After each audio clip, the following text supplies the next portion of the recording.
We sat there the whole day just with blank minds. How did that happen?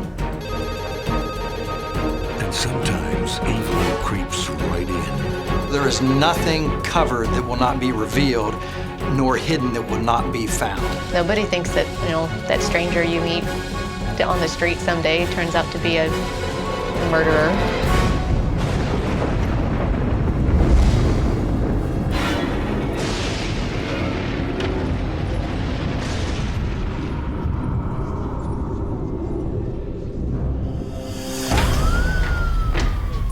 On November 10th, 2005, Gainesville police are called out to a small student bungalow.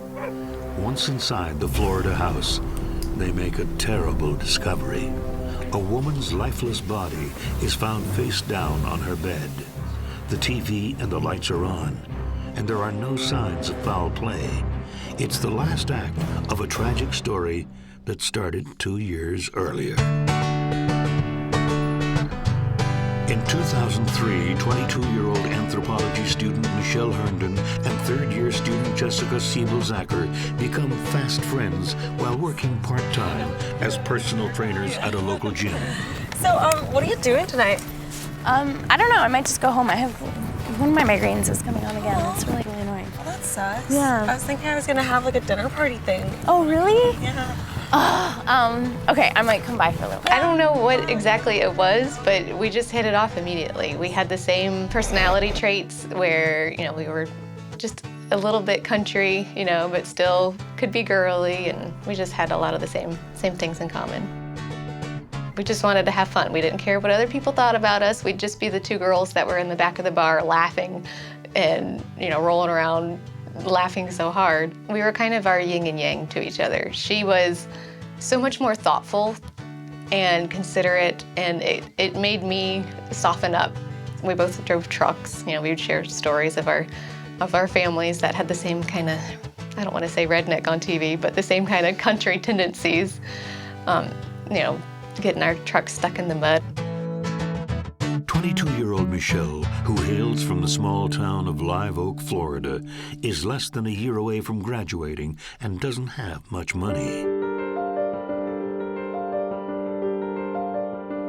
She lives in a small house off campus, one of several low-cost student houses on the same block.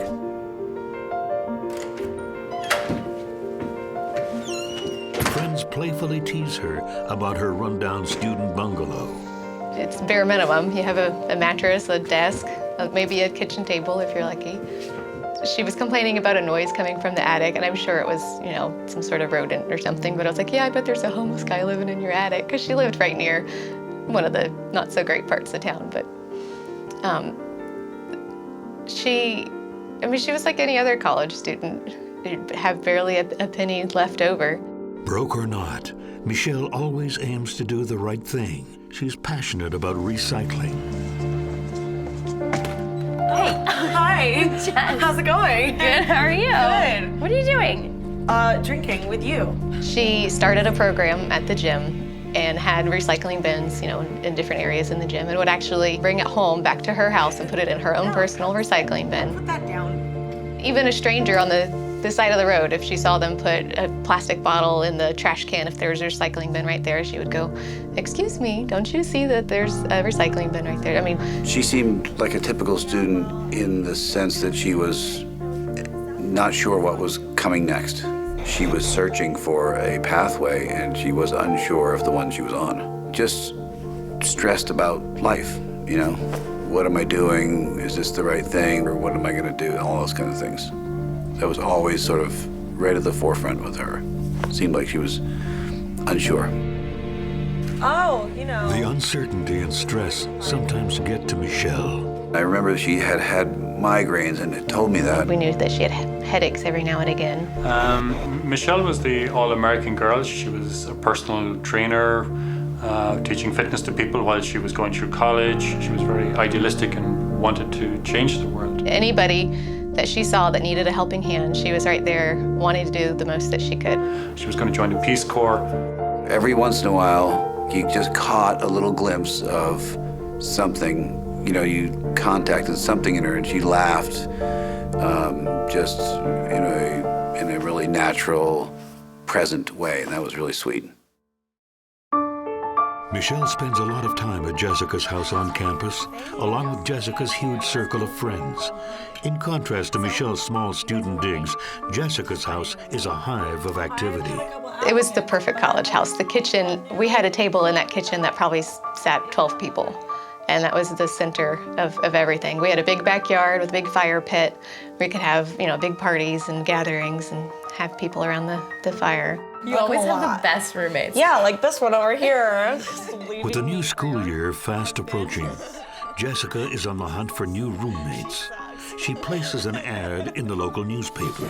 Yeah. So now that you guys are leaving, did you find someone new to live here? There have been a couple applicants, but I'm narrowing in on one. Really? Yeah. What's his name? Oliver. Oliver. Yeah. Oliver O'Quinn, a 27-year-old nurse, answers the ad. He's new in town, having just recently moved from Jessup, Georgia. I just want to make sure it's not some random, 50-year-old single male or something that won't fit in. You want to make sure it's an actual college student or somebody young and trying to do the same things that you're trying to do. First thoughts were, I could live with that guy. He wore glasses, mild-mannered, quiet. He's a nurse, so he has a job. He can pay the bills. He's just a nice, normal, low-key person I could get along with. Nice to meet you, too. Jessica invites Oliver to move in. He really honestly was never even home that much. He worked 12-hour shifts at the hospital, and he seemed to work a lot of them. Kind of kept to himself, or he'd be out in the living room watching TV. Thanks for this wonderful meal. Yeah, no problem. Thanks for coming, guys. Michelle soon becomes friends with the latest addition to Jessica's household. He worked a ton, so we tried to include him to make him feel like he had some sort of a sense of belonging. So he would always join us if he wasn't doing anything. They talk about everything, but especially Michelle's somewhat complicated love life. Find a place to live and see where that goes. Where would you like to live? Jason. Yeah, that'd be great. That'd be great. Jason is Michelle's old on-again, off-again boyfriend who lives and works in Miami. I think with the long distance, they didn't want to hold each other back, but they wanted to still enjoy each other. From day one when I met her, there was always Jason. Jason was there long before I was. I know she always talked so fondly of him. Her family loved him. She talked about him a lot, but it was never it was never like a 100% sure of herself. It was always, I like him. I know that I like him, but I don't know if this is going to work out. But with Jason 340 miles away in Miami, Michelle has been seeing a guy named Scott. He was a guitarist in one of the band that we saw all the time. I got into nursing because I wanted to help people after the war. Oh, you went to war? Yeah, you didn't mention you went to war. As Michelle opens up to Oliver about her complex social life, he in turn begins to talk about a harrowing past in the Army. Really? How long ago was that?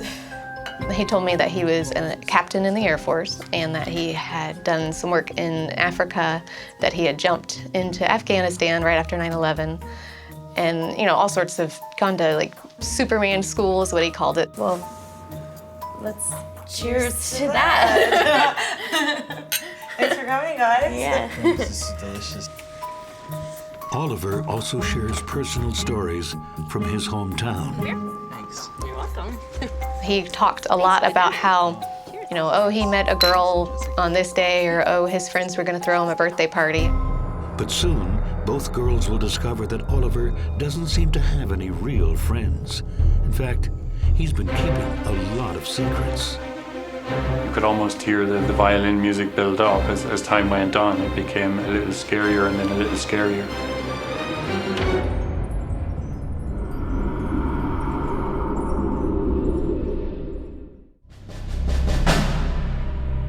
It's the start of a new school year, and student Michelle Hearnden is seeing a lot of her friends' new roommate, Oliver. What are you doing here? I was just going to do some errands. Even though they're both busy, Oliver seems to pop up more and more. Oliver said how much he enjoyed interacting with Michelle, that she was very easy to talk to. I would see Michelle later and say, hey, Michelle, how was your day? What'd you do today? Oh, Oliver and I had coffee together. She went to the dog park all the time with her dog, so I'm sure it was just a quick, hey, if you're not doing anything, that's where I'll be. And he always showed up. If we were hanging out and he was sitting on the couch, we'd be like, hey, why don't you come with us? I know that if she saw Oliver seeming down or seeming lonely, that she wouldn't even hesitate to, hey, let's go have some coffee. Let's go do something. Let's cheer you up. The more he learned about her, the more he wanted to be around her. He always talks about his friends, but I've never met any of them. It's just weird. As days turn into weeks, Michelle and Jessica notice that nothing about Oliver rings true. Neither Michelle or myself had ever met any of his friends or any of his girlfriends, and it seemed like he never really had anything going on.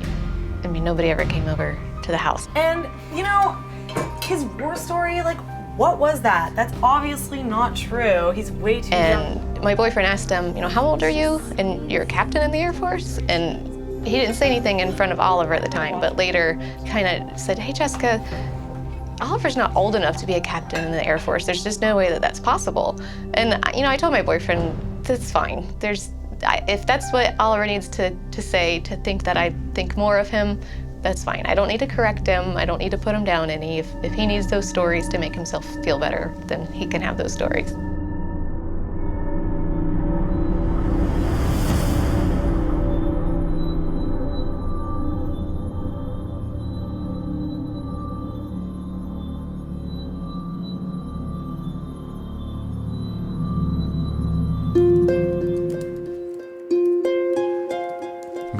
Michelle decides to move into a better house.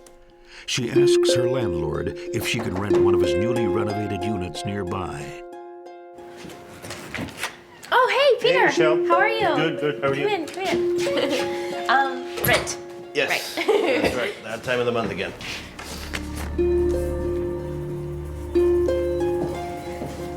Here you go. Thanks. Sorry it's late. That's okay.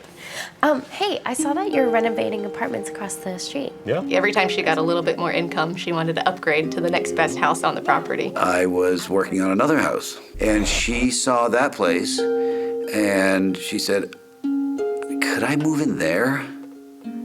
And so we worked things out and said, sure. She was really super enthusiastic about moving in there. That's good. Yeah. All right. So I think probably at that point, some things had started to come together for her. Great. Thank you. Okay, thanks. She was going through a positive transformation. She was evolving very fast and finding her way, and her self-confidence and her radiance was growing. Perhaps because she started spending more time with her boyfriend, Jason. That was all she ever talked about was, oh, Jason's come to town, I get to go hang out with Jason. For her, it was hard because she really had such strong feelings for him, but it being long distance, they wanted to both kind of see if maybe it was really meant to be, or should we really, buckle down and make this work. They were gonna really commit to each other and, not let anything else get in the way, but really commit to each other and 100% be in a relationship. So seriously, what is going on with Oliver? What? You guys hang out all the time. I don't know. You totally have the hots for him. No. First I thought he had a crush on you, but No, I don't. you're the culprit. Come on. I only hang out with him because he really looks like he needs a friend. I would never date a guy like that. Like I said, okay. It was playful teasing, Oliver has a crush on you, right? And I think she was flattered by it. She didn't think he was anything she couldn't handle. Thanks. Cheers. We had a party at my house, a big bonfire in the backyard like we normally do. I love that. And, a bunch of chairs set up in a circle around the bonfire. And it was mostly friends from the gym. And of course, Oliver lives at the house, so he was invited as well. Whenever Michelle would get up and go talk to somebody else, Oliver would be right behind her. He would get up and move right next to her. So have you noticed that Oliver's been following you like everywhere? Yeah. Yeah. He just seemed like a lost puppy, like this little lonely dork. I don't know.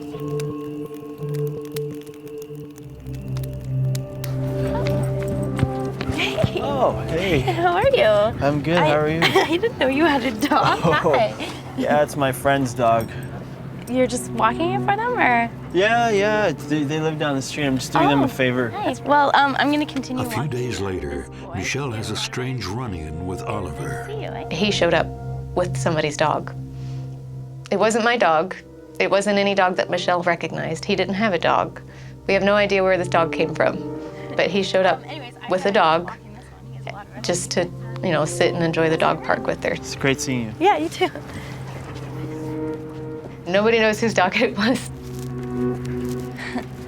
Hey, Jess. Yeah. Something weird just happened. Yeah, Oliver has a dog and was walking it. I didn't know Oliver had a dog. Maybe it's just innocent, but it's just kind of weird. Yeah. The romantic weekend finally arrives, and Jason drives from Miami to Gainesville to be with Michelle. There was a Halloween weekend where Michelle and Jason were going to talk about their relationship, and it was kind of a pivotal moment in taking things more serious. It was always something that she talked about. Oh, Jason's coming into town. I can't hang out with you this weekend. Very giddy and just very excited. There's no better way to describe it, but just like a giddy, excited schoolgirl. Hey. Hey. How you doing? Thank you. Oh, you're so sweet.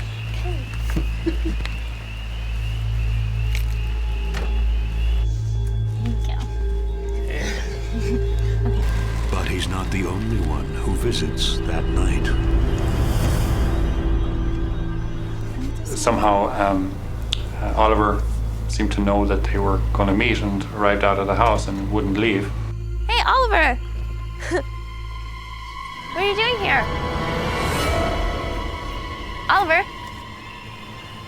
What are you doing? Are you okay? What's going on? Hey, what's going on? Can I help you? Oliver. Oliver? What's wrong with this guy? They began to suspect that he was watching the house because how did he always seem to know when Jason was coming over to the house? They found that disturbing.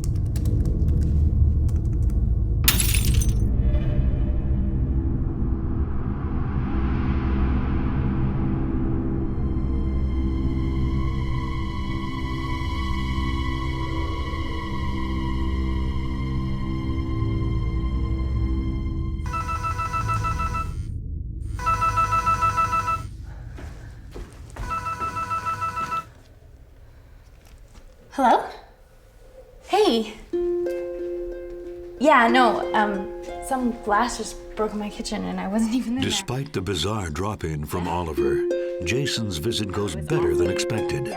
Michelle can barely contain herself. Dinner. They had the best conversation and had decided, really, let's quit playing games with this. Let's just 100% be in a relationship, 100% dedicate to each other, and see what happens. So I know she was very excited.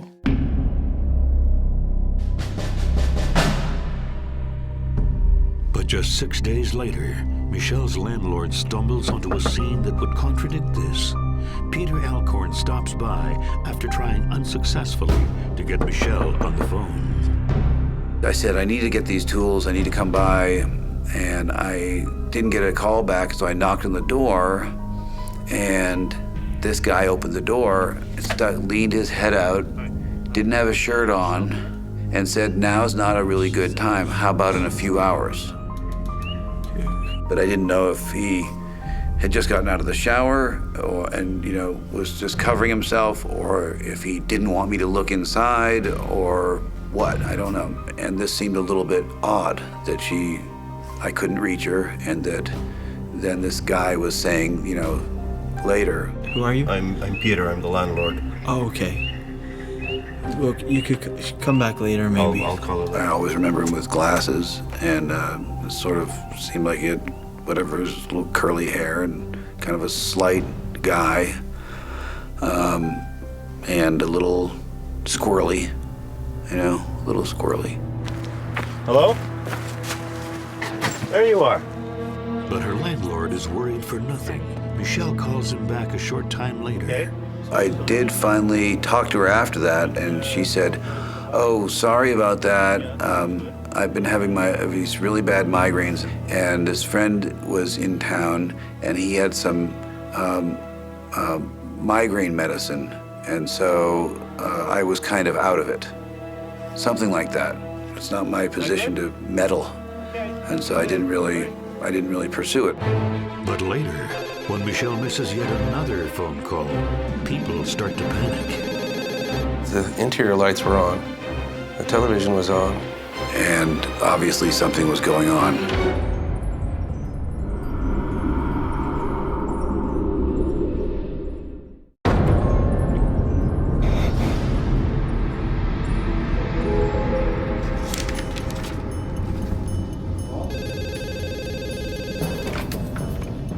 Hello?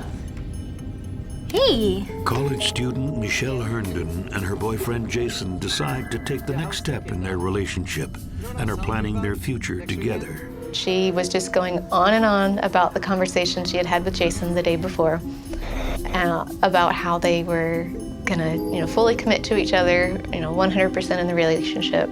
That was an awesome movie. That was great. Great. I love that. She was happier than I have seen her in a very long time. Tell you. Okay, what is it? Well, me and Jason are moving in together. Oh my God, congratulations, that's amazing. Yeah, I'm really excited. So, what about Oliver? What about Oliver? There was nothing that was ever gonna happen with him. I mean, he's not even good looking and he's kind of nerdy.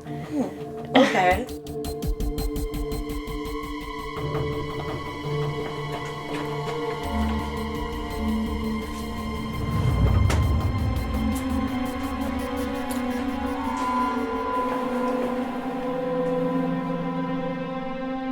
That Tuesday night, we were supposed to have dinner together, but she said she had a big project or something she had to study for, so we rescheduled for the next Wednesday night. 10 days after Jason's visit, Jessica can't get a hold of Michelle. Wednesday night, we were supposed to have dinner together, and I couldn't get a hold of her. But I didn't think much of it because I knew she had been kind of dating that guy that was in the band, and I knew that she was gonna commit to Jason. So I honestly thought that maybe she was, meeting with the guy from the band and telling him we can't see each other anymore. I honestly thought that was probably what was happening. So I gave her, I don't know, maybe half a dozen phone calls, but I really didn't think much of it. Yeah, hey, it's me again. Look, if there's something wrong, you just tell me. You don't have to not answer the phone. This is crazy. Jason also calls Michelle repeatedly. He hasn't spoken to her in 2 days, and that's not like her at all. Well, I'm starting to get worried. You just let me know you're okay? Anything? He drove up from Miami and was there at 2 or 3 in the morning, banging on the doors. In a panic, Jason makes the 5-hour drive to Michelle's house.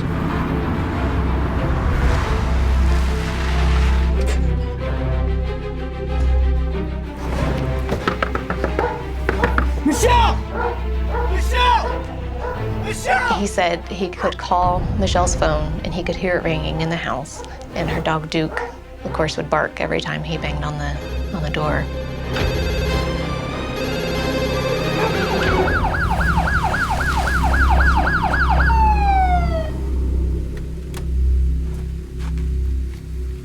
He just called 911 and sat there and waited. When the police finally manage to pry the door open, they make a horrific discovery. Michelle Hearnden's lifeless body. When we did go in, we found that the windows were locked, all the doors were locked, the lights were on, the television was on, the dog was bouncing around the living room. Everything seemed to be in order. Early 20s, white female, possibly deceased. Need paramedics. The officers go over to Michelle and see that she is dead and has been dead for some time. There was nothing that really jumped out at us when we made our initial entry, other than, of course, her being dead. There was no sign of a break-in. There was no, violence anywhere. It seemed like she had just died naturally, which doesn't make any sense because she's a young, healthy person. I think it was just the complete shock and how. There is absolutely nothing indicating foul play. There's nothing indicating why Michelle Hearnden is dead.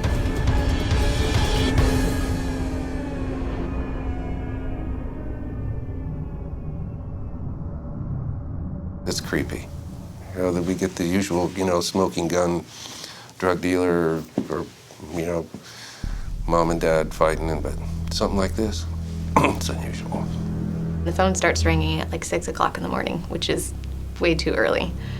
And I think the first time I didn't answer it. I didn't even look to see who was calling. My phone had died. My cell phone had died.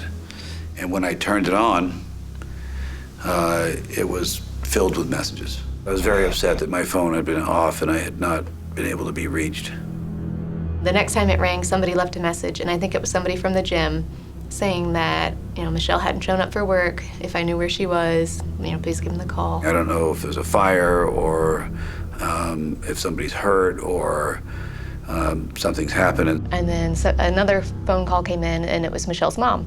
And I could hear on their answering machine, hey, it's Belinda. I can't get a hold of Michelle.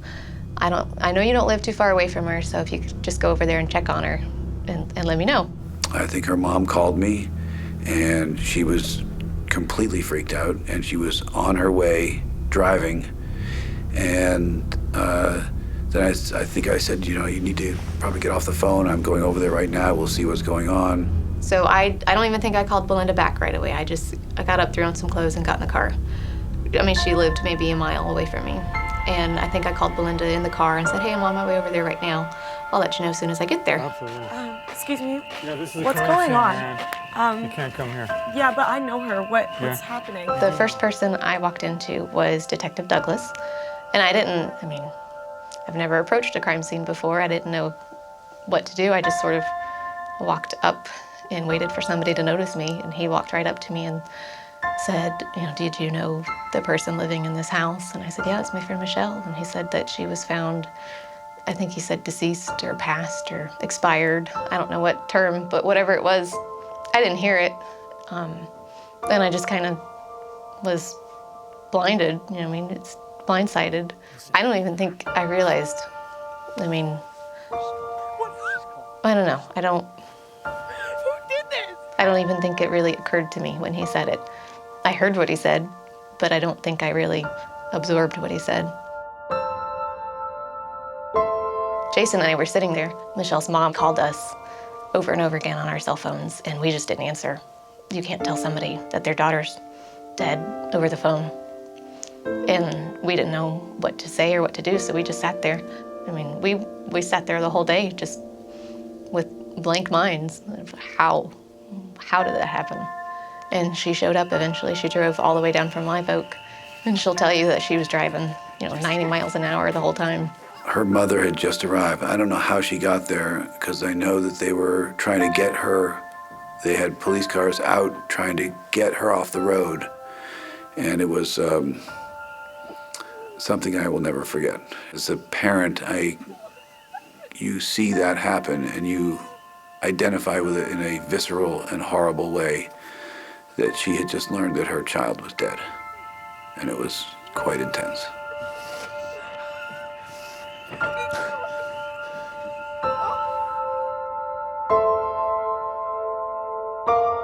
Landlord Peter Alcorn has the unsettling task of fixing the door the police pried open. I had to replace the door that day, so I went in then. The TV was on. I think it was on and it was loud, and they just left everything the way it was, and I asked if I could turn the TV off. I was not up for the task of replacing the door at that time, but I had to do it because you couldn't close the place up. And the sound of the TV was very disturbing. So they turned the TV off. I really didn't even want to see anything in there. It was a very, very dark day, and I didn't want to see any of it. But I couldn't focus on replacing the door with that noise. It was just a out of place, loud noise, constantly reminding us that something was very wrong. After several hours, police still cannot find any visible cause of the young fitness instructor's death. There is no blood, no bruising, and no sign of assault of any kind. When we find a young person who's died before their time, we look at it very carefully. Something's just not right here. She didn't exhibit any of the at-risk indicators that a lot of young people may have. And the empty alcohol bottles or perhaps drug paraphernalia, any kind of drugs, even an entry-level drug like marijuana or anything like that. There was no indication whatsoever that she was involved in this. It looked like bizarre natural causes, unexplained natural causes. In the home, we found what appeared to be a used condom, and that would be significant. So we had the crime lab guy collected it, and we would submit that for processing. But that was about the only thing that had any significance, any evidentiary significance in the house. But later that day, the medical examiner makes a startling discovery. I got a call from Dr. Bert, the medical examiner, and said, the initial autopsy is complete. The examination of the body is complete, and I found what appears to be a needle stick in her left arm. And that, of course, was very significant. Which arm? Excellent. Good work, Marcia. Bye. I've seen sloppy ones on IV drug users and some of the results of that. But this was precise. She could not have self-administered that. It was physically impossible. With daylight waning, investigators decide to return the next day to continue their search. The following morning, myself and our crime lab returned to the scene and expanded our search out, which ended up out by the curb near the trash bins that are picked up by the garbage trucks. And laying on the ground next to one of the bins was a small plastic supermarket bag. And that's what ultimately broke this case open. Sir, what you got? Syringes, bandages? So when you look at the photographs of that area, the trash cans are empty. Everything's been picked up, and in the back corner lays a small trash bag. We're very lucky. Had he taken that bag with him, or had it been trash day and it had been inside one of the bins, it would have been lost forever. When law enforcement opened that trash bag up, they could tell it was from Michelle Hearnden's apartment. There were recent receipts in there, but also there were now empty bottles of a drug called propofol, and there were syringes and IV equipment to administer drugs into the human body. Found in that small trash bag with the propofol were vials of two other drugs, midazolam and etomidate, drugs that could provide some relief to someone with migraines. Right, okay. Take it back in. What they found when they tested Michelle Hearnden's body for the drug propofol was that was the cause of her death. She had more than 4 times the lethal dose in her system at the time of her death. Michelle's mysterious death has now officially become a murder investigation, and it's about to take an unexpected turn. I'm frothing at the mouth, Let's get this guy. There was a lot at stake, and it was a nerve-wracking situation for everybody.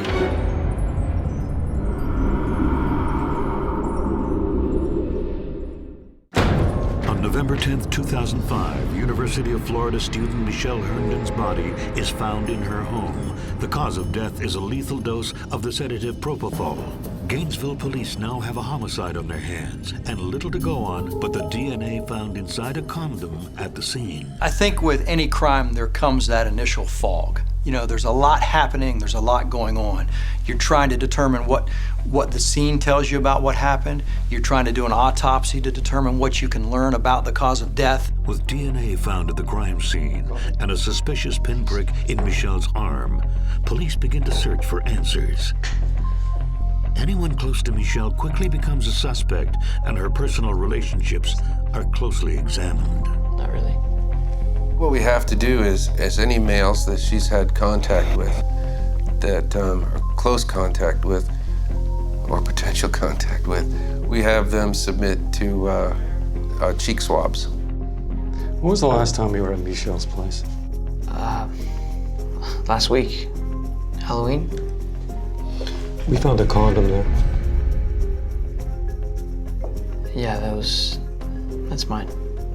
The DNA on the used condom belongs to Jason, but he's got a solid alibi for the time of the murder. He was hours away in Miami. So investigators turn their attention to the evidence found in the trash. Who did Michelle know who had access to professional-grade drugs? When they found that trash bag, I believe the focus started to hone in on who in Michelle's life, who did she know that worked in the medical profession? Who in her life would have had access to the drug propofol or access to syringes and whatnot? Yeah, my roommate, Oliver, yeah. He's a nurse. And they said, anybody else? And I was like, no, not that I can think of. Have you seen him?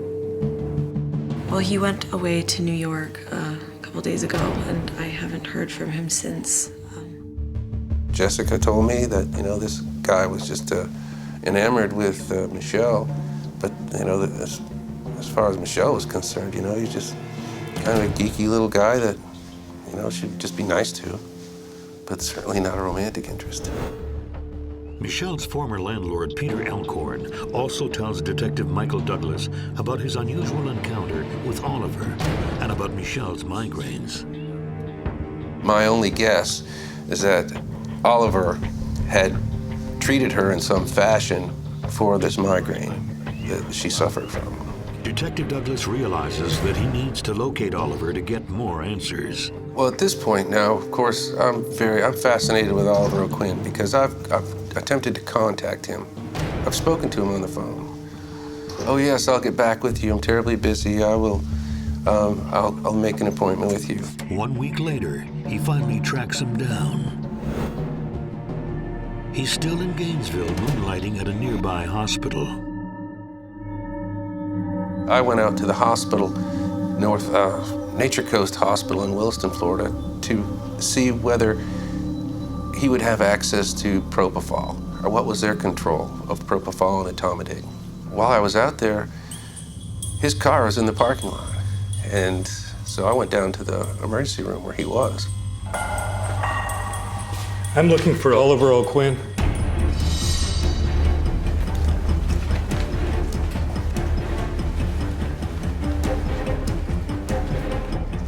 Oliver O'Quinn. Excuse me 1 second. I'm Detective Michael Douglas. Mr. O'Quinn, we've been calling you several times, and you're not returning our calls. Is there a reason? It's been really busy. I apologize. I'm planning to go on vacation. And he just stood there and looked at me. And I said, aren't you even curious why I'm calling you? And he says, yeah, why? And I said, I'm investigating the death of Michelle Hearnden.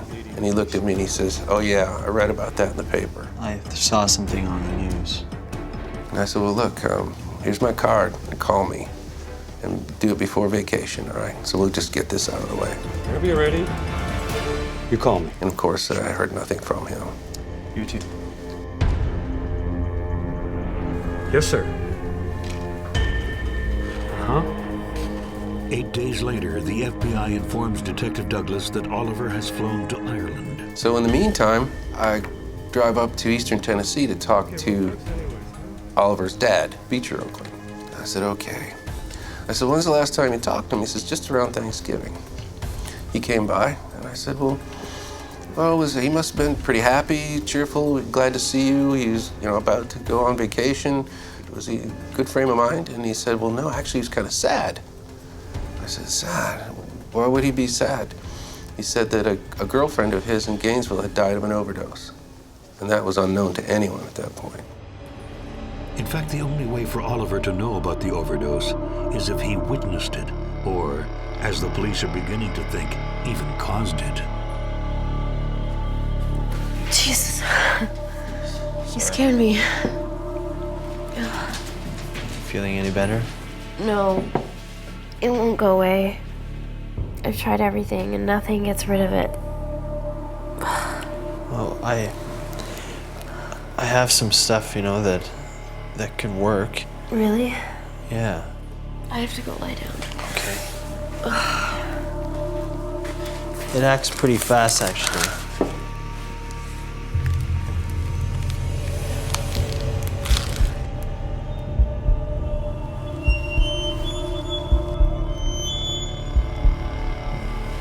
Only take a second. It won't be as good as...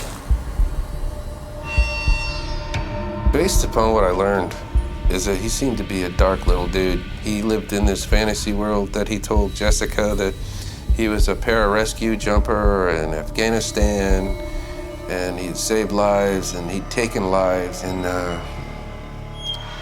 the closest thing he ever came to that, I think he was in the Navy ROTC.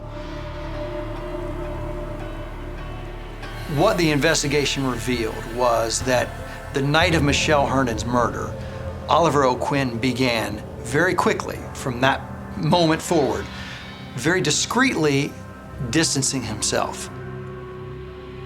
He had started visiting family. He was telling the same story, that he was beginning to prepare to go on a 2-week vacation to Ireland. Detective Douglas finally obtains a warrant for Oliver's arrest. I think that out of spite, he took her life. But the warrant comes 2 weeks too late. Ireland has a strong stand against the death penalty, and it'll be nearly impossible to extradite him to the U.S. I think everyone's initial reaction was, it was a blow. I mean, it took the air out of you. It really took the wind out of you. It looks like Oliver could get away with murder. He just literally just turned and ran, just ran. The odds were against us.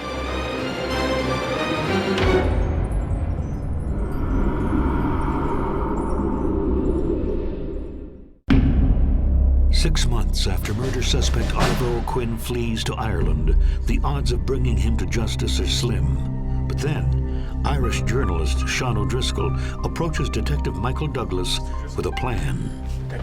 I was working for the Irish Times, and I read about it in the Florida newspapers, and I kind of thought this is an extremely serious situation in Ireland as well. I mean, if this guy has moved to Ireland and possibly working as a nurse in Ireland, then people really ought to know about it. So I immediately called Detective Michael Douglas in Florida, in Gainesville, and asked him to give me as much information as possible about the case. Talk to me. So, well, I've been following this for a while now. And the problem that you've come across is that he's living well. He's got no issues now. That's right. What we need to do is find a way to flush him out. Absolutely. Michael and the other detectives in Florida were deeply, deeply frustrated with the extradition process in Ireland. He asked me if there's something he could do to help, and I said, yeah, absolutely. So I published an article in the Irish Times. And hopefully he would read it, and people on his street in Dublin would read it, and there would be a public outcry, and that would be enough to get him to flee Ireland. Therefore, everywhere he goes, he'll be recognized. They'll know who he is and what he's done. No one had tried it before, so the way I saw it, it was kind of like if we could get the chicken to fly the coop and fly somewhere else where he could be caught, then it was certainly worth giving it a try. So please, let's do this. Sean's article is printed on April 20th, 2006, and soon the Irish press is flooded with stories about the case. We were both holding our breath, waiting to see if Oliver was going to make a move. If he had showed up at any embassy or presented his passport as identification, on the international level, it would have been flagged. It was a bit of a risk to expose Oliver because of who he was because he was emotionally very volatile. Weren't really sure how he was going to react to it. Like, would it lead to him striking out or taking hostages? So there was a lot at stake, and it was a nerve-wracking situation for everybody. Within a week, Oliver flees Dublin. Michael contacted me. He was pretty excited. They had picked up monitoring of Oliver that he had left via Dublin airport. Then he vanishes. He disappeared. And we were sure that he left Dublin, but we had no idea where he was. 8 weeks later, Interpol reports a sighting of him in Africa. As luck would have it, he turns up at the United States Embassy in Mauritania, in West Africa, to claim a money order that had been sent to him. Their computer system showed up who he was, and they asked him to hold on for a few moments. They're looking back at him. He realizes something's up, and he just literally just turned and ran. Less than 24 hours later, Oliver resurfaces in Senegal. Obviously, you know, some tall Irish-American guy is going to stand out in a place like Senegal, so he was very visible. Oliver is arrested by the Senegalese army and thrown into a holding cell. It was very lucky for everybody involved that it was a moment of panic that led him to Senegal. If he had had time to go to an internet cafe in Mauritania and kind of study the extradition treaties, he certainly would not have fled to Senegal. So thank goodness they just deported him. They turned him over to the United States Marshals, said, come get him. 2 years later, Oliver O'Quinn stands trial for the first-degree murder of Michelle Hearnden. He pleads not guilty. Family and friends are upset by the sight of Oliver in the courtroom. That was weird because, you know, your first reaction when you see somebody you know is, hey, I know that guy. But then it's, oh yeah, I do know that guy. He's the one that killed my friend. Just kind of a weird, it's not really an emotion that's built into most people. They don't really know what to do with that. The defense during the trial was trying to insinuate that Michelle Hearnden's death was an accident, that whatever had taken place between her and Oliver O'Quinn was consensual, and that her death was the result of an accident. The prosecution tells a different tale. What we believe Oliver O'Quinn's motivation for killing Michelle Hearnden was that he had been shunned, basically. Like, there was nothing that was ever gonna happen with him. I mean, he's not even good looking, and he's kind of nerdy. When he arrived back in the United States and was in jail, he was boarding with another inmate. That inmate ultimately came forward and stated that Oliver O'Quinn had told him that he had overheard Michelle Hearnden make a comment that Oliver Quinn was just a little man. And his comment to his roommate in the jail was that she deserved a long, peaceful sleep for saying that. Michelle Hearnden had put him down, so now he had to put her down. The state's belief was that Oliver O'Quinn had earned Michelle Hearnden's trust over the period of months that he had befriended her. And that during that trust, he had given her some drugs that actually did assist and help with the pain from her migraines. But that on the night of November 8th of 2005, when she extended her arm to him for some relief, he didn't give her the drugs that had helped her with her migraines. He injected her with 4 times the lethal dose of a different drug, propofol. After only 90 minutes of deliberation, a jury finds Oliver Travis O'Quinn guilty of first-degree murder. He is sentenced to life in prison. He files an appeal immediately after the trial. It's denied. How could somebody that I live with be capable of that? You think you know somebody, but you don't.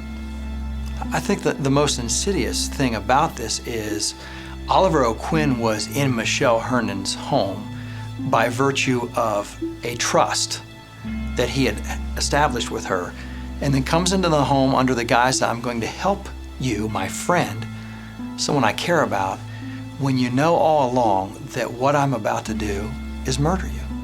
When you have children, you try to teach your children, of what to look for and to protect themselves. But the reality is there are just some things in the world that you're never going to know. Michelle was the angel of that entire family. She was doing something noble and good, and many of the people in the family, I think, were so immensely proud of her for that. Michelle wanted to help everybody. She wanted everybody to feel loved and everybody to feel important. So I know Michelle, with her big heart, it's almost like her big heart blinded her sometimes, that she couldn't see that, some people don't always need all the help that you're wanting to give.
Sometimes evil can creep up on us. It seems so unreal. It's like I want to wake up from this nightmare. And sometimes it hides in plain sight. My head was full of people. Who could have been? Who could have been? Rox, you in here? What could have happened to this poor woman? What are his motives to do something like this? It was obviously a very mysterious and tragic case.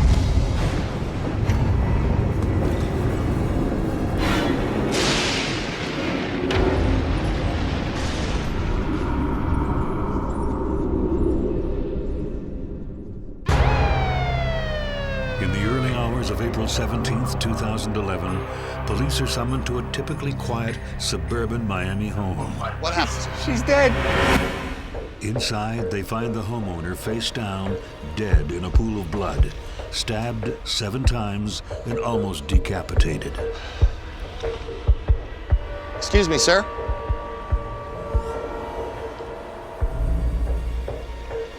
Who are you? What happened in this house? And who took down one of the most respected members of the community? 13 years earlier, Roxanna Palamino and her husband Percy are moving into their dream home in Miami with their 12-year-old daughter Carla and 6-year-old son Rodrigo. They immigrated from Peru just 5 years earlier. Are you happy? And money is tight. Oh. It was very difficult at the beginning for a foreign family in a country as big and beautiful as the United States.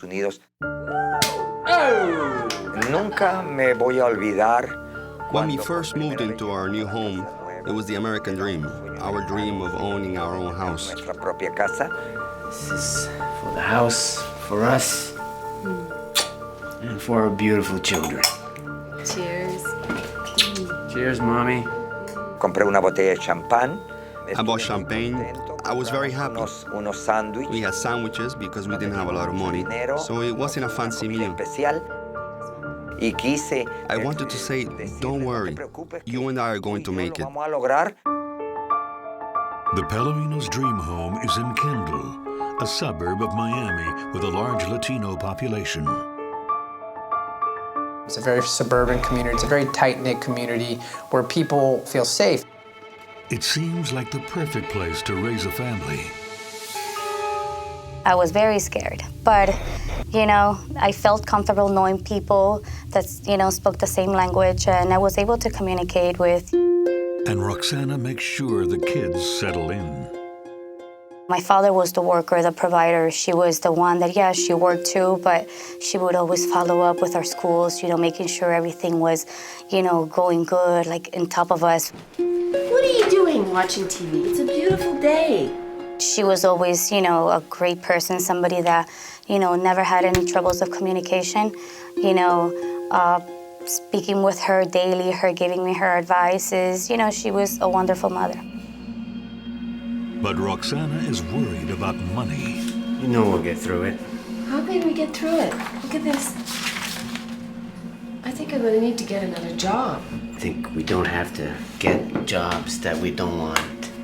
I think we can maybe find something that we like and do it together.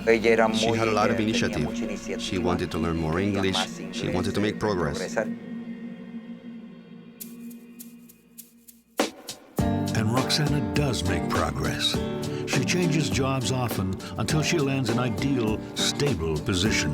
She got a job working for Taco Bell for about 12 years. She worked up to a senior management position. The extra income allows Percy to pursue a dream he's always had, to run his own company. I started my own cleaning business. I called it Bright Floor International. Our goal was to improve our lives so our children would have everything they need. Roxanna and Percy help their children follow their dreams too. I wanted to perfect my dancing, you know, and I started taking classes, and then it became more than a hobby. They were very supportive. My mother especially, you know, she saw the passion I had for dancing. But when a professional dancing opportunity takes Carla to Los Angeles, Roxanna finds it difficult to let go of her firstborn. For me to take this drastic, you know, step and this opportunity, they supported, but yes, I know it was very hard for her to let me go.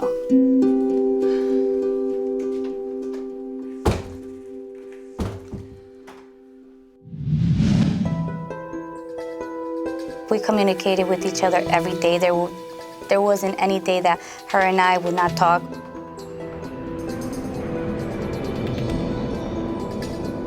Roxanna and Percy visit Carla often over the next 4 years.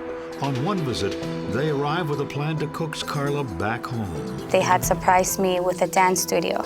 You know, they opened up a dance studio for me, and they gave me more of a, you know, incentive to come and to have something. I wanted to stop my traveling and focus something home. So in 2009, Carla moves back to Miami and her family to run her own salsa dance studio. The studio is a success, so much so that the Palaminos need to expand. They add a banquet hall to help pay for the extra rent. And so just a year after starting the dance studio, the Salsamore Banquet Hall opens its doors. Like any new business, the banquet hall was slow at the beginning. We started with one party a week, then we didn't have any parties, and we would look at each other worried. Then a better week. All right, everyone. Tonight we treat our guests like royalty. All right? So nice attitudes, we smile. My mother, you know, she liked the whole organizing events and things like that. Now what I'd like you to do is put one of this like this right here. Like she liked to take care of the banquet hall, and I was the one taking care of the dance studio. As a result, Roxanna had to quit Taco Bell, and she dedicated herself exclusively to the banquet hall. She was the one doing all the hiring for the banquet hall. My wife always expected punctuality. She was a perfectionist. She always had high standards.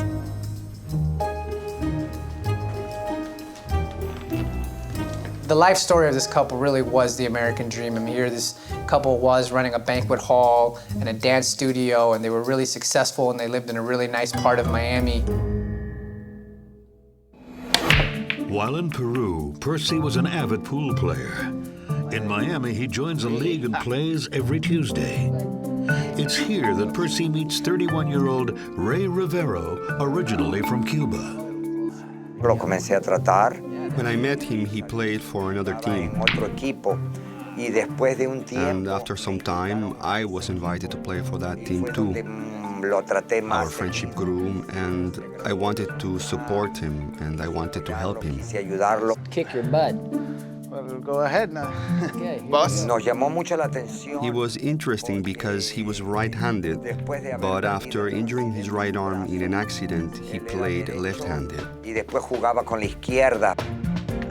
Ray doesn't only have a bad arm, he also has a glass eye and a mysterious scar that runs down his neck. 13. Ray tells Percy that he damaged his arm in a car accident, but he's reluctant to talk about the rest.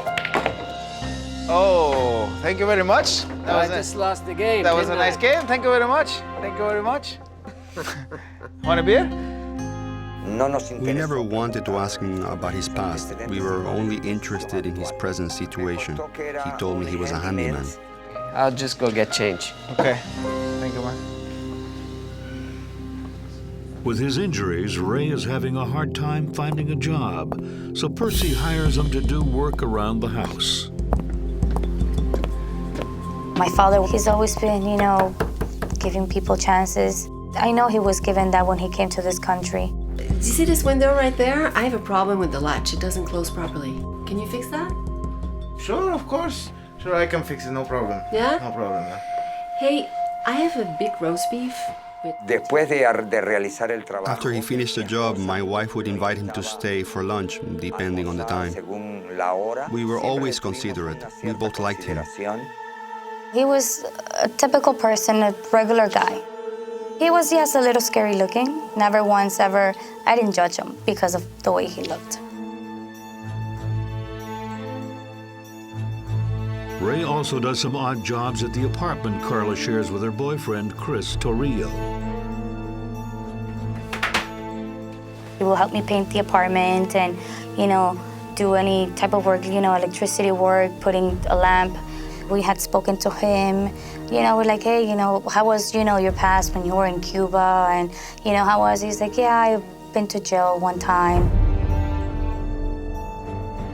But he's like, yeah, but, I don't see myself going to jail again. It seemed to me that, he wanted, a second chance and, move out from that life that he had to a better one.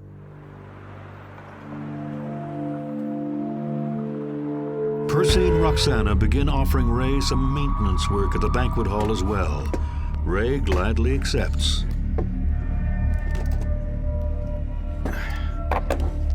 He would do any small construction job very well, so I started giving him more hours. Soon, Ray is a regular employee at Salzamor.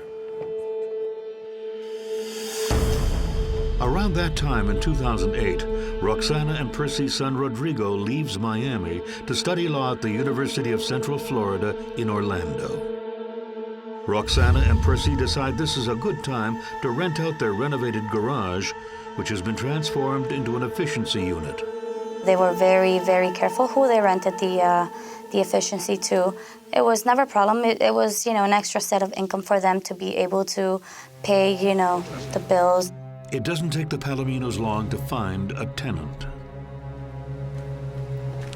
I put it up for rent and met a wonderful young man from Central America who was passing by and saw the sign. 29-year-old Alejandro Lopez is working and studying to be a chef. He was about my son's age. Our relationship wasn't a close one. He didn't come into our house to visit, but we were very polite. I will see him and he introduced himself to me very briefly. He looked like, a nice guy. Our house has very thin walls, so never was ever a problem, was very quiet. With a new tenant in the house and the banquet hall getting busier, Roxanna can finally stop worrying about money. But when things in the house start to go missing, Roxanna soon has bigger concerns. Carla, have you seen my laptop? I left it there last night and it's not there today. How can something be missing from the house? He had a very close watch on the family.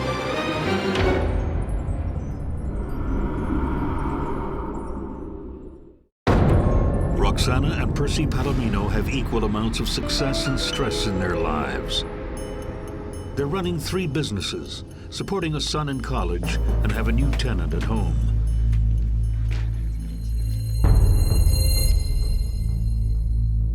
So when Roxanna's laptop goes missing from their house, tempers flare. Carla, have you seen my laptop? I was getting ready to leave. I was saying bye, and she's like, Carla, have you seen my laptop? I'm like, no, I haven't seen your laptop. I left it there last night, and it's not there today. I told Roxana I thought it was Carla. She's like, Carla, my laptop is missing. Where is it? And then I'm like, are you sure you haven't left it at the banquet hall or anything? But the computer is never found.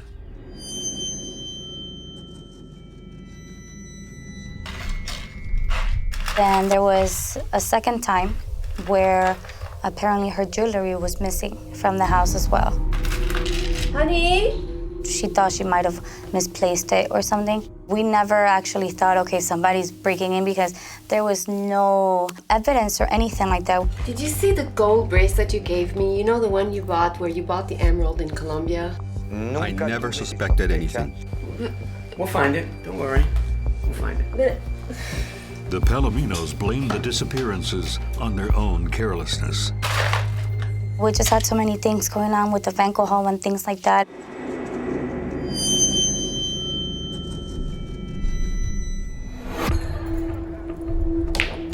Even though they're very busy, Percy still sees Ray Rivero for their weekly pool game. But Ray starts acting strange. What's up? Okay. He was a little aggressive, irrational. He was someone who didn't like to lose. When he lost a game, he would break his pool cue. And that's not all. There you go, Ray. He complained often. He would say, I haven't eaten, so I would help him with some money because I felt bad that he hadn't. Oh, no. No. Already, but Don't think about it. I mean, that's okay. My father is very giving, It's very hard for him to say no. I just don't want to... My mother used to tell him, you're too nice, you're too nice. She was the strong one in their relationship. Ray often seems reluctant to leave Salsamore after his shifts. Nobody in the Palamino family has ever seen Ray's home. Clearly, he'd rather be surrounded by co-workers and free food. Still, Ray is starting to get plenty of work.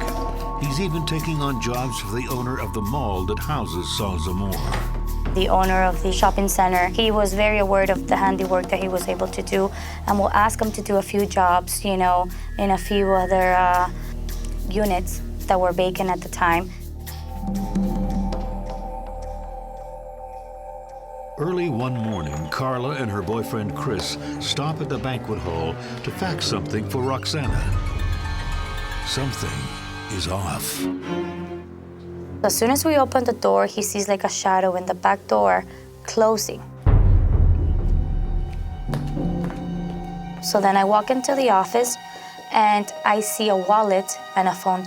So to me, that was very strange. I was the last one to leave and I'm the first one to come in the next day. I opened up the wallet and it was Ray's wallet. Carla is surprised. She didn't think that Ray had keys to the banquet hall. She runs into him outside. Oh, yeah. Ray, I just found this inside. Yes, I know. I'm sorry. I forgot it. He's like, I think I left my wallet or my phone here yesterday. And he was lying because I was the last one to leave and he was in here. After Ray leaves, Carla suggests they check the hall's security cameras. The cables have all been disconnected. There was no evidence, to prove the fact that he was here.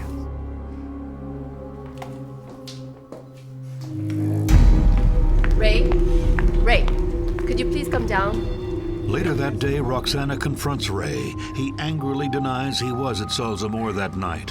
My mother was hardball with everyone. She said things as she sees them.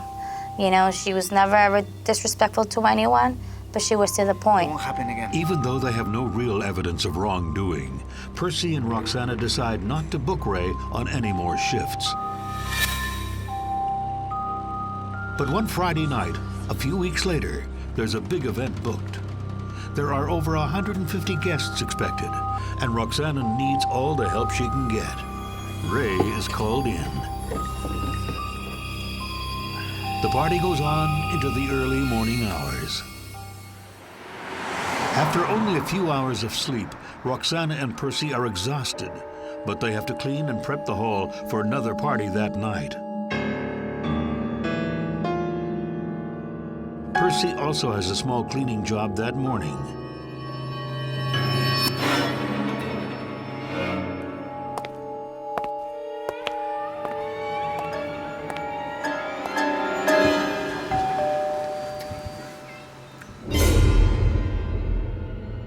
But he's done quickly.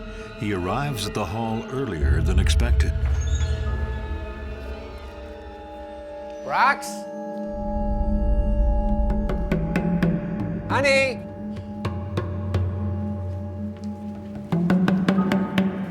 Rox? Rox? Rox? Oh! Jesus! What are you doing? What do you think I'm doing? I'm getting cleaning cloths. We cleaned, put out the decorations, and got everything ready for the party. Percy gets a call from Ray asking whether he needs him to work again that night. I told him I didn't need him, that I needed him on Sunday because there was a religious gathering, and I needed him to set up tables and chairs. We worked until 6 or 6:30. We were exhausted, so my wife said, go home, change, and I'll stay here. So I went home, I changed, and I showered.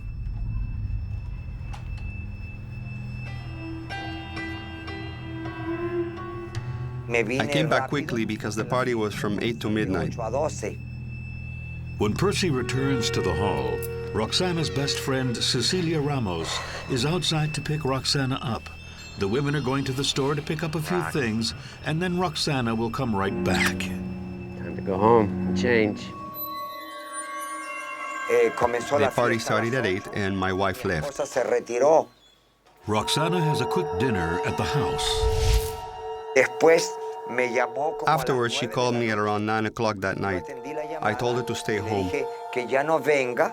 She was tired and she didn't need to come. Roxana settles in for a quiet night alone. Or so she thinks. Around 9:30, that was my last communication with her.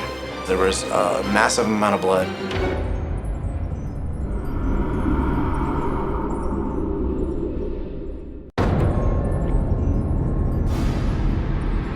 Roxana Palamino is spending a rare Saturday night at home alone, while her husband Percy tends to events at Salzamor. He'll be home soon.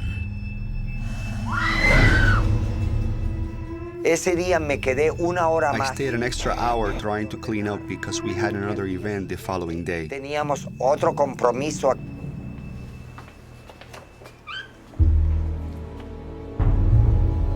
I got back home at around 1 in the morning.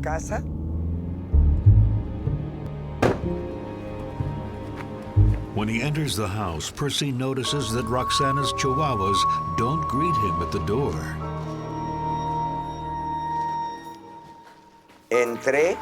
I went in the house, and when I got to the kitchen, I noticed a lot of lights on.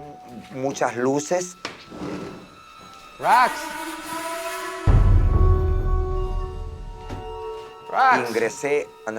I went into our bedroom, and I noticed some strange things. The light was on, the nightstand had been moved, it was a mess. I thought, where is my wife? I started to worry. I left the bedroom and went past the bathroom, and I noticed the light was on in my son's bedroom.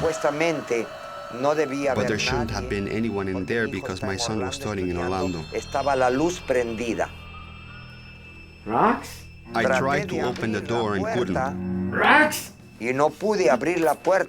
When I couldn't open it, I got desperate and forced it open.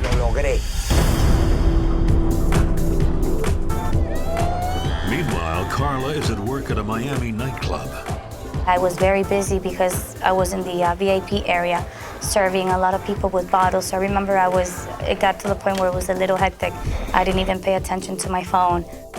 I remember around 1:16, 1:20, I see my phone and I see 16 missed calls from my dad. I know his phone at times, will dial, he puts it in his pocket and will dial by itself. So me, I was just thinking, okay, his phone. Actually, Percy is desperate to reach his daughter after he makes a horrifying discovery. Rox! Rox! Jesus Christ, Rox! That's when I saw my wife on the floor, surrounded by blood. I had a nervous breakdown. I lifted her up. I was shocked and scared. I went to the bathroom desperate. My hands were covered with blood and I washed them. Carla finally has a moment to check her phone. Then I see, 2 messages. He was crying, just, saying in Spanish, mi esposa, my wife. Just like, his phone just went off and it was very brief. When Carla finally speaks to her father, he's strangely calm. Your mom's dead. Your mom. He was very brief. He's like, oh, your mom is dead. So many things came in my head. I didn't know what to think or expect. And I left the hall to go to my mom's house. Percy then called Cecilia Ramos, Roxana's best friend. Cecilia's husband, Luis, answers. Yep. My wife. My wife's dead. Did you call the police? What? No. Okay, I'll call 911. Just stay there. I'm on my way.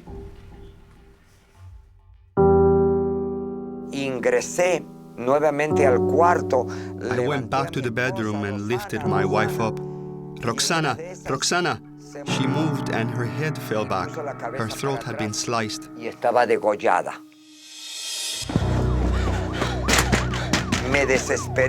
I was desperate and went to the efficiency to knock on Alejandro's door. My wife! My wife! Within minutes, the Miami-Dade police arrive on the scene. What happened? My wife, she's dead. My wife, she's dead. All right, you stay with him. You follow me.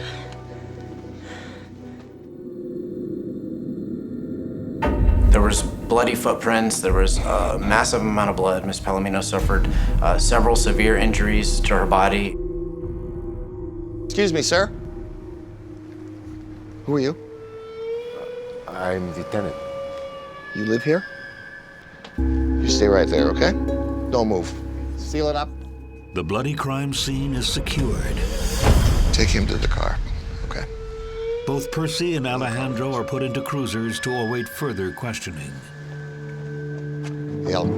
Meanwhile, Carla races from the club in Miami to Kendall. She calls her brother in Orlando. Rodrigo, it's Carla. Please, you're not picking up your phone. I need you to call me back. Something happened. I don't know. It's Mom. Carla also can't reach her father. Please leave a message after the tone. I got home and the cops, the ambulance, everybody was there already. I just started breaking down when I saw my father. He was inside the cop car and they wouldn't tell me anything. No answers. I questioned. They wouldn't tell me anything. I'm sorry. I can't let you in. It's a crime scene right now, so I suggest you just all go wait by the car. I'll be there shortly. But then I was pulled aside by the detective, and, first thing he said, your mom is dead. Alejandro. And what woke you up? What did you hear? Did you hear someone trying to get in? Did you hear Mr. Palamino coming home? What was it? I'm sleeping. I don't know. It's such a vicious crime. The cops are surprised Alejandro didn't hear anything. They take him in for questioning. That just leaves Percy Palamino. just seeing my father, I know he looked very paranoid, and scared. The husband is normally the first suspect in a situation like this, especially someone who's claiming that he just found her that way. Estaba en shock. I was in shock. No lloraba. I wasn't crying. No I was numb. reflejé mi sentir. And then I began to cry. Comencé a llorar y vi que se acercaba un carro I y era saw a mi car hijo. coming and it was my son. Vi a mi hija. I saw my daughter in her car with her boyfriend, and that's when I began to feel terrible. Me sentí mal. They are desperate for answers, but Carla and her brother are not allowed to speak with their father nor enter the family home. They took my father to question him to the detective's office. So then, we followed. All they know for sure is that their mother is dead and someone killed her. Anytime that you have a wife who is brutally murdered and the husband finds the body, the detectives have to eliminate the husband as a suspect. And so they're obviously going to look at the husband and look at everyone else in the victim's life that could have been responsible for this. You think, you're the victim, so you're like, what's going on? I know a lot of people, may think, but why didn't he call 911? Why did he have to wash his hands? And what about their mysterious new tenant, Alejandro? Was a suspect for me. Obviously, he was there. It was a very mysterious and tragic case. I was like, why? What are his motives, to do something like this? His story wasn't quite adding up.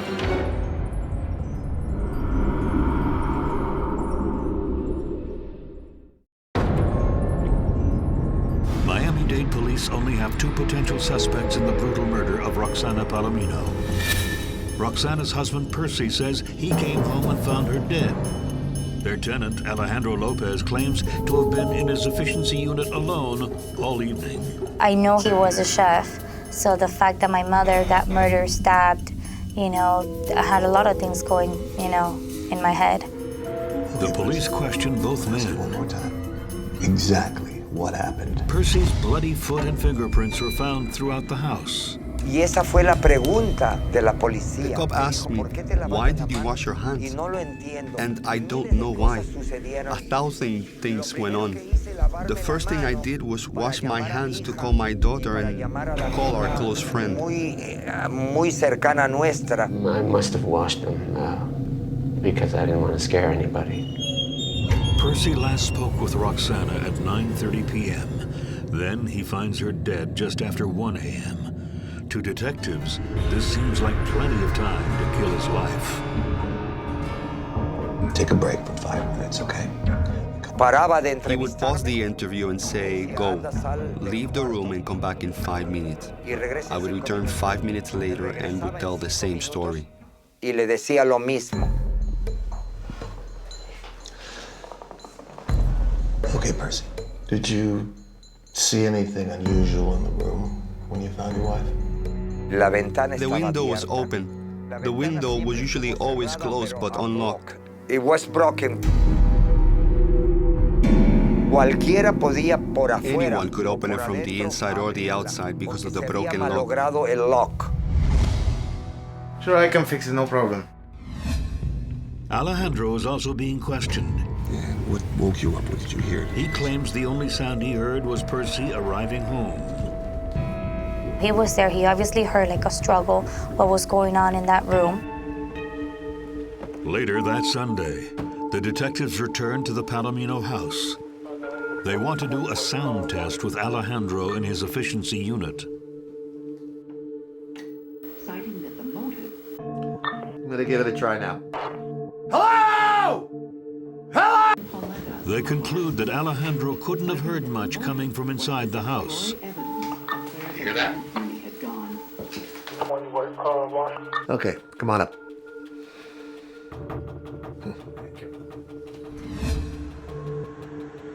Both Percy and Alejandro are released. Okay, Mr. Palamino. You're free to go. We'll be in touch. The husband was ruled out not only because of his credibility and because of obviously he was distraught at the loss of his wife. Not only had he lost his wife, but he had actually discovered her in the home. So it was doubly traumatic for him. My head was full of people who could have been, who could have done this. There was not a lot of information that the cops were revealing at the time, so there was just sort of this mystery about what happened, who's to blame, what could have happened to this poor woman. The detectives continue to search the house thoroughly. There's one thing they know for sure. It had to be someone familiar with the Palomino's comings and goings that Saturday night. As word of Roxanna's murder spreads among the Palomino employees, Ray reaches out to Percy. Hey, Papi. It's Ray. Él me llamó y me dijo, He called me and said, I heard your wife has been murdered. ¿Quién pudo? Who could have done it? haber hecho esto? And I said, I don't know. Y le dije, bueno, no lo sé. There's an event at the hall that night. Percy doesn't cancel it. And I told him, I need your help. We have a church gathering. No. No, I can't. Okay. Well. Assuming Ray is too distraught to work, Percy doesn't push. I told them, I'll come and I'll help you. We don't need right now anybody. You know, right now, everyone is a suspect. Meanwhile, the detectives begin canvassing the neighborhood. They handle it in sort of the business-like, methodical type of investigation. They've seen these types of murders before, but I think this was one that they desperately wanted to solve because of the brutal nature in this suburban community. By Monday, the detectives turn their attention to the employees at Sal Zamor. The detective, the next day after the follow-up, you know, they came and they asked me everybody's name that worked here at the hall or who was here working the day before. How many employees do you have working for you? We have four employees. You trust them all? Yeah. And they quickly determined that of all the employees that worked at the banquet hall, only one hadn't shown up that night. What about Ray Rivero? What do you know about him? The detective had spoken to every worker here but him, because they didn't know, you know, where he was at the time. We didn't know either because, you know, throughout that time we lost contact with him. Ray isn't answering his cell phone, and without a permanent address, detectives can't locate him. On Wednesday, Ray Rivero misses another shift of the Sal Zamor. Every time he would call from a different number, so every time we will try to call that number back, it wouldn't work. He didn't come on Sunday, he didn't come on Monday or Tuesday or Wednesday. And because of his absence, I started to suspect his guilt. He was extremely dependent upon the family. He didn't have his own means of income. The fact that he didn't show up, being that he was so dependent, was highly out of the ordinary. So the investigation quickly turned to him. Carla tells detectives about the pool league, and she also gives them the name of one of Ray's friends. That afternoon, they track down 24-year-old Yerandi Morphy. Excuse me, sir. Can I have a word with you? He tells the police he last saw Ray 2 weeks earlier when he dropped him off at the Jackson Memorial Hospital Crisis Center, a mental health center in Miami. This was the last place the police expected to find him. But they're turned away. Oh, come on, it's kind of important. They leave frustrated. Percy is equally surprised to hear that Ray is at a mental hospital and that Ray calls him Thursday morning, 5 days after the murder. Él me llamó cuando estaba en el hospital. He called me while he was at the hospital to justify his absence at the banquet hall. No, don't bother. Okay. See you later. I immediately called the police. Percy tells the officers that Ray says he's being released on Friday, then he'll come straight to work. While they wait to pick him up, the detectives follow another lead. Yerandi Morphy had also told them about another friend of Ray's, Dennis Kaneshiro. Excuse me, do you know Ray Rivero? Yeah, I know Ray. When was the last time you saw him? Here at the casino on Sunday night. And Dennis drops a bombshell. Ray is addicted to gambling. On Sunday night, when Dennis last saw him, Ray was obviously drunk and had a large cut on his face. You notice anything unusual about him that night? Yeah. No, Miss Palomino? Ray told Dennis that Roxanna Palamino had been murdered, then asked to borrow his cell phone. When he returned, he says he was speaking with Percy. When they determined where he was that night, that he was out gambling, that he had some injuries to his face, and that his story wasn't quite adding up, the detectives quickly pursued him. They decided to surprise Ray at the hospital. Little did they know they're in for a few surprises themselves. I wasn't suspicious. I was in shock. It seems so unreal. It's like I want to wake up from this nightmare.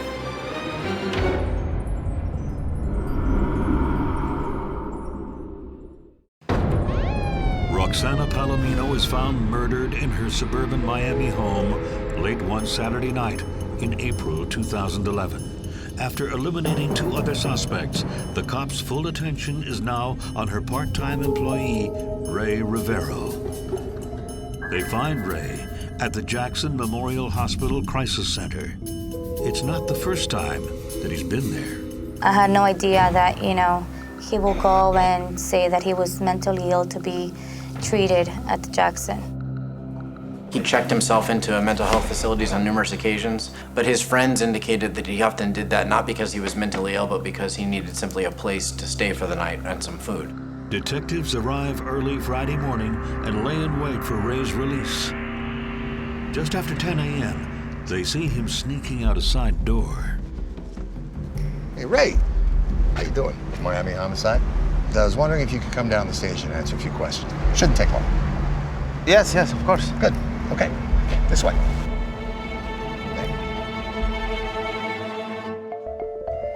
You worked at Sal's Amore Banquet Hall last weekend? Yeah, I worked there last Friday and Saturday. Oh, so you worked Saturday? Yeah. Although police already know that Ray wasn't scheduled that Saturday night, Ray tells a different story. What time did you get out of there at? About 7. Where'd you go? Ray claims he walks around for a while downtown and then sleeps at the Dadeland South train station. The next day, he heads back to Salzamore to work. While on the bus, he says he notices he has a message from the bartender there. And I got this message from Alexis telling me what happened to Mrs. Palomino, so I just changed bus and went to the casino. Why'd you go to the casino? Well, because I thought, there was no point in going to the hall. Nothing would be going on, so. Ray says he called Percy when he got the casino to give him his condolences and say he wouldn't be into work that night, which fits Percy's account. Yeah, Percy. And Ray's retelling of his time spent on Sunday night at the casino pretty much fits the story given by his friend Dennis. So far, detectives have nothing that links him to the murder. After they had finished the initial part of the interview after several hours, just as they were about to take a break, one of the detectives asked, "What were you wearing that night?" Oh, well, when I left Percy's house, I was wearing a black shirt. When you left Percy's house? Mentioning Percy's house is a crucial mistake.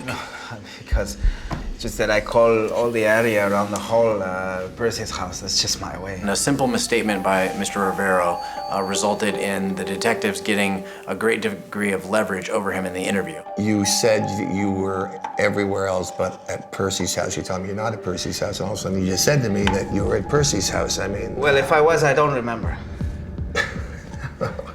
Ray, you mean to tell me that you don't remember whether you were at the victim's house the night a victim was murdered, but you remember every bus and what the numbers were and exactly what you did after that? Are you seriously telling me that, Ray? Ray starts to talk. He tells them that he did go to the Palomino's house that night between 7:30 and 8 to borrow money from Percy. I went there, but I knocked on the door, no one was there, so I just left. You left? Yeah. Where'd you go? I went to these facilities, I know, and just to take a shower and clean and go to the toilet. Okay. And where'd you get the mark on your face? Mr. Rivero attempted to explain away some of the injuries that he had. He said that when he actually went to an efficiency to get a shower that night, that he actually had stumbled in and bumped his head on a carport. And that was simply not the truth, and the detectives knew it wasn't. Hey, you're a nice guy, okay? I want to help you here. But you're not making it any easier on me. I gotta tell you what we got. We've got DNA. We've got a bloody footprint. We have got fingerprints. Now, they're all at the lab right now, and they're doing the tests, and you know what's gonna happen? I'm gonna bet you that they're gonna come back, and they're all gonna point at you. So. Yo entré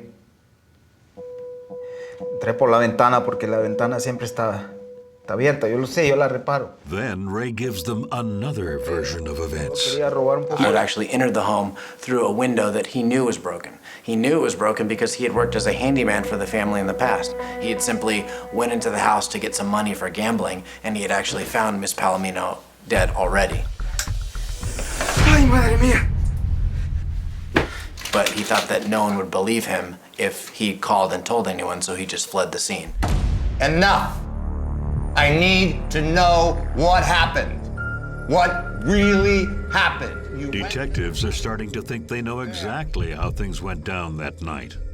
As a banquet hall employee, he knew they had an event last night, so that was the perfect opportunity for him to commit a burglary and have no one in the family ever be a witness. So this may have very well resulted from the fact that he didn't anticipate that Mrs. Palamino would actually go home early and that she would be in the home at the exact same time that he was going to commit his burglary. What happened, Ray? She hit me with a lamp, okay? Finally, Ray cracks. Wasn't supposed to kill her. I wasn't supposed to kill anybody. He confesses that he went to the Palomino's house Saturday evening, figuring both Roxanna and Percy are at the banquet hall. He knows the window doesn't lock. Sure, I can fix it, no problem.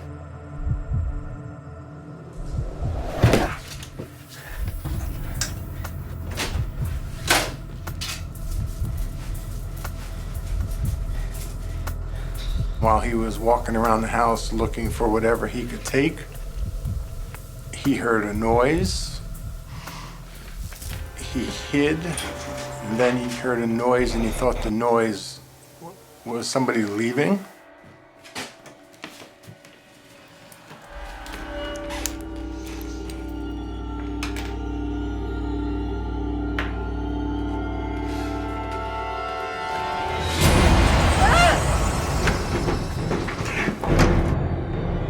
He had startled her. She had fled into a bedroom that he had had to exit through to flee the residence, and a struggle had resulted. She had armed herself. One of the two participants had a knife. I don't know whether he grabbed the knife or whether she had the knife. And unfortunately, Mrs. Palamino ended up dead.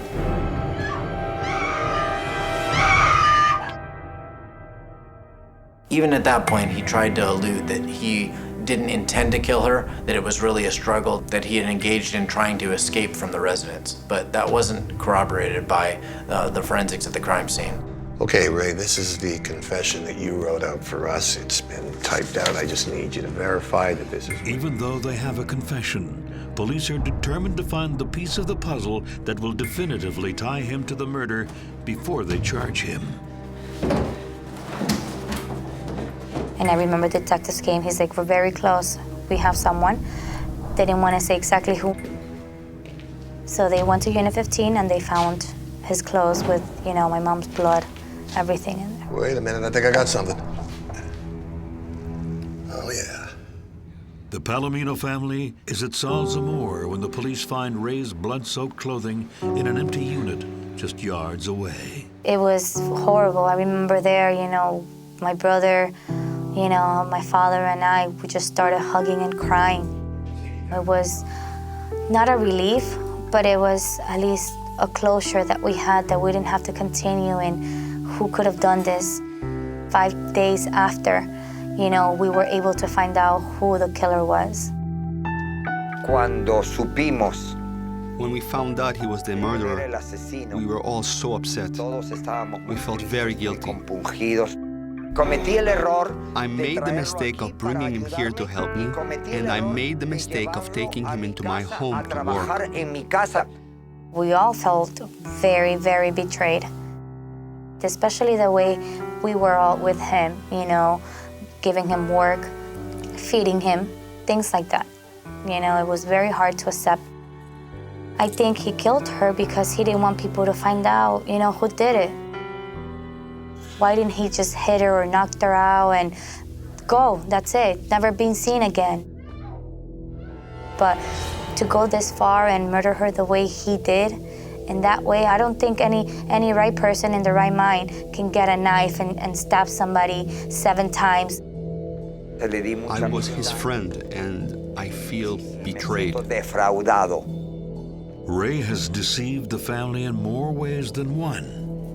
The family actually was completely unaware that Mr. Rivero had actually been stealing from them for many years prior to the murder. It wasn't until he revealed that during the course of his interview with police that he had in fact had been using that broken window to steal from the family to support his gambling habit. And the mystery behind Ray's past injuries is also revealed. The glass eye and the scar was a result of him attempting to commit suicide. After his arm was paralyzed, he began to feel worthless, began to think his life was over. He was having a hard time finding jobs, and he just tried to kill himself one night, and the gun slipped, and instead of, it was underneath his chin, it went up this way instead of going straight up, and it came out up here. I think that's one of the tragedies of this whole story, was this is someone that really was being helped by this family and ultimately betrayed them, betrayed that trust and betrayed that compassion that they showed upon him. It's very difficult nowadays to even trust anyone. On May 17th, 2011, exactly a month after Roxanna Palamino's death, Ray Rivero pleads guilty to second-degree murder and burglary with battery. When he pleaded guilty, we were all in the courtroom, and then, you know, we had a few words to say to Ray. And the first thing I said, oh, how can you betray us in this way by just taking the biggest and the most amazing possession that we have? If I was able to give anything, you know, just to see her one more time, I would. I miss her, but I know deep down, you know, she's with us. What do I miss most about my wife? Her presence, her affection, her love, her kisses, everything.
Sometimes evil creeps its way into our homes. She say this house is, that something's wrong with it. Oh, just too much house. Kind of scary. And sometimes it's already there. I've never dealt with anyone more conning, manipulative, unstable mentally. Maybe he did want to finally disappear. All right, I'd like to report a missing person.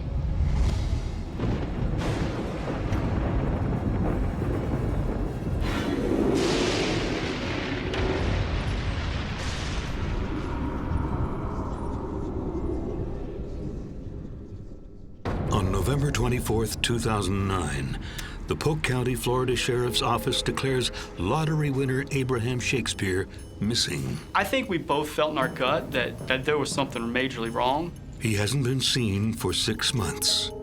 I mean, rumors was flying everywhere. What happened to this unlikely millionaire? And why does the person who claims to have all the answers keep changing the story?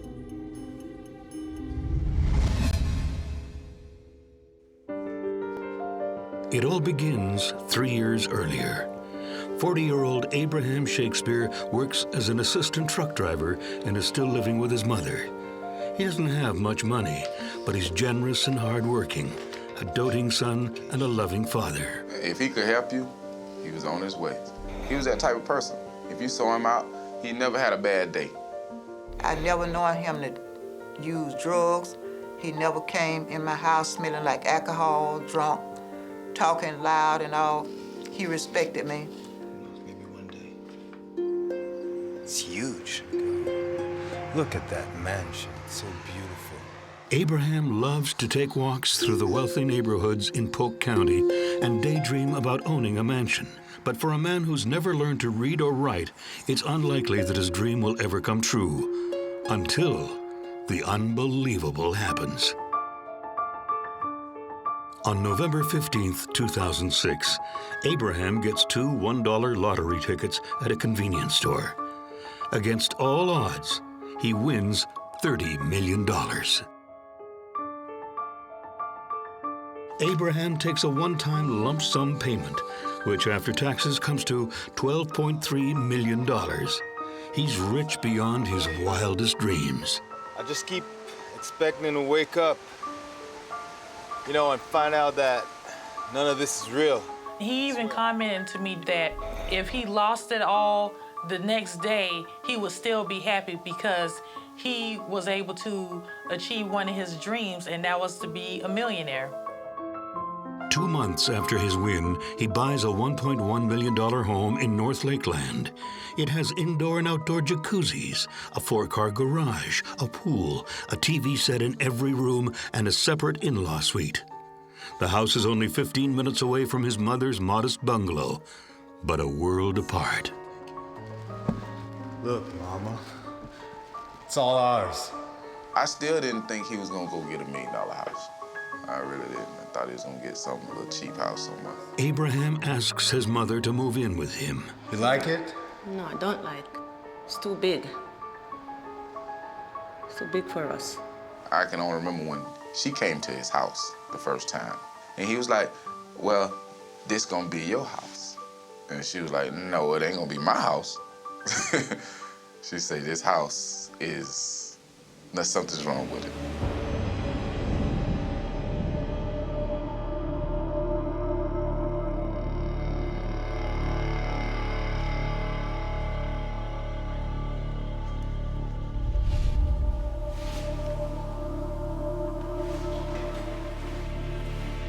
Hello?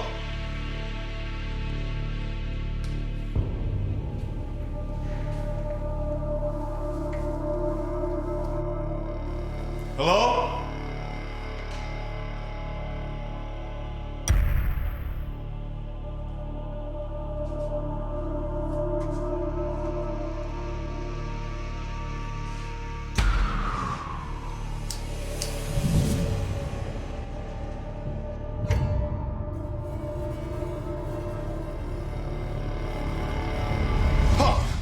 Man, you trying to kill me or something? Gotcha. Man, this place is huge. You could get lost in here and nobody finds you for days. Despite his millions, Abraham maintains his down-to-earth lifestyle. Because even after he won the lottery, he went to Walmart shopping. His clothes came out of Walmart, serious. He never bought expensive clothes. He bought a Rolex watch from the pawn shop. Yes. With his new money, he plans to build affordable housing for those in need, and he continues to see his 5-year-old son Moses 2 or 3 times a week. He set up a $1 million trust fund, so no matter what, his son would be taken care of. He spent time as much as he could with him. He felt like nothing about his lifestyle should change. But right away, family, friends, and strangers hound Abraham for money. He begins to loan and give away millions of dollars. Well, you know, the schemers came in, and the ones who want to be the bodyguards, the financial advisors, and because they knew he was illiterately typed, you know what I'm saying? In fact, Abraham is illiterate, but it doesn't keep him from paying for funerals, groceries, and rents. He even buys a house for his cousin Cedric. He really liked the attention, so he became, in essence, this quote-unquote big man on campus. He was the center of attention here in Lakeland. He was the go-to person helping those in need, and he essentially became the Superman of the community. You could practically walk up to him from out of the blue and say, "Hey, Shakespeare, I need to borrow $10,000, and he would give it to you. I don't understand nothing of this. I swear, man. And there's no shortage of people willing to help Abraham manage his money. But he is unwilling, or maybe unable, to follow even the simplest advice. Still don't get it, man. There were many individuals who came across Shakespeare's path to give him wise counsel, but he preferred the knowledge of his friends, those who did not have the business acumen or the financial know-how to help him maintain his millions that he won in the Florida lottery. On one occasion, he had a retired teacher ask him, "Shakespeare, how many zeros are in a 1,000?" And he responded 2. Soon, the novelty of being the big man on campus begins to wear off.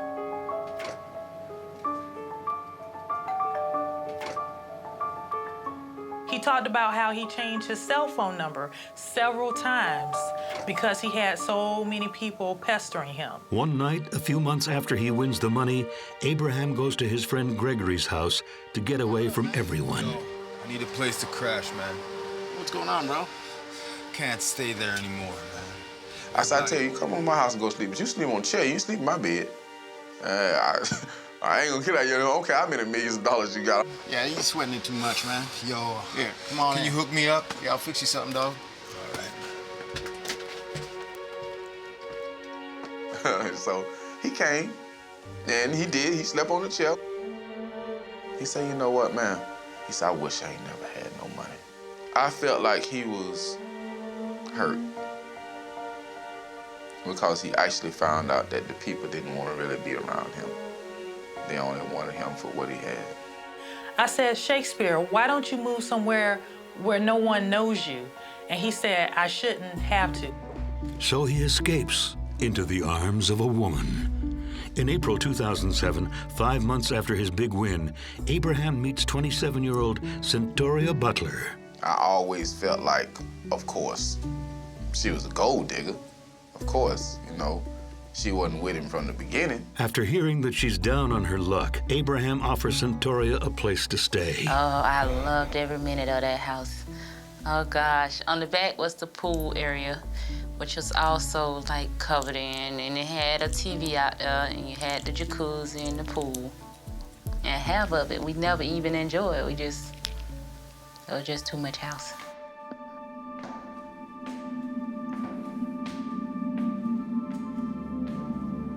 Abraham? Addy, are you here?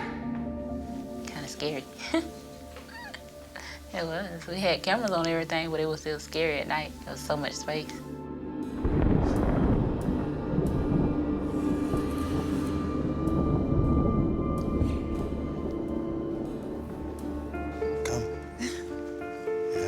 This is the place. Abraham and Mononttoya soon become inseparable. They traveled everywhere together. They went on cruises. They're happy, for now. But Abraham's a ladies' man, and it makes this millionaire an easy target. The most important thing for him, girls. Yes. Abraham loved girls.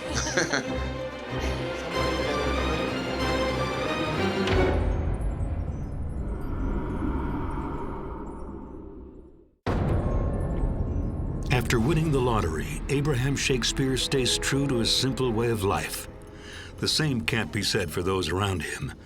He gives a lot of his money away, and not necessarily to the right people.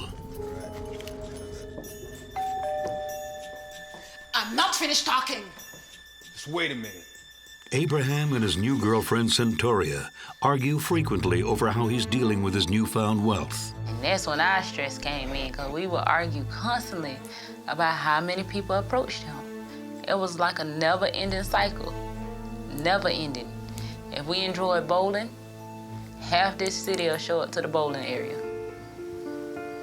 A year after she and Abraham meet, Centoria becomes pregnant. Their relationship gets back on track for a while. When it was just me and him, he was a real sweetheart. It's just like he gave you his undivided attention. Always sit, and we had long, drawn-out conversations. We had a lot of fun when it was just me and him. Hey. But now that he's a man in high demand, Abraham finds it impossible to stay faithful to Centoria. The most important thing for him, girls. Yes. Abraham loved girls. If you was pretty, yeah. He loved you.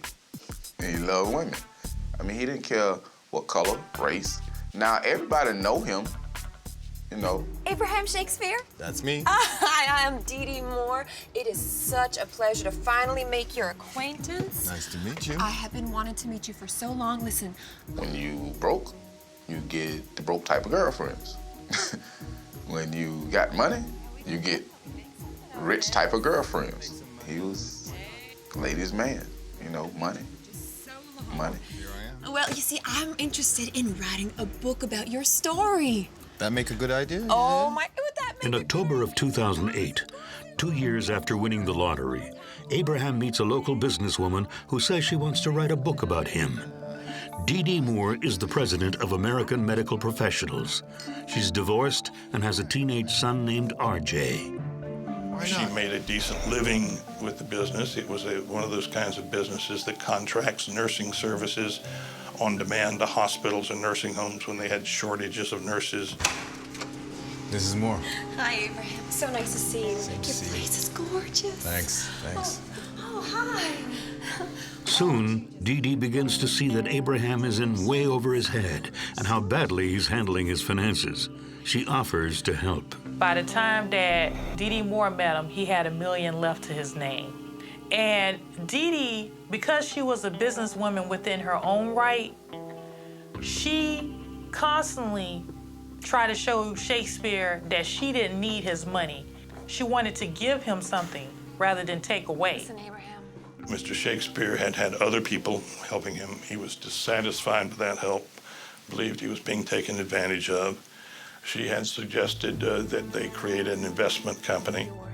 I just don't want to see you go broke. Dee Dee takes the reins on Abraham's bookkeeping, collecting on the debts owed to him, and paying out of pocket to help him get caught up on his own mortgage payments. He and she went to the bank.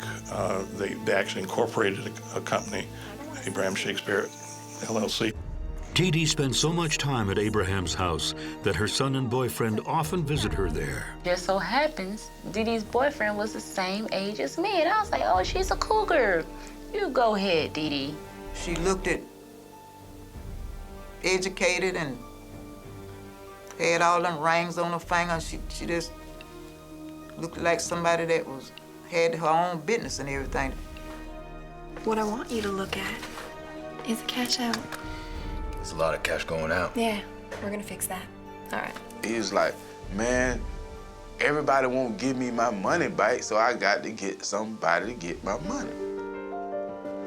Even with Dee Dee on the case, Abraham's financial situation is still in bad shape. He can't afford the upkeep on his own home. In late 2008, Centoria moves out. The plan is for Abraham to sell his house and then join her in a smaller home.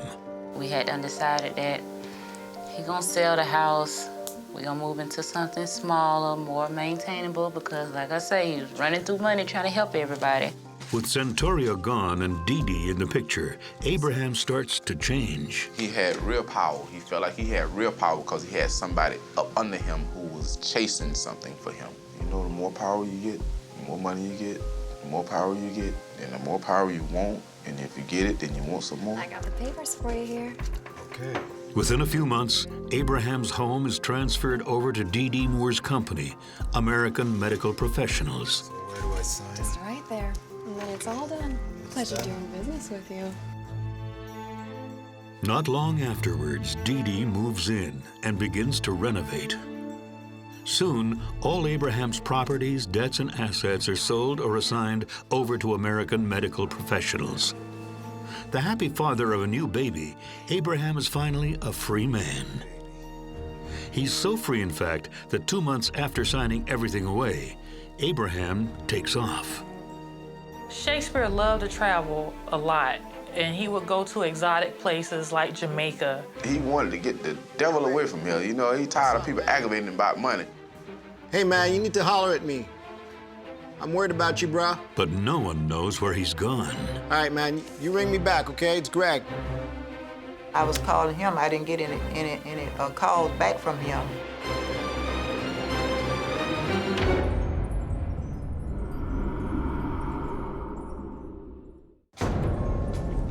Newly minted millionaire Abraham Shakespeare is lying low. Some say he's run off with a woman, others that he's taken off on a cruise. I know Abraham. He would go away in a minute. You know, everybody was saying he was out of town. I was calling him. I didn't get any calls back from him. I'm thinking, okay, he finally gone somewhere doing something for himself after the conversations we had done had. This man got millions of dollars, and if he gone on a cruise for a month, okay, that's fine. You know, I ain't messing with him. So I called back. Okay, so I text him. Hey, call me ASAP. Your house is on fire. And I figured he on a ship somewhere and he can't get no phone calls because he's out of the area, you know.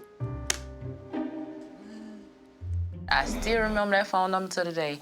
I think I dialed it so many times, I'm just gonna permanently forever remember that phone number. Every once in a while, Abraham does send text messages to close friends. All of a sudden, text messages start coming. It was weird. It was very weird. I was like, nah, I've never seen Abraham write nothing but his name. For goodness sakes, you send him a text, I have to read it to him. When I text, I get response. Hey, give me a call. Call me, I need to talk to you. It's important. A few seconds later, I get a text back from Abraham's phone. So the text come in, I'm gonna talk to you in the morning. So I text him back, man, call me. He texts me back, I can't talk right now, I'm busy, got a girlfriend. So there again, I know Abraham like girls, okay, fine. I text him. I said, Abraham, call my phone. I need to talk to you. So the text came back. I'm out of town. I'm not coming back right now. I'm tired of these bothering me about money. I'ma call you tomorrow. God was just fed up. I mean, rumors was flying everywhere. Oh, he died of AIDS here, he died of AIDS there. And I'm just like, oh, God, I wish all this would just stop. Dee tells everyone that he's gone into hiding, that he's tired of being asked for money, and that he doesn't want to pay child support to Centoria Butler. This is news to Centoria, who had seen how much Abraham loves his new son. He would stop by every night. I'm just coming to see my baby. I mean, come there and sit there for hours just holding him. Greg is also unconvinced by Dee's story. He wonders if there's a reason she's keeping everyone in the dark. Greg. Hi. Yeah, where Abe at? Listen, Abraham says he can't come back right now. Why? Why not? Where is he? He got into some trouble. What kind of trouble? Bad trouble. He raped a girl. What? Yeah. Listen, I gotta go. Hey.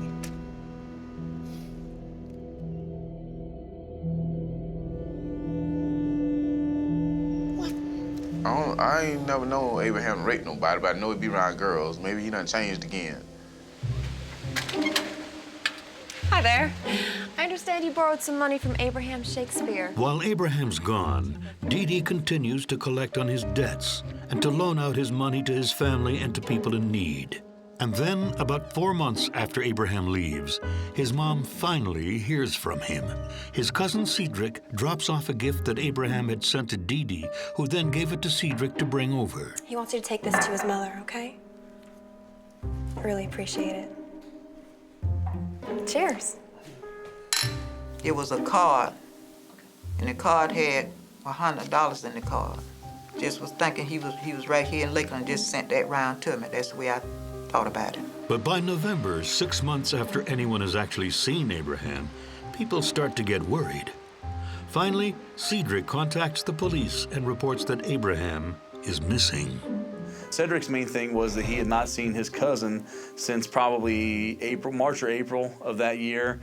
He started telling about how the only contact he had with Shakespeare was through this lady named Dee Dee Moore. Cedric told us that what made him suspicious was that Dee Dee asked him to deliver a card to Abraham's mother. And then he came back and said, well, you know, everything's all right, I don't want to be involved in it. Cedric was cooperative but uncooperative. I mean, his story changed and he saw him, he didn't see him. The detectives aren't sure why Cedric keeps changing his story, but they're intrigued by the card. They decide to investigate anyway. They start by questioning Dee Dee. Why did Cedric say he thinks Abraham is dead?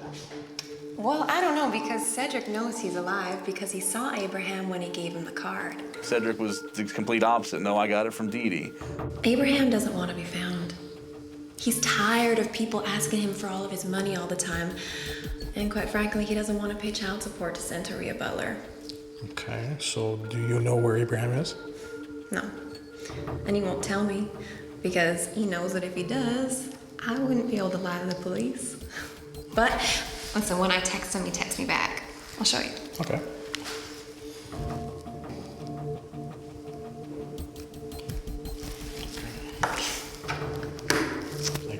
No problem. She would tell the family and tell people on the streets that, hey, I just talked to Abraham yesterday. He said to tell you hi. Eager to locate Abraham herself, Dee Dee begins to help the detectives with their search, insisting that Abraham still won't tell her his whereabouts, although they continue to be in touch. She makes the hour-long drive to their offices regularly, without complaint, and often stays until 2 or 3 a.m., telling the detectives everything she can think of that might lead to where Abraham could be. I have a little video that I took. Okay. And it shows Abraham, he didn't want to be here anymore. She gives our missing persons unit a videotape, and it's Abraham, and she's filming it, and she says, hey, you want to get out of here? And he's like, yeah, let's get out of here. And she's like, where do you want to go? You want to get away from everybody asking you for money? You want to go to Cozumel? You want to go to Jamaica? And he kind of waves his hand like, get away. He goes, yeah, let's go. You get tired of people asking you for money all the time, babe? Give me your opinion on it. I've been to a year ago. How do you like are you gonna miss your home? Yep, I miss it, but life goes on. The detectives don't know what to believe, so they keep digging. As part of their investigation, they reach out to Howard Stitzel, Dee Dee's attorney, who had prepped all the paperwork when everything was transferred to Dee Dee's company. He tells us Abraham's fine. I just talked to him in October. So that kind of threw us for a little bit of a loop, because here you have this attorney, and an attorney's supposed to be held to the same level as us.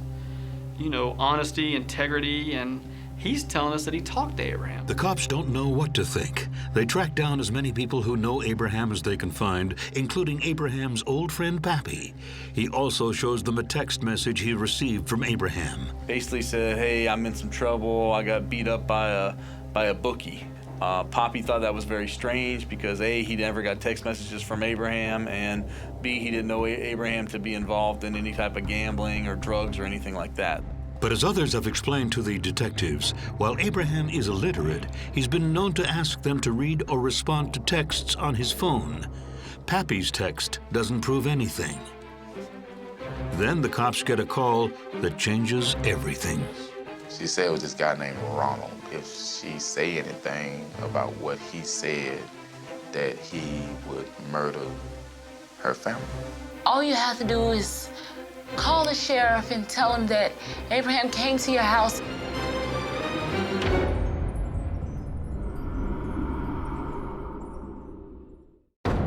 No one knows where new billionaire Abraham Shakespeare is. Has he taken off or has he gone missing? On November 16th, 2009, his girlfriend Centauria calls the police with some very interesting news. An odd proposition from Dee Moore. She just called me. She offered me a house. She say, how about I give you that house that you always wanted, and all you have to do is call the sheriff and tell him that Abraham came to your house and he banged on your window and you guys had an argument, and by the time you made it outside, he was already gone. Didi? Spoke with Santeria. She said she saw Abraham. Oh, thank God. Detective David Clark calls Dee in for another little chat. You saw Abraham? Oh my God, why didn't you call me? I should have been the first person that you called.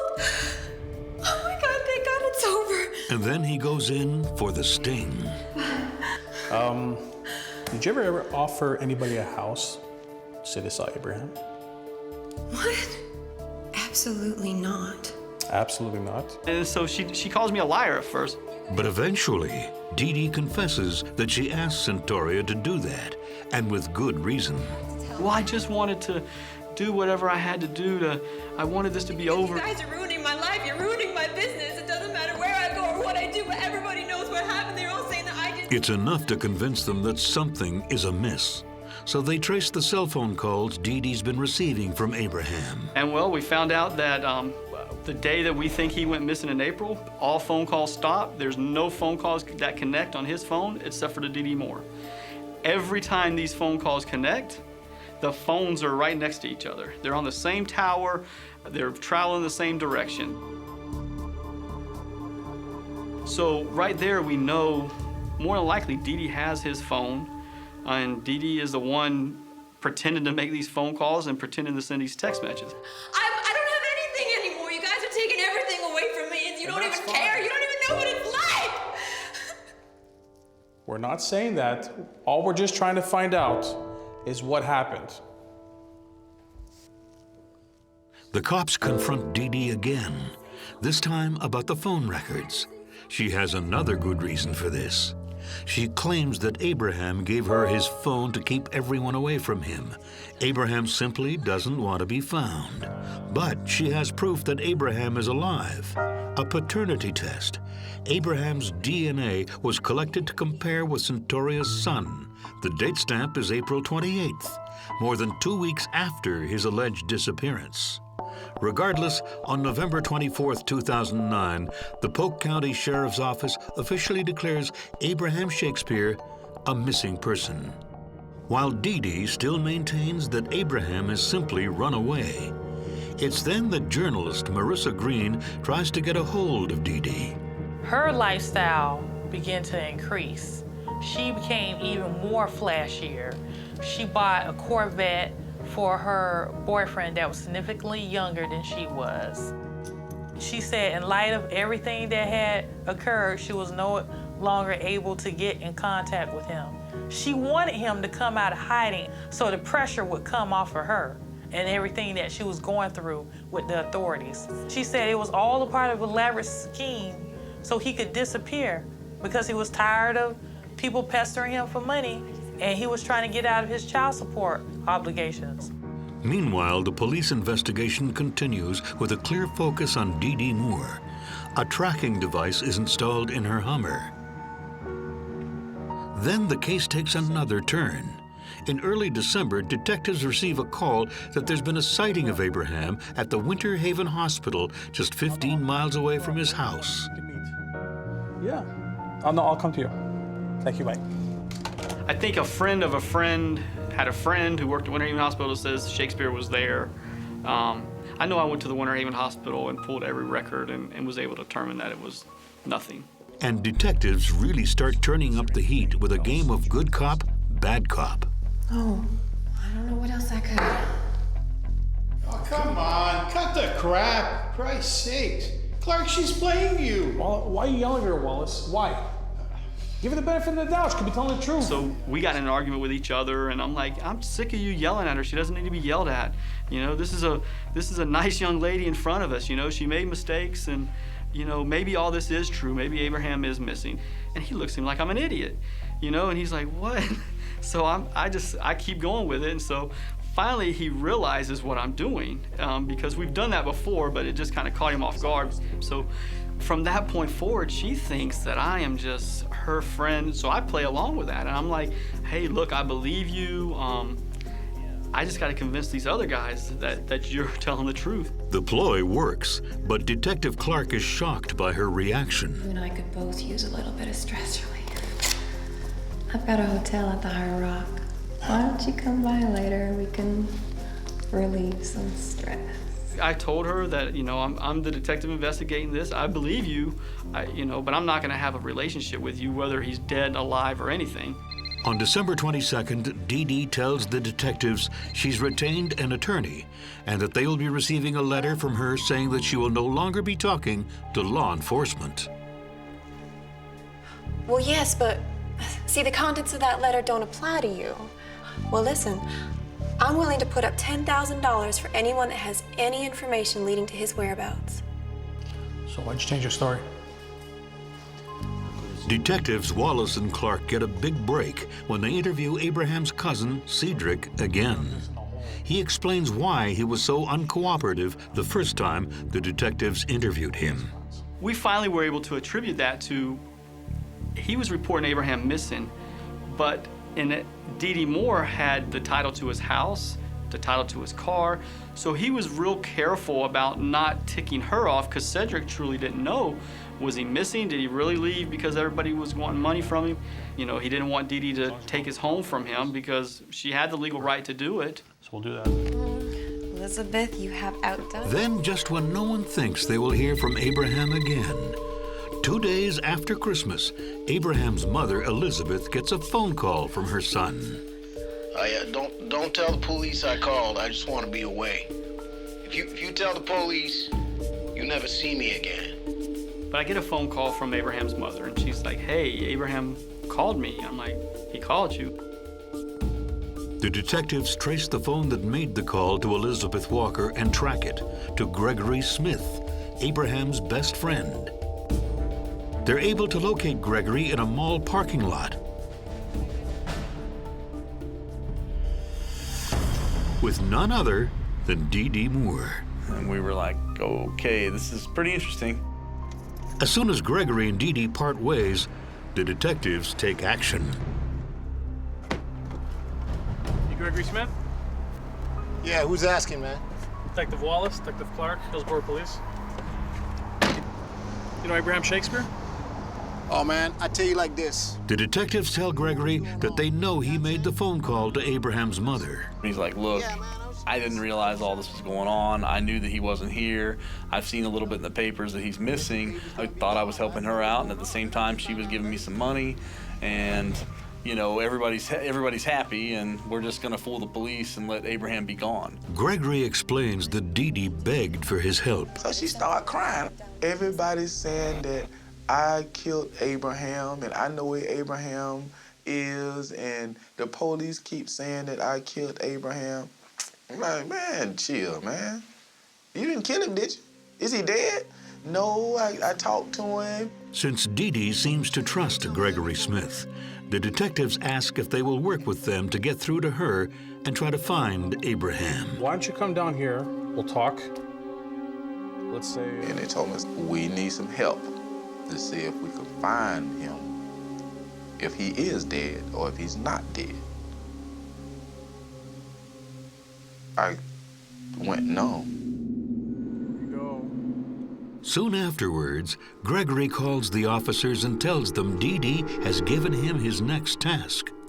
Under police surveillance, Gregory and Dee Dee rendezvous outside an electronics store. Cell phones, one in every different name, okay? Yeah, I got it. Come right back out here. She had Greg go in and buy cell phones, and you know, this one I want you to put one in the name of Ronald and one in a different name and one in a different name. She go to telling me about this mysterious man that say he did something to Abraham, and she said it was this guy named Ronald, that if she say anything about what he said, that he would murder her family. Dee Dee instructs Greg to call her from Ronald's phone so that her phone records show that he's calling her and is supposedly threatening her and her son's life. And there's more. She gave me $300 to go get a motel room. Go get a nice one, and I'm gonna meet you at the motel room. She get a brand new cordless printer. She get a brand new laptop. So I'm gonna write this letter like Abraham, and then you're gonna deliver it to his mother. Yeah, I can do that. The letter was supposedly telling Abraham's mother that he was okay. He was out of town, and he was in Miami, or some way say it was. So during that time, my surveillance team was right behind the Comfort Inn.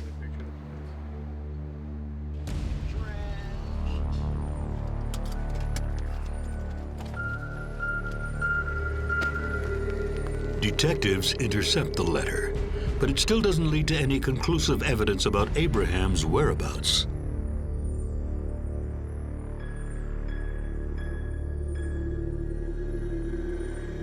It was just for over a month, and you know, we weren't getting anywhere. So on Wednesday, January 6th, 2010, Sheriff Judd of the Polk County Police names Doris Donegan Dee Dee Moore of Dover, Florida, a person of interest in the investigation of the disappearance of Abraham Shakespeare. We certainly hope that the confidence act that Dee Dee Moore is involved in to make it appear that Abraham Shakespeare has disappeared with money is correct, and he's alive and well.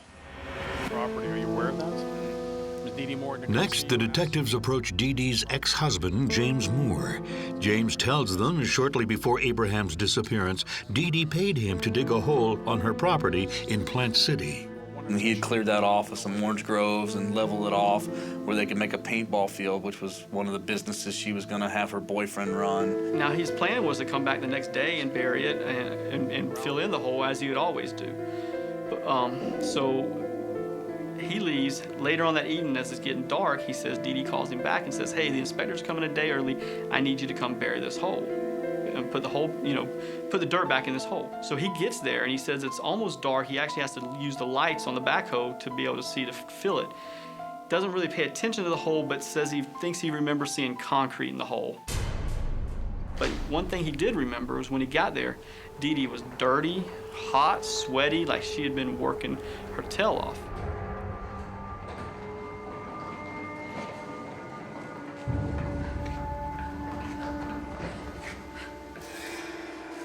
It's about the same time she had had a new driveway poured, and that same company, she had tasked them about pouring a concrete slab. So about 2 days later, I think somewhere around April 10th of that year, that guy came back and poured a 30 by 30 slab. That was really the turning point of the game. You gotta tell me straight. Meanwhile, with the police closing in, Dee Dee reaches out in panic to Gregory Smith. She finally admits that Abraham is in fact dead. She says that the mysterious drug dealer Ronald killed him, and he's trying to pin the blame on her. But you ain't never tell me that before. I only found out yesterday he came and he told me that. And now I don't know what to do, because he's saying that if anything were to come down, that he'd say that I had something to do with it. When did this happen? Yesterday. Now what am I supposed to do? I said, well, listen, why don't we try to find somebody to just take the rap to get your name out of it? So she was like, that's what we can do. We can find, do you know anybody? I know somebody. How do I do that? First thing she said, y'all got him. Who? The guy who killed Abraham.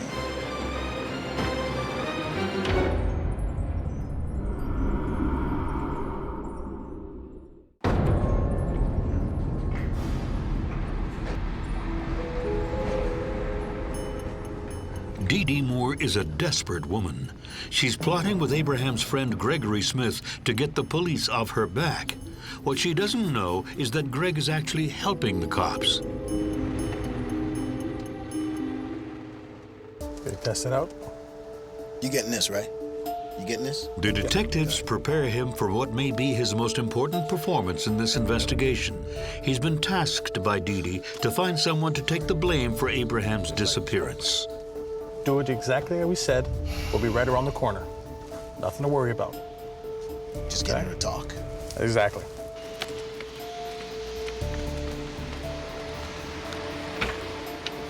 Hey. Hey.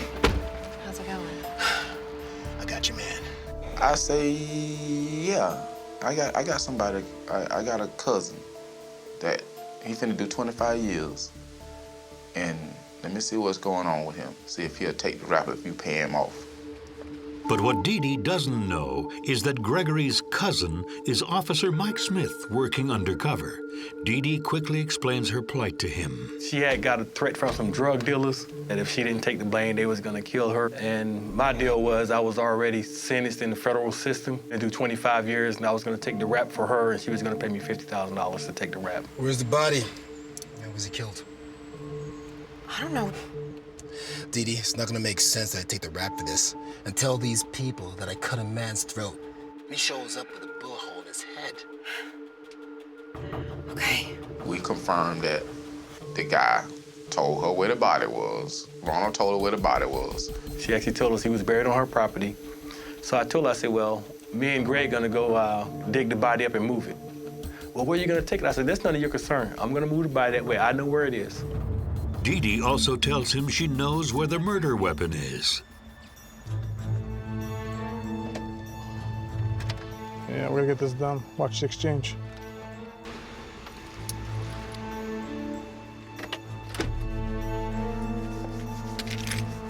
Hey. Hey. You all set? Yeah, I think so. How about you? I can be back in 15 minutes. I say, well, make it about 45 minutes, because now I need to get my people into play.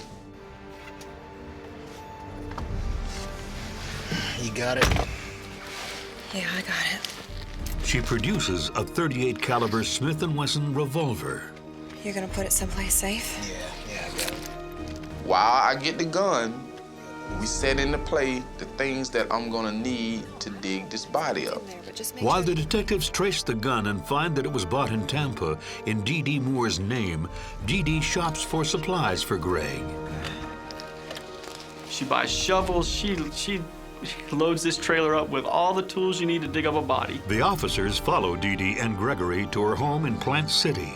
The plan is that Gregory and his cousin will come back that night to dig up the body under cover of darkness. Nobody wouldn't see me dig. Okay, it's just around the corner here. Well, you'd have to draw me some kind of map tonight, because I ain't gonna know where it is. Okay, well, I'm gonna show you where it is, and then if you, I can draw you something. Okay, so Ronald said. I had her draw all of that out on paper and write it out on paper.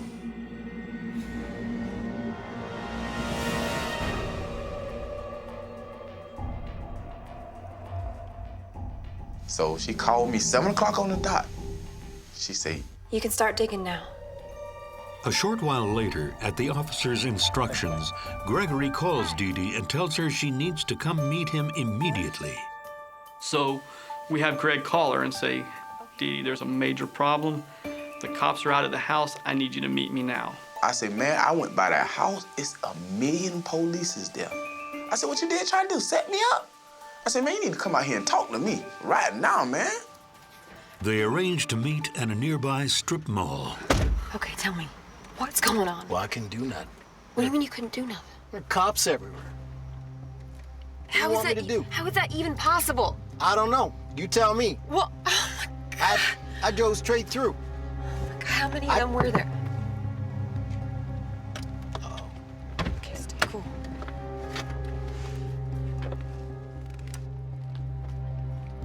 Look, detective, this guy knows a lot about Abraham. She's like, I don't know what's going on, but that guy knows everything. That's the guy I've been trying to. Y'all are messing up everything. I was just getting information from him where Abraham is, and you just ruined it. I'm like, well, that's fine. This guy's agreeing to go to the station to talk to us. Will you come? And she's like, yes. About it. It's all gonna work out. Why don't you come down with me to the station? It's gonna be fine, okay?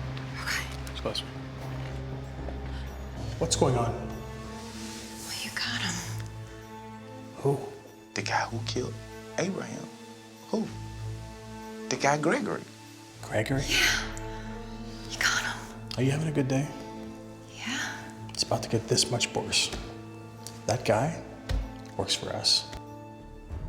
All the times in the last month you guys met, we were right there listening around the corner.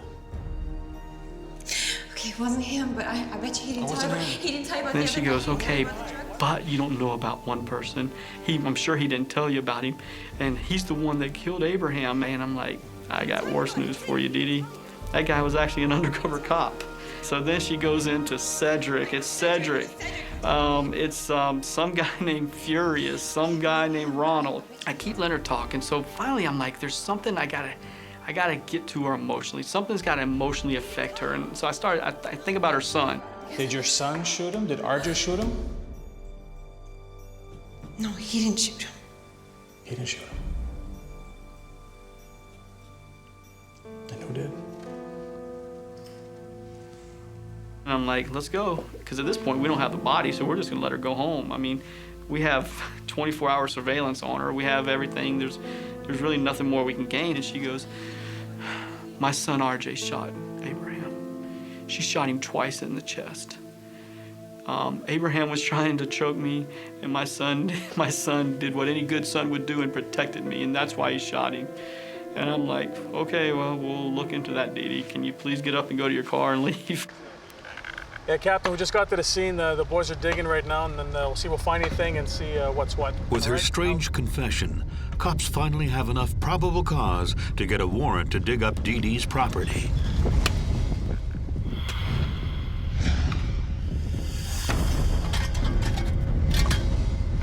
You got something? Yeah.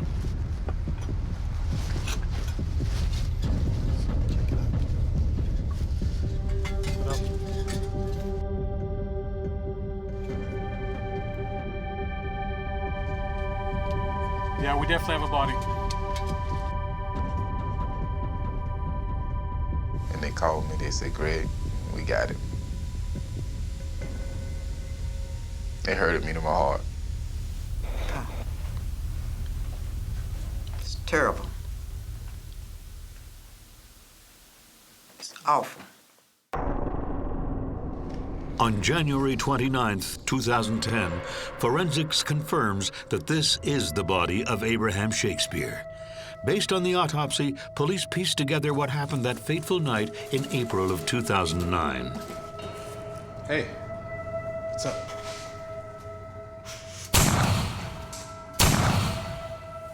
He was shot twice by a 9mm or .38 caliber gun.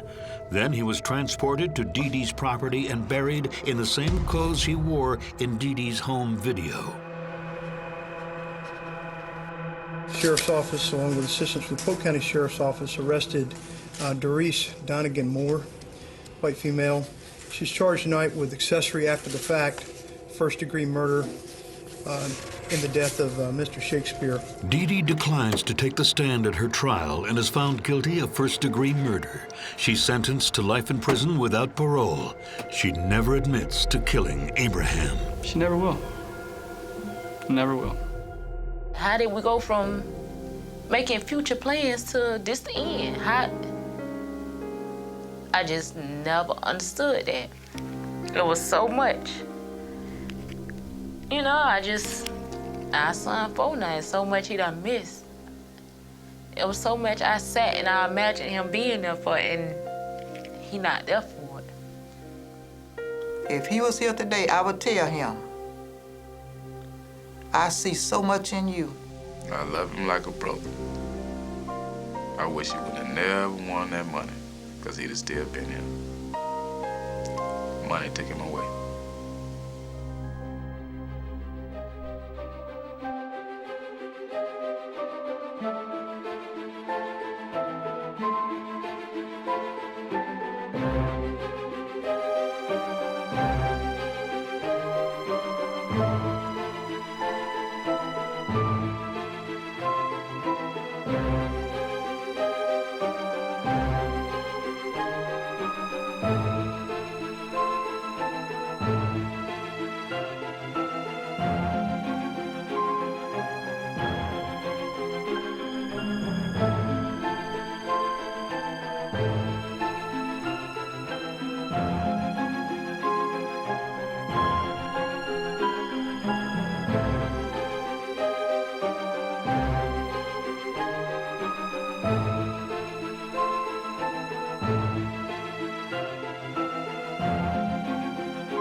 Sometimes danger creeps into our homes. And sometimes it gets an invitation.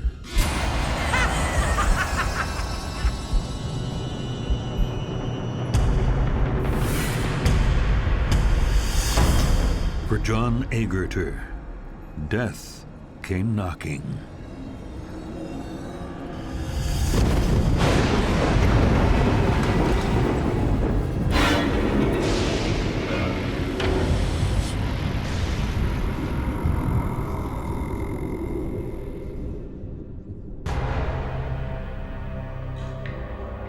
"63-year-old entrepreneur John Agger is found dead, wrapped in a sleeping bag in his suburban garage. His feet were tied up. He had duct tape around his face and around his neck. He had a cord wrapped around his neck, and they put plastic shopping bags over his head. The terrible violence seems out of character with the quiet neighborhood and the shy and retiring man who lies murdered.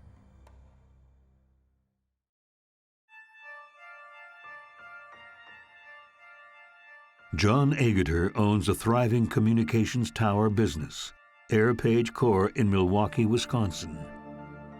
With the success of his company, Agger builds a suburban home in Brookfield, just outside Milwaukee, in 1985, where he lives alone. John had a great house. He built it himself, designed it, and oversaw the construction of it. There weren't a lot of people that John knew, I don't think, that he spent a lot of time with. He doesn't really open up to anybody, you know. I was in his life for 4 years, and I don't know who else really was in his life. He was very successful. He had started pagers back basically when they first got started years ago. From what I've heard, he basically drove everyone else out of competition. He was brilliant at understanding business. He really knew many, many things about all kinds of different fields. John's passion for his business is all-consuming. He did nothing that I know of for relaxation or entertainment outside of business. I mean, the guy was 63 or something like that, and he climbed 500-foot towers. And this is not a challenge for him. He would work from 6 o'clock in the morning until it didn't matter. It really didn't matter to him. You'll know when he's your friend because he'll ask you to go have a sandwich. It's the funniest thing. He'll call you and say, "Do you want to go have a sandwich?" And that's how you knew John was your friend. John's dedication to his business turns him into a bit of a recluse. When he's not at the office, he spends most of his time alone at home with his growing radio gadget collections. His dining room had an office in it, and pretty much every other area of the house had stuff stacked in it that he would get. He collected anything that had to do with radios and transmitters, anything like that. He had very strange collections. Just like normal day-to-day stuff for him it was not a normal thing. The only thing that was important to him was work. For nearly a decade, the only other presence in his home is his elderly mother.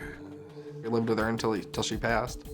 John was, I don't know if you want to call it eccentric, but different. I know he never really got along with his family because he was just out there character.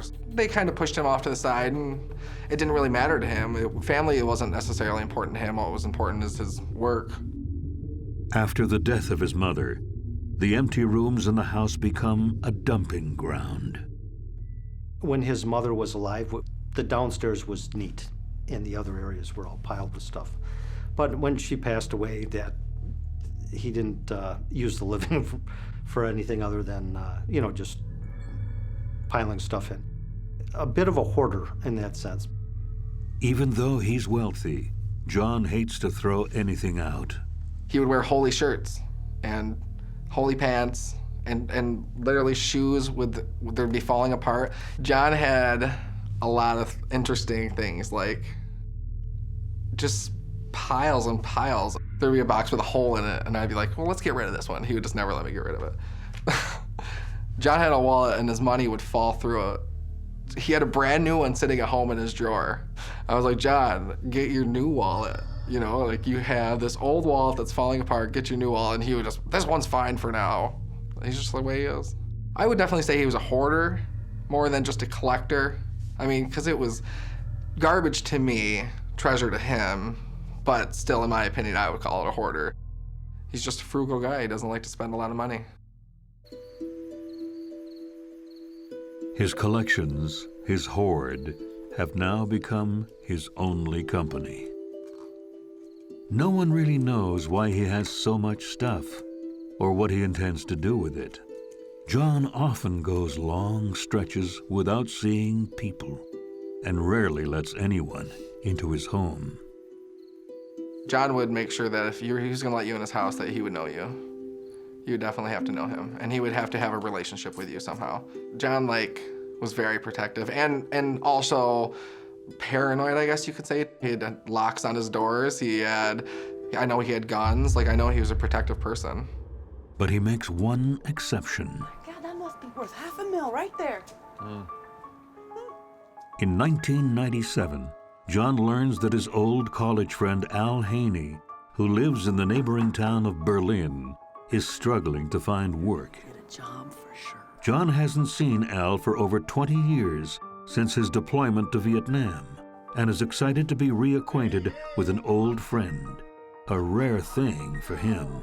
How you doing, He invites Al and his wife Lynn, who he has never met, into his life and home. You must be Lynn. I am. Hi. Nice John. to meet you. Good to meet you. Take your coats. Al had gone to school with John, and he had lost contact with him for quite a while.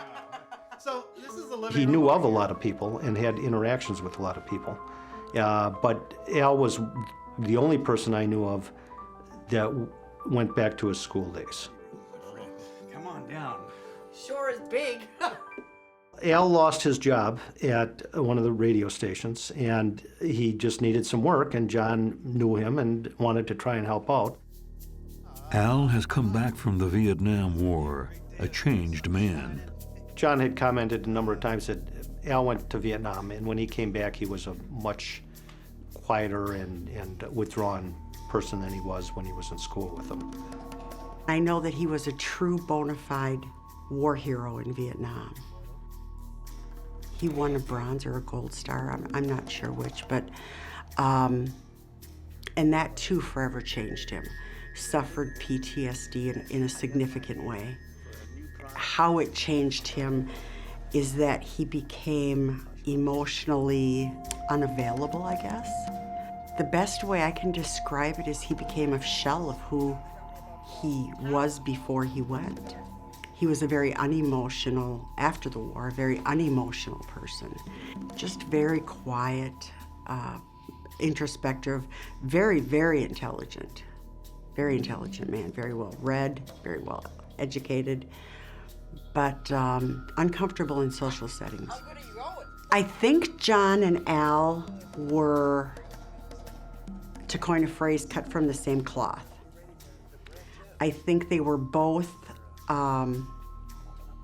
reclusive in their own ways, lacked social graces with people they didn't know. And like, I don't know, tiptoed around and never really made too much of a commotion after he went to war. He was just not the same person anymore that he used to be. These radios here are collector's items, you know? Inside the house, Hal and Lynn are surprised by the sheer amount of stuff John has. He had old radios, antique radios and things like that, and they would be on a pile of 12 other things. He had tons of electronics, old stuff, new stuff. I mean, I don't even know what any of it was. Just electronics laying all over the kitchen table, all over the living room. Sorry. Be careful with that stuff. Sorry. John is pleased to be able to help out an old friend. Thinking about, look, we got a position that's opened up. You know, with this new expansion coming on, we're going to need somebody with your capabilities in logistics. John actually had a big heart when it came to people he knew. He would constantly act like the bulldog and, bark and make all these comments. But the reality was, if he knew you and you needed a hand, he would give you a hand. And I think the same was with Al. He just perceived him as needing a hand. Monday morning? While John has been focused on his work, Al's #1 priority is keeping his wife happy. They were happily married, had a nice home. Al had a good job. He allowed Lynn to do whatever she wanted. She didn't work, even though she had gone to college to become a registered nurse. After returning from Vietnam, Al meets Lynn in 1978, saving her from her dysfunctional family. She wanted out of her house. She had a lot of step siblings. There was a lot of drama. And Al set her up in an apartment. She lived on her own up until about a year and a half before they got married. And then they lived together. And in fact, they got married in the backyard of their home. For Lynn, comedy was an escape from a troubled childhood. She always wanted to be a comedian, and she enjoyed making people laugh. She always wanted to be noticed. So whatever it would take for her to be noticed, she would pretty much do. After she was done going to UW-Milwaukee for nursing, she went to clown school. And she would go to people's homes that were having like parties for their kids or whatever.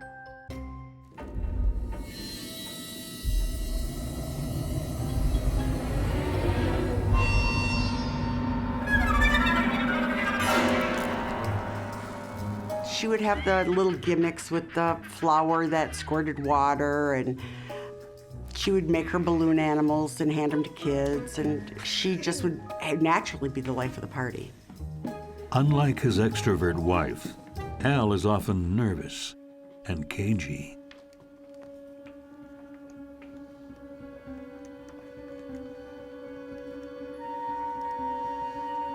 Hello? Anybody here? Al. Get over here. I need an extra pair of hands here. When Al takes the job with John, the two work together in harmony for years. Hold this. Make sure these two wires don't touch. Sure. As time goes by, John gets richer and richer, his house more and more crowded, and his piles of things grow ever higher. The same can't be said for Al. In 2005, despite his job at Air Page Corps, Al can barely keep up with his wife's spending habits. Lynn spent money since she was a teenager, like it defined who she was. The word she has always used to describe things of luxury in her life is deluxe. And the more luxurious they were, the more deluxe they were. She won the lottery twice and went through that money like it was water, from what I understand. She continued to spend as though her husband's income was limitless. If you were in a restaurant ordering a margarita, she would order a margarita with a very specific high-end tequila that most would consider a waste putting it into a margarita. John told me that Lynn was an aggressive spender and, that they had won the lottery a couple times and she had spent it. So he didn't like her very much because of stuff that he had seen her do. Look, I may be able to find something for her to do here. Despite this, John agrees to give Lynn a job when Al asks him to. I won't forget this. Thank you. All right, Al. Thank you. It's a decision John will come to regret. He told me that she kept messing up, like she was constantly just messing up and messing up. When she left there, she was very unhappy about it. John Agger has reunited with his old friend, Vietnam War vet Al Haney. He decides not only to help out his friend, but his wife as well. He's not sure it's a good idea. It surprises me that John would hire Lynn equally as much as it surprises me that Lynn would work for John, because they didn't seem to have any friendship there or any connection. So that does surprise me. John had agreed to hire her to help Al out, and as I trained her, I could tell that her point of view on many things was the polar opposite of John's, and I really didn't think she would last very long. John and Lynn do not hit it off. How's it going? John always evaluated everybody, you know. From last month. How you doing? Hey, great. Coupons? You clipping coupons? You're rich. He thought Lynn was very liberal and irresponsible. He didn't think a lot of Lynn. Keep a friendly dialogue with her because he wanted to talk to Al, and he liked Al. They were just very different. And Lynn was, could be a bit of a hothead, so that when she got her feathers ruffled, she would tend to blow up more. Woohoo! Yes, I saw them. Yes, I saw those. It wasn't a good working relationship.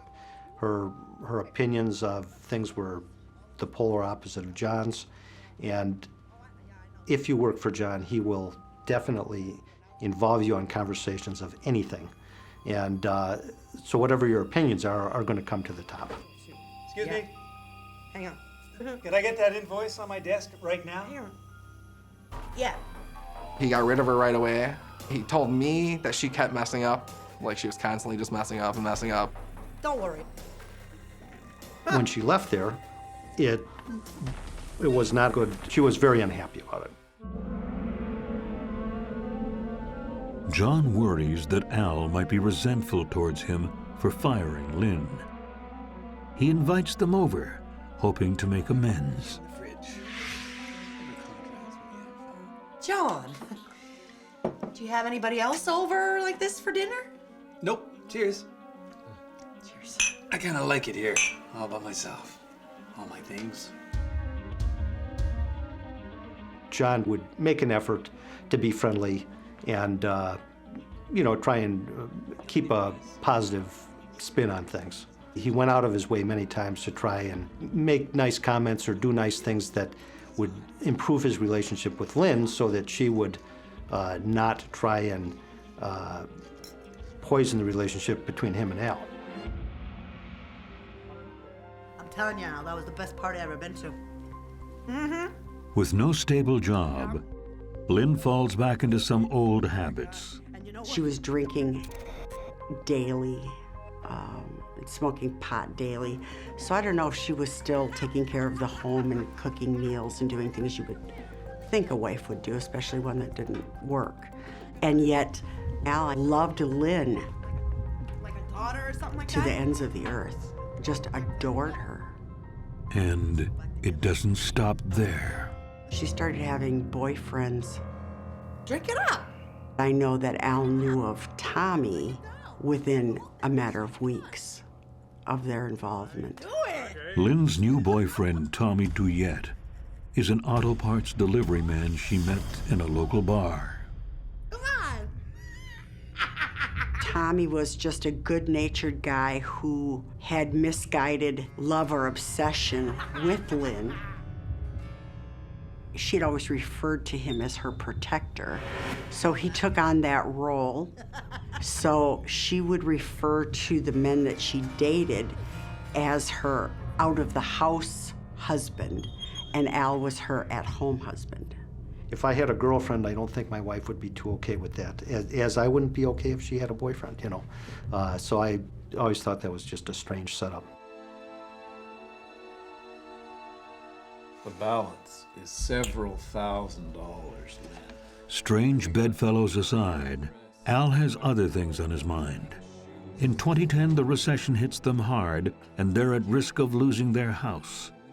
Even though Al explains that his boss has nothing to do with their financial woes, Lynn is convinced that John owes Al money. If you just went to John. John paid net 30, which is 30 days after the invoice. So Lynn and Al were having a cash flow problem. And this was eating at Lynn like nothing I've ever witnessed from someone about money. She would be on Al about this money. It was constant. Al, have you talked to John? Al, when are we gonna get the money from John? Al, how are we gonna make the house payment? Al, I've gotta have gas money. Al, I've gotta have cigarettes. It was almost a constant beratement of Al over actions of John that Al has no control over. What are you gonna do? You're gonna hit the 2, you should hit the 4. With Al and Lynn's relationship spinning out of control, Lynn takes on yet another lover. Her ex-boyfriend, civilian police clerk Mark Finken. I don't know how many boyfriends Al was aware, but it was no secret that she would go out and party. He wouldn't confront it. I mean, he was not assertive. He was negative assertive. You know, he just, whatever went on, he just, okay, and just plodded along. I assume he was okay with her having a boyfriend. You would have to be if it was going on that long. Lynn even invites her boyfriends over to the house while Al is home. But he has no idea what they're really up to. There's a new character in our story. Might have to change the plot a little bit, but... We don't need a new character. As long as the main character gets her notary license, we're in business. We can talk about this a little later. Lynn has all the men in her life wrapped around her finger, except for one, John, and their relationship is about to take a strange turn. She calls and says, "Would John commit suicide?" But I just knew something was wrong.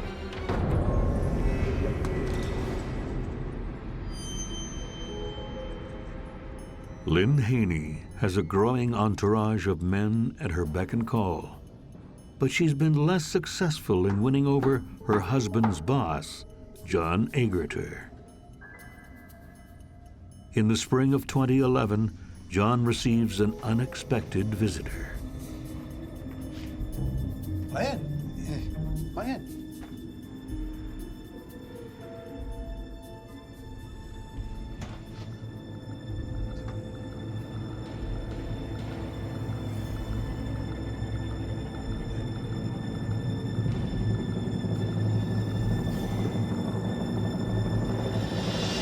I got you some coupons. I got you. She brings coupons as a peace offering. I like those so much. John told me that things were improving with Lynn, that she had actually dropped off some coupons to him for pizzas or some such thing, which John always loved to bargain, and a coupon for a free whatever was a big deal with him. And that he felt that, gee, she was maybe coming around, that she had actually, you know, gone out of her way to help John out. So, I hear you're thinking of moving to Las Vegas. She also asks John about his future. He did talk about buying a house sooner or later. He hates tax, so he was going to move to Nevada where there's no tax. Hey, everybody, gather round. Guess what I brought? Over the next few months, Lynn drops by John's office with fresh baked goods for his employees. Oatmeal raisin. Her cookies, however, come with a series of unusual questions.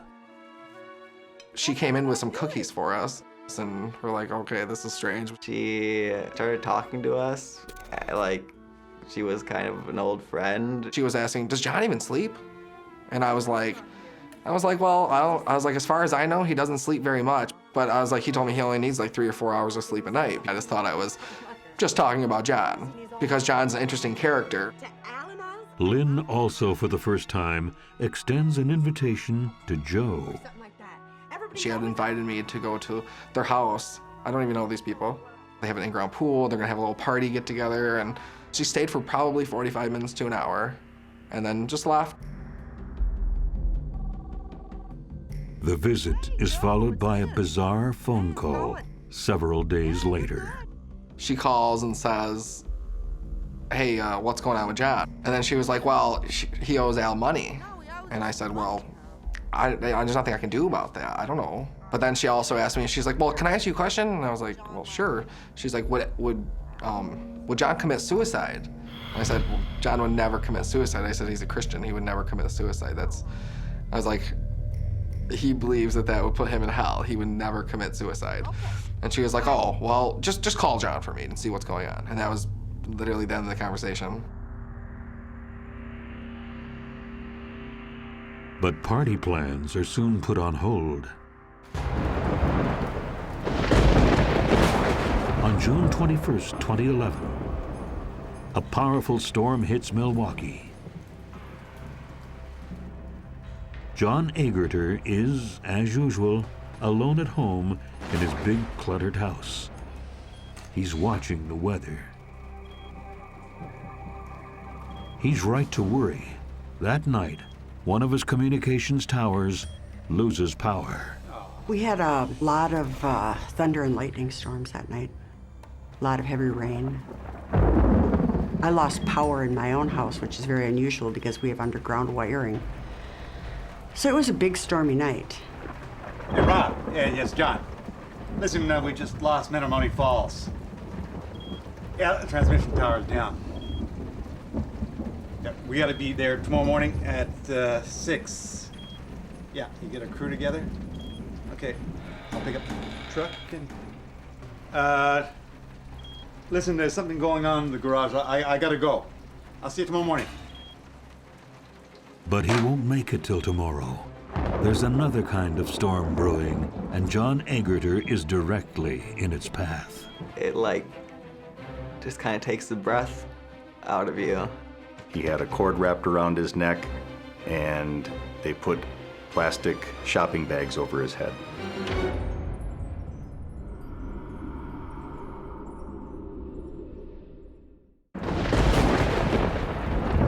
On June 21st, 2011, a mighty storm hits Milwaukee, bringing with it unimaginable chaos.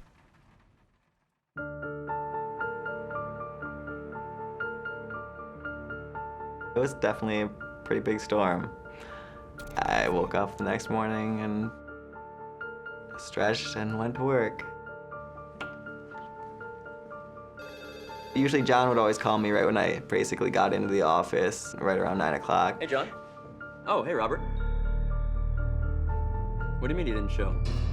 One of Jeremy's colleagues calls in looking for John. Robert was calling because John was supposed to be at one of the towers and he had not shown up. So he was concerned because he hadn't heard anything from him, and John was never ever late or missed any sort of business, anything. So it was strange. Hey, John, it's Jeremy. Just wondering where you are. So I tried calling him immediately and didn't get a response for a minute or whatever, 2 that I waited for, and decided to go check it out. And so I drove over to John's house.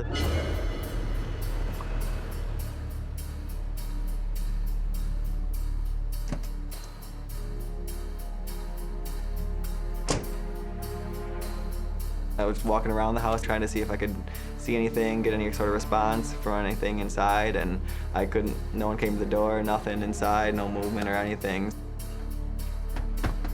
So I called the cops and waited at the house.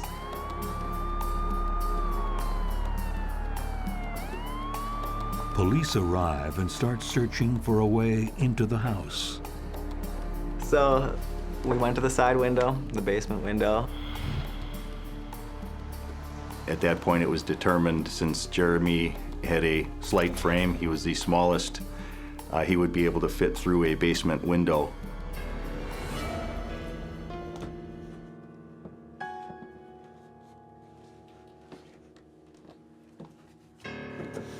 So I went inside and fell right away because I'd never been inside there, and the basement is just full of boxes and stuff, just like the office, just stuff strewn everywhere.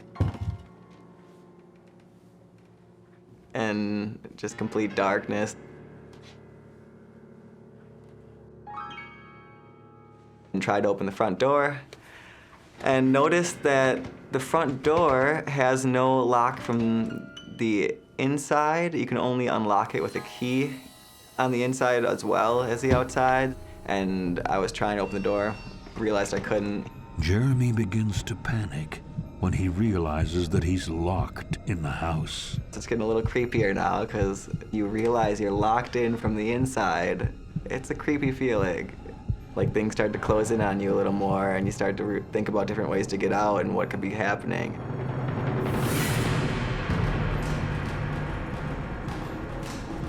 And so I just went to the garage and jumped over some blankets, like right near the entrance.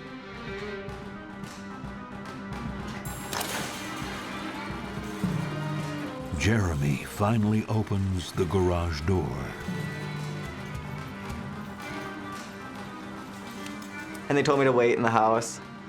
So I was feeling a little better, like maybe it's all right, maybe something's okay, like maybe he's just not here. And then, like a few seconds after that, I heard his beeper going off, and his beeper was never far from him.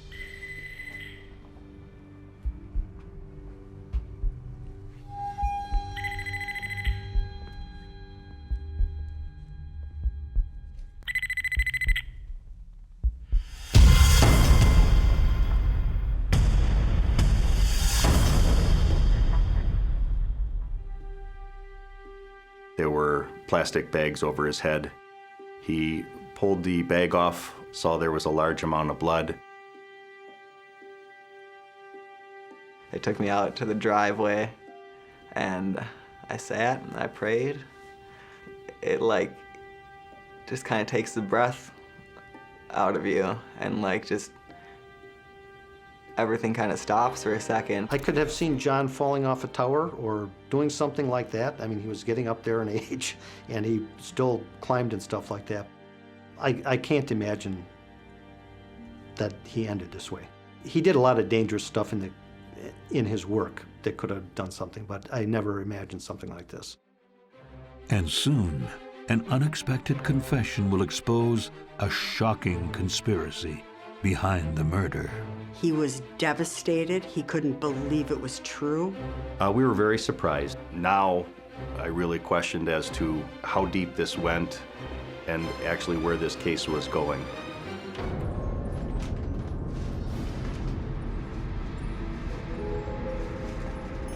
Milwaukee businessman John Agger is found strangled by an extension cord in his own garage. There are no signs of forced entry. John was extremely cautious about who he would let in the house. If he didn't know you were coming, he probably wouldn't answer the door.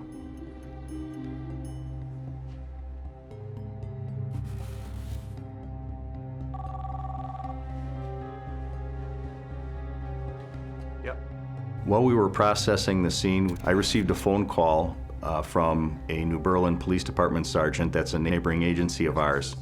And he asked me, he said, "Are you guys at a death scene?" And I said, "Yes, we are." And he said, "Does it appear suspicious?" I says, "Yes, it does." He said, "Do you think it could be a homicide?" I said, "Yes, I do." At that point, he said, "Is the victim's name John?" I said, "Yes, it is." And he said, "Oh, call Slinger Police Department. I believe they have your suspects in custody." Thanks, guys. Earlier that same day, Brenda Eddy also gets a surprise phone call. It's her cousin, Lynn. She said to me, I'm in a lot of trouble. I killed someone. And my reaction was not one of, oh my gosh. My reaction was one of, yeah, right. So I didn't believe it. And I thought she was just in some trouble. Maybe the cops were looking for her for a bar fight. She called me a second time. She told me she had to get gas, and then she was coming up to my place. I kind of went, could this be real? Could she really have killed someone?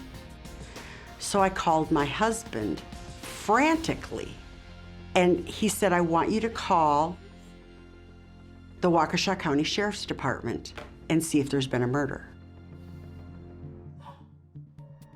Do something, I'm out in my garage with the phone, and Lynn and Tommy show up, so I thought it best that I just get off the phone. I didn't want them to suspect that that's who I was talking to. I had never seen Tommy before. I'd only heard about him, but he's a really big guy. I was intimidated by his size.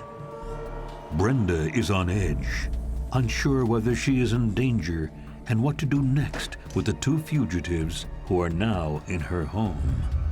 Brenda, do you have any plastic bags? I started to feel afraid and panicked. She was getting plastic bags out of a closet in my kitchen to put some groceries and things in. Put all of it in there. They were gonna go on the run and live in the woods.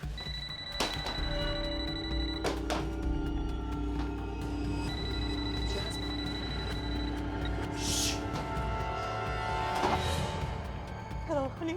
Yeah. Brenda's husband tells her that the police are about to raid the house. There were officers in many locations, even on my patio. They were everywhere. And they were prepared to arrest them.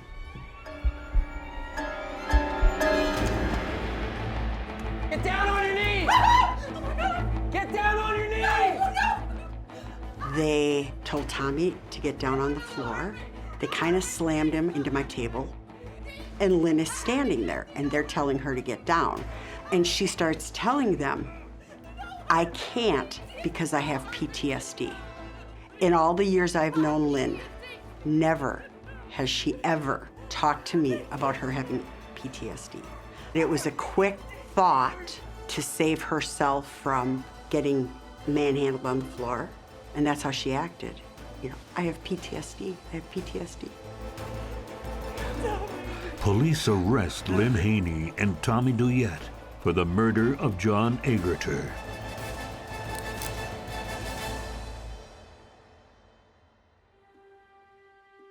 Al is in shock when he finds out his wife has been charged with the crime. He was devastated. He couldn't believe it was true. And because John and he were such good friends, his initial reaction was, I'm done with her. Lynn's boyfriend and partner in crime, Tommy, learns that Lynn, while in custody, is trying to pin John's death on him only.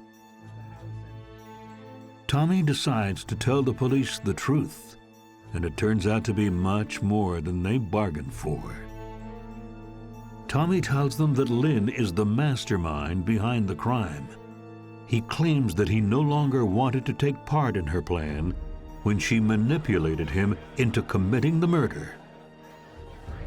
And it wasn't supposed to happen that night.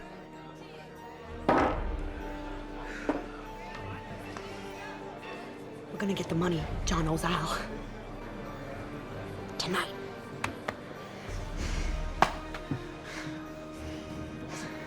Tonight.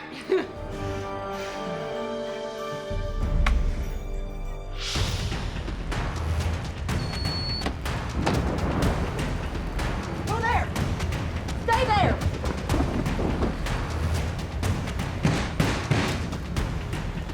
Stay there!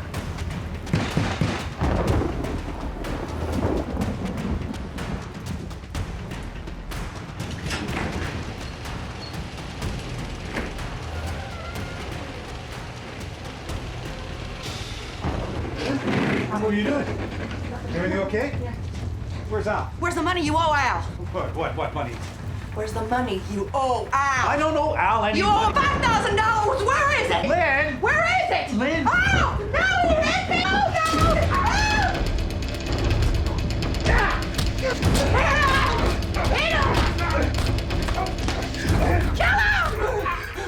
At one point, he grabbed an electrical cord and wrapped it around John's neck, closed his eyes, and pulled it tight until he felt no more movement from John. Tommy! If you love me, you'll kill him! Tommy went on to talk about, as he opened his eyes, he could hear Lynn with a roll of duct tape, wrapping that duct tape around John's neck to continue with the process of preventing him from breathing. He didn't remember much after that. I'm gonna go inside to see if there's a freezer. At least initially, they were going to stick him in a freezer so that they would have time or they could take care of it later. I believe they thought John might have a freezer in his basement or in his garage, and he did not. So that was the first part of their plan that kind of went bad. The next morning, Tommy and Lynn drive around, desperately trying to find a freezer. That morning, when they were looking for a freezer, Lynn checked, she called Sears to see if she had enough money on her card or if she'd have enough money to buy a freezer on her Sears card. She also had made some phone calls to her relative, Ziggy, to see if he could get them a freezer. Lynn's impulsive nature derails the plan. I believe that this plan went wrong because Lynn jumped the gun. She didn't follow the plan. I don't believe she was supposed to go there on that day. I think they were supposed to do the murder in the future. I think when Lynn got something in her head, there was no stopping her. That's what she was gonna do, and she's gonna use her pawns to carry out what she wanted. Unable to find a freezer, Lynn and Tommy head directly to Brenda's house. They're going to get provisions to go out of town. Hurry up! After the arrest, the police make a startling discovery in Lynn's cell phone records. They uncover a series of phone calls between her and her old boyfriend, a civilian police clerk named Mark Finken. At first, I think we were excited about the fact that he works for a police department. We thought we'd get some very good answers. Just days after they begin questioning Mark Finken, he commits suicide and leaves a note declaring his innocence. We were very surprised. Now, I really questioned as to how deep this went and actually where this case was going. The police come across a bizarre exchange of emails between Mark and Lynn, detailing their plan as though it were a fictional story with characters. That was their code. The deal was Lynn would write him and say, well, for my story, how about if this happened or that happened? And they were all the details of what the presumed plan was. She had a lot of elaborate plans, one of which was to dispose of John's body by grinding it up or dissolving it in hydrogen peroxide and taking the remains and sprinkling those remains around a rose garden. She felt that by doing so, she could gradually get rid of it and nobody would know or be the wiser. The emails detail how Mark was going to assume John's identity after he was dead, and Lynn was going to administer his estate with her new notary license. As long as the main character gets her notary license, we're in business. On Mark Finken's computer, we found a copy of a will with John's name on it. They were writing out a will and they were gonna sign it, and I believe Lynn was gonna notarize that. We also found a copy of John Agger's signature that Mark had been practicing. And so Mark could then be John's signature and Lynn would notarize it as being authentic. That's a pretty elaborate plan. Lynn assumes that because John has no family, that no one will notice he's gone. Apparently, John had been talking about moving to Nevada. They were going to murder John on the 4th of July weekend so that they would have more time to do what they needed to do with his remains because it was a holiday weekend and no one would be looking for him. The fact that she had spent so much time concocting this plan to think about how to sell off this man's company and to think that he didn't really matter because he didn't have anyone is the most heartbreaking part. To the police, it appears that Lynn spearheaded a complex operation. There's one person that can tie everybody into it, and that one person is Lynn.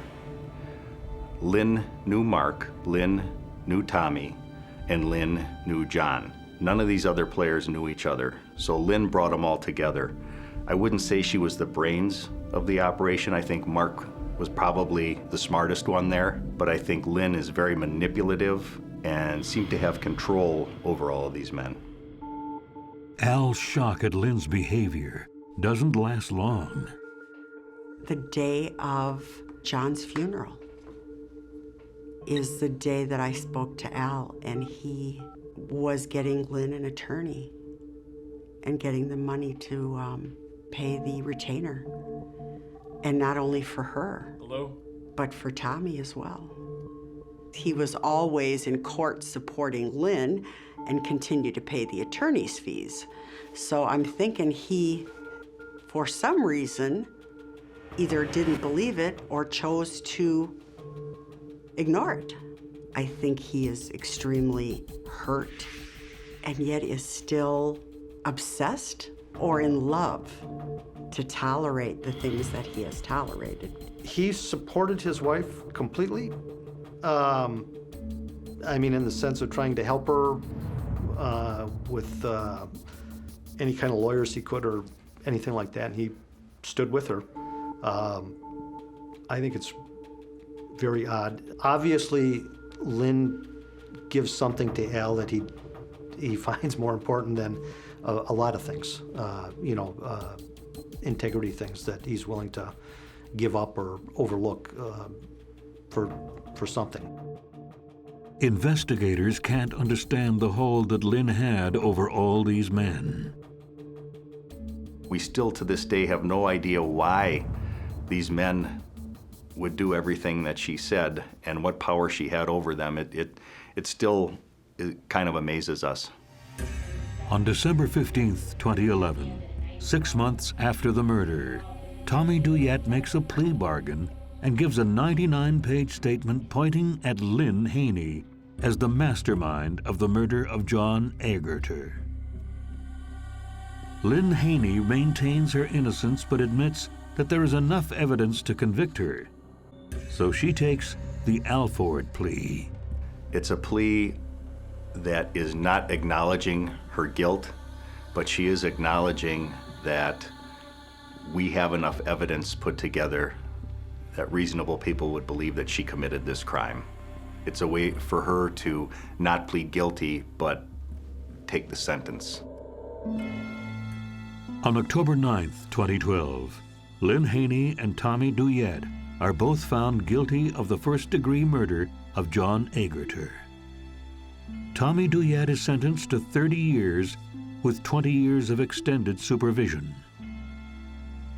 Lynn Haney is sentenced to 15 years, 9 months. The Alford plea has worked in her favor. To concoct such a plan that ended with John murdered, Mark committing suicide, Tommy sentenced to 30 years, and she, the queen of all of this madness and plotting and scheming, and she walks away with 15 years and 9 months in prison. I absolutely believe that Lynn was the mastermind behind all of this. Based on what I know about her, how I know her, and based on evidence that the police found, she was absolutely the mastermind. And I truly believe that Tommy was manipulated in this situation, completely manipulated. Tommy is the person that did murder John by his own hands. But in my opinion, Tommy was nothing more than a weapon that Lynn had at her disposal. In my opinion, he and Mark were her victims. I think that Lynn was just really angry at John and thought he was rich and she wasn't. She had had money a number of times in her life and pretty much blew it all the time. But she wanted the money, and he had it, and she had been wronged by him, in her opinion. And, you know, I think that's where it really comes down to. Contrary of what Lynn believed, John Agger will be deeply missed. I see constant reminders of him all the time. Every time I see a tower, you know, it reminds me of him. It was funny because people would consider him to be one of the strangest characters ever, and he was a different person, but he's the only person in my life who's actually really, really influenced me. He was a good friend, difficult friend a lot of times, but a very good friend for many years. So I was shocked by the whole thing. I still am. I definitely miss him.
Sometimes danger lurks outside our homes. And sometimes it's invited in. He was a killer. He was a mercenary. But he didn't see it coming. We're in Texas. Everybody stands on the back deck and shoots. No, it's pretty cool that you shoot out of here. He brought in a known drug user and drug abuser into his home, and then it just kind of became one thing after another. Sooner or later, something bad was going to happen.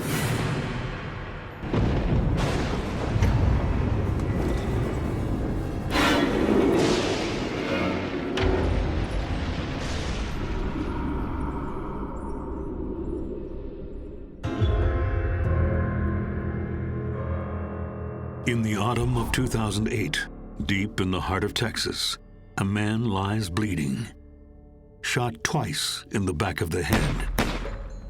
As the life slowly drains from his body, he has just a few seconds left to figure out how and why it went so horribly wrong.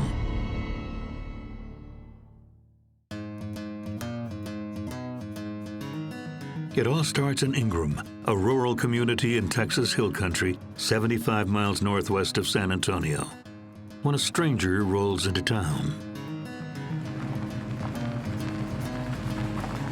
51-year-old retired banker Alan Kowolski first stops to see Mike Anderson, who owns a local auto body shop. Alan's a classic car buff, and his late 60s model Chevy is acting up. Thought I'd pop in and see an old friend of mine. Howdy. He's a real nice guy. Real nice guy. At that time, he accumulated 4 or 5 hot rods and was buying more, and he's got into it. It's kind of like you got the bug. Come on in. Turns out Al's hunting for a new house in the area. He's spent time here before. Mike offers to put him up temporarily. Oh, it was cool. I had his Jinko Camaro, 68, I believe, or 69, sitting in the shop down there, and he go away for all day. He'd come back that afternoon. Well, I looked at some houses today. I wasn't too enthused. He'd stay down at the shop, throw a piece of foam on the floor. It'd be freezing cold. He'd wrap up with a couple of cowhide, and that dog would be right underneath there with him. You know? Morning. Morning. It doesn't take Al too long to find a more permanent place to stay. Hey, thinking of going for a ride today. You in? Take 20 minutes. Sure. Something I want to show you. Oh.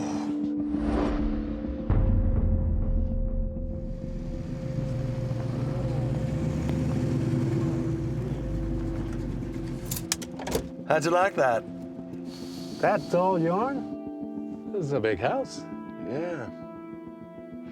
Think someone could have some nice parties, barbecues over here? Parties? Oh, yeah. So what do you think about this place? It's cooler than hell. Well then, let's go break her in.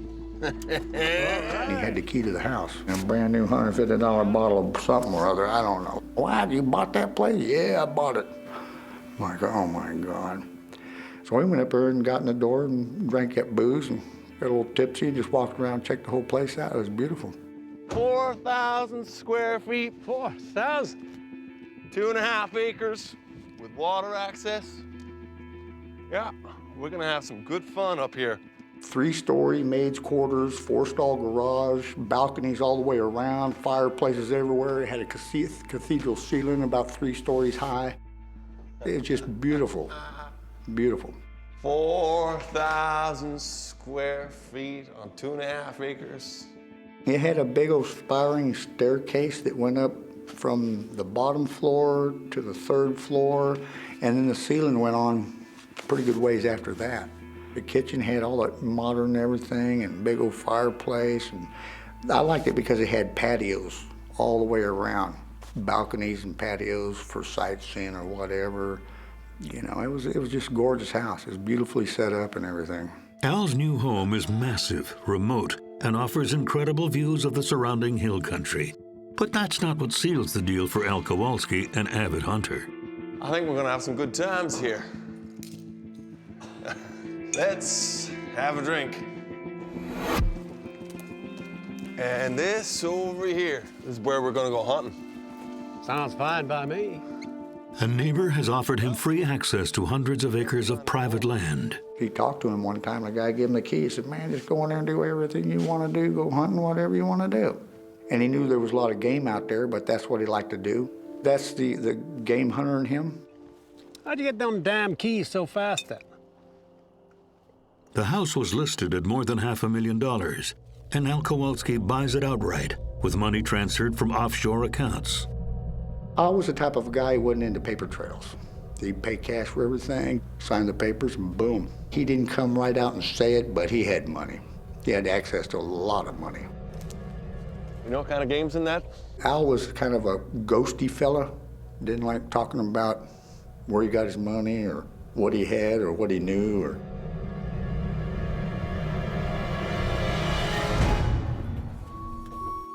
Al is not a complete stranger to the area. He has a few friends in and around Ingram. Wow, there, Michelle. But even his old friends, Michelle and Gary Mitchell from nearby Banderas, can't quite get a handle on who he is and where he came from. When I first met Alan, I really didn't like him. He liked drawing attention to himself. He liked being showy. And he was showy with his money, he was showy with his house, you know. But as I got to know him, you know, we did a whole lot of things together. And ultimately, he got into my good graces. You know, as I got to know him, I realized he was a real person. But yeah, initially, I really didn't like him. He seemed very mysterious, very different from, I guess, the people that I knew. Remember that dream house I've always been telling you about? Well, here we got it. He was very secretive, didn't diverge a whole lot about himself, standoffish. Just trying to converse with him, You got very short answers, didn't really elaborate a whole lot. I have no idea how he made his money. He said that he started a group called the Blackstone Group, and that's where he made his money. This thing here, have you ever seen one of these before? Well, he said that he had been an investment banker, and he was pretty much retired. I mean, I never saw him actually do any work the whole time I met him. You shot that? Yeah, I shot that. What did you shoot it with? 303 shotgun. Al spends his early retirement traveling to far-flung destinations in search of big game. He was very much an exotic hunter. He had a room that was just filled with mounted animals of all types, and he was very proud of them, so he displayed them for everyone to see. Ex-military, good hunter, he had a lot of guns, had a lot of mounts. He liked to work on cars. He was showy with his money. He was showy with his house. You know, everything he did top of the line. You know, he was a manly man. He wanted to, to finally settle down, and he wanted to have his man cave. I think it was his dream home.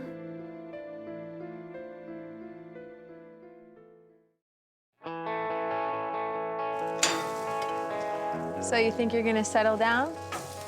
Al and his beloved dog Mishuk are soon right at home. Yeah. I think I'm gonna like settling down here.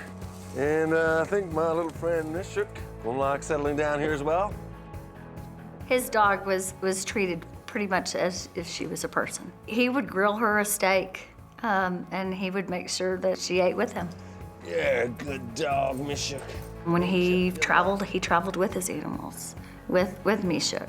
Oh, shoot, those two were two peas in a pod. They just loved each other. Steak?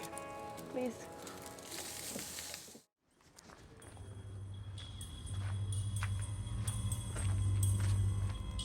One month after the move, Al makes fast friends with Charlie Tidwell and his wife Lisa. Charlie's a part-time mechanic from Mike's shop who's just as crazy about classic cars as Al is. So about the time that Al was moving into his house, Charlie was down there one day. He used to stop in about every other day, and he was down there one day and he was looking at Al's Yinko Camaro down there, and man, that's a beautiful car and all that nice, but the carburetor's all set up wrong. And Al just happened to show up. So, how's it looking? Well, it's not looking too bad, but I don't like the way the carburetor's set up. I thought it was sounding a bit off. Al, so you met Charlie, my best mechanic. Hey, Charlie. Nice to meet you. My pleasure, indeed. Gonna be the doctor on my car? Yeah, we'll have it. They started talking. So I introduced them to each other, and Charlie was a pretty good mechanic. Tell you what, I got some other cars back at my place that might need some attended to. For sure. Like to, as long as Mike doesn't mind. On your own time, be it. So, what you doing after this shift? Well, that gets right to the point. I'll come up and see you at your place. Good man. See you later. Yes, sir.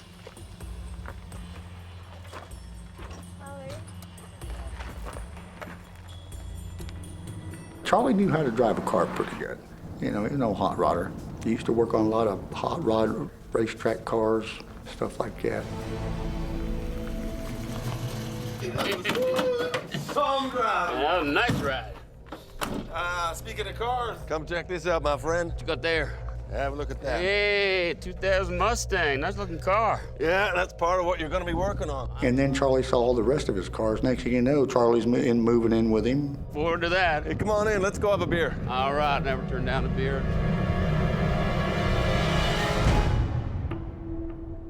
Even though Charlie's married, he accepts Al's offer and happily moves into the mansion. Dude, this place is killer. Not a word of a lie there. See these animals? Yeah. Saw that one in Africa. Africa? Well, what about that fella there? That's a Russian bear. A Russian bear. So this here's your room. Yeah. Al has cars that need fixing and money to spare, so he makes a deal. If you need anything, just give me a call. For Al will provide room and board if Charlie works as his private mechanic. Well, he was so busy with his house that he didn't have time to work on the cars. And Alan was really excited because he had so many vehicles and he had found somebody that could come to him. I think he had, 5 Camaros and 2 Mustangs and a Vet, a couple Jeeps, a couple trucks. Charlie knowing about mechanics and Al wanting him to fix his cars, getting them running right. I thought it was a good combination. But it's a combination that will prove explosive. I always thought that the cars were a front for laundering money somehow. What I really thought was Charlie Manson. He just looked kind of scary and he just had some strange eyes.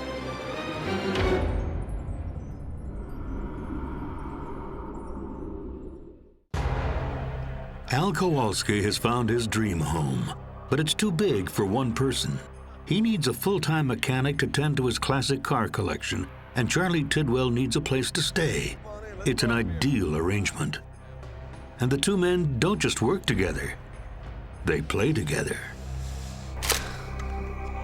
Let's go have us some fun. They just become buddies. It was a camaraderie thing.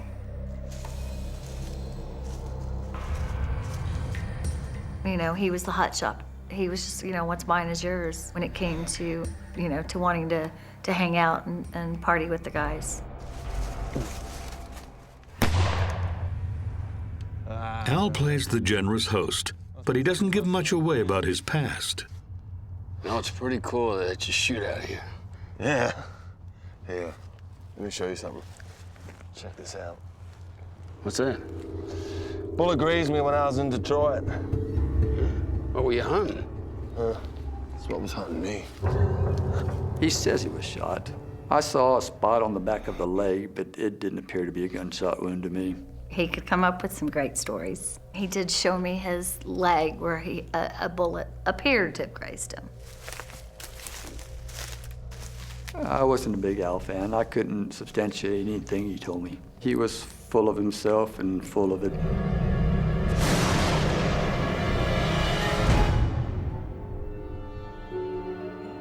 But it's not all cars and hunting. Charlie has work to do. Charlie Tidwell, I met him once, and I just heard stories of him. He was on hard times. Scraggly, had the shadow, kind of stringy hair. Almost kind of like a homeless-looking man. He didn't make you feel comfortable. What I really thought was Charlie Manson. He just looked peculiar. He just looked kind of scary, and he just had some strange eyes. They're also unimpressed by Charlie's wife, Lisa, who's spending less time in the home she used to share with Charlie and more time at Al's. I did warn him, I'm your friend, and I appreciate everything that you do for me, but these are people you don't know. I guess because he so wanted to fit in and wanted to be liked, that, that he did open himself up to it. Let's go have a beer. To somebody, to come in and take him for granted. Now I introduce you to Charlie and Lisa. You saw them on the way up. Yeah? He was very insecure. I think he befriended people that he felt that were lesser than him, so that they would look up to him as being very important. I thought he was likely to be robbed, or taken for granted. He would just shrug it off. Oh, I can take care of myself. But Michelle knows that tough guy Al has struggled with one major weakness: recreational drug use. You're not back to your old habits again, are you? Jesus, Michelle. Why would you bring that up? All along, he said he wasn't doing drugs. I had asked him, initially because of his sleeping patterns. I always kind of wondered, but he just said, that he liked being up at night and rather sleep during the day. Michelle has been concerned about Al ever since he broke up with his long-term girlfriend, Pam. Pam definitely made Al happy. He loved being around her. She was bubbly. She was fun to be around. Anything he asked, she would do for him. Maybe he thought that there was still a chance that they could have something. Because even after, when he was in his new home, he had her pictures sitting around. But Al never seems to lack for female company. You know, he'd come showing up with a model one time, and next time I just got back from Fort Worth, I met this stewardess, you know, and I'm like, what in the world? And next week he got another girl. Like, what? He was a charmer for the girls, and the girls just loved all of his BS, I guess. Even though Al is clean and relatively sober, Al's new roommate has a habit he can't seem to shake. And thanks to his addiction to crystal meth, Charlie's in a bit of legal trouble. Well, Charlie was on probation. So when you're on probation, you know, you've got a lot of big list of things you're not supposed to do. You know, you're not supposed to use alcohol, not supposed to use any drugs, not hang around with people or, you know, disreputable character, this type of stuff. Charlie's original charge was meth possession. While on probation, he dropped out of rehab and tested positive for meth use. Oh! How are you, my friend? Good to see you, Alton. Shirley! There's someone I'd like to meet. Hello, Charlie. So Al makes a call to his trusted attorney, Bob Galvan. Bob here is going to be your new attorney. He's going to keep you out of jail so you can keep working on my cars. Now, Al tells me here we got a few things to fix. You want to tell me what we all got to fix? Well, Al knows I got a little history that needs taken care of. Uh-huh. Well, y'all know I can fix a lot of history. I'm glad to hear that. Yeah. Charlie Tidwell seemed like a, you know, very nice, soft-spoken, nice guy. And our arrangement was that, you know, I was going to help Charlie out. Al was going to pay the fee. In Charlie's instance, we had an instance where they wanted to search his trailer, things like that, and they felt like they might have some drug in his trailer or something, you know, along those lines. So, you know, I'm dealing with instances like that. And that's what I was doing. Pretty much, you could say, running interference for the guy. Keep him out of prison now. For Al, Charlie's mechanical genius makes up for his personal peccadillos. Al lauded him. I mean, he just raved on Charlie's mechanical ability. I mean, to prove his point, that's when he took me down to show me his cars, show me the engines, and give me a ride in that Camaro. We burned rubber for, you know, 50 feet, you know, a lot of dust kicking up, squealing of tires, fishtailing down 39, about 140 miles an hour. Hadn't had a ride like that since I rode in a friend's GTO in the 60s. Well, Charlie, you sure know how to put a motor together. You know, I'm having a few motor problems myself. Is that right? The SUV? Yeah, the SUV. Maybe we can put that in the deal altogether. Sounds all right with me. How about you, Charlie? Well, for sure.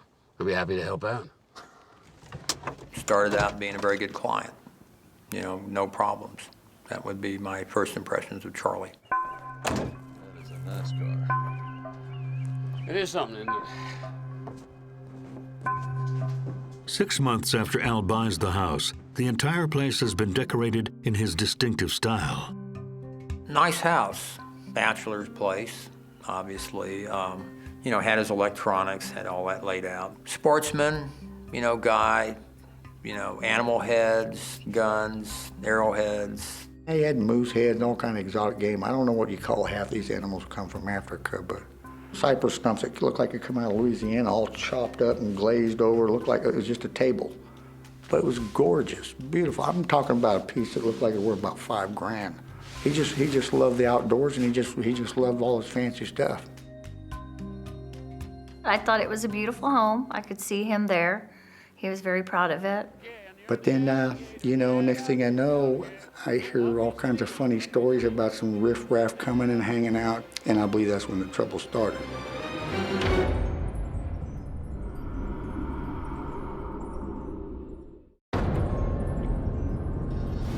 Just as millionaire Al Kowolski is settling into his dream home, something sinister begins to brew.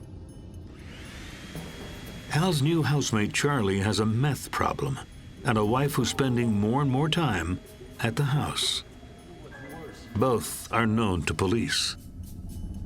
I was aware of Charles Tidwell because we had worked cases involving him in the past.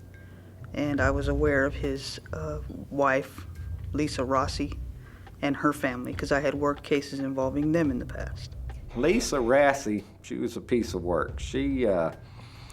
I think she was just about as bad as Charlie, okay? Lisa was described to me by the people who knew her as someone who was highly volatile and, their words, crazy. I told you to clean this mess up, for crying out loud. What? We're just having a good time.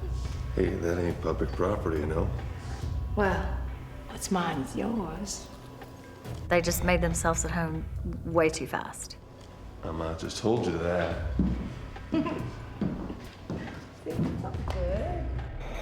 And obviously he had quite a bit more money than they did. He would get monthly checks that were, 5 figures. Normally, a guy like Al, where he was in life, probably would not be hanging around with Charlie Tidwell and his group. I felt like he was lonely for, friendships with people, more like himself, more situated, socioeconomically like himself. Al does search for a more suitable date. Howdy. My name's Al Kowolski. So, I'm intelligent, I'm masculine, I'm sensitive, I'm non-traditional by choice. He signed up for a dating service in San Antonio. His house is remote, so it's not a place he can walk out the door and walk over to the coffee shop. He wanted to meet people here, wanted to meet women. Yeah, I've been convicted for a poaching offense. He was probably getting tired of going through girlfriends. I'm an alpha male, and I don't want any drama. No girls with piercings. He was pretty macho. I got stab wounds, and I got shot. So, what you doing later on tonight?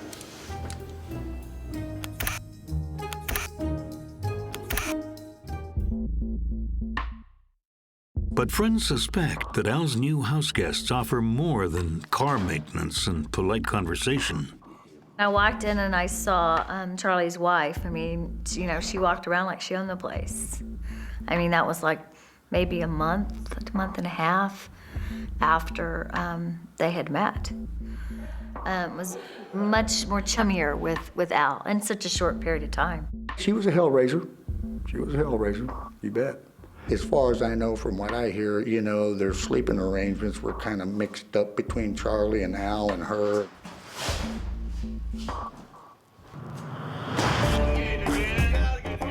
As the summer wears on, neighbors notice more traffic up the usually quiet country road. It was kind of strange. It looked like a 7-Eleven store there, and that was all hours of day and night. So I don't know what was going on back there. Loud, roaring engines, even 2 or 3 o'clock in the morning. The neighbors swap stories. One is greeted by Al wielding a gun.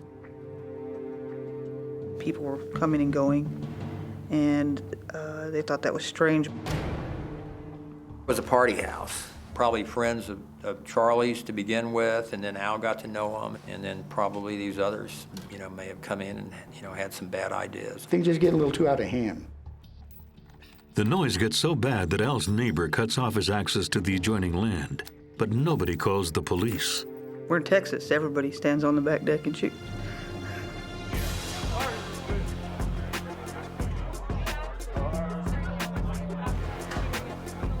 The chaos at his own personal retirement home seems to be taking a toll on Al's mental state. He took medications for depression.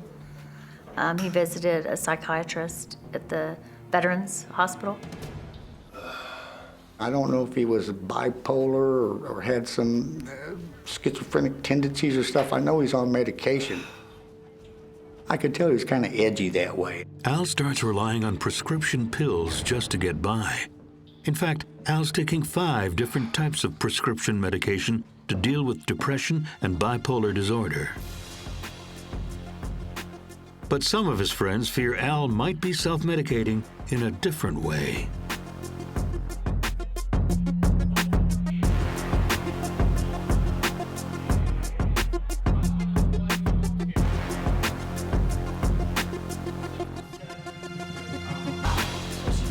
Give that to me.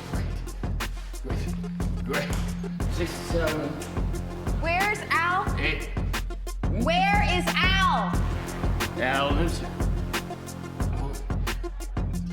All along, you know, he said he wasn't doing drugs.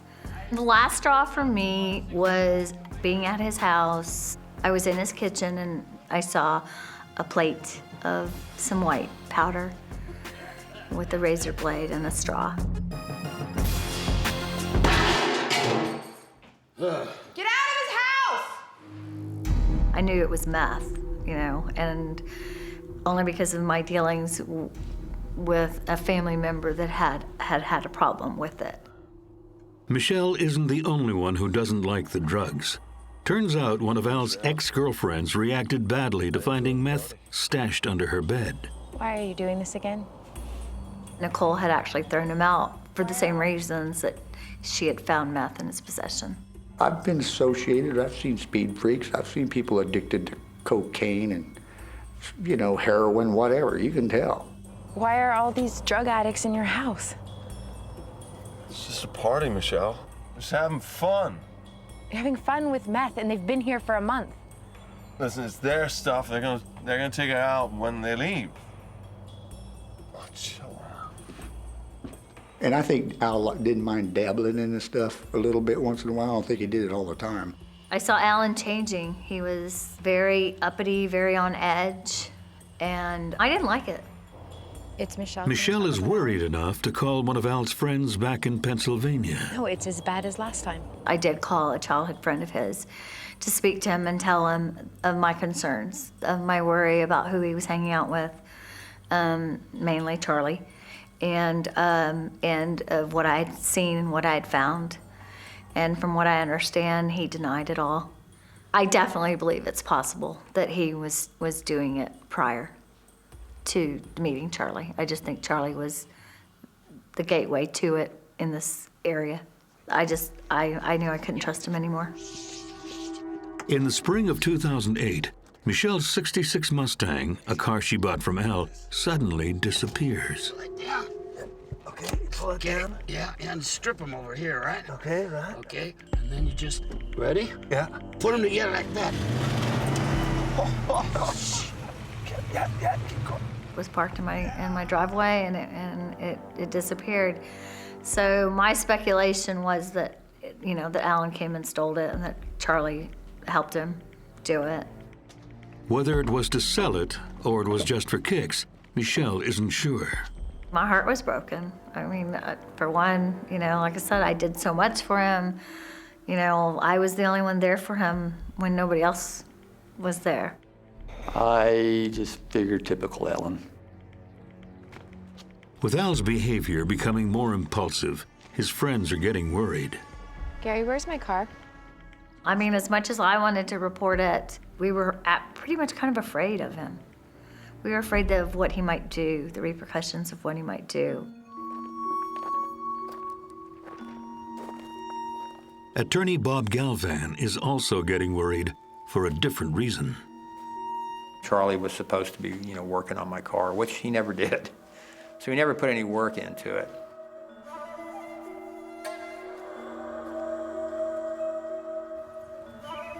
Bob could only do so much to keep his client out of trouble. Charlie is not playing ball. At the beginning, he was always answering my phone calls. You know, he would show up when I asked him to show up. Not anymore. I think maybe we had a court date, and he didn't show up. Hey, we got to talk about something. Come on. Charlie violates the terms of his parole again, and now has a warrant out for his arrest. You know, something happened. Somebody's seen him at a bar. You know, somebody's seen him somewhere with drugs. I got a report back, and Charlie's urine is dirty. Again. Now just stay cool, stay cool. We're gonna get this settled. I'll put my reputation on the line. I'm gonna have to throw him out of here now. You're representing someone, got a meth problem. I figured he'd been off, doing meth, and he just went crazy. As the Kowolski house teeters on the edge of chaos, drugs, hard liquor, and a rack full of guns will tip it over into tragedy. He was a killer. He was a mercenary. It never occurred to me that there had been foul play.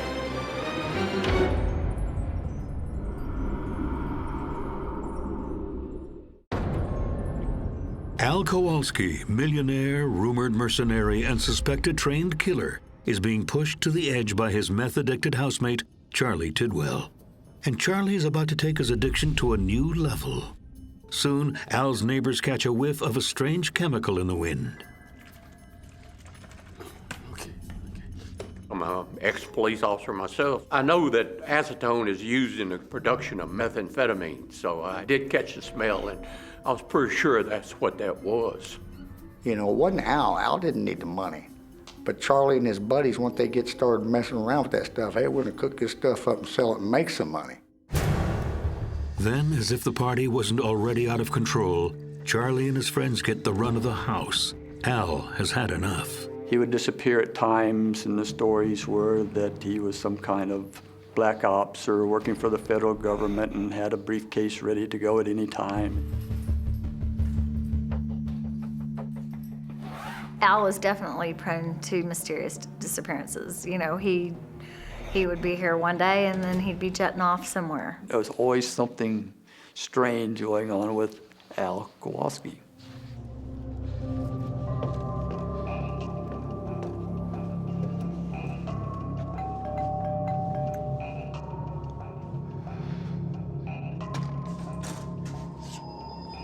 Hey, Mike. You seen Al? He ain't been around for a while. Well, no. I mean, he's in Africa. He went to South Africa. He went to a safari in South Africa. Oh. Yeah. Okay. Well, good night. Yeah, see you later. Yeah.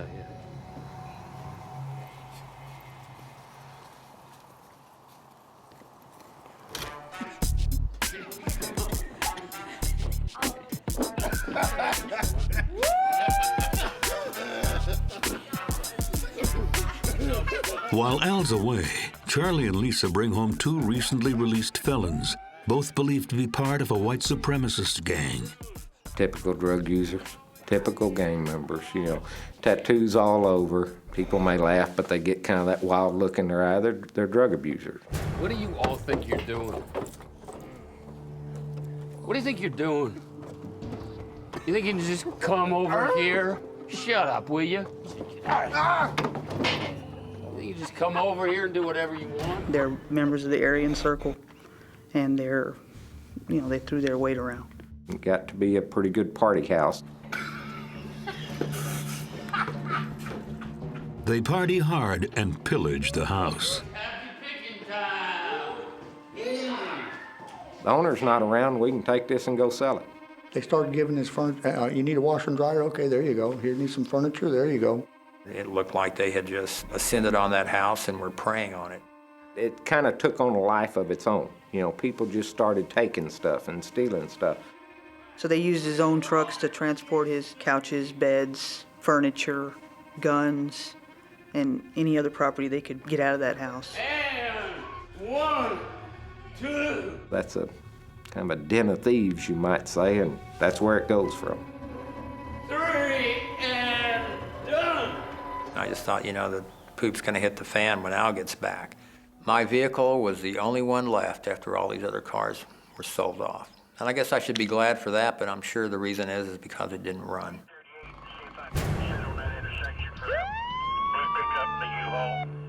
But it's not drugs or stolen cars that brings the cops to Al's house.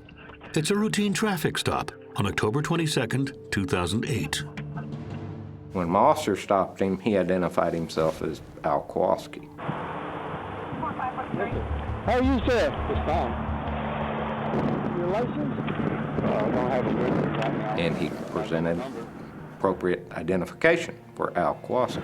Just step out. At that time, he had Mr. Kowalski's birth certificate, with him. He had credit cards in Mr. Kowolski's name with him. He's driving Mr. Kowolski's vehicle, so he gave every appearance that he was really Mr. Kowolski. Well, I'm looking for somebody, and I think you're the guy I may be looking for. What's your name? It's Charlie Tidwell, and he does not fool the police officer for very long. Mr. Tidwell had taken Mr. Kowolski's military ID and cut out the picture on the military ID and put his own photograph in there and then relaminated it. It was really bad. The military ID looked like, it looked just like what it is. Someone took a knife, an X-Acto knife, and cut his picture out and then stuck Charlie's picture in there.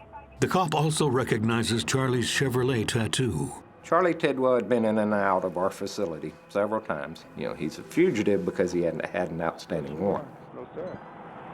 Yeah, and I'm placing you under arrest. Well, let me get my stuff. So at that point, he was arrested for failure to ID and for the outstanding warrant.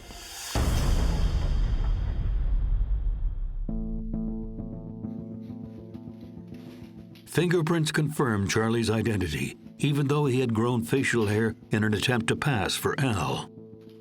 Al always had a mustache. I think Charlie grew that to confuse the officers if they stopped him.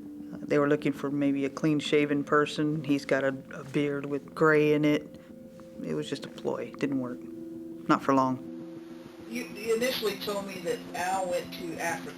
That's what I was. He was going to South Africa. That's what he told me. But then you dropped him off. Up to this point, Al's friends and even his attorney have assumed that his disappearance is nothing to worry about. They couldn't be more wrong. Okay, this is Al. Leave your name and number. I'll call you back. I started calling Al and couldn't get hold of Al. And I called him for 2 weeks, and I just presumed that Al was, out of the country. It never occurred to me that there had been foul play. But it does occur to the cops interrogating Charlie. You were worried about him. Well, I'm worried about him too now. Y'all got me freaked out. Now we're trying to locate the true owner of the identification and the credit cards being Alan Kowolski. Has anybody heard from Al Kowolski? Has anybody seen him? Has anybody had any kind of contacts with him? Has his cell phone, got phone calls or anything? Charlie sticks to his story. Al is in Africa. I didn't do nothing with Al. I haven't hurt him. I wouldn't hurt that man.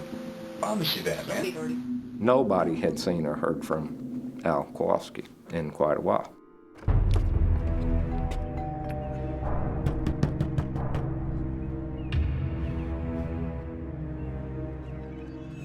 Most alarming, Al's beloved black lab, Mishuk, is still in the house. When he traveled with Mishuk. And, she was the love of, I would almost say the love of his life. Oh, wait a minute, that's not like Al to leave a dog somebody they don't know that well.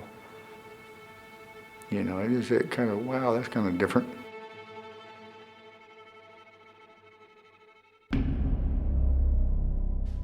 It's been 8 weeks since anyone's heard from Al. In October 2008, police visit the Kowolski house. The once pristine residence is unrecognizable. A lot of the cars gone, trash all over the kitchen, trash on the floor, gun cabinet was empty. The house was definitely trashed. He had a lot of animal mounts that were missing. The beds in the bedroom were missing.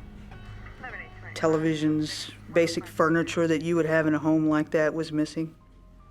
A lot of times when people use injectable drugs, they will draw back a syringe and squirt part of the contents out, and normally, if you've ever been to a drug house, you'll see it squirted on the wall. So far, the cops have a ransacked house, evidence of petty theft, but that's about it. Was this just Texas bad boys being Texas bad boys? Or was there something more sinister going on at Al's dream home?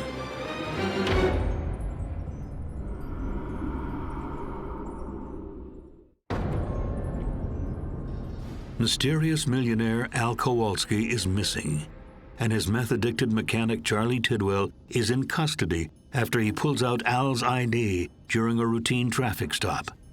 The cops find Al's house turned into a meth den and ransacked. Now the most pressing question, where is Al? One of those key things that told us something definitely was wrong here was a lot of Al's clothing, personal things, his photo albums from African safari hunts were all in trash bags. That was pretty telling at that point. You just don't leave behind everything. Their suspicions are raised a notch when they discover someone's been shooting up more than meth. We found one bullet casing in the bedroom and a large amount of them outside the back door. So we felt pretty sure then that we probably had a murder, but where was the body? There's one good way to find a body buried in a backyard. We brought the dog in. He was great. They ran him around the yard, and within minutes he sat down and hit on the spot.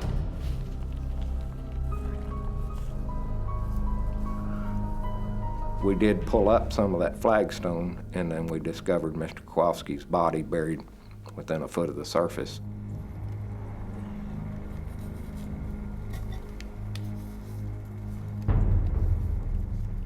And could see some of the bones and some of the skeletal remains sticking out from underneath the flagstone once you moved it out. I got the call that day, and we found Al's body right behind the house. Hey, come on, man. What's up with that? 5 steps off the back porch. That's real creative. That's being careful.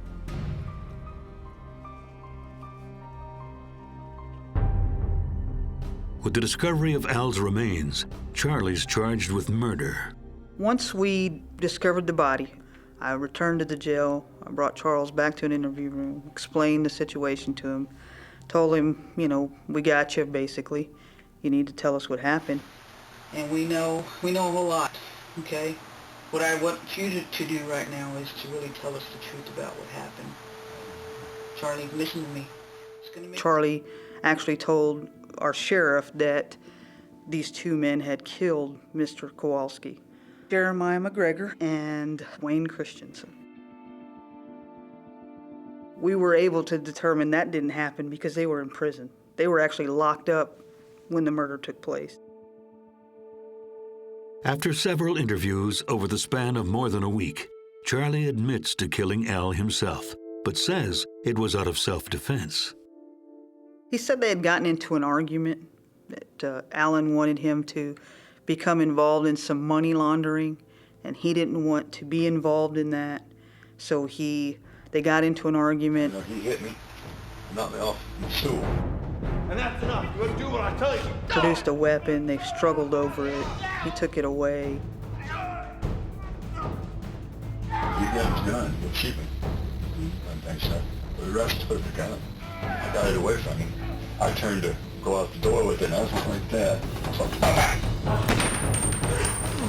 And as he was running out a door, fired some shots and hit him.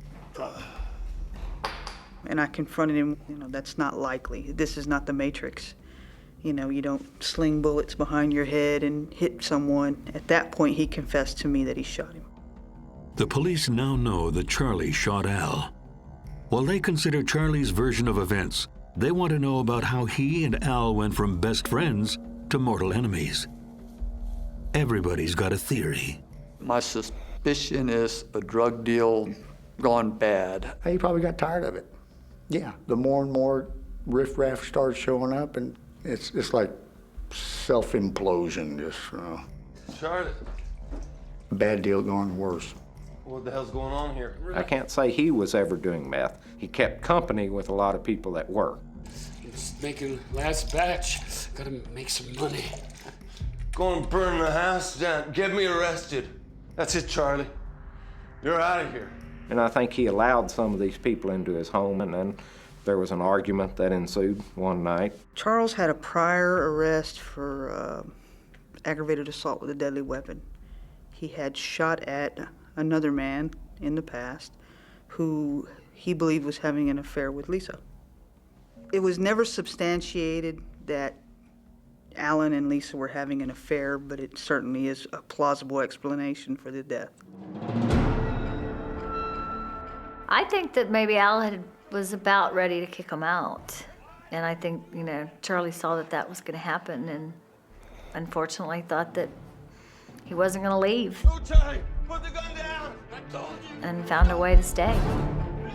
Things got out of hand, and that's when Mr. Tidwell, Charlie, ended up shooting Mr. Kowolski twice in the back of the head.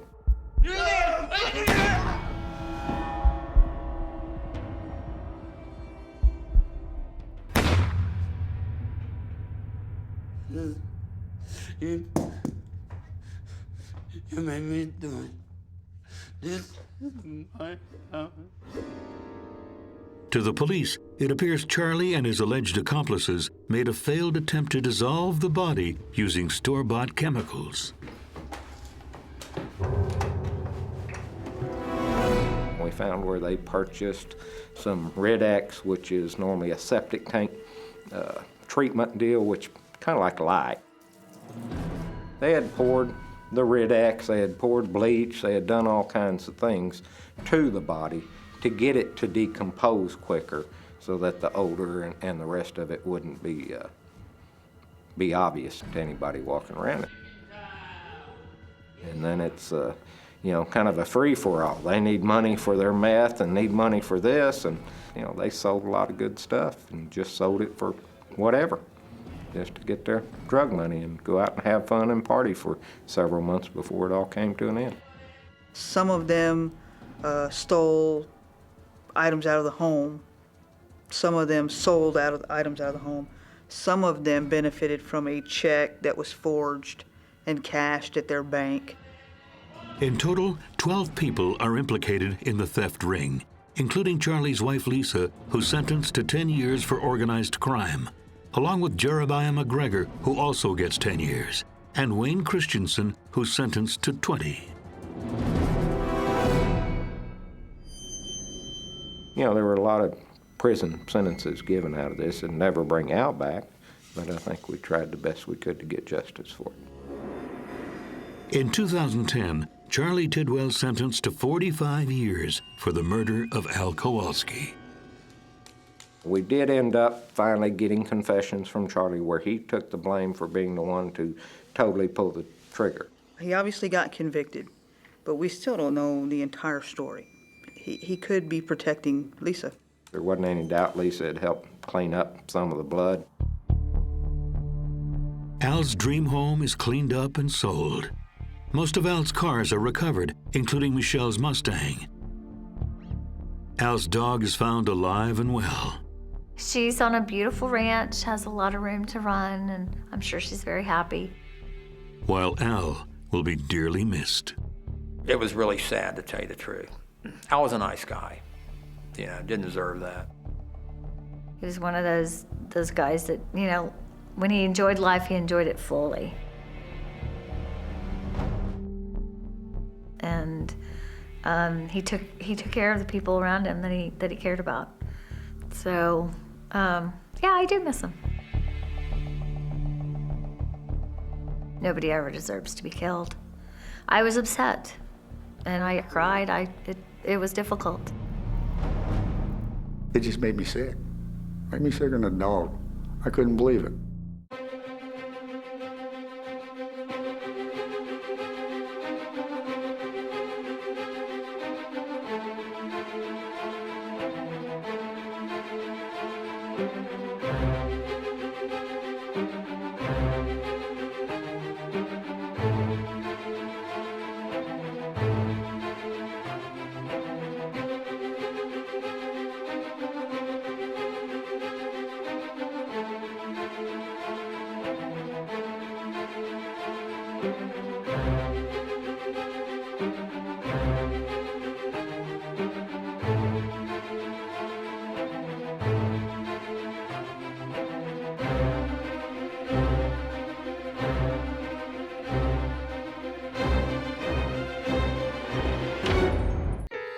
Sometimes danger comes knocking.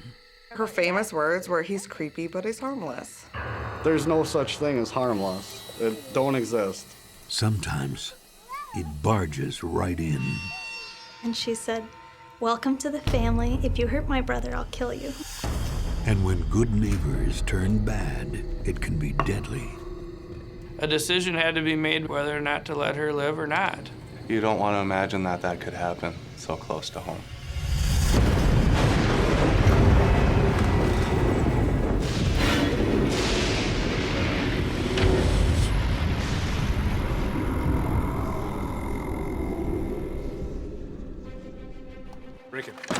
On July 25, 2009, police are called to a trailer park in St. Peter, Minnesota, where they find a resident dead on the kitchen floor of his trailer.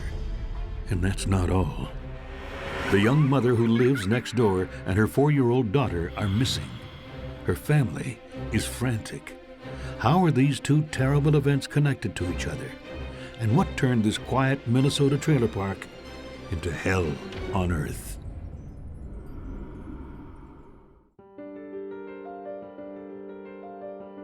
In 2006, a young family moves in looking for a fresh start in a safe place. We're a crime-free multi-housing community. Everybody that lives there goes through a rigorous background check. Nice town. More police than there are necessary, probably. Michaela Whitmer, or Mickey to friends, is the family matriarch at just 18 years old. First time I met Mickey was actually at my wedding reception. She came up to me and she gave me this big, gigantic hug, and she looked me right in the eyes and she said, "Welcome to the family. If you hurt my brother, I'll kill you." She, loved her family with a passion.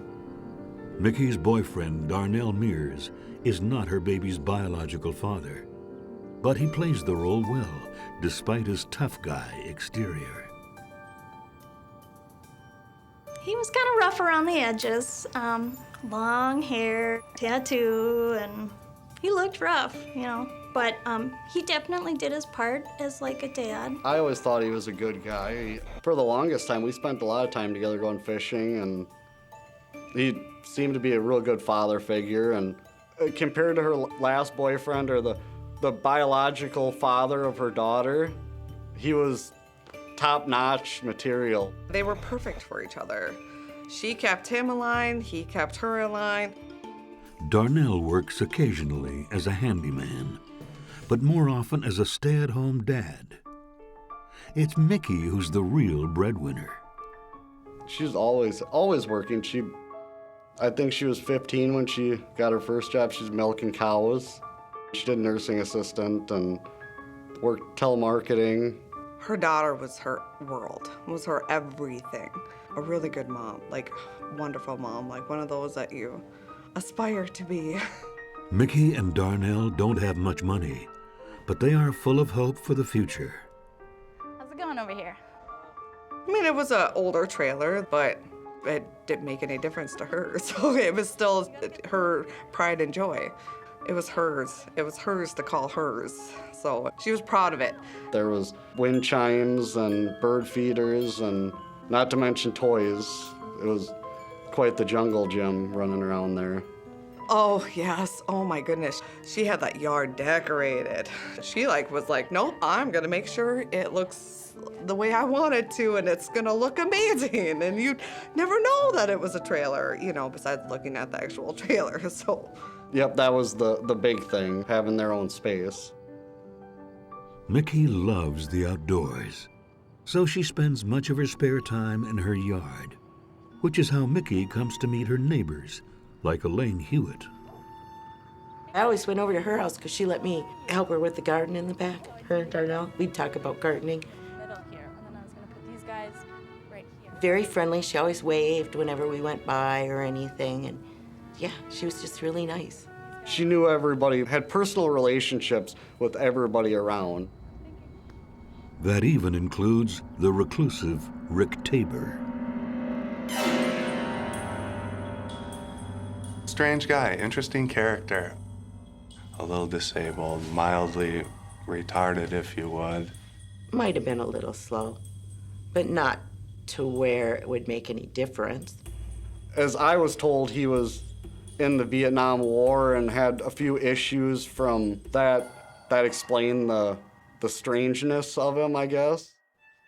Rick, an Army veteran in his 50s, lives with his aunt. Want some water? She was in her 80s, couldn't get out of the trailer, and he took care of her. Did all her shopping, everything. Paid the bills, cooked her food, did everything for her. He just did it out of the goodness of his heart. Like Mickey, Rick works a lot. He holds down 2 jobs, one at the local movie theater. He was the janitor and I was co-managing the theater. Came in, did his job, and that's it. Rick, we'll be back. The second at Ruttle's Grill and Bar.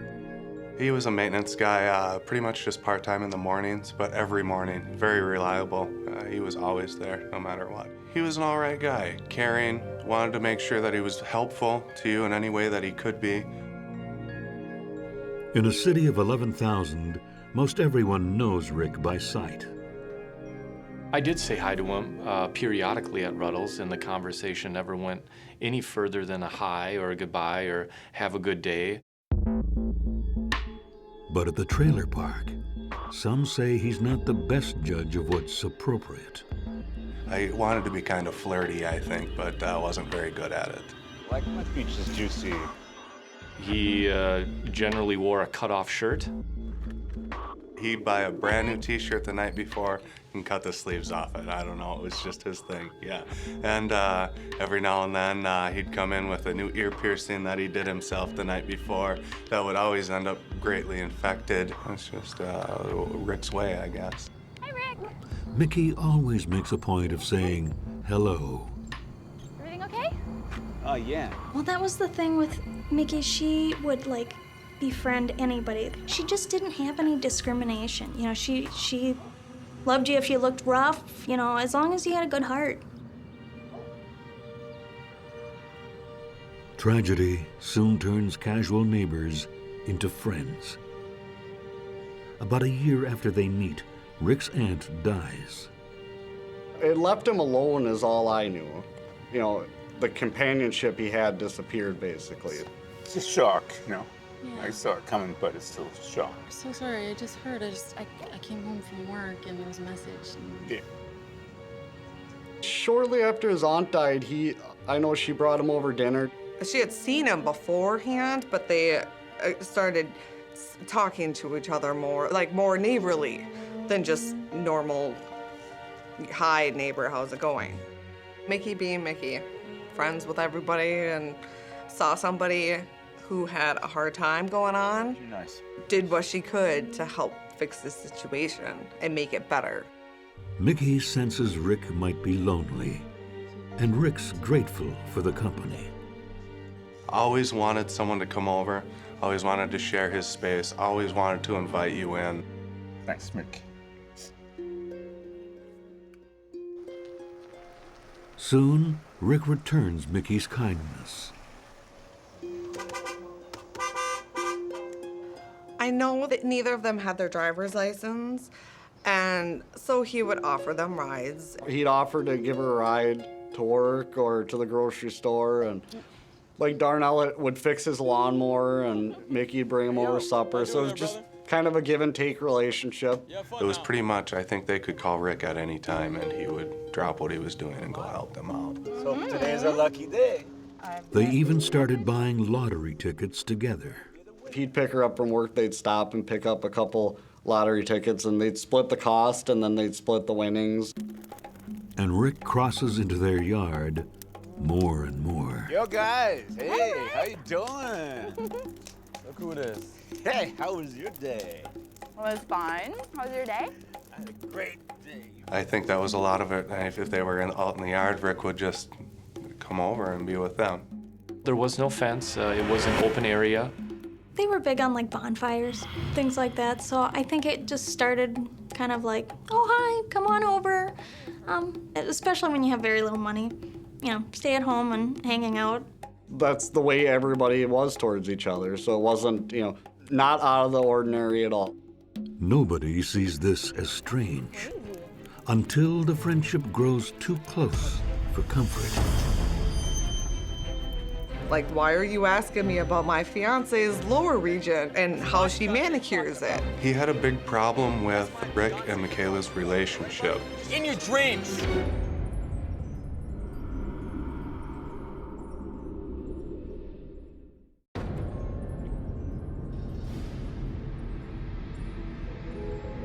The death of his elderly aunt takes a heavy toll on Rick Tabor. Neighbor Mickey Whitmer helps him through a difficult time. She would clean house for Rick sometimes, just because that was another way of her helping out, because he's a single man and they're friends. Kind of normal neighborly stuff, but I just thought he was a little old to be hanging with them. It was like they were family. I have to go. You'll be able to take me to work at 5, right? Oh, yeah, oh, yeah. Okay. Pick you up at 5. Thanks, Rick. Bye. Bye. Mickey's boyfriend, Darnell, is part of that family, too. Rick confides in him and takes him to a special spot at the Kasota Hill Cemetery where his aunt is buried. When he was having, say, a bad day or a rough week or just needed a spot to think, I think he would go and sit there. And Darnell shares his own special secret with Rick. I want to propose to Mickey. Now, I've been waiting a long time to do this, and I think I thought of the perfect idea. You ready for this? You know how we go on fishing trips a lot? They were going to go fishing. I'm going to bring her up to the lake.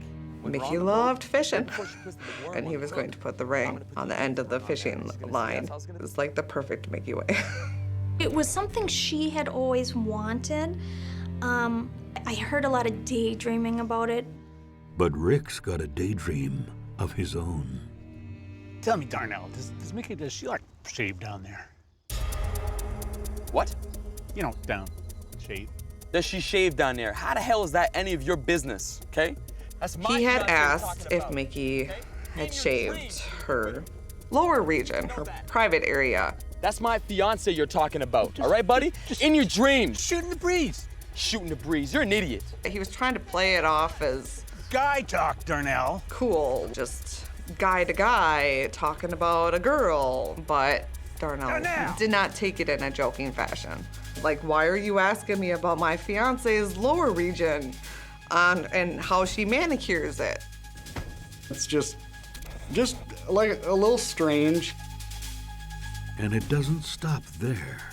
So, hey, Mickey, you ever take any pictures with that phone? No, it doesn't have a camera on it. You mean no camera? What kind of a phone is that, no camera? I mean, I could get you a phone that has a camera, and then you take some nice nudie pictures of yourself. He would get her the phone with the camera in exchange for provocative pictures that he was wanting in return. Rick, oh my God. Hey, like, really? Like, that's kind of gross. And she just assumed that he was just joking around, just, you know, in a joking, perverted manner. Her famous words were, "He's creepy, but he's harmless." Darnell had thought that it was inappropriate, and Mickey had told him to drop it. Rick talked this way to everybody. Nobody took Rick seriously. Everybody was under the understanding that he was a Vietnam vet. He was a little messed up in the head.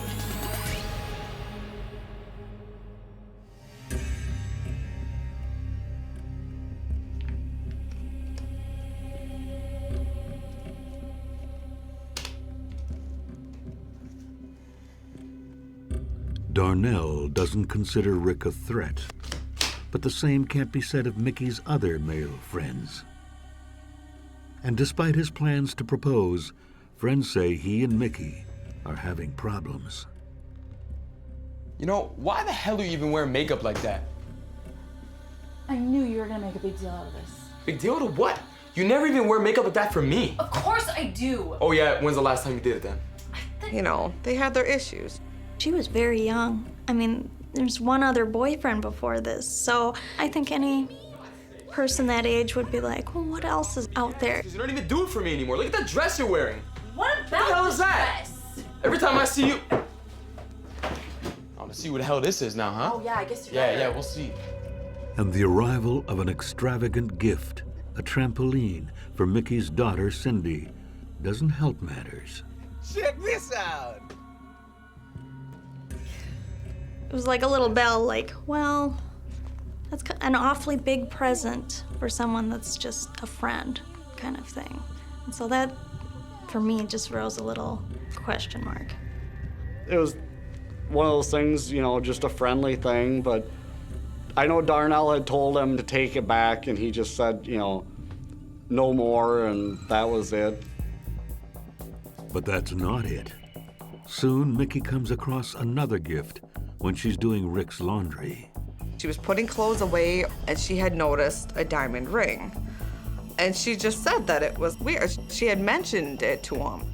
It looks suspiciously like the ring she'd told him she wanted from Darnell. Rick, it's me. Hey, Nick. No, listen to me for a second. I was doing your laundry and I found a ring. Nothing to be mad about. That ring's not even for you. It's not for you. Oh, really? Really? Who's it for then? He had played it off as just a joke. He had gotten it for somebody else. Bye. But that's not what Rick tells colleagues. Girlfriend found the ring. That's what he seemed to be telling the coworkers and, you know, whoever would listen. That he's got this new lady in his life that is just infatuated with him and is just willing to leave her, according to him, just a loser of a boyfriend to be with him. It does seem like he wanted Darnell's role. Definitely. You know, the father, the companion, you know, the partner.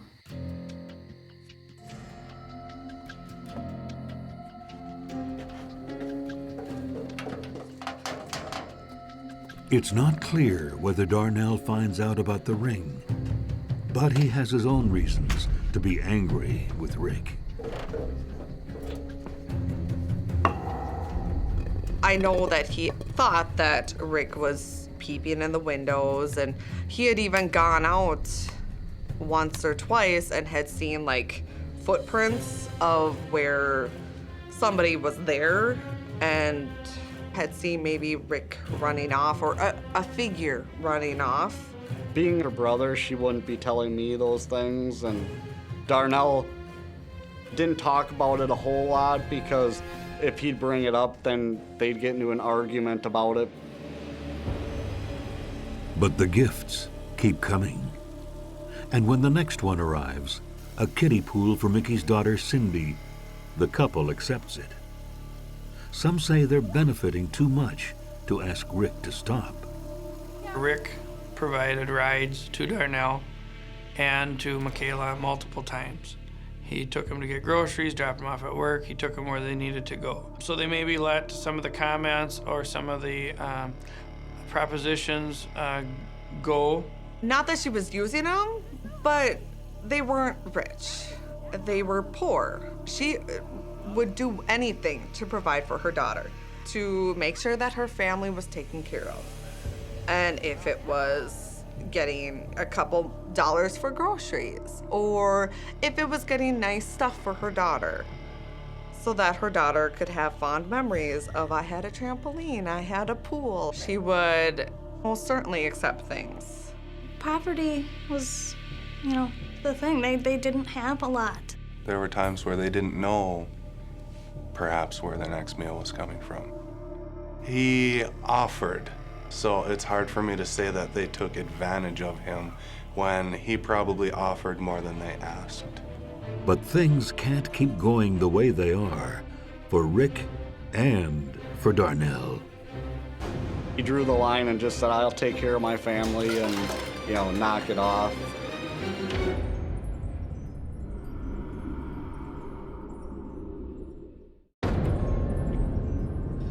Mickey Whitmer's new friend and neighbor, Rick Tabor, is getting more brazen by the day, and her boyfriend Darnell has had enough.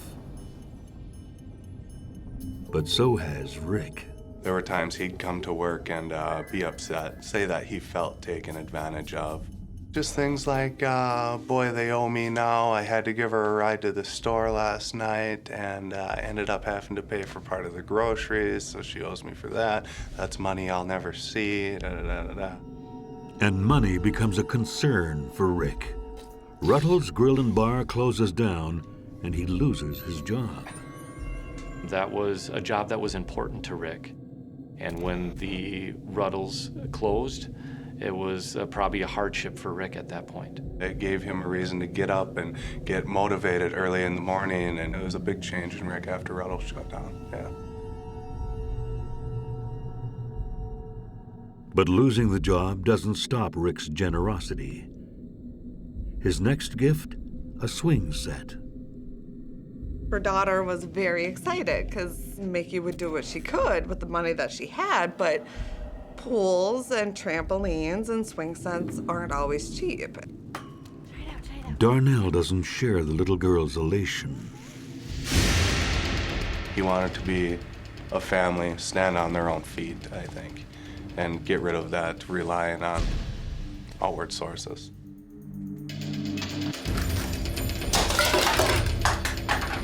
You listen here. You listen clear.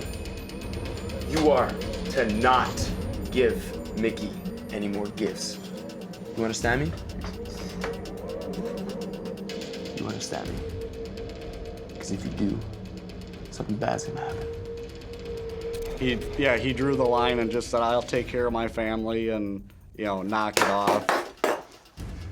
If it was me, I'd have been getting pretty pissed. It's not clear where Rick's getting the money. But there's something Mickey and Darnell don't know about their neighbor. Rick actually became a person of interest in a recent burglary of a movie theater that he had been employed by. The glass or whatnot had been broken from the door, and $1,800 had been stolen. It appears to be an inside job, and Rick is a suspect. That really surprised me, because I didn't think Rick would steal. When they told me they thought it was him, I was like, are you sure? I mean, he didn't even take so much as popcorn out of the bin, which you could have freely. Rick's interviewed once by police, and they plan to speak with him a second time, but they never get the chance. Friday, July 24th, 2009 is the day that everything changes. Darnell has a construction gig, so Mickey stays home all day with her daughter Cindy.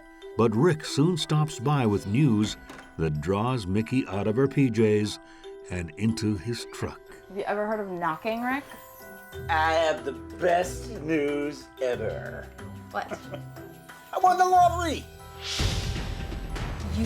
You won the lottery? How? She sent me text messages saying that her neighbor had won the lottery, that he had won a significant amount of money. Yeah, I thought it was a great thing for her. They were struggling like a lot of young couples that are in the trailer court.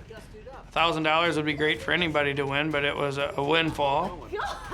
She said that they were going to Mankato to come cash the check and that she would swing by our place since we lived in Mankato on her way back to town. Yo, Mickey, come on down. Hey, I got her all locked and loaded. You hop in here. Since Rick and Mickey often buy lottery tickets together.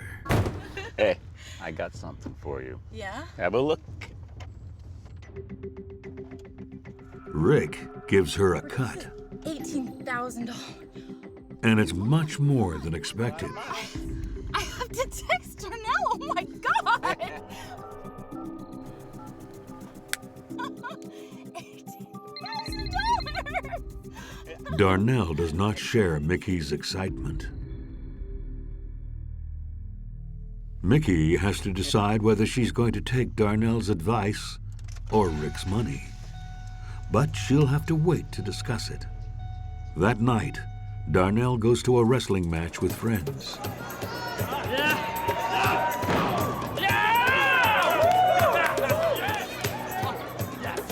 When we were at the wrestling thing, everybody had been drinking a little bit, and my friend Josh, every once in a while when he gets a few too many beers in him, he gets kind of obnoxious.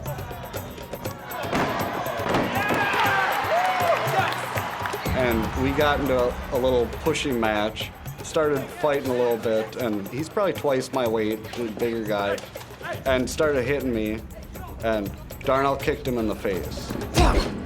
So that was his way to end the fight, and it worked. The ambulance came because he was bleeding, and he ended up going to the hospital. I told you to get off him. That's what you get.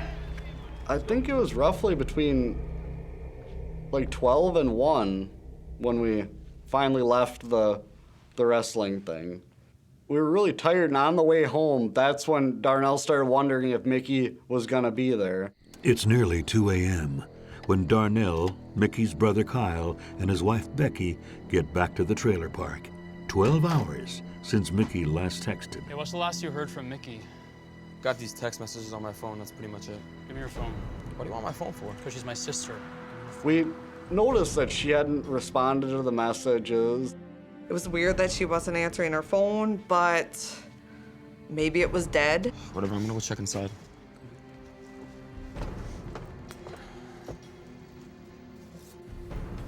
Is anyone home? Mickey!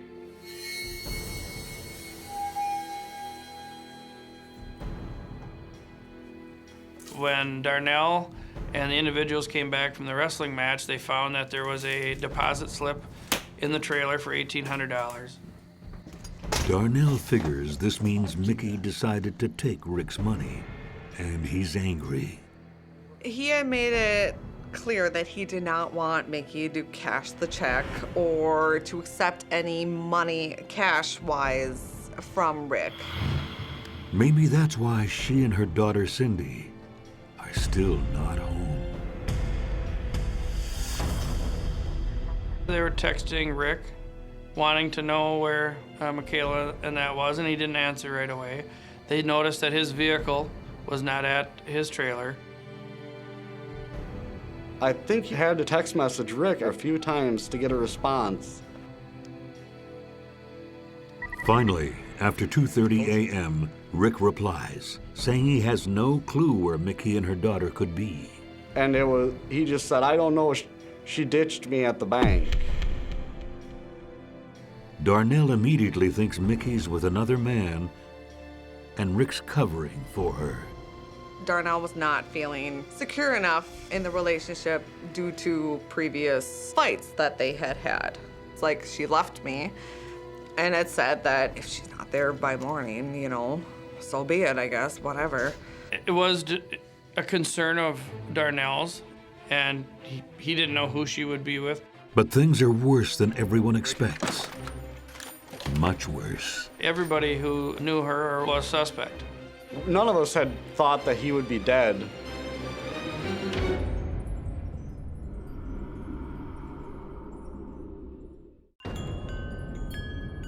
Mickey Whitmer and her 4-year-old daughter Cindy are missing.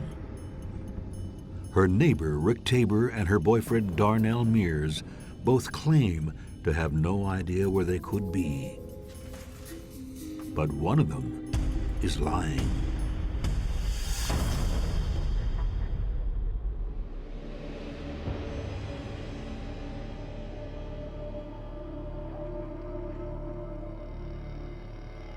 Me and Darnell had planned on going fishing. I went there to pick him up.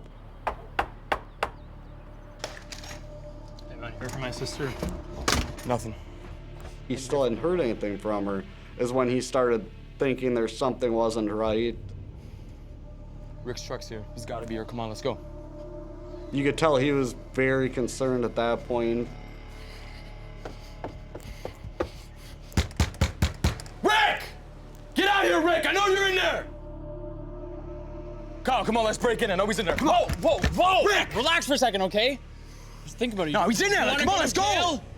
Busting the door down had been the plan, but that's pretty illegal and that we'd be sitting in jail no matter what if we did that. So that's when we had decided to go to the police station. We're looking for my girlfriend. She's been missing for... It's been 24 hours since Mickey's last text message, and despite his impassioned plea for help in finding her, police are immediately suspicious of Darnell. Not answering. I don't know what to do. I wouldn't wait 24 hours. If a loved one was coming over and didn't show up, everybody who knew her or were around her, at least at that point, was suspect. Well, look, this bigger guy was poking at him a bit, so I said, listen, buddy, back up. Because of that blood on Darnell's boot, they thought that Darnell had had something to do with it. He said that he was involved in an altercation.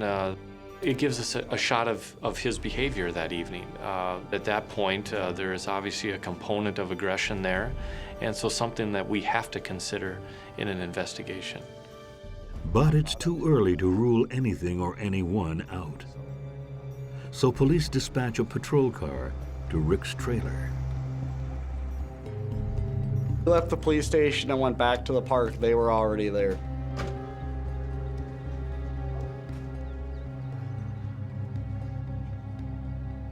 An officer and a neighbor had observed the shade was moving, so they felt suspicious enough to at least consider that it was Rick moving the shade that was looking out and was refusing then to come to the door.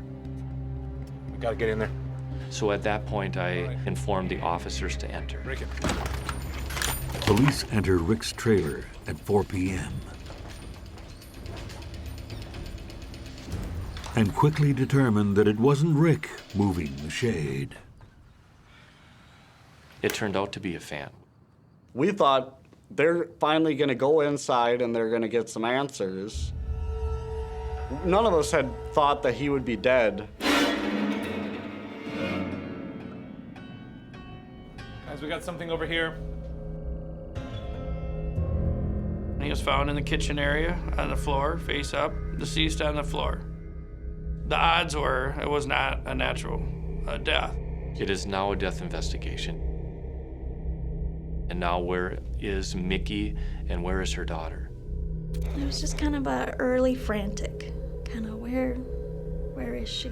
Once we had secured the scene and the crime scene tape was up, I had a conversation with Darnell, really about the circumstances, really about Mickey, about Mickey's daughter. Darnell could not be ruled out.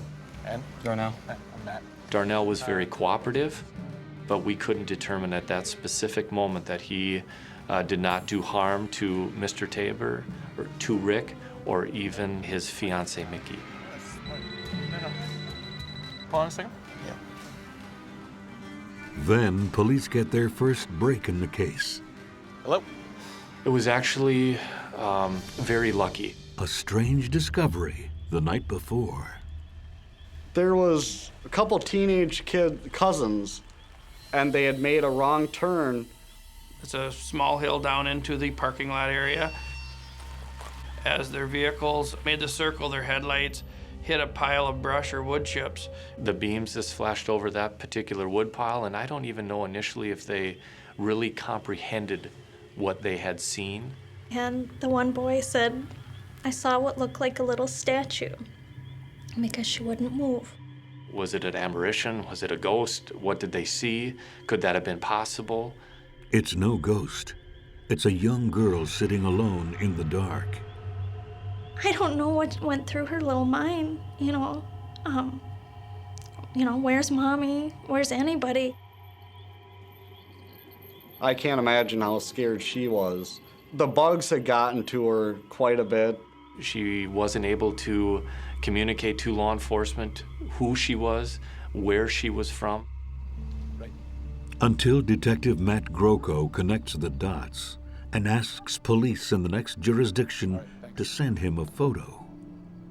I got the photo. I walked over to Darnell, showed him the photo, and suddenly there was an emotion to him. Is this Mickey's daughter?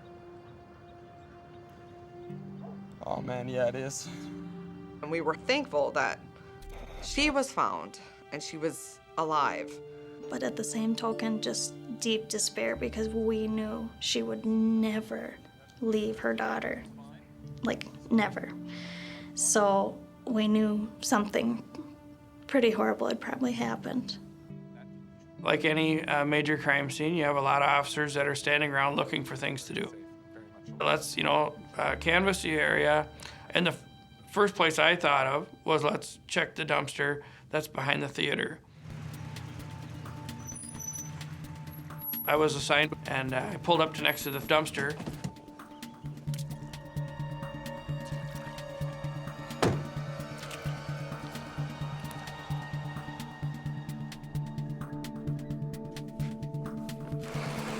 It was full of garbage. There was a lot of plastic bags, and there's a car seat in here.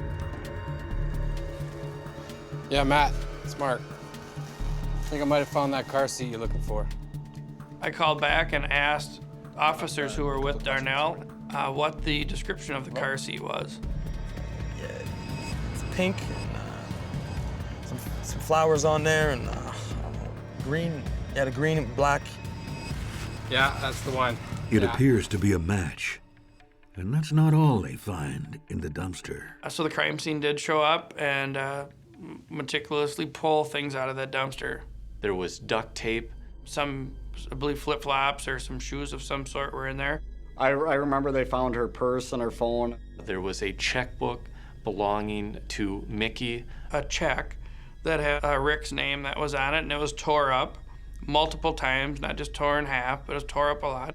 The cops pieced together Rick's check to Mickey. It was a check for $18,000. And there was a kitchen steak knife in the dumpster that was visible. It was serrated approximately 4 to 6 inches, and it had a dark handle. It was metal, and it had blood on parts of the knife. We now know that there is certainly a great chance of foul play with Mickey. Thanks. I had a conversation with Darnell. What other places had he gone to with Rick? You know what? Yeah, I think I do know somewhere. And then reflected a cemetery that he wasn't certain of the location, but felt that he could find it, that he had visited with Rick to Rick's aunt's grave.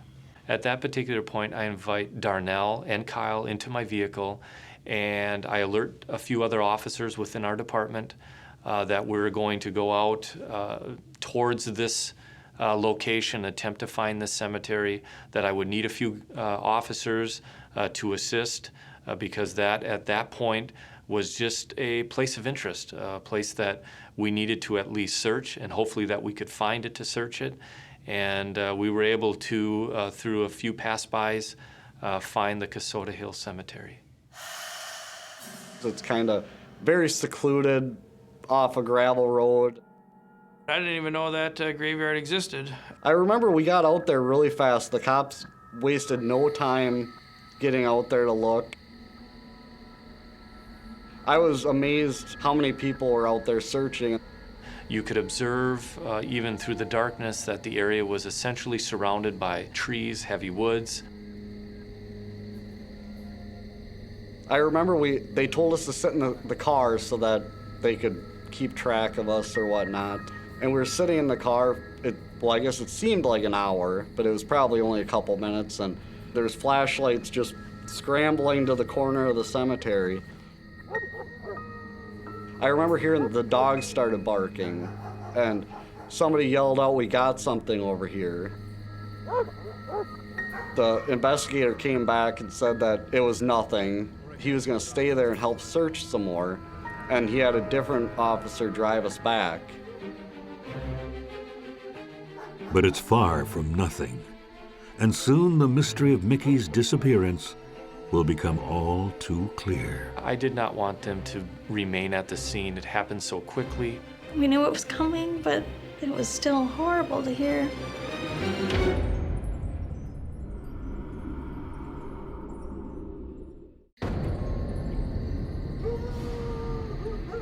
Mickey Whitmer has been missing for more than 36 hours. Her daughter Cindy is found alone in the dark at a boat launch in the next county. Her neighbor, Rick Tabor, is found dead inside his trailer. Police search through the night at Rick's favorite spot, the Kasota Hill Cemetery. Her family waits in anguish.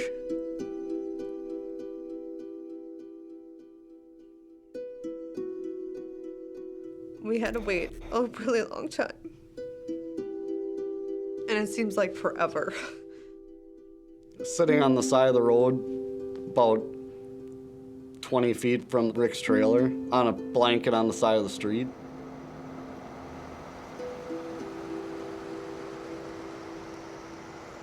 Just wondering when we're gonna find something out and what the dogs had smelled when they were out there.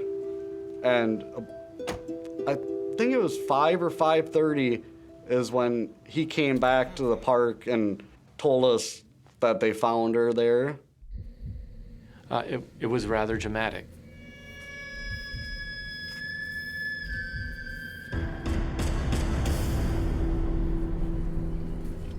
She was face down in a very heavily brushed, tall-grassed area. Right on the corner by Rick's aunt's grave, there was a whole bunch of wildflowers growing. He dumped her in the flowers. Her hands were duct taped behind her back. Her bra was pulled down, and it appeared she'd been stabbed several times. It's a rough thing to find out. I don't know, we knew it was coming, but it was still horrible to hear. Even though we kind of had prepared, but you can't prepare to find out that, you know, she's gone. Darnell is equally shaken, and he's dropped as a suspect when police confirm his alibi for most of the night. Well, I'm glad he was with a lot of people that evening, because it made it where we were able to confirm through multiple people his whereabouts and his location that evening. So that was actually helpful. Witnesses later confirm that Rick is seen with Mickey's daughter Cindy before she's found abandoned. I gotta... He said that the night before, that Rick had shown up at the movie theater with a little girl. And he asked the manager if someone was able to take this little girl to a G-Force movie. He indicated that the county gave the little girl to Rick. And Robert thought, there ain't nobody gonna give Rick a little girl. And the theater staff was wondering, you know, what is he doing? Rick was gone about 45 minutes, and he came back. He seemed very nervous. Yeah, thanks, boss, eh? Rick leaves with the little girl, then returns to work his shift alone. Rick showed up for work at midnight. This little girl was discovered at about 11 o'clock at night, out at this boat landing. So he certainly had time to go out to the boat landing and drop this little girl off, and to drive and go back to work his 2-hour shift. Stop the car, Rick! Police can only speculate about how the murder played out. They think the check found in the dumpster may be a clue. Whether it was a $18,000 check was given to her to come and live with me, or what proposition was, we'll never know. He must have made a proposition to her for sex or something like that she just got mad at him and they got into an argument. I think she turned him down flat, and he couldn't handle that. Probably thought he was being used. I personally think that he probably tried something, because I'm assuming he must have thought, hey, I'm giving her money, it's worth a shot. And Mickey being Mickey made it point blank clear that ain't happening. And that's when I think he lost control. And because I'm assuming that she probably said a few choice words saying never gonna happen. And I just think a switch must have happened, and he just lost it and retaliated. And I think it just went too far. No, Mickey, you don't get it! I think it was kind of, if I can't have her, no one can. Rick never left a note. He never texted anyone. He never called anyone. He never explained to anyone why he had done this. A lot of question marks, because the only two people that know exactly what happened are dead. Except maybe for Mickey's 4-year-old daughter, Cindy.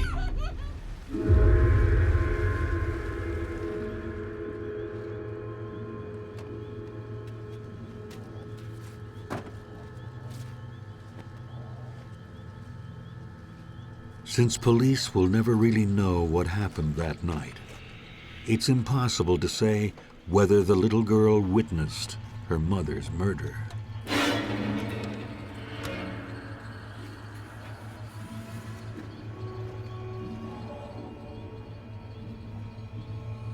I asked her about when she was in the car, and she said Mommy had tape over her mouth. And then I said, was Mommy asleep or awake? And she quick switches the subject.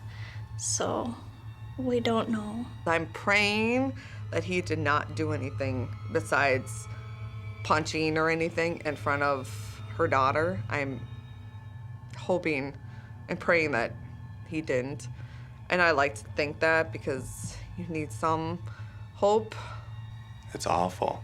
I hope to God nothing happened in front of that little girl. That's terrible to think of. Stop moving!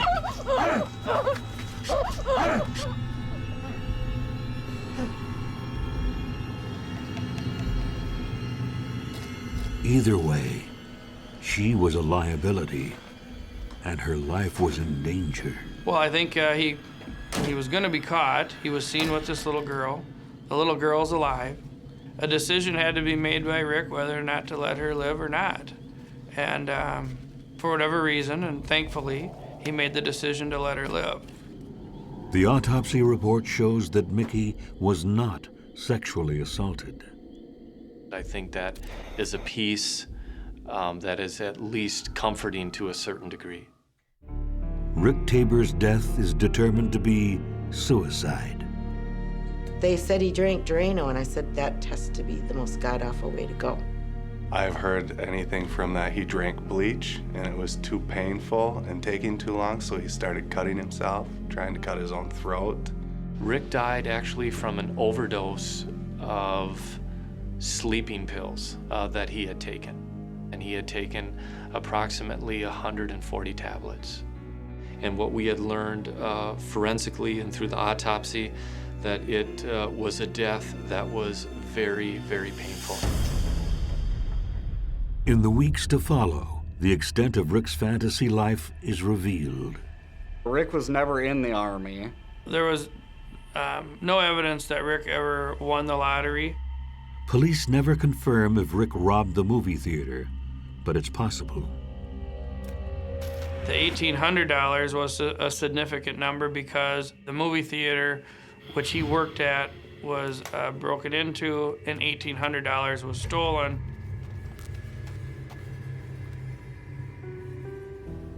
The park's residents vote to destroy Rick's trailer. Who would want to live there knowing what happened or who the person was that lived there before? They let Darnell be a part of the demolition, so that was a good therapy for him. And they gave him a sledgehammer and let him knock down walls. Everyone just kind of stood around and watched. You don't want to imagine that that could happen so close to home. And it kind of makes you trust people a little less. Darnell sells Mickey's trailer and moves away. Being as that he wasn't the biological father, they wouldn't let him have her daughter. And so right there he lost his daughter and his fiance, and there was really nothing left for him there. Overnight. Lost his whole entire family overnight. Mickey's daughter, Cindy, is placed with a foster family. But eventually her aunt and uncle, Jennifer and Jeremy, win custody. She's doing really pretty good. She sees like a therapist once or twice a week. She is basically, though, a real happy-go-lucky girl. Mickey's funeral is held on August 1st, 2009. how do you bury a 21-year-old, you know, a mother? When we buried her, we put her daughter's hair. She'd been growing it out for a long time, so they had it cut right before, and so we put that in there. And she was always kind of just a country girl, so Kyle and Becky had gotten a John Deere shirt and put that in there too. So. Still to this day, I can't be quiet when somebody says creepy but harmless. There's no such thing as harmless. It don't exist. Since we got really close, it's like she had became my best friend. She was someone that was there. I just miss her just being there, just being her. It's the little things. The little things are really what I miss the most. Like her smile.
Sometimes evil creeps into our lives. I just didn't trust him and didn't think that he belonged in the home.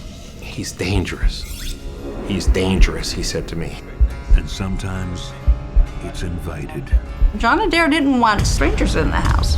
Imagine walking into your own house and fearing for your life. He said, he's back.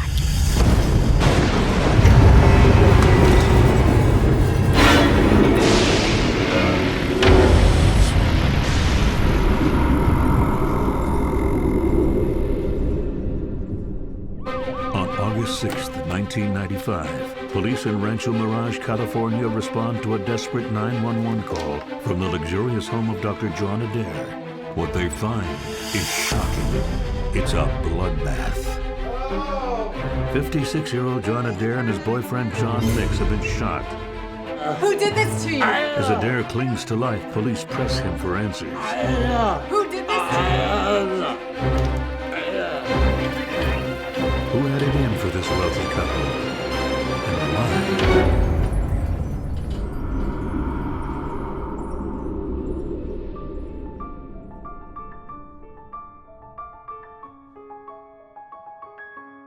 John Adair first moved to Rancho Mirage from Philadelphia with his longtime partner, Bob Tucker. Between Tucker's family inheritance and Adair's post as head of radiology at Girard Medical Center, the couple has amassed a considerable fortune. Thank you for being part of this. We've worked so hard to be accepted. And they like to share it with children in need by offering them a place in their home. My brother John, he was definitely an outside person, an underdog. I think he thought that I can help them, I can be with them, so that they don't go through the same things that I did. I think he knew what it was like to feel other, to feel outcast, and to try to find a place for himself in society. I met John Adair when I was fairly young. I was about 15 years old, and I met him when I was going through some family problems. He knew that I was living on couch to couch at the time because of my family situation, and he offered to give me a place to stay. When he heard that my father had said, "Oh, you can't go to the prom because we're poor," I mean, the first thing that John Adair said was, "Ridiculous. We're going to the store, we'll buy you a suit. You're going to the prom." And He was a really give from the heart kind of guy. Of the 18 kids they fostered, John Adair and Bob Tucker form a particularly close bond with 15-year-old Tommy Maroney, who they rescue from the streets of Philadelphia. Tommy was the challenge. He was rough. John Adair met him years before in Philadelphia, and I knew his mother, knew his family, but she just wasn't able to provide what he needed, and so, you know, he really had trouble in school, and he really couldn't read very well. John Adair got these young adults, and he took them from nothing and molded them into great people, and I think he saw that he could do that with Tommy. And so in 1989, John Adair and Bob Tucker realized their dream of having a family by officially adopting Tommy. Maybe you're bluffing. That was the empty spot in his life, was that he wanted to have a child. He always felt this terrible guilt that his mother didn't really accept him for what he was and his lifestyle. So at one point, I think he had a longing to have an heir. He wanted somebody that would carry his name, and he could say, as when we all got together, my son's doing this, my daughter's doing this. He got me. He got me. John Adair and Bob Tucker buy their new son, now 21, a small condo in neighboring Palm Springs. But Tommy spends most of his time in their new Rancho Mirage dream home. It's a sprawling, luxurious house with a swimming pool and a separate wing for guests. Tommy takes to his new California lifestyle. Tommy acquired the taste of wealth, and his biggest fear was going back onto the street. Tommy may like the high life, but Bob Tucker and John Adair insist he get a job. They set him up with a pool cleaning business. When they moved to California, they got him a job doing swimming pools, and that didn't take because there was a 4-letter curse word that Tommy didn't like. W-O-R-K. Work. Look, guys, how about hiring someone to do this? But isn't this what we set you up in business to do? Yeah, well, I don't know what's wrong. I can't fix it. Look, just hire someone, okay? I'm out of here. When John Adair would try to set Tommy up in something, I mean, it was very, very short-lived. The way I understood it was that John Adair had a vision for Tommy of having a normal life, and he was driven to make that vision be reality. He had hoped to have Tommy have his own business. He had bought him a hot dog cart, and Tommy did not like to go to work. So that didn't work out so well. John Adair told me that his biggest sadness was that he couldn't take the street out of Tommy, no matter how hard he tried. But soon, Tommy's lack of motivation is overshadowed by tragedy. In January 1991, after 30 years together, Bob Tucker succumbs to AIDS. John Adair is devastated. Friends and family worry that he may not recover from the loss. It was the end of 2 lives. The end of Bob Tucker's and the end of my brother, John. I never saw someone grieve as much as he did. They had a kinship that you're lucky to find in any person. His world had just ended. Essentially, he had lost his compass. John's world will never be the same.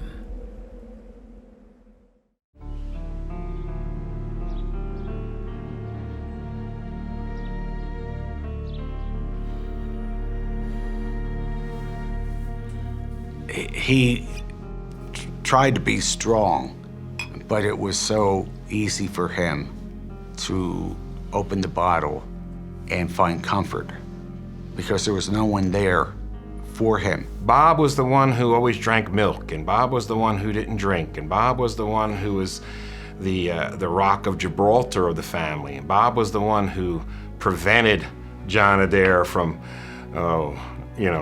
being too extravagant, and it was a very, very hard time, and John Adair was on the verge of having a nervous breakdown. It was a terrible, terrible time, and all his friends knew that this was going to be bad.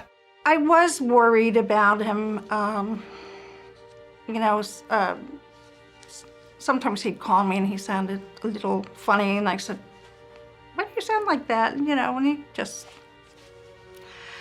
he says, I miss Bob,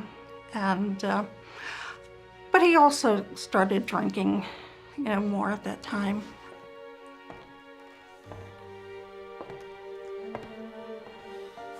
Dad, we got some mail, and you're not gonna believe it, but it's from Bob.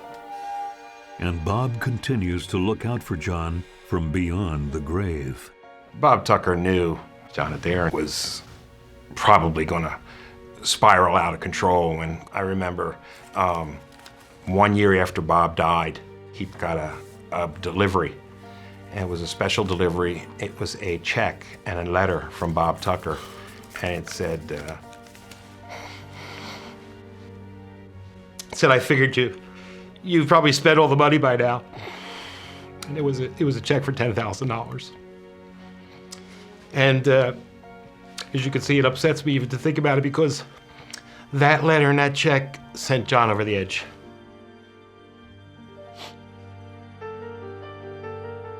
Tommy was there for him because there was a need for someone to fill in the role that Bob Tucker had played. Now, that was a tough pair of shoes to fill, because Bob did everything from watering down vodka to hiding the car keys and everything else. Tommy knuckled under and said, "Yes, I'll do that. Yes, I'll go." And so he was the gopher. And so it pleased my brother to have his help in routine things. Thank you. But there was little his new son could do to fill the void that Bob left. He would call and say, "I'm so empty. What can I do?" And my advice was, find something so you're not at home thinking of these things. John takes his brother's advice and heads to Los Angeles for a week to clear his head. In LA, he meets John Mix, a handsome, young, successful events manager. I'm John. Hi, I'm Johnny Mix. Hey, it's a pleasure to meet you. Pleasure to meet you too. And then one day we get a phone call, and the music? You could hear in his voice a childlike excitement. Oh, terrific. I found my true love again. And he says, "Johnny, he's 39 years old, and he makes me feel so young. I just am so happy."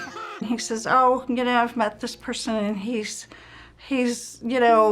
lovely to look at, and he lifts my heart, and he just sounded like a person in love, and he would say, "I think this is the one. I think, and he just appeared to be happier and have more energy, and, looking forward to doing things once again.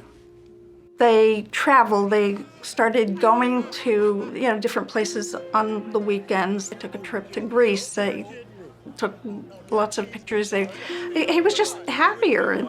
In some ways, John Mix reminded me of Bob Tucker in that he was, kind of a nice, calming influence. I felt it was a good relationship.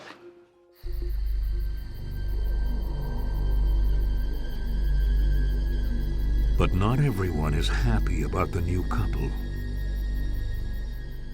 With Adair spending more and more time with John Mix, Tommy, now 24, is left at home alone to tend to the Rancho Mirage mansion. Hello? May I speak to Dad? It's your son. Okay. Hey, Tommy, how's it going? Listen, Dad, The shower's broken again, you've been gone for weeks, and we need someone here to fix it. I can't be counted on to do this all the time. John Adair and John Mix were having fun and enjoying themselves, and Tom Adair was keeping up the house while they were gone. I think that Tommy was getting tired of coming there and being like the gopher guy for everything needed to be done. You know, Tommy felt as though they call me when they need something, but then they talk about me and badmouth me when I'm not there. And Oh, for sure, for the sales? What you got? What you got? Oh, yeah. Terrific. I need Remember me? Son, you startled me. I'm sorry. How are you? Come, give your dad a hug. Come on. John Mix is put out by Tommy's presence. It was definitely a third wheel. You know, if you want to come home and have a glass of wine with the person you love and a romantic dinner, here's Tommy, you know, playing the music and walking through, and, you know, it was definitely not what he wanted. And I think they started butting heads together. What he saw when he came was someone who was getting John Adair drunk. I was just wondering if you could give me some money to fix it. John Mix wanted Tommy out of the house. You know what, Dad? That's great. Tommy, in turn, is equally suspicious of John Mix's interest in his father. Let's go out. I think there was a little bit of question among all the friends, and myself included. What's this really good-looking, young, gay guy Thanks, Dad. doing with John Adair, you know? John Adair was no beauty queen. It seemed like they were out of each other's league. Soon, suspicion and greed will turn this once happy home into a house of horrors. I just didn't trust him and didn't think that he belonged in the home. It's one thing to walk into a bad neighborhood and look around and say, we've got to get out of here. But how do you get out of your own house?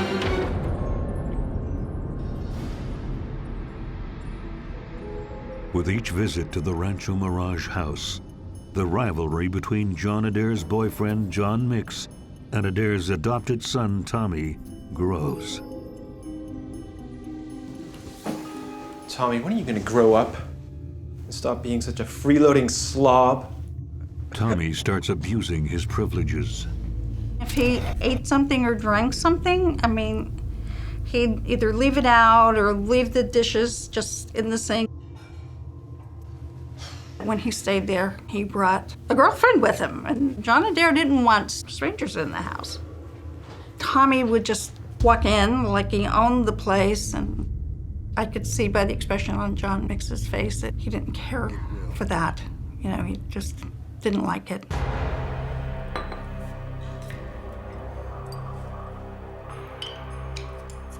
John Adair pushes his son to move permanently into his condo to alleviate the growing tension. I think that once Tommy had gotten the house in Palm Desert to be move-in ready, I think that John Mix felt that it was high time for Tommy to get out of the house and be on his own. I don't think John Mix was terribly fond of Tommy at all. And I think that went both ways.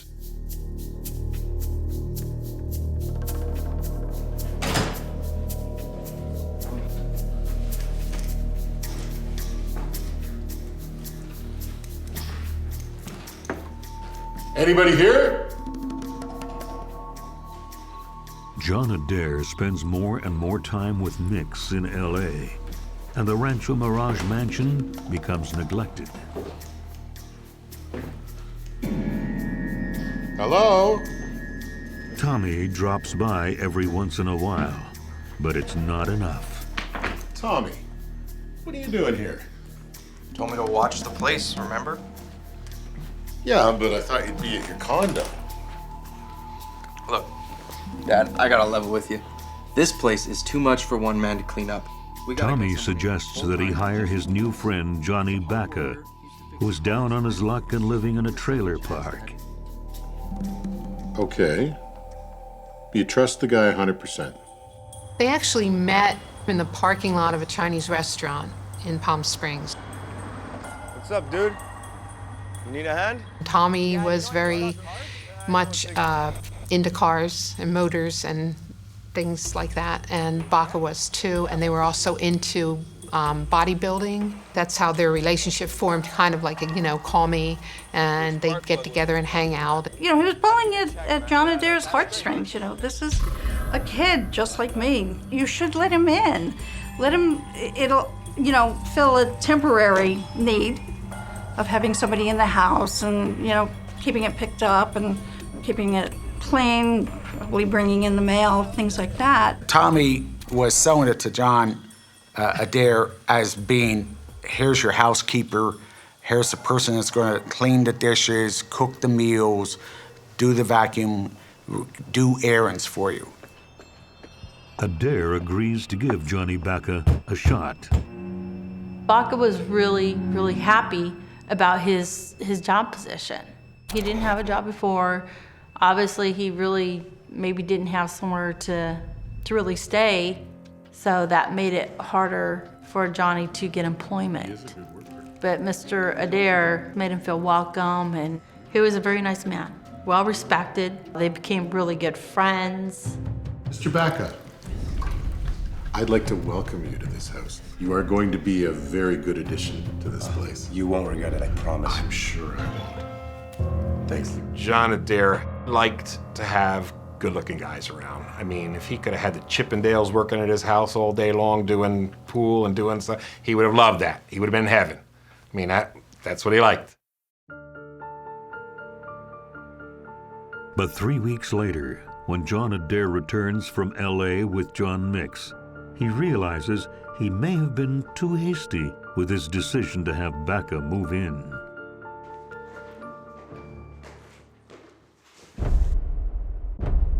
John, I didn't know you were here. Yes, we arrived late last night. Oh, you brought a friend. Mix is not pleased with the new addition to the household. Hi, I'm John Mix. Nice to meet you too. John Mix did not like the idea of having somebody like Johnny Baca in the home. I don't believe that John Mix was used to dealing with people that were from the lower echelons of life. Just looking at Johnny Baca, you could see that there was a disconnect, that somebody like him did not belong in the home. He was the kind of person that John Adair and I would say, you better count the silver. John Mix was pressuring John Adair to get Johnny Baca out of the house. John Adair told me about it, that John Mix really wanted him out of the house, and sooner. It was causing tension in their relationship. When John Adair would tell me about it, I would say, well, he's right. He's a good kid. I agreed with him. I just didn't trust him and didn't think that he belonged in the home. Fix it, John. I will fix it. I will fix it. Others believe that Mix is just jealous of Baca. Mix was really on Adair about having Johnny Baca move, and Adair kept telling him no. He can stay as long as he wants because that's his house.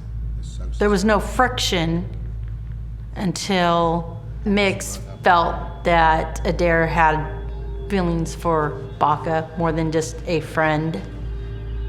Maybe Adair did something inappropriate or maybe talking about Johnny too much or wanting Johnny around too much. What could cause jealousy? I don't know. That's the only reason they were arguing. He was jealous of Baca. He was afraid that Adair was starting to have feelings for Baca. Deal the next card. In the early summer of 1995, 3.5 years after Adair and Mix meet, their relationship starts to fall apart. Mix stays away from the Rancho Mirage mansion for weeks at a time, and Adair falls into a deep depression. John Adair was fearing that he was going to lose John Mix. And he was drinking again, and that made him even more vulnerable. So he drank some more. Tommy and Bacca, meanwhile, are spending a lot of time together at the Rancho Mirage house. I'm out of vodka. I need somebody to go to the store for me. Dad, I literally picked some up this afternoon. Just go upstairs and get it. Oh. Tommy would come in from the liquor store with big bottles of vodka. The drinking was a real weakness for John Adair. And before long, the new and seemingly close friendship will take a dark turn. He said, he's back. Girl! He's dangerous. He's dangerous, he said to me.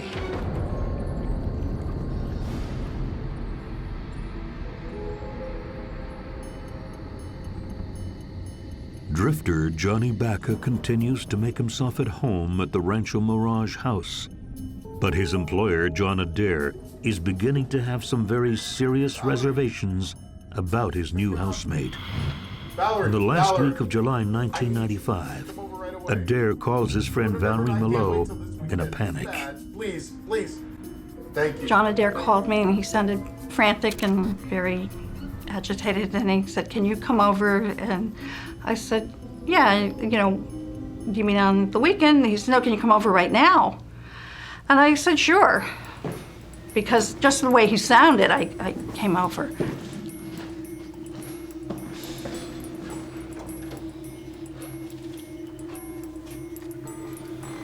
Thank you for coming. What happened to your eye? It was Bacca. We had a fight. I think he was embarrassed that, you know, he'd been beaten up so badly.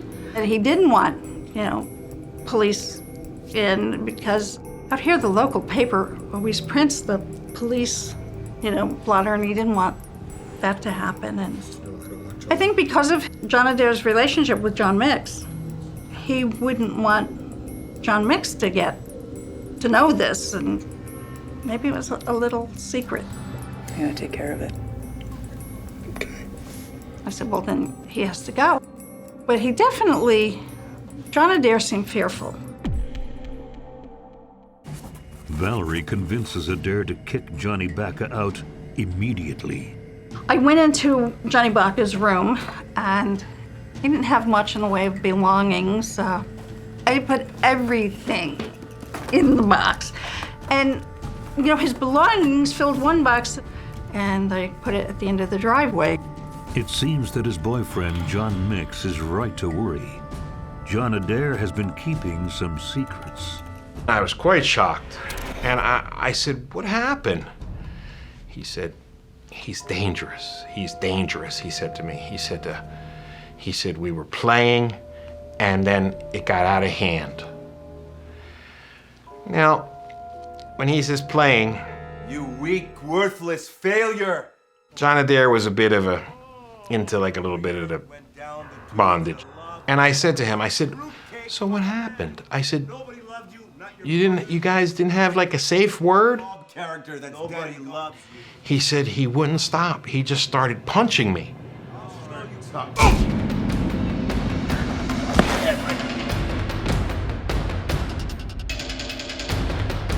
He asked him to leave. It got into a fist fight, and he got the black eye. And I could just imagine, my brother was not a fighter. He got a guy that lifts weights, is a bodybuilder, tough guy, living with two people that are society people. They don't work out, they don't do anything to build muscles. They were fearful. With good reason. That night, when Bacca finds his belongings on the street, he calls the police to claim he's been wrongfully evicted. Good evening, sir. Could I get you to step outside for a second, please? Okay. You okay, sir? Yeah, I'm good. I'm good. Okay, well, anyway, this gentleman here tells me that you evicted him earlier this evening. That's kind of what happened. All right, well, according to California state law, you have to give somebody 30 days notice before you evict them. So unfortunately, you have to let the gentleman back in the house. Because Johnny Baca received mail there, and he had this listed as his address. He couldn't be put out unless there was a 30-day notice given. See you tomorrow, Johnny. Finally, Baca agrees to go to Tommy's. For now.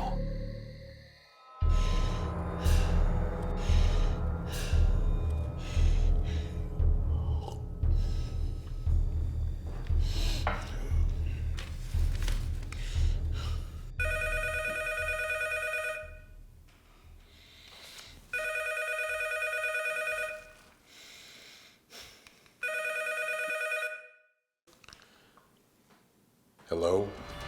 Hey, Dad, it's Tommy.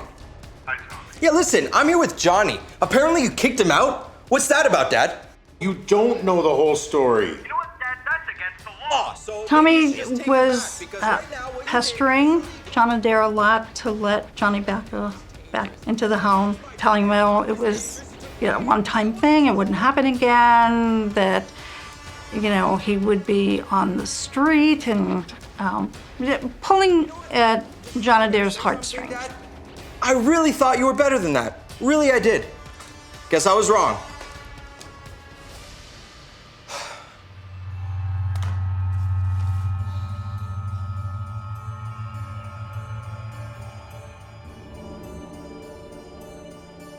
The next morning, Johnny Baca comes back. That's all you need is mail. And he was brought back into the house. By the time that all of this transpired, they were so entangled. Baca was so entrenched in the house already. It was as though he were taking over the house. And John Adair felt as though he wasn't at home in his own house.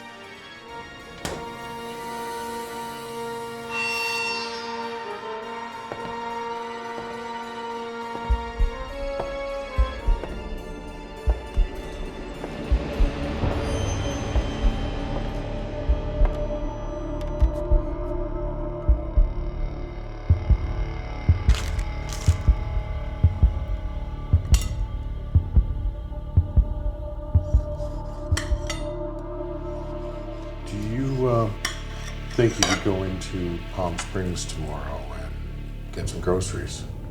Yeah, John, no problem. I'll be going downtown tomorrow, so when I get a chance, I'll pick that stuff up. Thank you. I think I should go to bed now. Yeah, I think so too. You have a good night.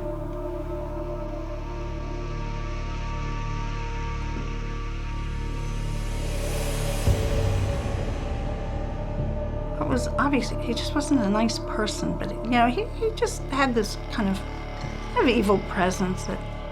Imagine walking into your own house and fearing for your life. It's one thing to walk into a bad neighborhood and look around and say, we've got to get out of here. But how do you get out of your own house? He was very fearful.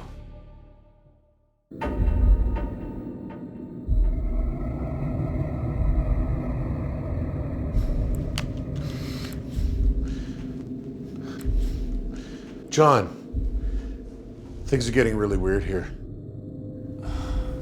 What's going on? It's Baca. Afraid for his safety, John Adair calls John Mix and asks him to come over for the weekend. I'll come out.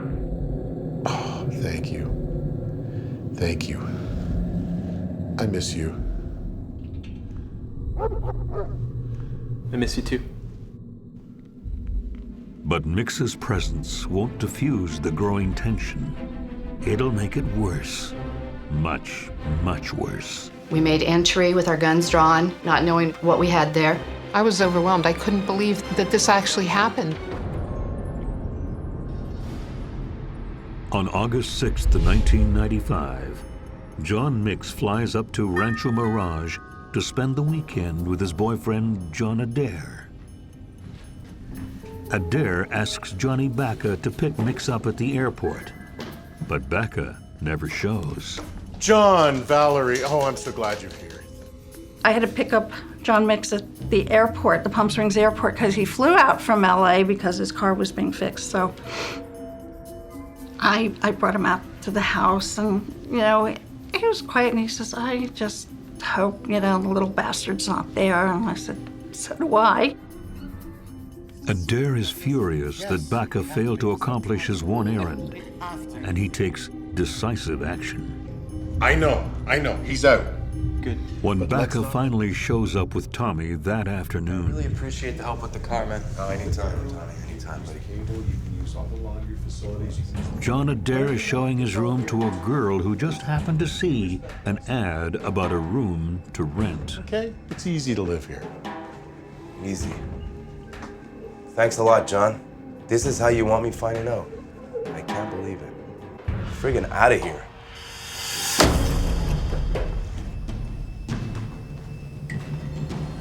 Come here for a sec.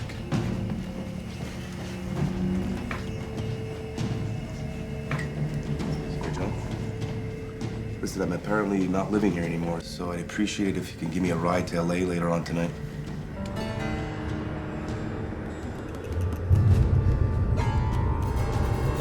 Sure. Okay. Are you ready? Yeah, thanks a lot. You gonna be okay, bro? I guess so, man. Take care. With his friend's ride secure, Tommy leaves the house at 7 p.m.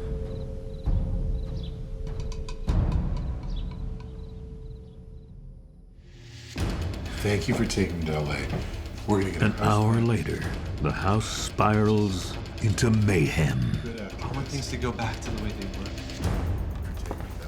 Thank you. No. No! No! What have you done? No!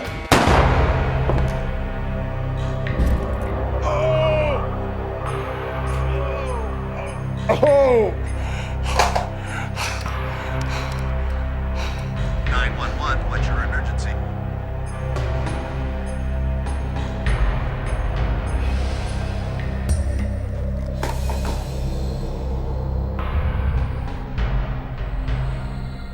We made entry with our guns drawn, not knowing what we had there.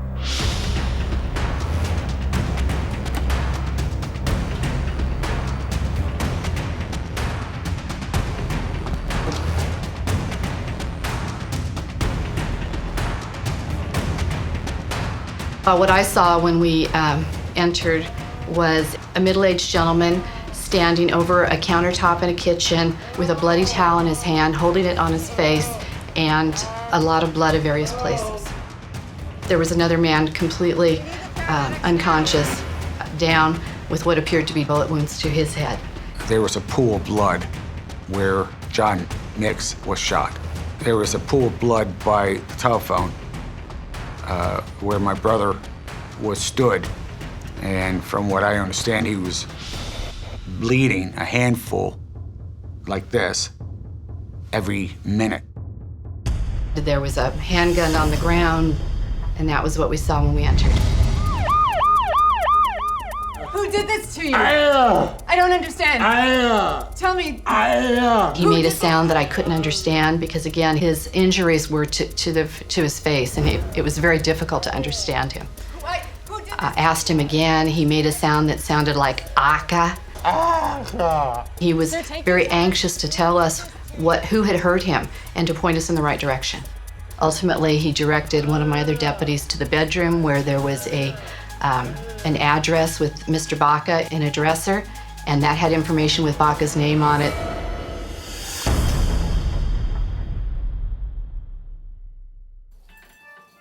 John Nix was shot twice. He died shortly after arriving at the hospital. Adair was shot once. He is still alive, but hanging on by a thread and lapsing in and out of consciousness. His family is horrified. Dennis's mother called on a Sunday afternoon and said to Dennis, "My God, John Adair's been shot." I was overwhelmed. I couldn't believe that this actually happened, that my brother-in-law, who I cared a lot for, was on life support. Dennis Adair immediately travels to his brother's side. and later heads over to John's house for some rest. When he arrives, he's surprised to see Tommy. It was not secured at that point. There was no tape around the house, so anybody could go in. What are you doing here? Well, figured I'd clean up. I mean, no one's here to do it, so figured I would. You know what? I really think it's time for you to go. Time for me to go? I live here. I have a right to... No, you don't live here anymore. You go now.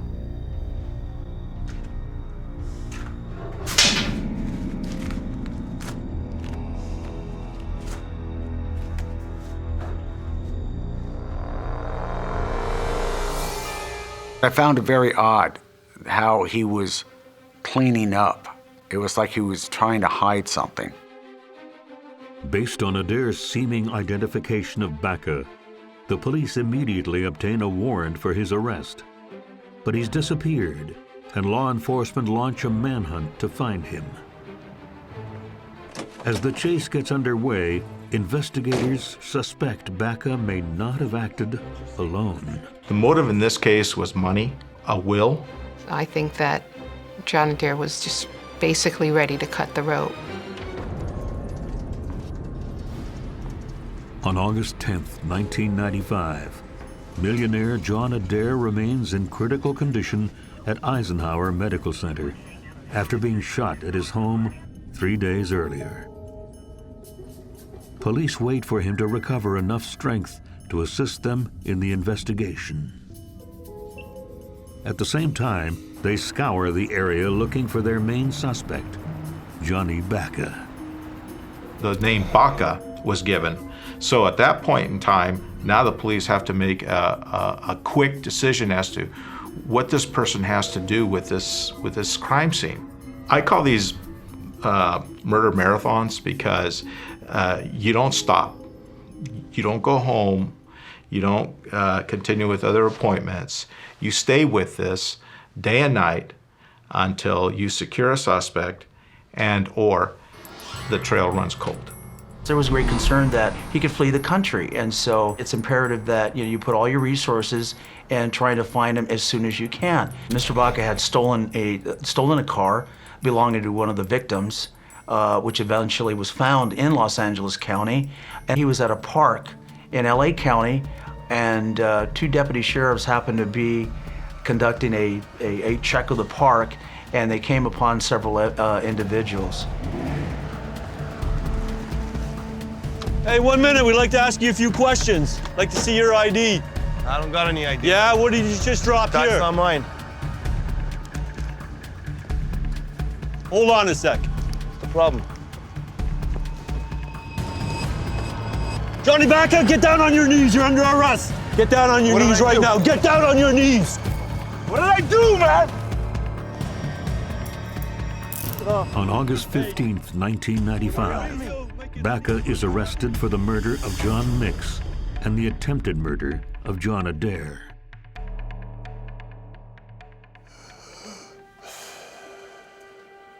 The next day, Adair succumbs to his injuries. Any hope of recovering additional details about what happened that night is lost. Here was my friend of more than 30 years. I was outside my body. I mean, I was just in disbelief. It's been years and I'm still teary-eyed. Because he was such a good person.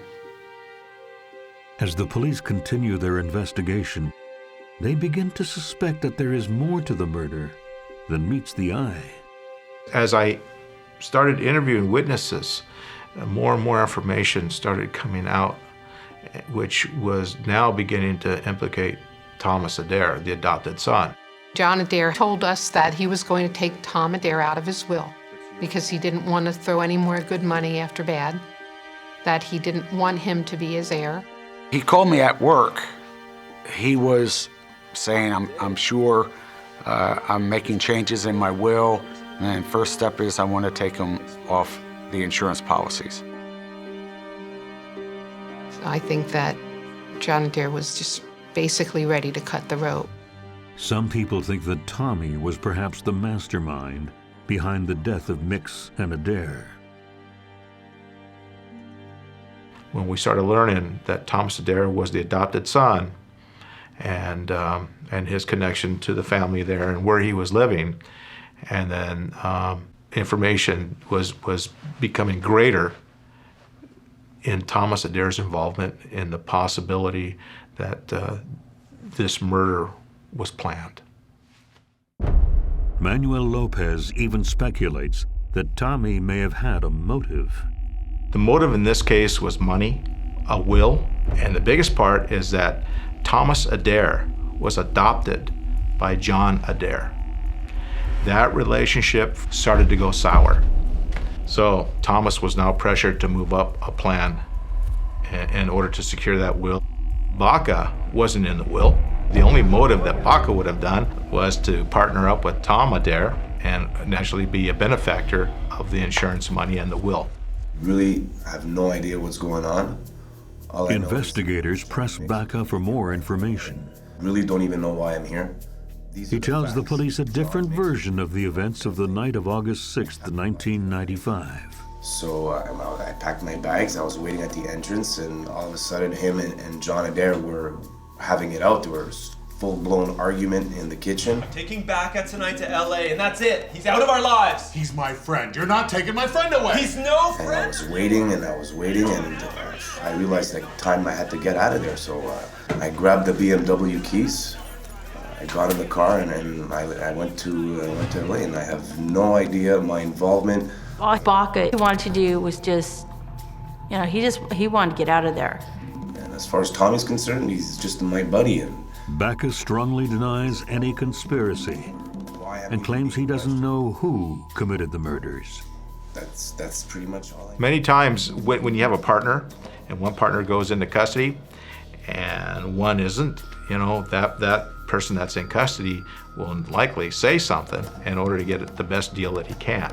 Baca, at that point in time, thought that he could beat the case.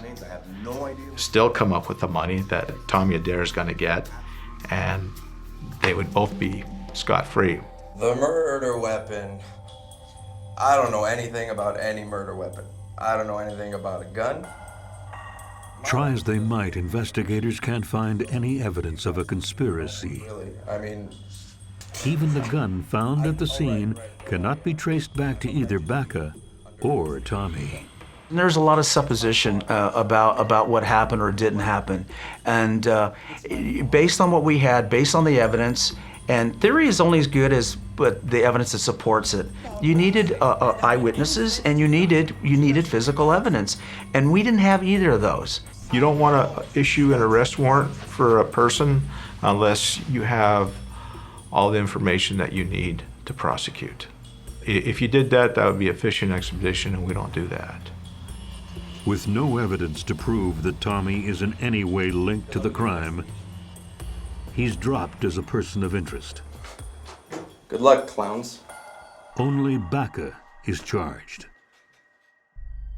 John, I'm taking Baca to the airport. Later, at the trial, Baca's lawyer implies that Mix and Adair may have been having a lover's quarrel that turned violent. The defense wanted to paint a picture that there was a love triangle and that John Mix and John Adair had an argument, and John Adair, who never had any liking for guns whatsoever, had a gun, and he shot John Mix point blank and then shot himself twice. I mean, okay, gee, I failed, so I better shoot myself again. And then I'm going to get up and call 911 for help, because I didn't die. There was a kind of a murmur of a chuckle going through the courtroom because it was so absurd.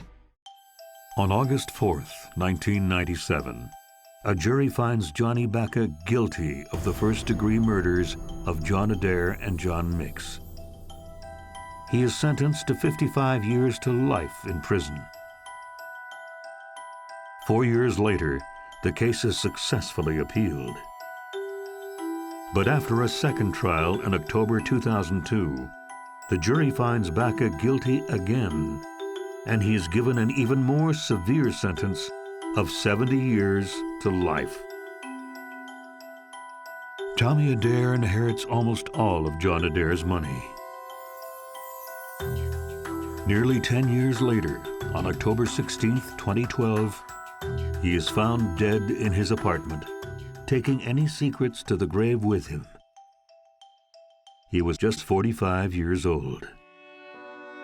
Family and friends still cherish their memories of John Adair and John Mix. John Mix was very, very handsome,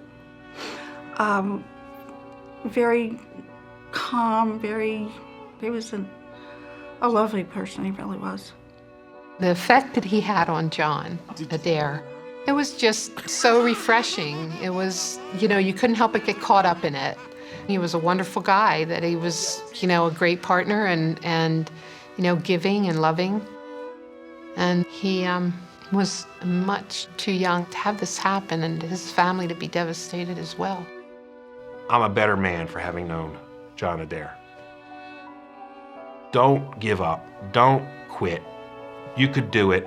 Despite what life throws your way, you just keep your head up. That was his attitude. Nobody deserves to die in that way. John Adair especially didn't deserve to die in that way because he'd always been so good to so many people. I never knew him to hurt anybody. That he was constantly generous. There was no reason for that.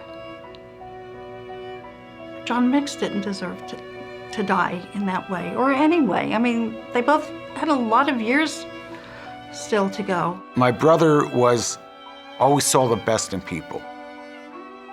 And he was right 99% of the time. He only got stung once. It cost him his life. He was such a good person.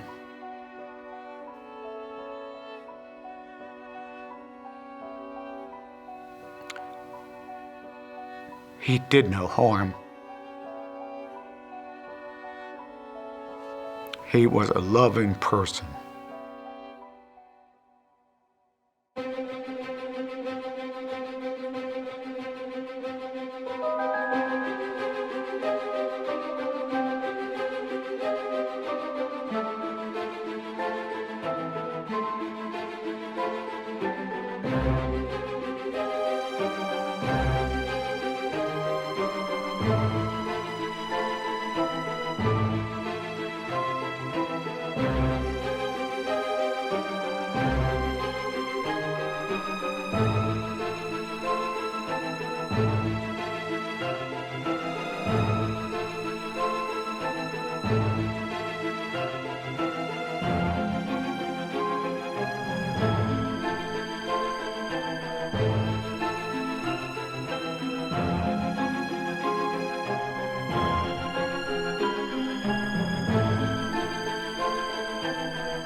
Sometimes danger creeps into our homes. Mabel Puglisi just up and disappeared. And sometimes we invite it in.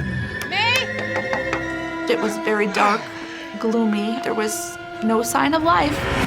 Oh my God! If you did it right, you could get rid of a body and nobody ever find it.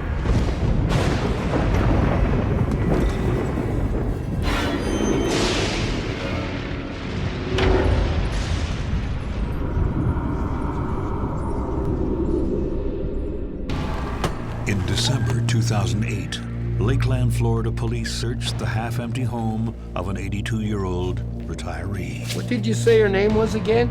I don't think she lives here anymore. Mabel Pugles hasn't been seen for 4 months.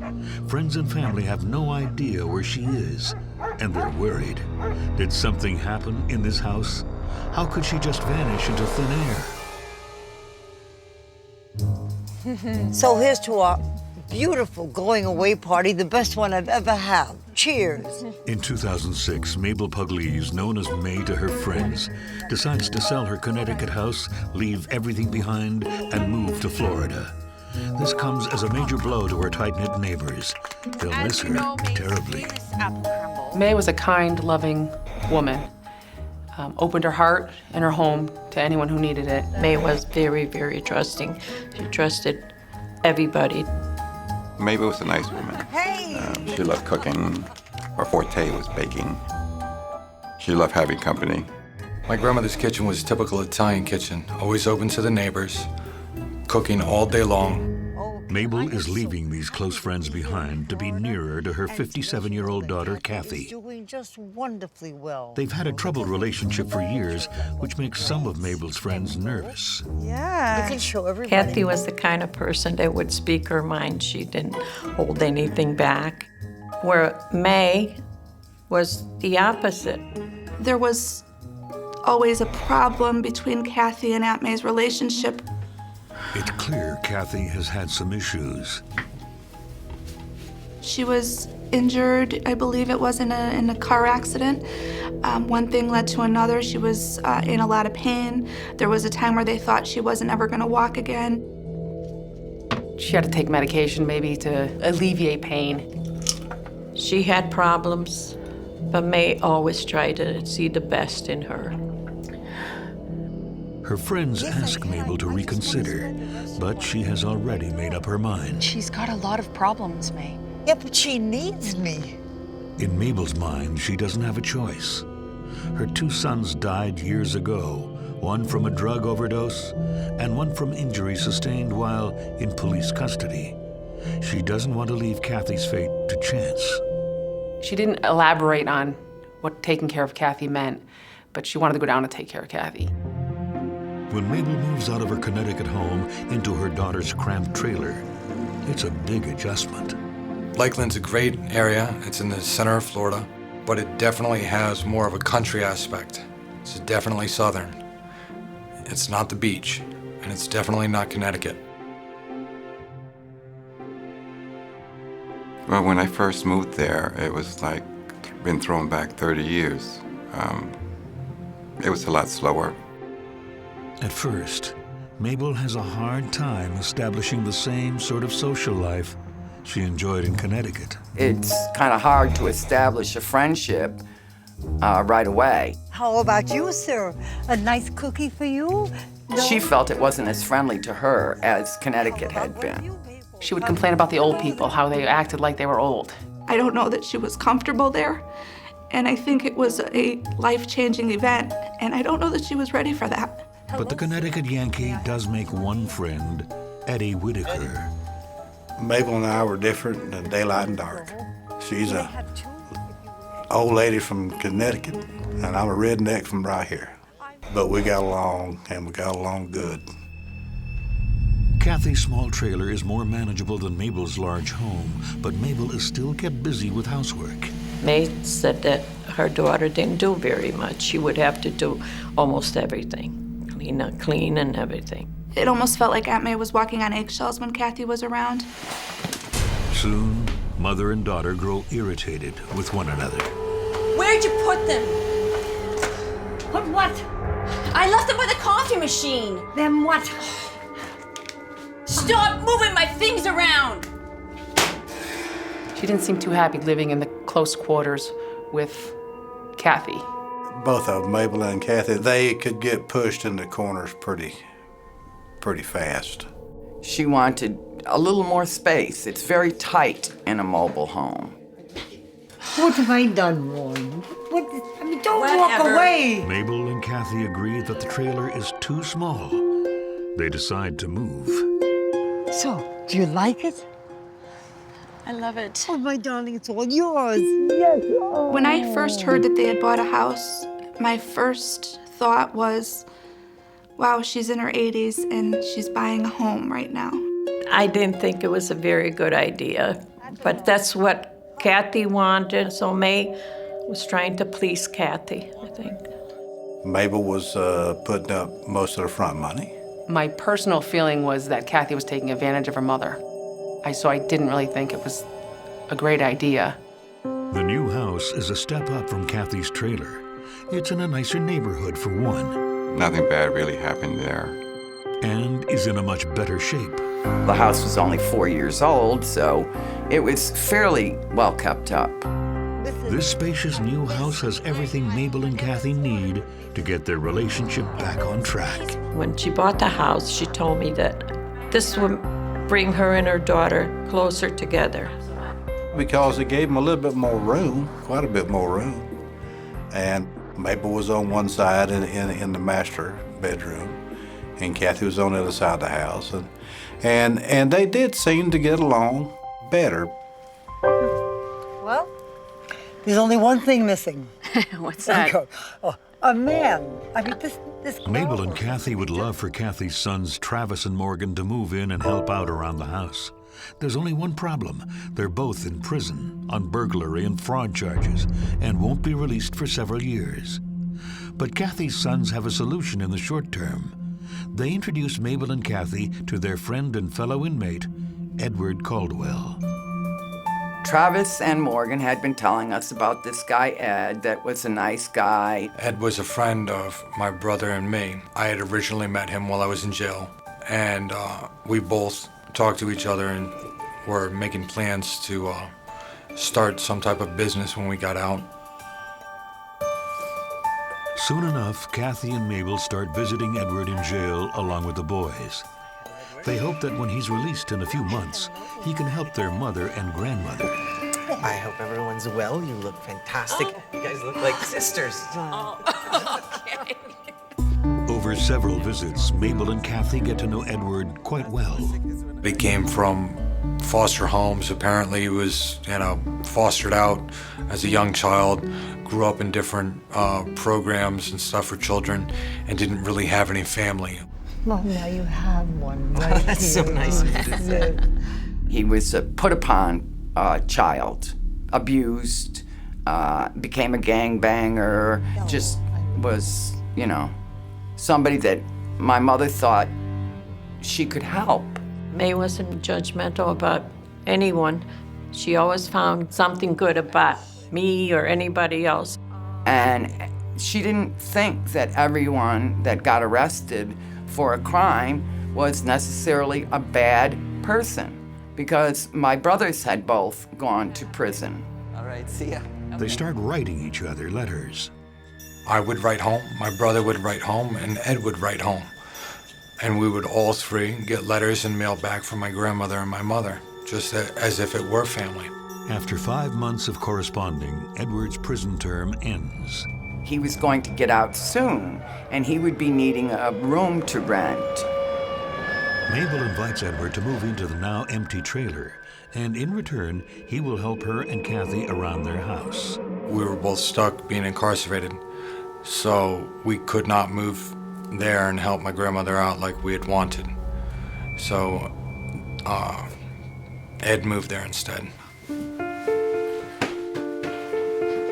On October 1st, 2007, Edward is released from Rayford Prison. But instead of going straight to Mabel's, Edward goes out on the town. We later found out that each prisoner that gets let out of prison gets $100, and he had money, and he probably went and partied. Finally, a day or two later, Kathy gets a phone call from Ed in the middle of the night. When he asks Kathy to pick him up, she hesitates, but Mabel insists. She was so flipped that she's like, go pick him up, go pick him up. Right away, Edward starts acting like a member of the family. Honey, I'm home! Much to Kathy's annoyance. He called her Nana. Nana. Nana, would you like me to do this? Nana, would you like this? Nana, would you like something to drink? You got your hair all done up too? Did you notice? I noticed. It's my job to notice. You're dumb. Ed basically told Aunt May that he was a long-lost grandson of hers. I don't think it's your grandson. She said, yeah. And I say, how did that happen? Oh, Henry, before he died, he have a boyfriend.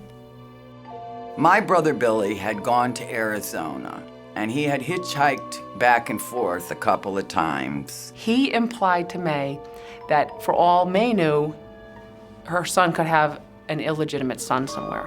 It's a pretty unlikely story, but for whatever reason, Mabel chooses to believe it. Do you see a resemblance? It's you. I mean, you see. She's thrilled to have a long-lost relative in her home. You are my real In Nana. my heart that would... While Mabel is hitting it off with Edward, Kathy definitely is not. And tensions in the house are about to get heated. We were just arguing about everything. My thought was that Kathy had done something wrong and it was better off that she wasn't there.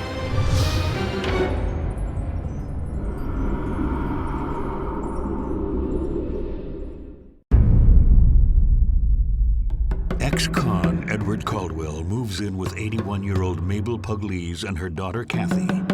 At first, everything goes well, but 3 quickly becomes a crowd. I bought you some stuff. Well, thanks, but no. I'm just doing you a favor. Well, I'm not really into those brands, so. What brands are you into? Not those. He wanted top-of-the-line stuff. He wanted expensive sneakers. He wanted the best bike. He wanted the best of everything. Mabel happily indulges Edward's champagne taste. Where'd you get that? Nana bought it for me. He talked her into buying an $800 bicycle. He's not living here.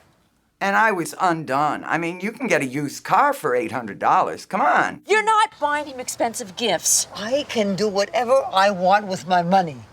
That clear? Good.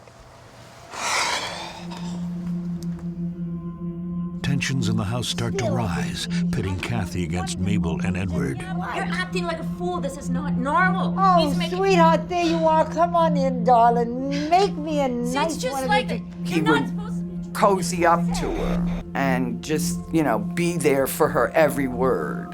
To you. It's a good time. That's a good. Ed spends a lot of time with Mabel, excluding Kathy whenever possible. After he was there for a little while, she would talk to me about how helpful he was around the house. He'd go to the store, he'd help do errands. What are you guys watching? Nothing you'd like. How do you know what I like?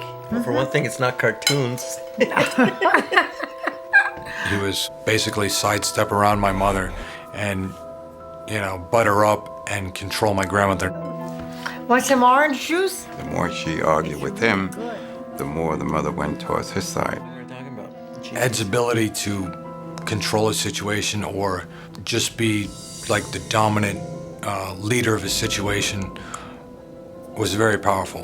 To keep Mabel happy, Edward plays bartender. You're all ready for another one. Ah, you betcha. Kathy's convinced that he's winning her affection with alcohol, and she's not impressed. Alcohol is not what this 81-year-old needs. I already told you. Ma, no booze. I shared with him that not only was my mother on painkillers for her osteoporosis and arthritis, but she was on Coumadin and heart pressure pills, and she needed to have the pills at certain times, and they were not to be taken with alcohol. Aunt May was not an alcoholic by any means, but she enjoyed a cocktail. She enjoyed her orange juice and vodka, and she was old enough to have a cocktail whenever she wanted to. I said, look, the lady's 80 years old. Let her do what she wants to do. Fed up, Kathy gives Ed an ultimatum. And you're out of here. He's never going to be out of here because he gives me what I like. He had 3 days to get his butt over to the trailer and start living there where he belonged and not in the house with us because of the conflict that was going on and the evil air that was in the house. Ed ignores her. When some of Kathy's things go missing, she immediately suspects him. Stop taking my stuff. He would take things of mine that were left out in the den or in the living room or in the kitchen. She constantly came over and complained about, how jewelry was missing, her computers were missing. Jesus, grow up. He started pushing me around when he'd go by me. He'd shoulder me, or he'd take his hand and shove me a little bit. Mabel can't help but notice the tension. What's the matter with you? She was upset because the whole atmosphere in the house had completely and totally changed. It had suddenly become very, very thick. 3 weeks after Edward moves in, Kathy discovers a bottle of vodka in her mother's room. She decides that Edward has crossed the line. Ed! I was upset. I was coming out of the room, and Ed was coming down the hallway. What the hell are you giving my mom alcohol for? Come on, it's just a little drink. She's getting drunk. It's a little drink. Let her have her fun. A little bit of fun. It's just a little drink. It's no big deal. She's getting drunk in the middle of the day. She's not supposed to be doing something like this. It's not. Just as Mabel steps in, the confrontation turns violent. I'm gonna have a talk with my mom. Yeah, you are bad. I'm gonna get you out of here. Mabel falls to the ground and cuts her head. Oh my God. Kathy helps clean her up and puts her to bed. Yeah. This is a real mess. I pulled up the covers, and we both walked out of the bedroom. Yeah, that's fine. I'll be here for sure, so, of course. Thank you. What was that? You better get in your car and go. Why? That was 911. They're sending an ambulance. And the cops. Are you serious? Yeah, you'd better leave. Within minutes, the cops arrive. Hi, sir. Hi, God. Is there any problem? Not just right over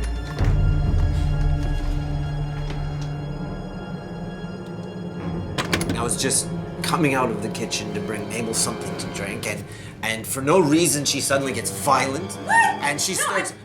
She gets violent, and she pushed into Mabel. And Mabel fell down and hit her head. See what? She gets hysterical. She gets hysterical. Fell down. Let him finish. Ed was very on point. He had answers rapidly for everything. Another officer was over at the kitchen garbage can questioning me as to whether or not I had disposed of the bloody evidence in the garbage. Where are you taking that? This is evidence, ma'am. I'm not trying to hide anything. It's paper towel. What is I supposed to do with it? I'm not very nice to police officers. I still believe that my brother was murdered by them. She's always been a tight, uptight girl. And Finally, the police question Mabel directly. Is she the one who pushed you down, ma'am?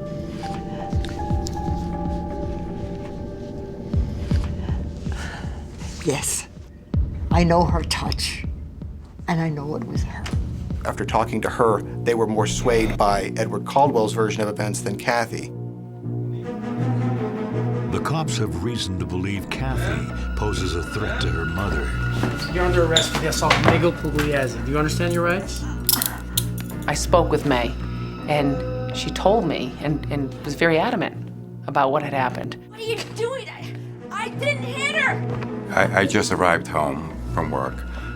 Edward called me over and says that Kathy got arrested. And I said, why? And he says, because she fell and Kathy had pushed her.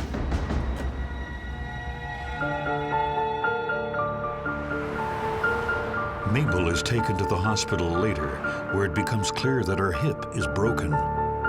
Still in police custody, Kathy is unable to see her.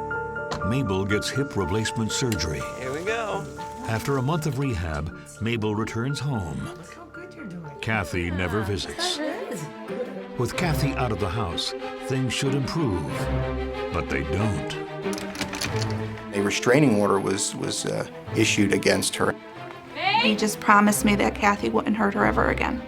I had went over one day and knocked and knocked and knocked. And No one ever came.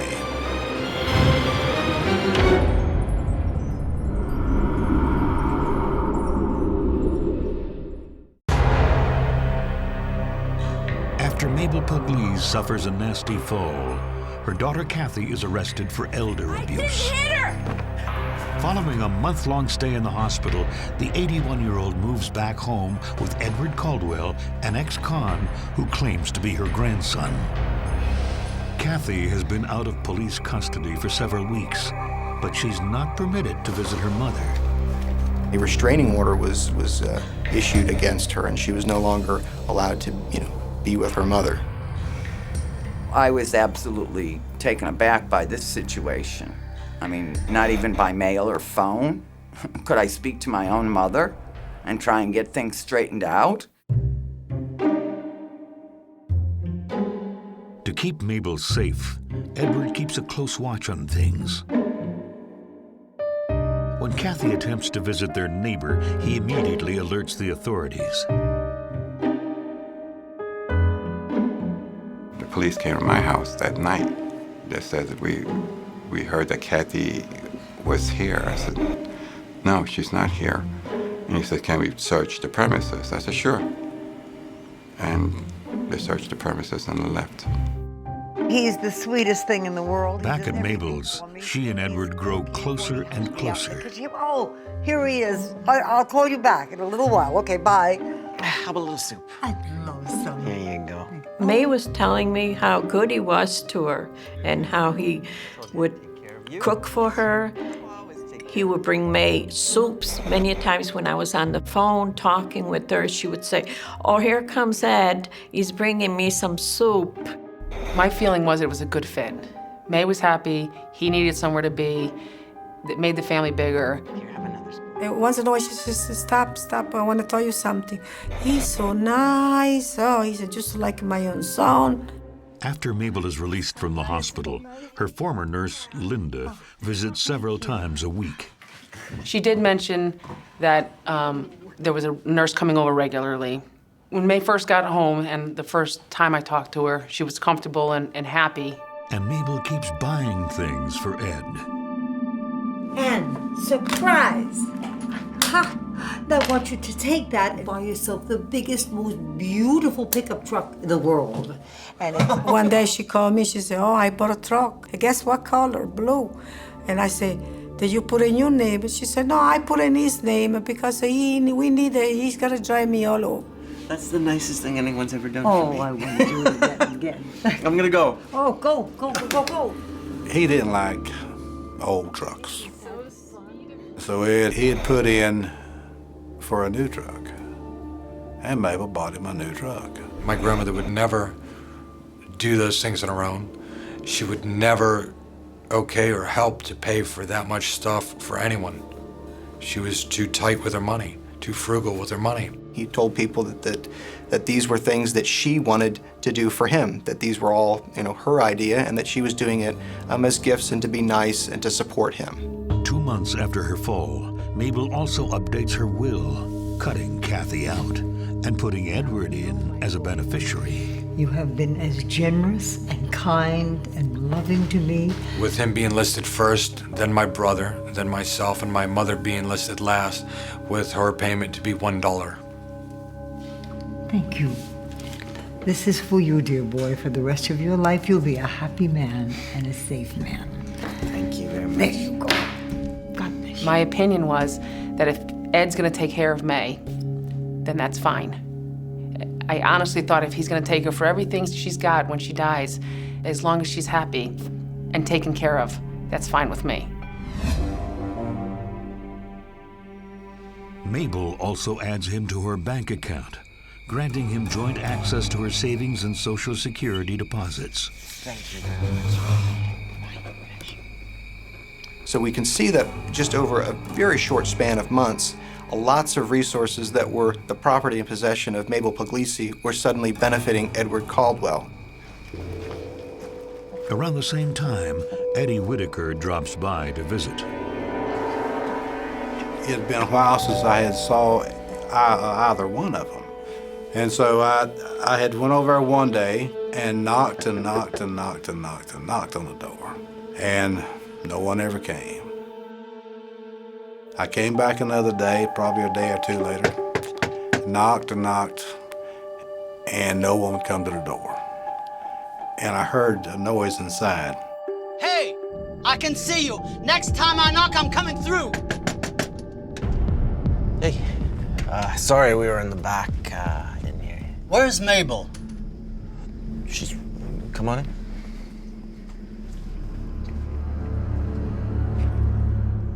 Ed! Mabel, honey. Mabel, she's always trying to give you something to eat or something to drink. She's always trying to take care of her company. I told her, I said, sit down here. I said, I don't need anything. And Ed was sitting in the corner like Buddha, watching over. And then their nurse that they had supplied Mabel with, she came in and her mouth was just yammering. It seems that Mabel's nurse has more than one reason for being there. She was giving Ed kisses on the face and stuff and telling him all this and telling him all that. What do you say we have a little toast? Oh, good. Here's to new friends and getting rid of the old. Oh, no. No. Don't say that. That's not true. That's not I true. told Mabel, I said, I'm gonna go now. I said, you getting the whole crowd in this house. I said, I'm gonna go. Oh, please, Ed. Ed, please stay. Ed.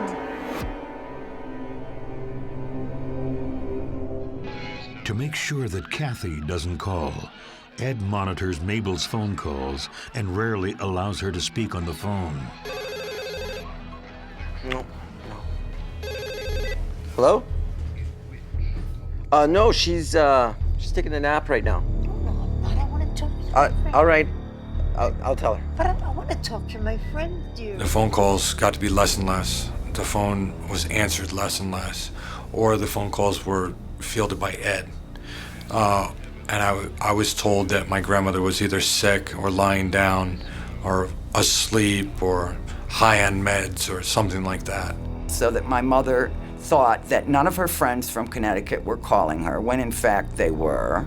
The only person who doesn't call is Kathy. 6 months after he moves in March of 2008, with Mabel's financial support, Edward opens a tattoo parlor. He wanted to go in business for himself and he tattoos, and Mabel, she went all the way with that. Mabel's family and friends are taken aback. There's nothing that would lead me to believe that my grandmother would think buying a tattoo shop is a good idea. What's an 82, 84-year-old lady gonna do in a tattoo parlor?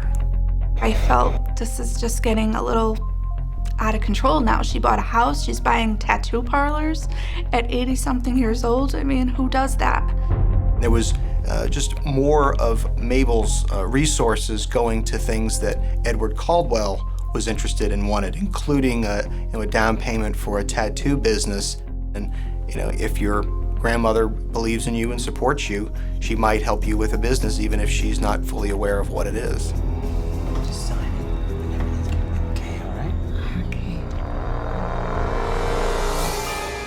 Okay. 2 months later, Mabel signs over power of attorney to Edward, allowing him to act on her behalf in all legal and financial matters. Mabel just said that was what she wanted to do, and she appeared to be of sound mind at the time.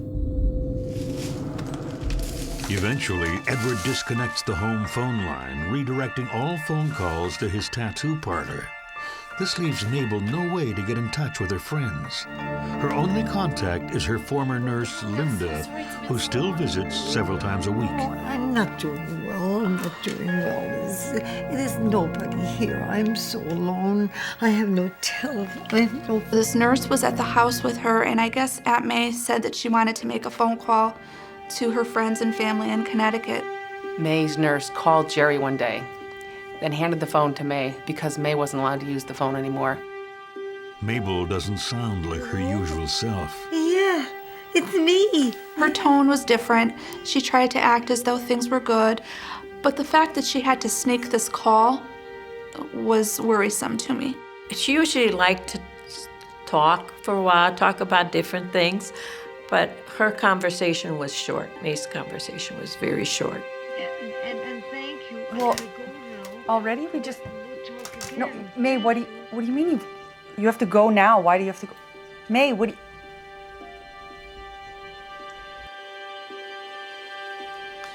Oh my God. Mom, you gotta see this.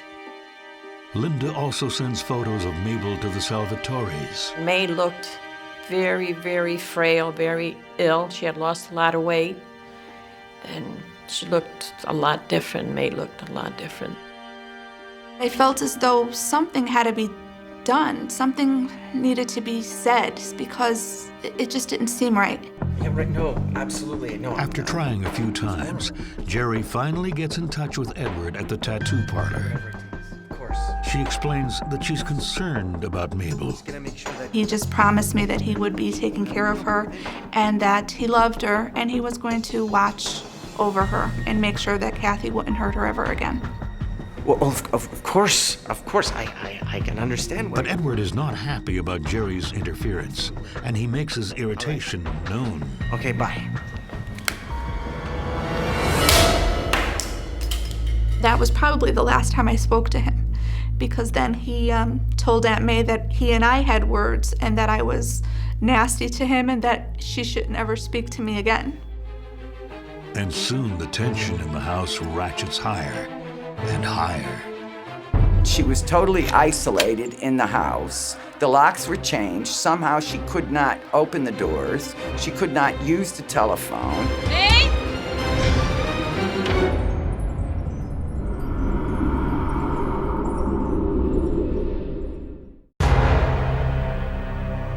As Edward Caldwell shields 82-year-old Mabel Pugles from the outside world, her friends start to worry.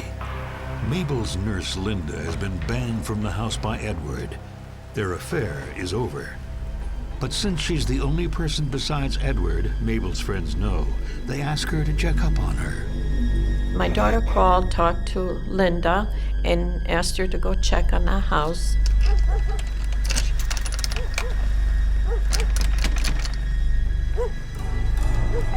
When she got there, she said she was at the door. The blinds were closed. It was very dark, gloomy. She said there was no sign of life. May? She's knocking on the door. She's calling May, but nobody's answering. Mabel can't come to the door. Edward has started locking her in her bedroom for her own good.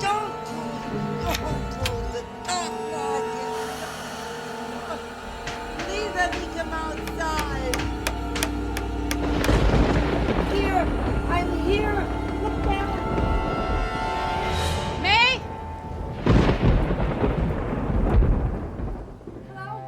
Still locked in the house. One July day, Mabel manages to get the attention of her neighbor, Sue Cook. I heard her yelling from out the sliding glass door in the back of their house. And I couldn't see very well, that's all you could see. Oh my God! So I went back in and I called the police.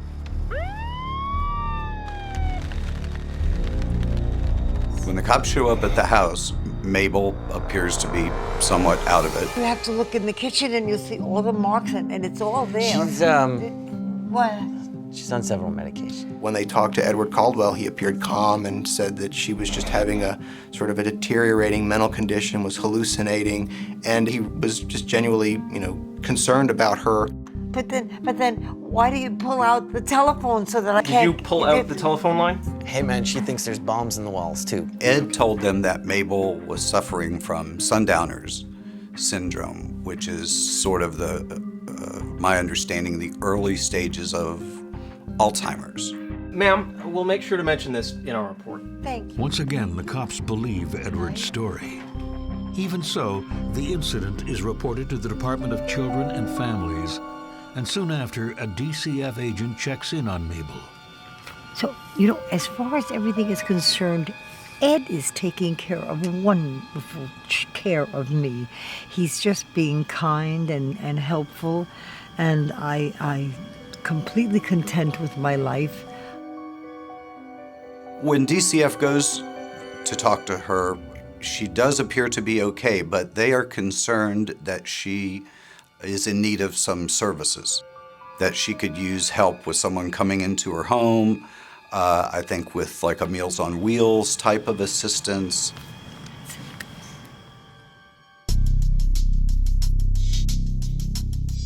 In the weeks after this visit, the DCF and Adult Services for the Aging try to get in touch with Mabel, but they're unable to find her.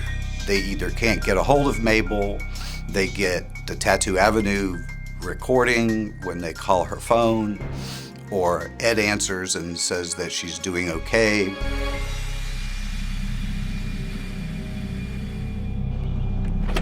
Around the same time, Ed's new girlfriend, Karen Sanders, moves in. Where's Nana? Oh, she's up at the nursing home. Okay. Up north, yeah. Funny. Thanks.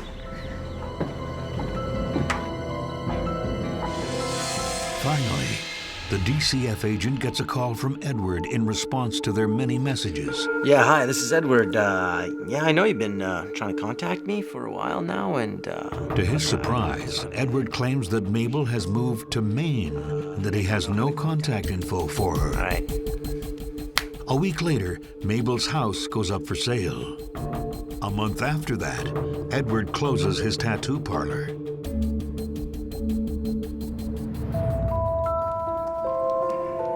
Hoping to find out more, a DCF agent goes looking for Mabel's family members. He speaks to Kathy Cameron, who hasn't seen her mother in months. What happened? He tells Kathy that Mabel has moved to Maine. It's impossible. She only knows people in Connecticut. I immediately told him that my mother knew absolutely no one in Maine. The only place my grandmother would have gone would have been Connecticut, but she has nowhere to go there. She already sold her house that she lived in for over 60 years. Why would she go back to Connecticut and leave behind a home that she just bought? Kathy starts to get worried. Maybe the DCF agent or Edward just made a mistake. She wants to speak to Mabel's friends in Connecticut, but she doesn't have their contact information since it's in her mother's house, who she is still legally forbidden from contacting. I couldn't do anything. I still had the restraining order.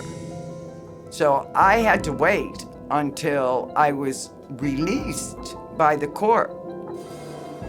My attorney did not want me to contact anyone about anything. Luckily, Kathy finally finds an old card from her mother's friend, Kelly Lavoie. With the phone number inside, she finally has a way to check on her mother. I called Kelly Lavoie. She was puzzled because she said my mother was still in Florida. The first question she asked me was, have you seen my mother? I hadn't seen her mother, and I told her, I'm up here in Connecticut. I haven't been down to Florida. Worried for Mabel's well-being, her friends urge Kathy to contact the police. You guys are real jerks, you know? But when she does, they are extremely dismissive. They would not listen to me. They said, you still have a restraining, even though the charge was dropped, you still have a restraining order in effect. It conflicted with the, what initially people thought was a very, sweet guy who was taking care of a woman who was getting on in years. Kathy reports this development to Mabel's friends. Hi, And they respond by placing several calls to the Lakeland police themselves. You think Mabel Pugliese is missing? Can you spell that, please? Thanks to the pressure from Mabel's Connecticut friends, the police take a new interest in Kathy's story. Detective came to the house and told me that they were indeed now taking it seriously and that they were in fact at this time in the house searching it. Inside Mabel's home, her possessions are nowhere to be found, and it becomes clear that Edward has taken over the master bedroom. I don't think she lives here anymore. When they went into the home, they really didn't find any trace of her in there. The only thing that they were able to find was a cane that apparently belonged to her. Bingo. The house just looked like a bachelor pad, the whole place. There was nothing in the place that looked like an 82-year-old woman had lived there. When they question Edward about Mabel's departure, he can't get his story straight. She could be in Portland or Maine or something like that. I think I heard she was with Kathy's ex-husband or something. First, he told them to go check with Kathy Cameron's ex-husband over in Palmetto.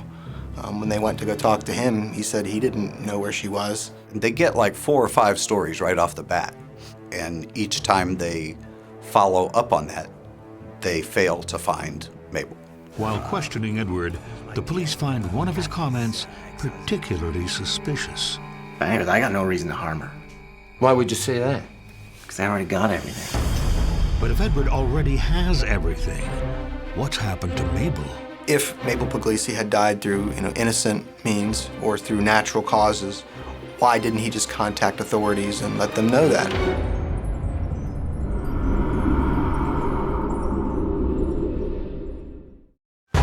With Mabel Puglisi missing, police in Lakeland, Florida grow increasingly suspicious of her young housemate, ex-con Edward Caldwell. I got no idea. While searching Mabel's house, police discover a bottle of her pills in Edward's possession. Wait a sec. Mabel Puglisi, I found some prescription drugs. This gives them a reason to arrest him while they dig a little deeper. They had found prescription drugs that he was in possession of, and they were not in his name, so he was not legally in possession of them. They charged him with the possession of those drugs. So they were able to put him in jail on those charges and were able to continue to try to, search for Mabel and to see what had happened to her. Police have already spoken to Mabel's Connecticut friends and disproved Edward's claim that Mabel left town with them. There is no way he could have been her grandson either. When he told her his age and the time that the brothers died was like a big 2 years difference. He was born 2 years after they were dead. After speaking with Mabel's physician, they also learned that Edward was also lying about Mabel's struggle with Alzheimer's. He had never seen any signs of that. There was never any indication of Alzheimer's. My mother was quite sharp, as a matter of fact. Whenever I spoke with May, she was always very clear and on subject. She never seemed fuzzy about what she was saying. All right, so in your own words, tell me what happened. Okay. First of all, I went into a room and I saw... Even Mabel's fall in October 2007 proves to be less cut and dry than police first thought.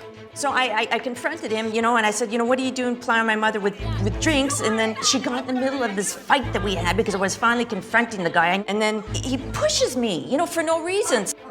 Next thing I know, my mother's on the ground, but I didn't push her. I know I didn't push her, but she said someone pushed her, but she didn't see who pushed her. And for no reason, she suddenly gets violent. The cops took Ed's story at face value and said that my mom pushed her and got my mom arrested. There he was with Mabel, who was half-crocked on the booze and pills and stuff that he was feeding her. And Ed kept telling her, he said, well, she knocked you down, she knocked you down. I can't believe Kathy pushed you like that. Oh. And she said, no. He said, oh, yeah, she knocked you down. Well, okay, well, she knocked me down. But most of that was brought on by the pills and alcohol. I've got the police coming. Yeah. And I think we should think about Kathy not living here anymore. I did not push my mother. She fell, and it was because of Ed and I pushing each other and physically shoving around behind her. He knew that if he could just get Kathy out of the picture, he'd have free rein to take advantage of this old woman.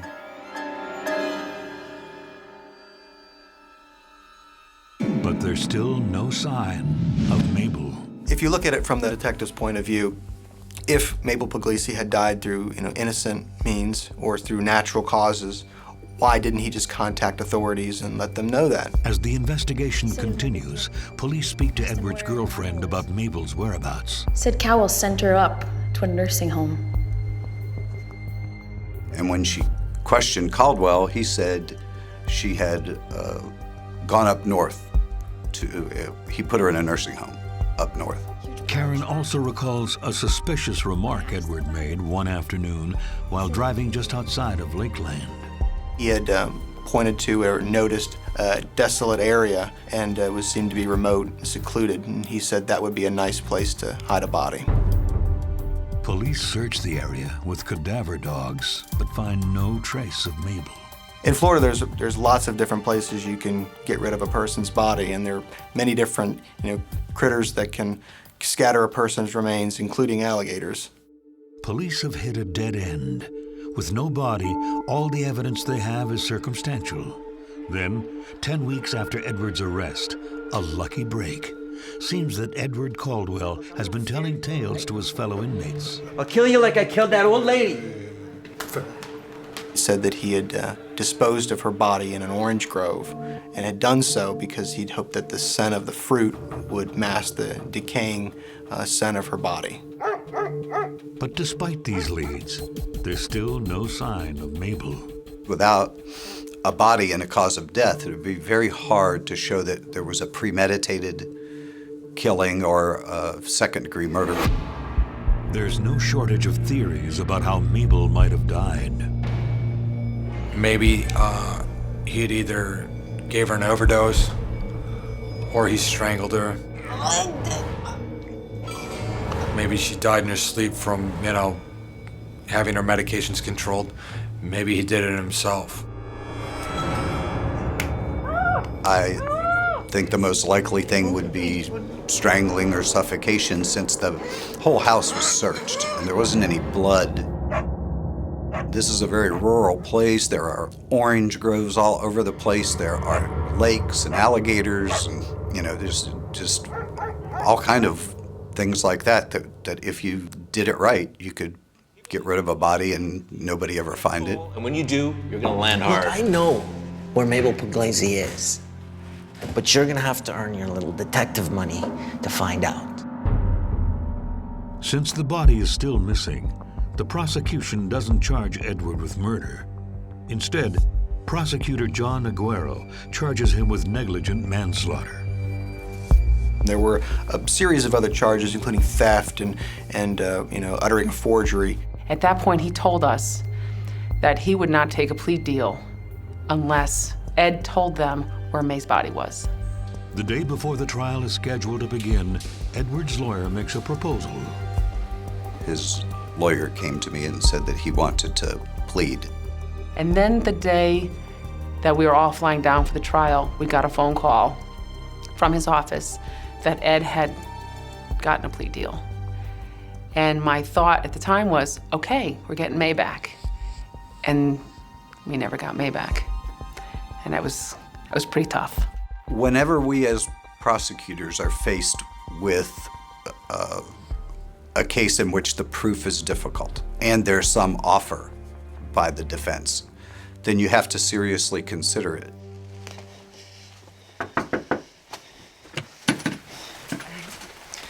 He only got 13 years because they couldn't find the body. With no body and nothing but circumstantial evidence, the prosecution decides it's better to compromise on a plea than risk an acquittal.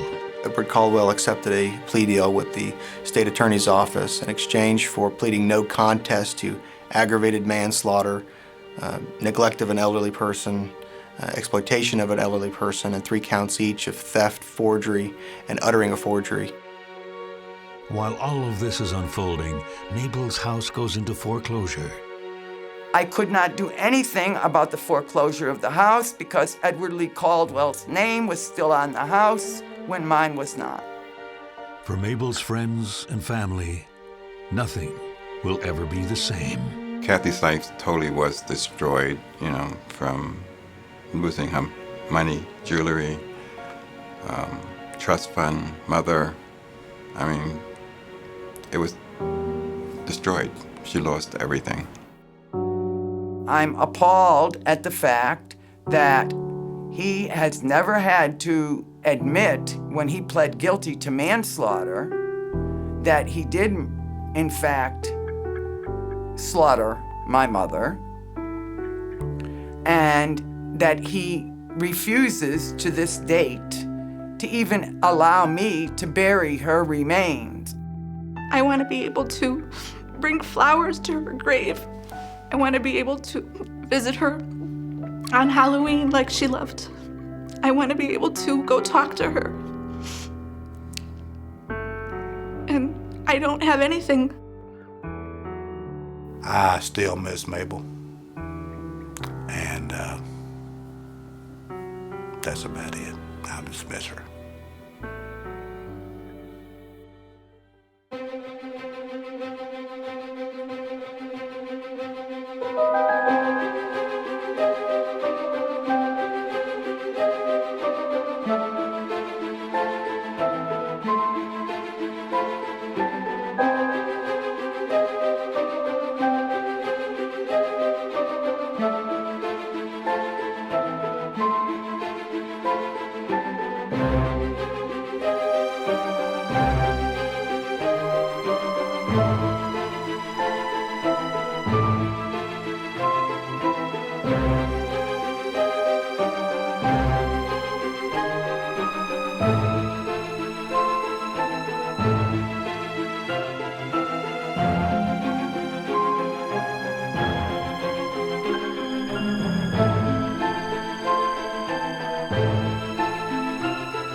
Sometimes evil creeps into your life. He was talking to the spirits, as he called them. He was talking to voices. Sometimes it's invited. Dorothea called it a room that was cursed.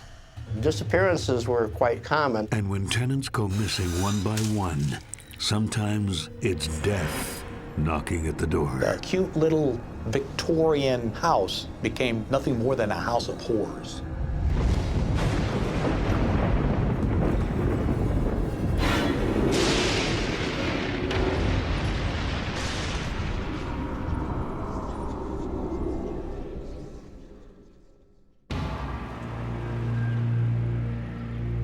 In the well-tended yard of a Sacramento boarding house, Might find some garbage in there. police unearth a grisly secret that's been buried for decades.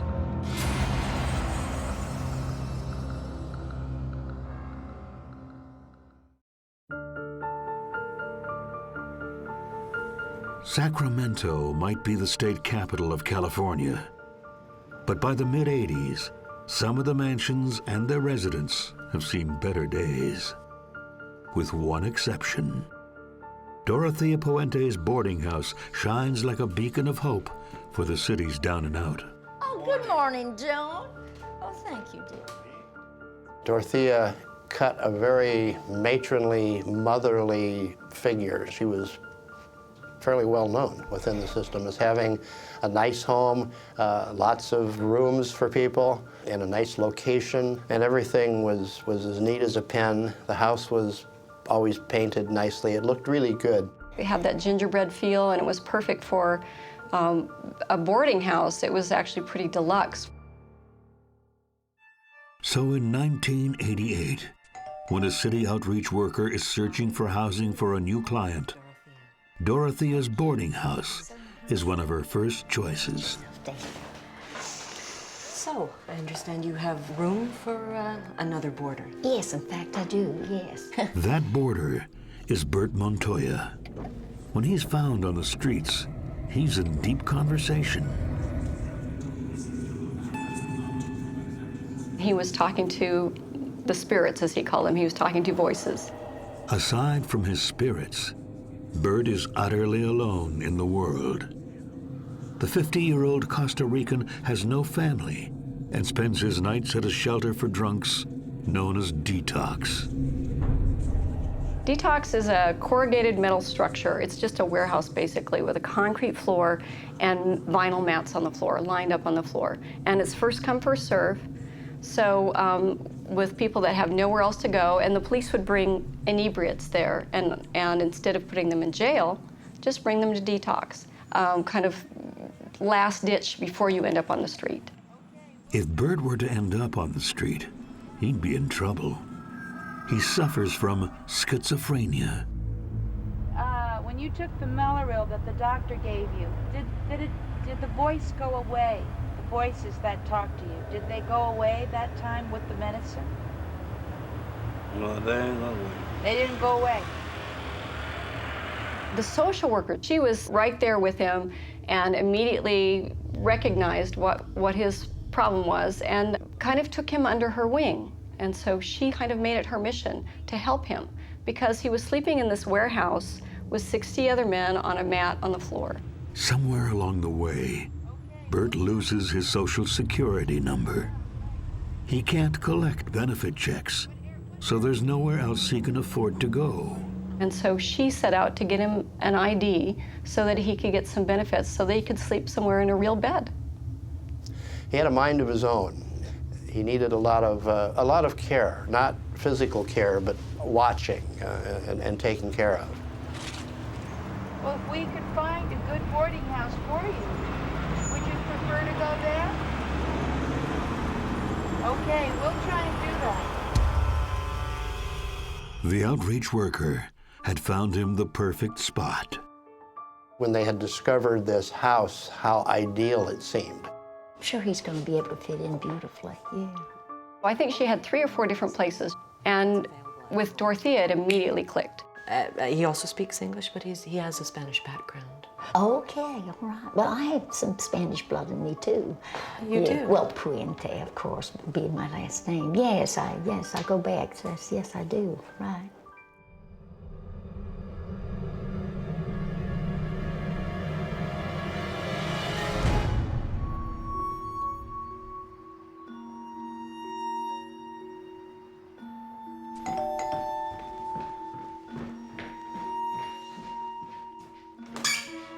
Oh, hello, Bert. Come on in. Dorothea welcomes Bert into the house, despite his history of mental illness, perhaps sensing his gentle nature. He was such a kind, lost soul. If he found money on the street, he would turn it in.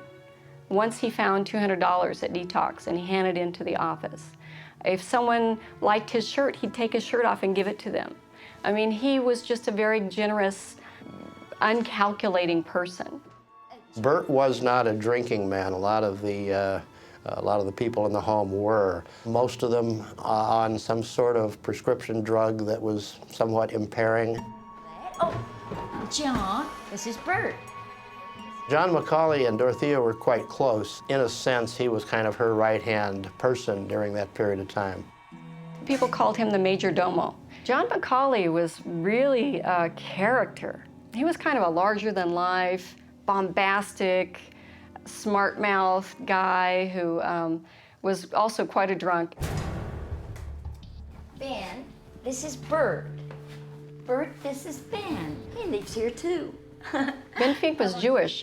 It was an odd thing because he had a tattoo of a swastika. That was just his way of saying, don't mess with me. Ben Fink's pattern was that when he got his benefit checks, he'd have a bender. He'd drink until the money was gone. And then he'd sober up and wait for the next round of checks. John? This is Bert, John. He's gonna live here, too. This is John, Bert. Hi, John. Yeah. John, I like your hat. It's the same. No, this is Bert. Bert. You're Bert. John. I'm John. That's all right. And your hat. John Sharp lived next door, downstairs, next door to Ben Fink. But John Sharp was not a drunk. His vice was poker. He got out of the hospital, had a bad back, and Dorothea bought a special bed for him. So he had a debt, if you will, to Dorothea. Dorothea does not actually own her Victorian boarding house. She rents it from her good friends, the Ordoricas. Cuando nos íbamos a mover, me preguntó, Ricardo, ¿por qué no me dejas la casa sola? Yo te pago la renta. Y le dije que sí. My sister and I would go over there and clean the house, clean up after the tenants. Her garden was just beautiful. She loved to plant flowers. She was just very loving. Como una familia, la veíamos como una familia. We actually called her Thea. Toda la gente hablaba muy bien de ella. Nosotros la queríamos mucho. Toda la gente decían la doctora Dorotea Puente. En el radio le dedicaban a la doctora. One of 14 children, raised in Mexico. She had such a persona at one point in her life. She was at a charity ball, and then Governor Jerry Brown crossed the room to kiss her on the cheek and ask her to dance. So she had a reputation as being kind of a philanthropist in the Hispanic community. Dorothea lives with drug addicts, alcoholics, disturbed individuals. So she has to have strict rules to handle them.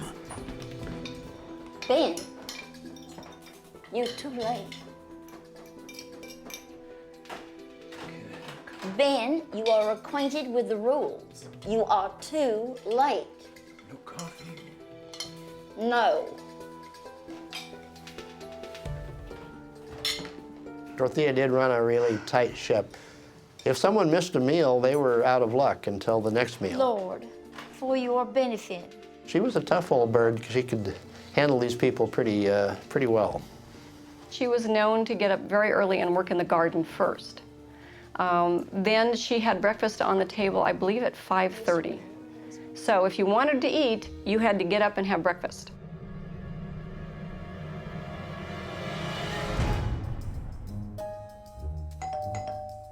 Dorothea doesn't drive. She relies on a local taxi driver who quickly becomes part of the daily routine. Very demanding from the get-go. Number one, be punctual.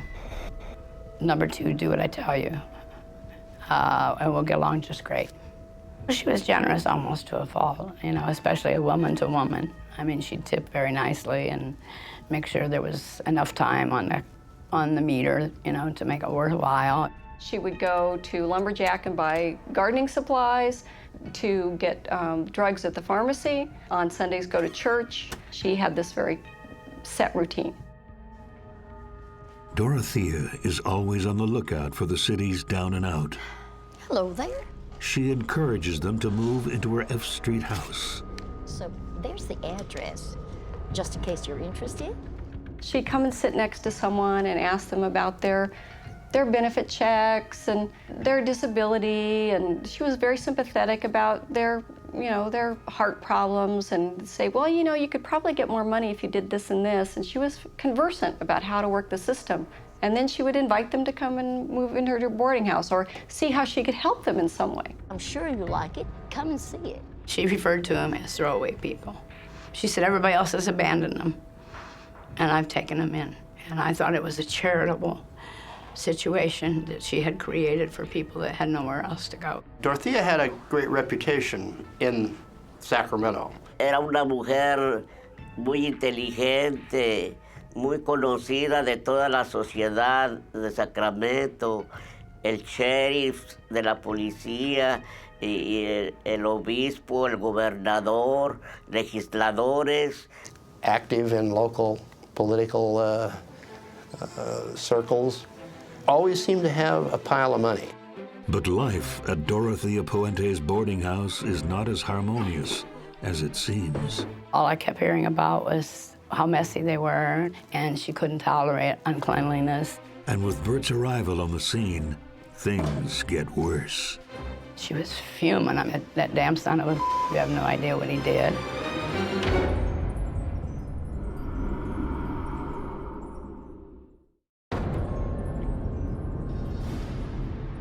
Bert Mononttoya finally has a cozy place to live, a Sacramento boarding house run by his generous but strict landlady named Dorothea Puente. Hey, Bert.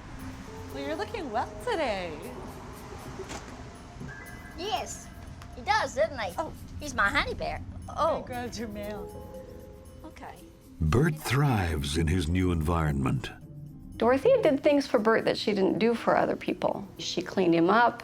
She gave him new clothes, and she kind of boasted about, you know, how he called her mama.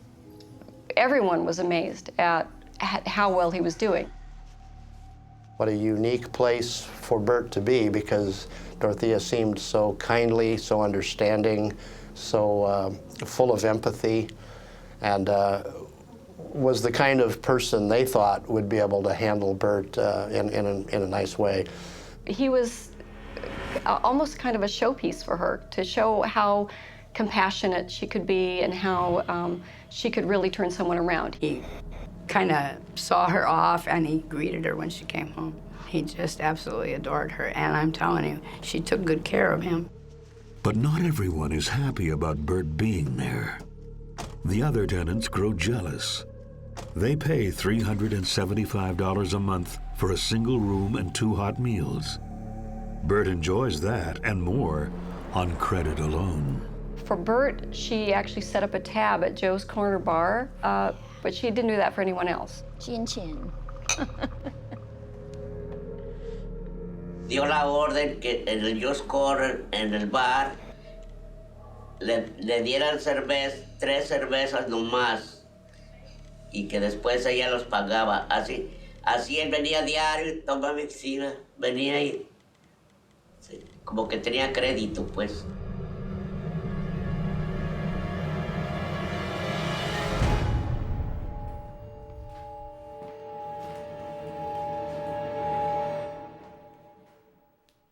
If Bert is Dorothea's pet, Ben Fink is her problem child.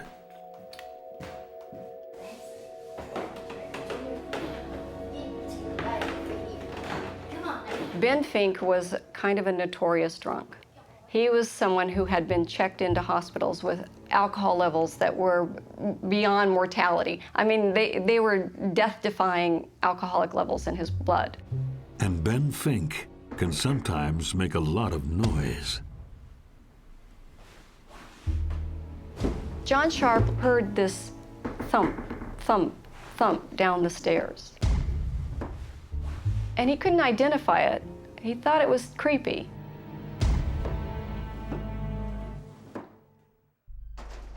Ben doesn't usually help out in the garden. Another reason Dorothea doesn't like him. Bert, on the other hand, is happy to chip in. That's good. Dorothea had a relatively small yard, both back and front, and it was always meticulously maintained.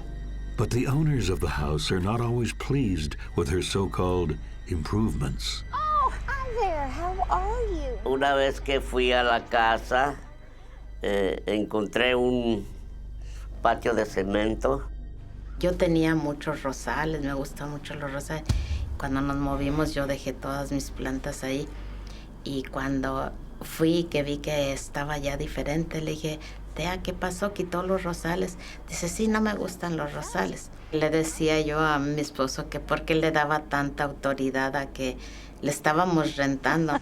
Oh, it's good to see you. Good to see you. I'm going to get back my flowers now, you know, first day at work. Dice, oh, para que, ella dice que para que se vea la casa mejor. Le dije, pero a mí no me gusta eso, yo tenía diferente como ella estaba haciendo. Okay, here you go. Get over there. Get back to work now. Yes, that's quite good. I'm very pleased with that.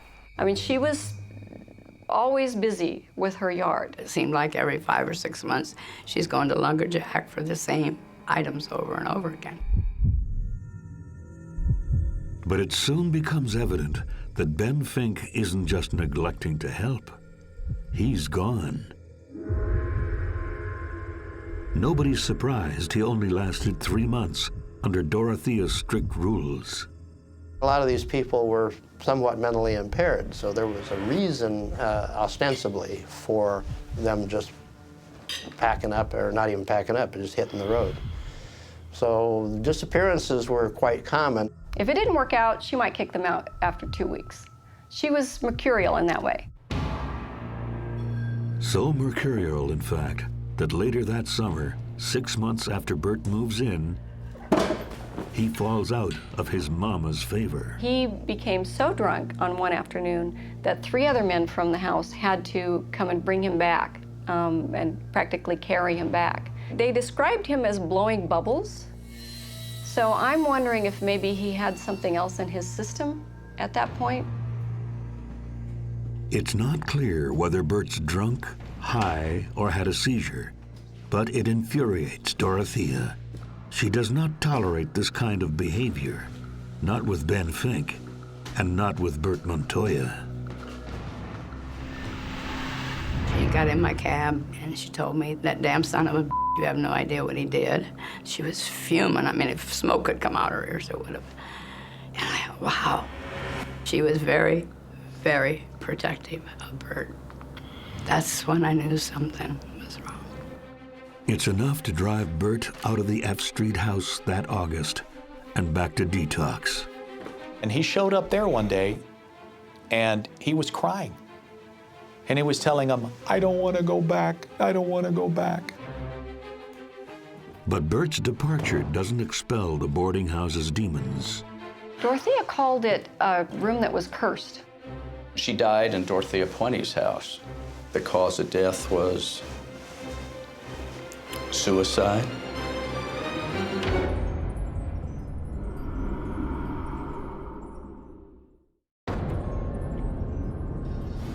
There's something sinister lurking beneath the cozy exterior of Dorothea Puente's boarding house. Around the time that Bert Mononttoya takes off, tenants notice a terrible smell seeping out of the empty bedroom upstairs. Do you smell something? Why, yes, I do, as a matter of fact. I have noticed it. But let's hope it doesn't come from my pancakes. It's not only the tenants who notice the terrible smell. So do the owners, who often stop by to visit. Sí olía podrido. Olía podrido ahí. To be honest, I just thought it was maybe the tenants. Because some tenants, they wouldn't bathe. I'd say on a daily basis. Dorothea tried to say that it wasn't her house that was smelling. She said that she thought it was the neighbors, that it was the sewer backed up. She complained, oh, it's really bad. And in the meantime, she had been shampooing the carpet, and John Sharp could hear her above him, back and forth, back and forth. She was shampooing the carpet. Dorothea called it a room that was cursed.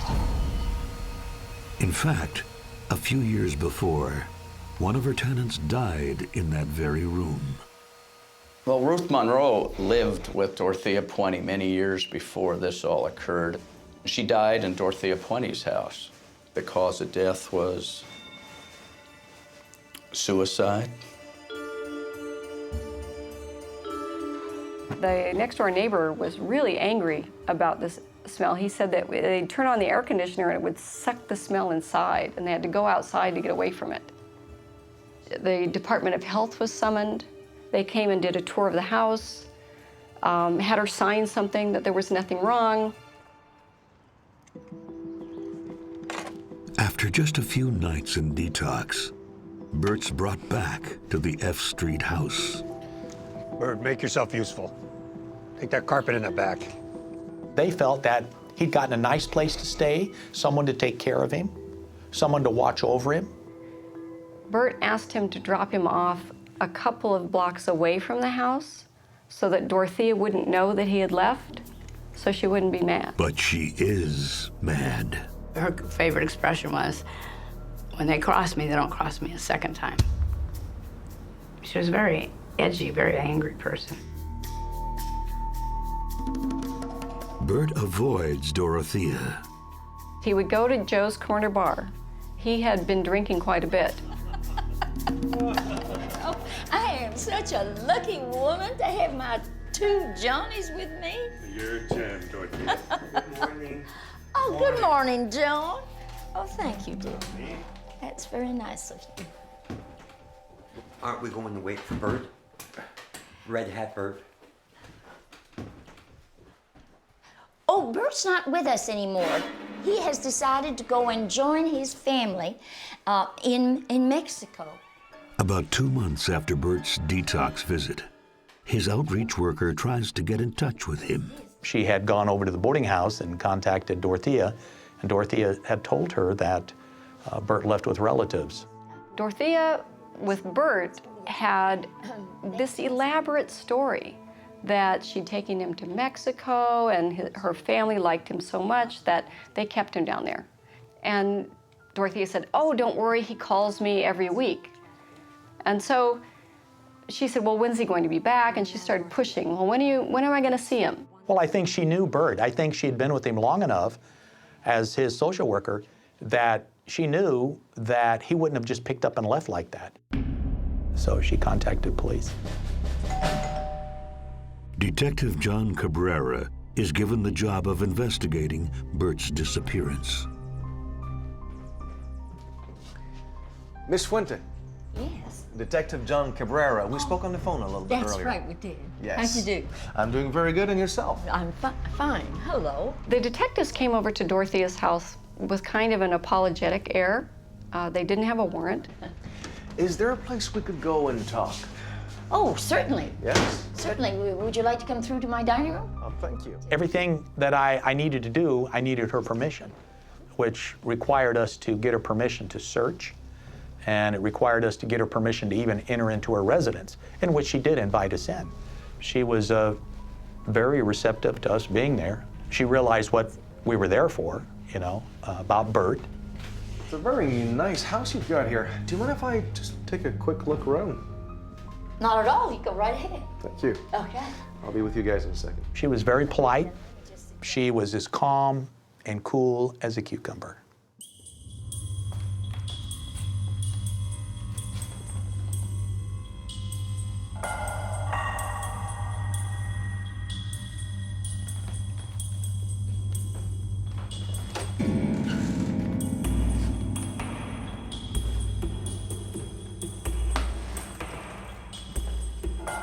I searched the premises, all on top. I looked through everything.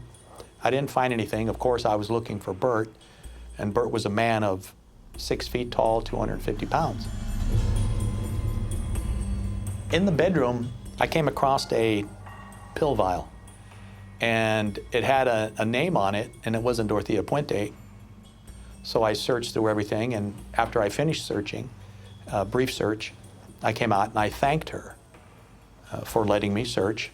And then I said I had one other request. Oh, and we need to check out the garden. We'll be digging around a little bit. We'll be careful. You don't mind, do you? Oh, well, no, of course not. She really was very helpful. Detective Cabrera isn't just grasping at straws. He's acting on a tip from the outreach worker. One of the things that she did mention to me was the fact that we should be taking some shovels. And I asked her why. She said, well, she'd driven by on other occasions, and there were mounds of dirt that she saw. And she said it looked like somewhat of a burial ground, but when we got to the residence, you know, we didn't see anything like that. But we took the shovels.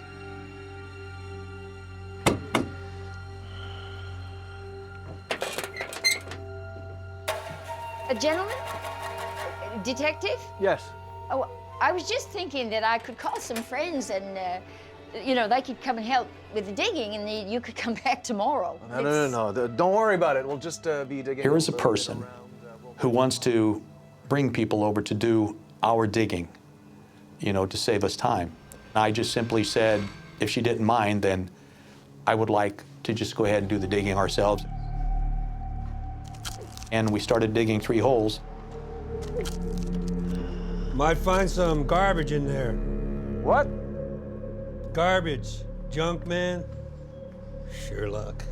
After 3 holes, they're thinking, this isn't going anywhere.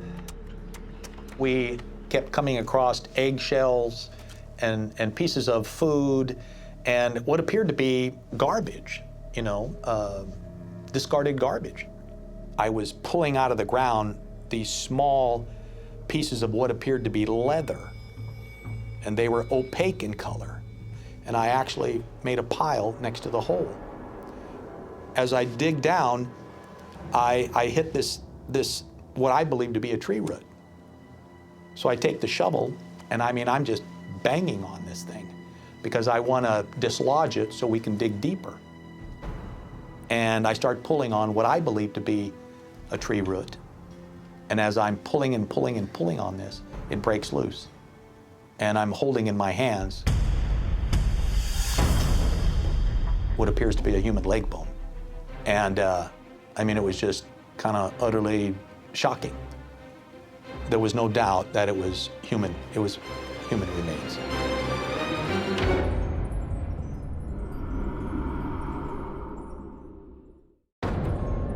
Bert Mononttoya has been missing for more than 2 months.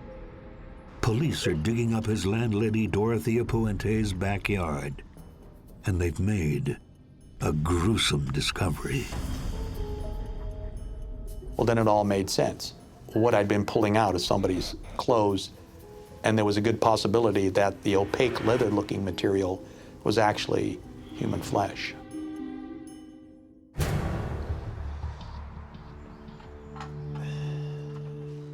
Miss Puente, would you know anything about this?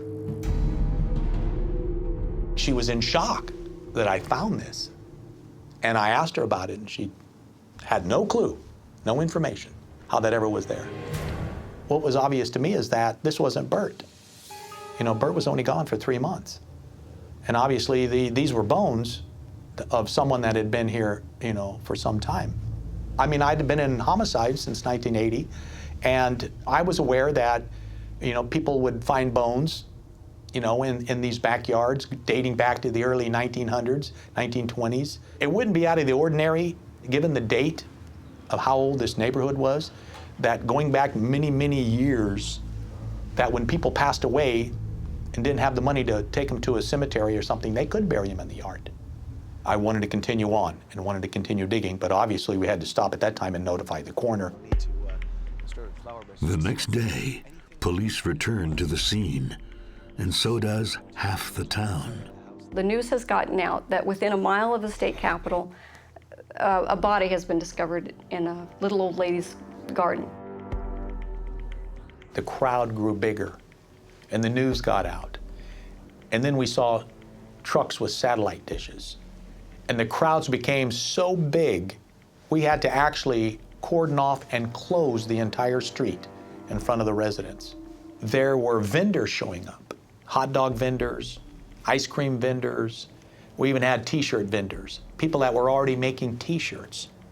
You know, and on the front of the t-shirt was a little old lady holding a shovel, and the caption read, "I dig Sacramento." Thank you. Detective Cabrera, Dorothea wants to see you. Miss Puente. Am I under arrest? Of course not, of course. Where are you asking? Would you mind if I went and got a coffee where my nephew works at the hotel around the corner? Yeah, sure, of course, no problem. Come with me. Thank you so much. She'd been cooperative. She'd let us do exactly what I asked. And so I said, okay, I'd walk her down and right over to the hotel to make sure nobody bothered her or anything. I started digging again. In less than 20 minutes, I dug down. I knew I hit something. Sergeant! She walked away, and then just a few minutes later, they discovered another body in the yard. John? I definitely have something here.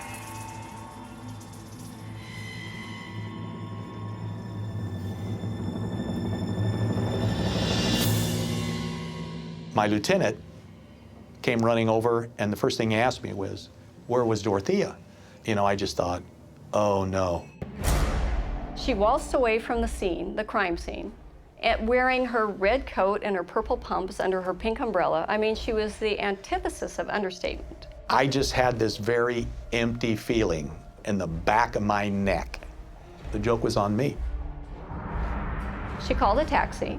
She paid him $60 to drive her to Stockton, which is south of Sacramento, down the interstate. There she caught a bus and she went to LA.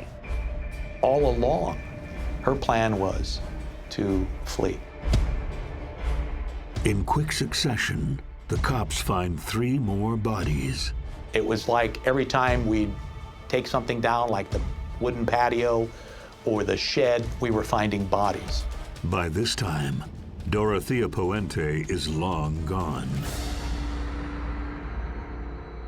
In the yard, remains of tenant after tenant are unearthed. Ben Fink is identified by his swastika tattoo. Dorothy Miller, an alcoholic with long-term mental problems. Betty Palmer, but police never find her feet, hands, and head.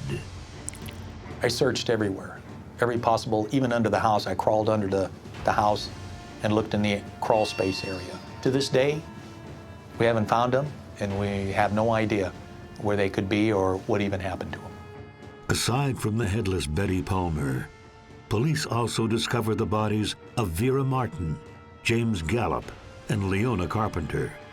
In Leona's case, she may have been buried alive. What it looked like to me is that she was put in the ground shallow, and that it appears that the legs, the victim possibly kicked her legs up, and in doing so, compacted the dirt up around her legs, forming like a little bridge. The cops take another look inside. The only thing that was odd to me was the carpet. One thing I'll never forget is when I pull that carpet back, the most grotesque odor came out. And I knew that it was putrefying body fluids. The fact is, there were people that were living there. And so it was always based on opportunity. When was the best opportunity to put the body into the ground? So these bodies would have to lie there until a period or a time when she could get them into the ground. I was in those graves. There was no odor. There was no smell. But in the death room, the carpet, the body fluid, that would knock you over. Things started to fall in place. Now, with the finding of the bodies, the rooms, the fluids became nothing more than a house of horrors. And their main suspect is still on the run and ready to strike again. Like a duck to water, she found the bar, then she found the guy. They had several drinks together, and he found her charming. To life.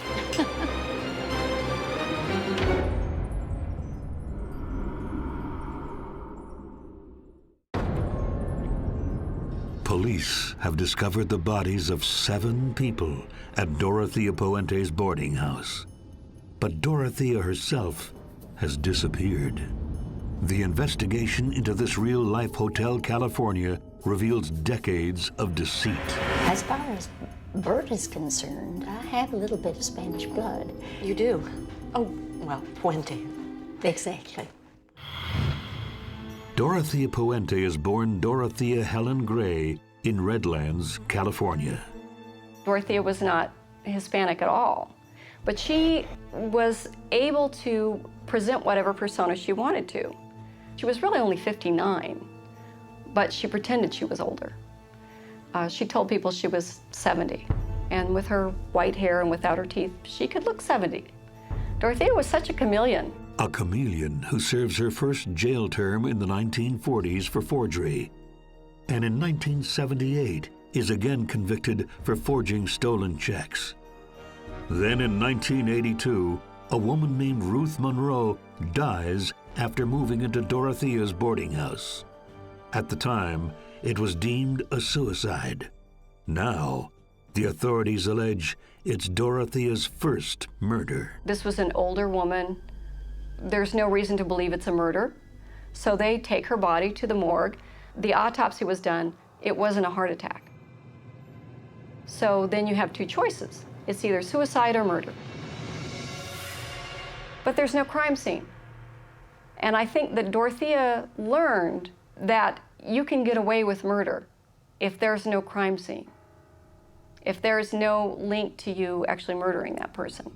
Also in 1982, Dorothea is convicted for drugging and robbing elderly men. So I was thinking that if you were interested... She had 3 years in prison to think about that. That Ruth Monroe didn't send her to prison. The people that she drugged and robbed and left living sent her to prison. So what's her solution? To kill them and get rid of the body. When released and on parole in 1985, Dorothea meets up with an Oregon man, Everson Gilmouth. You know, he just disappeared and subsequently was found along the Sacramento River in a homemade coffin. And it wouldn't be until all of this came up in 1988 that we were able to even put him at the residence. She disposes of Everson Gilmouth, but leaving a body by the side of the river isn't very safe. The next person she killed, I believe, was Betty Palmer. That's the woman that had no head, hands, or feet. At that point, I think she decided she needed to disguise the body. So I think that you can see a progression in Dorothea's skill as a murderer. On November 14th, 1988, police identify Bert Mononttoya as one of the 7 bodies in Dorothea's yard.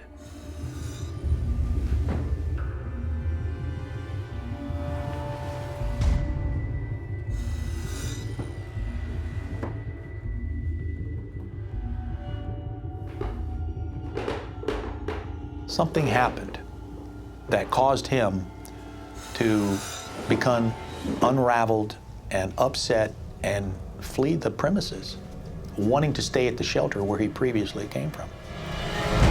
Whatever triggered this fear in him to not wanting to go back is that the possibility he stumbled upon something at the house, that he saw something. I think it's very troubling to everyone who knew him to think about what scared him enough to make him walk all the way across town, several miles, to go back to detox. When at Dorothea's, he had his own bed, his own room, his TV, he had meals cooked for him, so we don't really know what spooked him. Bert had become probably very difficult for Dorothea to handle, and he could be a problem. He might even bring the police. She couldn't allow Bert to do what he did, or to bring attention upon the house, or to bring attention to her. And she apparently felt there was only one thing to do.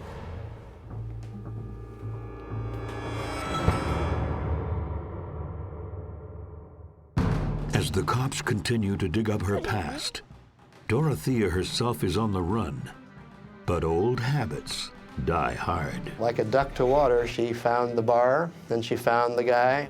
It appears to be a scotch. I'll have what this gentleman's having, please. Charles Wilgus was this man's name, and he found her charming. They had their conversation about Social Security money and how she could probably find him more, you know, because she knew all the rules. They had several drinks together, and she suggested that maybe they could have Thanksgiving together, and so they had a date. To life. At one point, she apparently had asked him to come on back to her hotel and they could discuss more. And he just kind of, nah, that's okay, I'm not going to. And so she said, well, here's where I'm staying, and if you change your mind, I'll be there. Well, this gentleman is watching television in the bar, and lo and behold, he looks up on the TV, and there's her picture. Police say her motive was simple, money. And they're talking about what she did, and she fled, and she's wanted. So he picked up the phone and called LAPD. Hours later, Dorothea's arrested at her Fleabag motel. She was sitting in an unmarked vehicle. And I remember going over and getting in the vehicle, and the first thing, you know, she said to me was, I'm sorry, Detective. She was remorseful, the fact that we had to come down here and all of this that had gone on. And that's all she really said. The police allege that Dorothea indulged her champagne tastes with the income of her dead tenants. By cashing their Social Security checks, she earned more than $5,000 per month. She was a substitute payee on the checks of all of the people in her home. When the people were gone, she was still getting the checks, and she was cashing them. She had a very nice arrangement, yeah.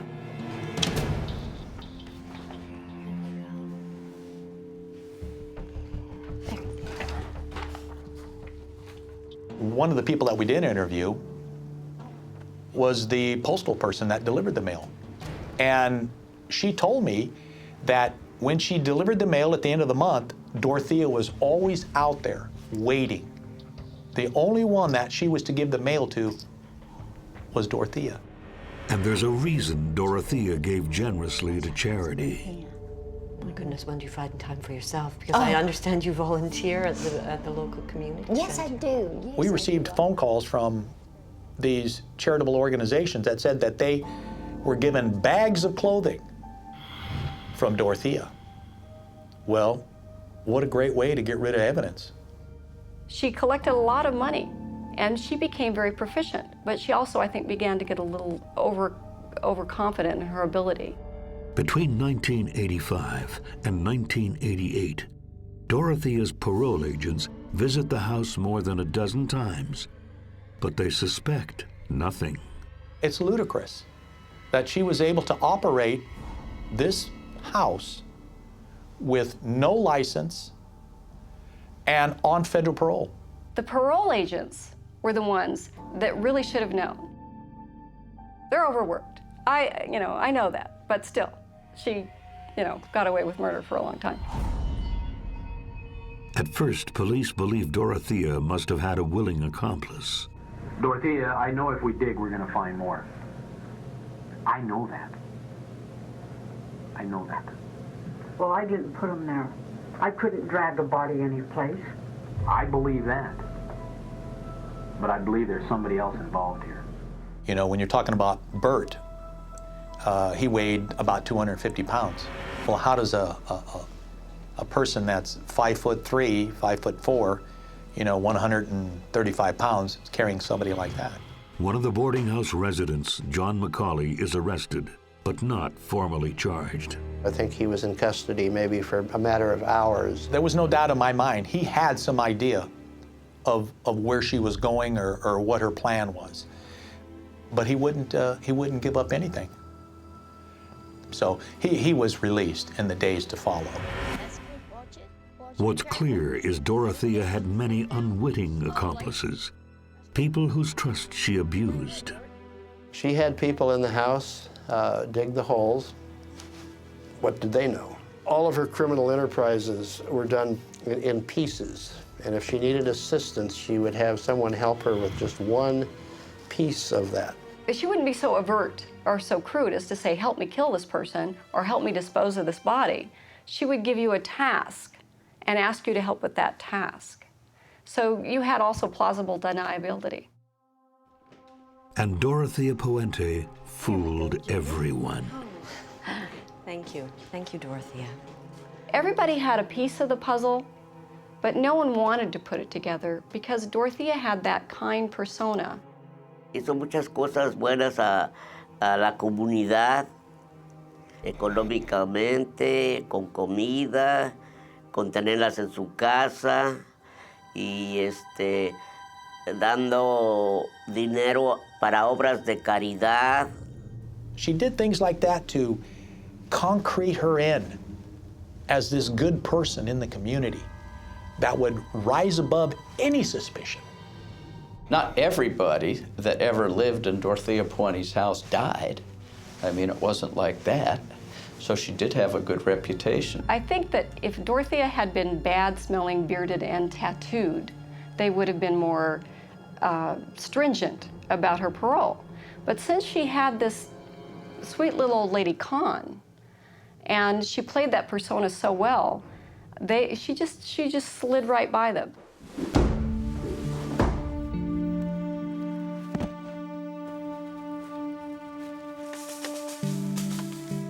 These are people that were coined the shadow people by the district attorney who prosecuted the case. She targeted people that didn't have family.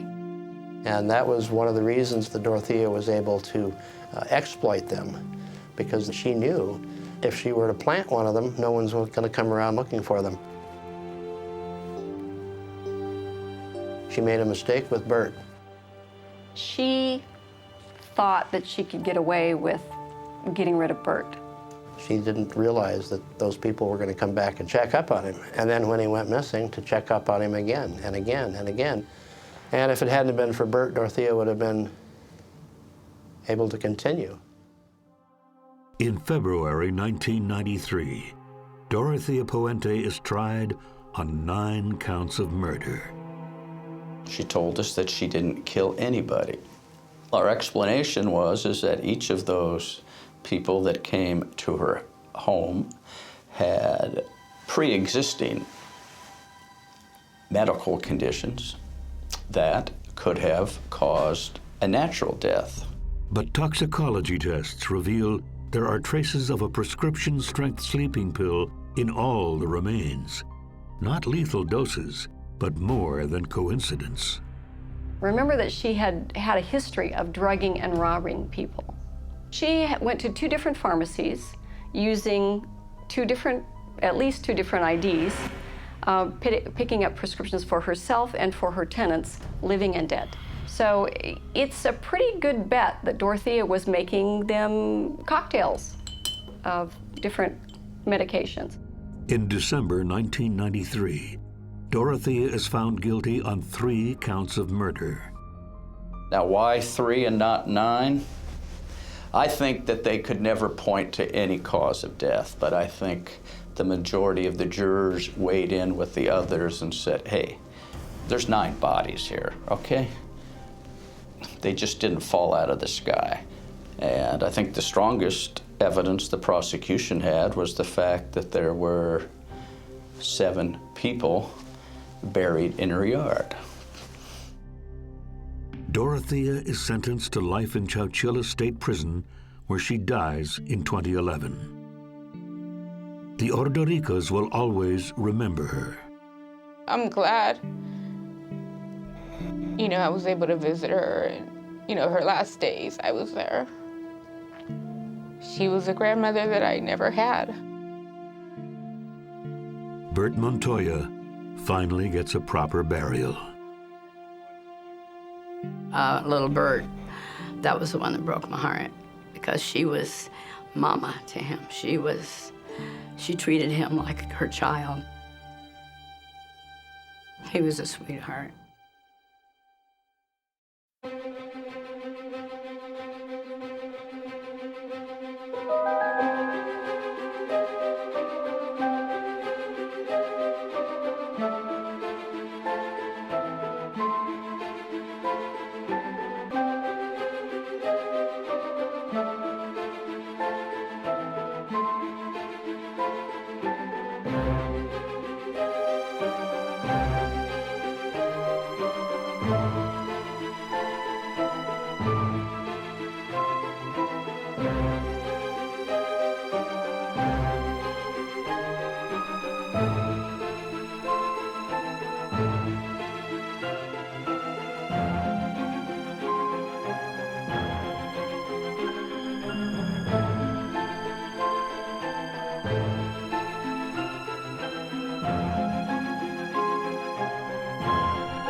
Sometimes evil sneaks into your home. She had lots of visitors. They just kind of used it as a party spot. And sometimes it's already there. They had a bond, really sick, twisted bond. And when strangers become roommates, blood will be spilled. Bam! This was a vengeance killing. One word: overkill.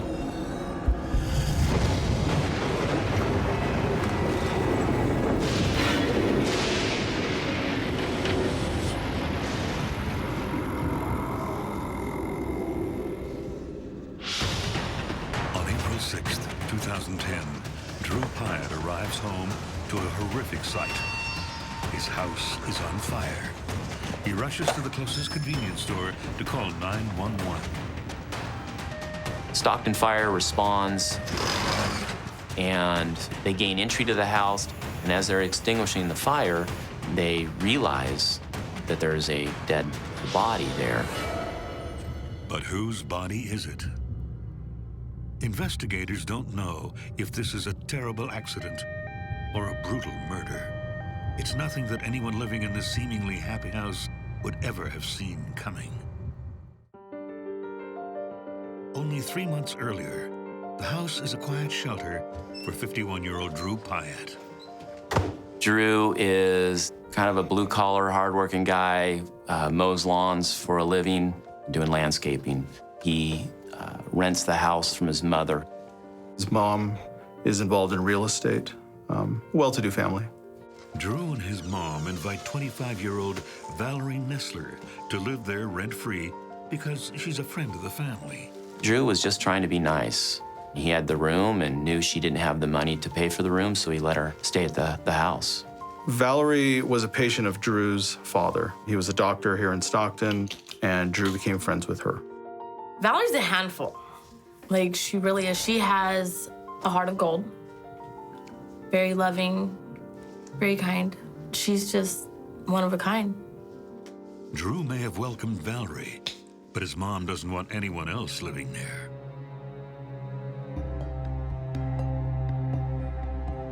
The house is in Stockton, California, a city known mainly for its dark corners. Stockton is one of the biggest cities to claim bankruptcy. It has a lot of socioeconomic problems with drug use, with gangs, with prostitution. In the recent statistics, it was determined that Stockton, or San Joaquin County, the county in which Stockton is the second most violent per capita county in the state of California, behind Alameda County, which includes Oakland, California. Luckily for Drew and Valerie, their house on Sussex Way in North Stockton is in a nice part of town. It's a nice neighborhood. You know, the lawns are watered and mowed. You know, there are trees in the neighborhood. It's a middle-class neighborhood. You would feel fairly comfortable walking, you know, the street, even at nighttime, I would say. The house was a standard California subdivision house. 3-bedroom, 2-bath, 2-car garage, lot size probably 1/8 of an acre, you know, nice front yard, well-landscaped, backyard, well-landscaped. The house soon becomes a refuge for one more, 48-year-old Jeffrey Wheatley. He's broken up with a serious girlfriend, and after months of living in and out of hotel rooms, Drew offers him a place to stay, despite his mom's wishes. So Jeff, by circumstances, found himself in Stockton, and through sort of partying and social contacts, came in contact with Drew, who had this house where he was, had rooms to rent. He had a room of his own, and I think it was that he was really feeling good. Jeff is looking for a new start here. His life has been filled with ups and downs. Growing up in San Jose, Jeff drops out of high school at 17. And at his mother's urging, he enlists in the United States Coast Guard. He absolutely embraced the military.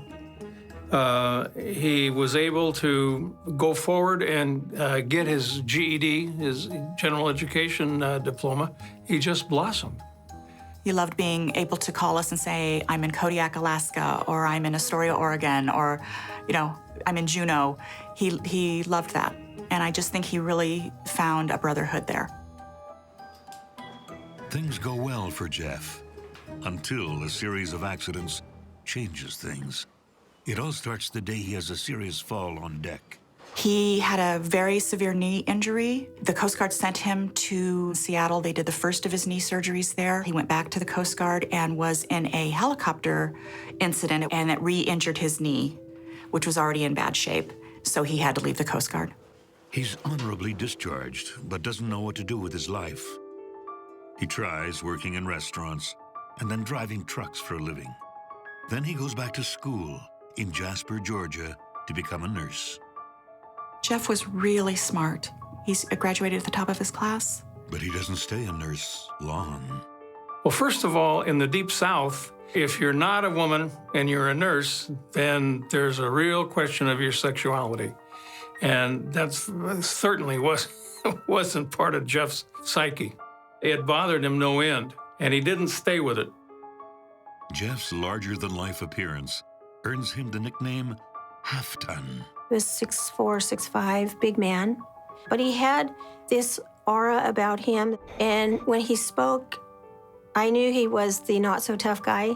He was very soft-spoken and very gentle, and he was very kind. And he had very kind, beautiful brown eyes. We used to feed the homeless people all the time. That was a high priority on his list, that we would give them food, we would give them money, we would buy them meals in restaurants if they were in there having a cup of coffee. He would tell the waitress, buy that guy anything he wants and put it on my tab. He loved people and he cared about people. He was a big guy, looked intimidating, but he was a teddy bear.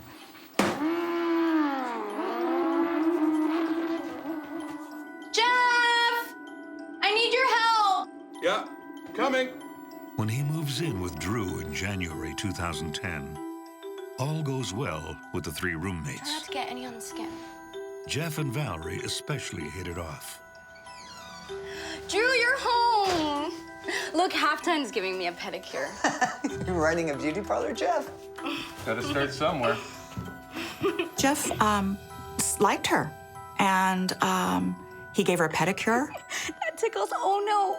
He found a little puppy wandering the streets and he brought it in. Oh, my God. What do you have there? He had a real soft spot for animals and children. I think maybe somebody needs a bath. Oh, yes. I'll help you. All right. They shampooed it together in the bathtub and gave it a bath. Let's go wash you, puppy. But soon, the close friendship will deteriorate.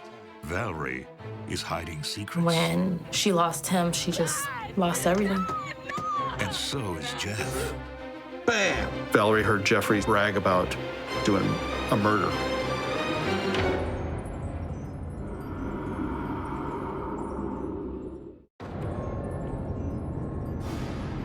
Former U.S. Coast Guard Jeff Wheatley has just moved into a new home in a nice suburb of Stockton, California.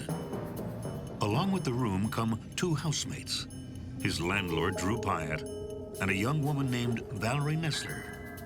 The housemates get along very well, at first.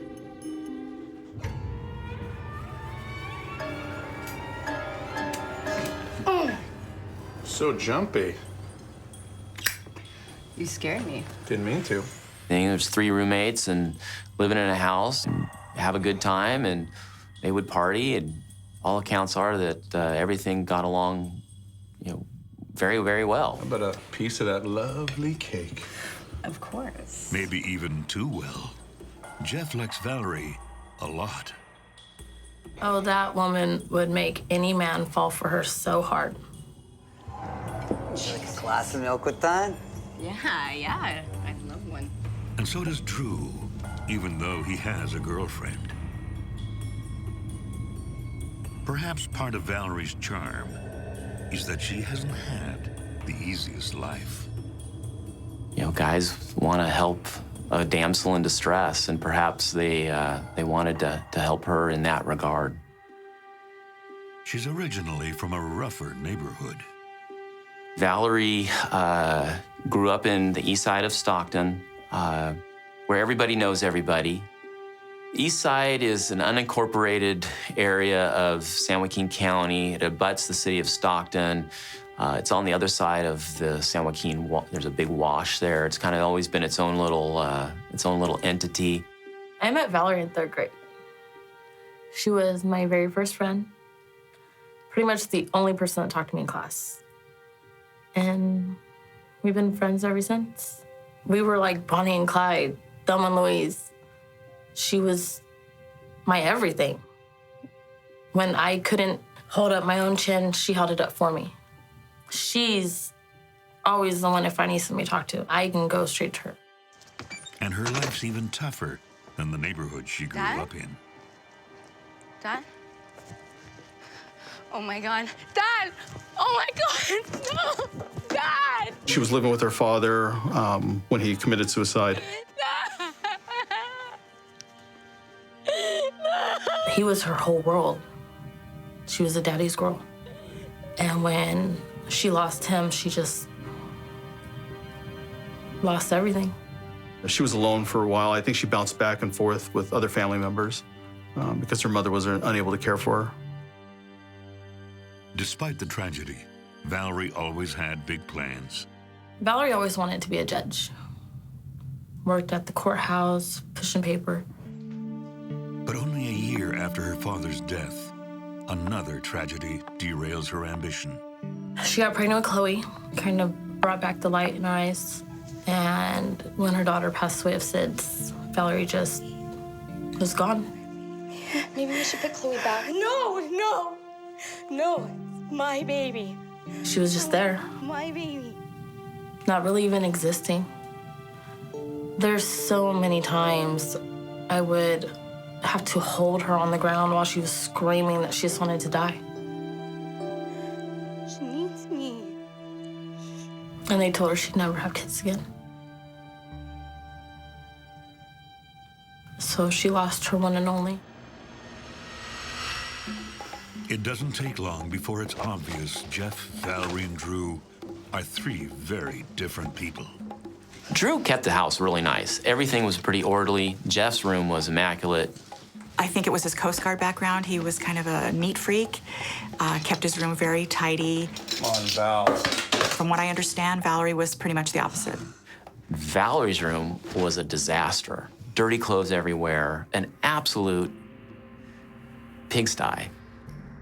Jeffrey spends most of his time repairing an old truck, which he sees as a way to start again. He was restoring an old truck that my father had bought for him. And I really think he was in a good place. And I think that his goal was to find employment after he had transportation. Wow. Halftime! Hey, everyone! Halftime's here! Woo! Valerie, on the other hand, is the life of the party. She had lots of visitors. They were in and out of that house a lot. They just kind of used it as a party spot. The parties are a magnet for Valerie's friends, especially for A.J. Perriman and her ex, Robert Turner. Valerie was longtime friends with Robert Turner. Robert and Valerie knew each other from the east side of Stockton. Like Valerie, Robert has a tragic story in his past. His brother Moose died young. In 1994, Moose was found dead in a room from a gunshot to the head. It actually went up through the bottom of his chin, up to the top of his head. It was ruled a accidental self-discharged death. It wasn't a suicide, but he was messing around with a gun and shot himself. Robert and his family are convinced that he was murdered. They never accepted it. They always believed it was some outlaw motorcycle gang, like a Hell's Angel type hit for drugs. Jeff and Robert meet at one of Valerie's parties. Oh, hey, this is my new roommate, Jeff. Jeff, this is Robert. I've known him forever. Hey, man, nice meeting you. The roommate, right? You bet. Hey, Want a nice beer? Oh, no, I'm good. Thank you very much. Thank you. Sweet. Oh, hey, Robert. Come on. Come to my room. Wait, I have to Val, show you. where you want to go? Come on. It seems that Jeff isn't happy that Robert and Valerie are spending so much time together. If she wanted a certain person, she didn't stop till she had him. If she knew she could have him, she didn't want him at all. Jeff has no reason to be jealous of Robert. He already has a girlfriend, Valerie's best friend, Amber Melendez. Robert was very family-oriented when it came to me and my kids. The way his stance, the way he walks, he always has some weird expression on his face, very comical. And I was like, no, I'm cool. But he turned out to be a little pretty boy.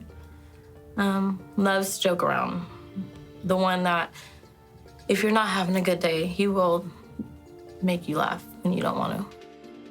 He fixed me. He took me out of a really abusive relationship and showed me that men don't hit women. He opened the doors when they needed to be opened. He was really caring, very lovable. They've been dating for months. Amber knows Robert's been spending a lot of time with Valerie lately, but she also knows they're old friends. Besides, she trusts Robert. Valerie relies on the couple for support, and late one night, she reaches out with some shocking news. Hello? Amber! I've been attacked! As he got involved in drugs, his behavior changed. He at one time claimed to have been part of an outlaw motorcycle gang.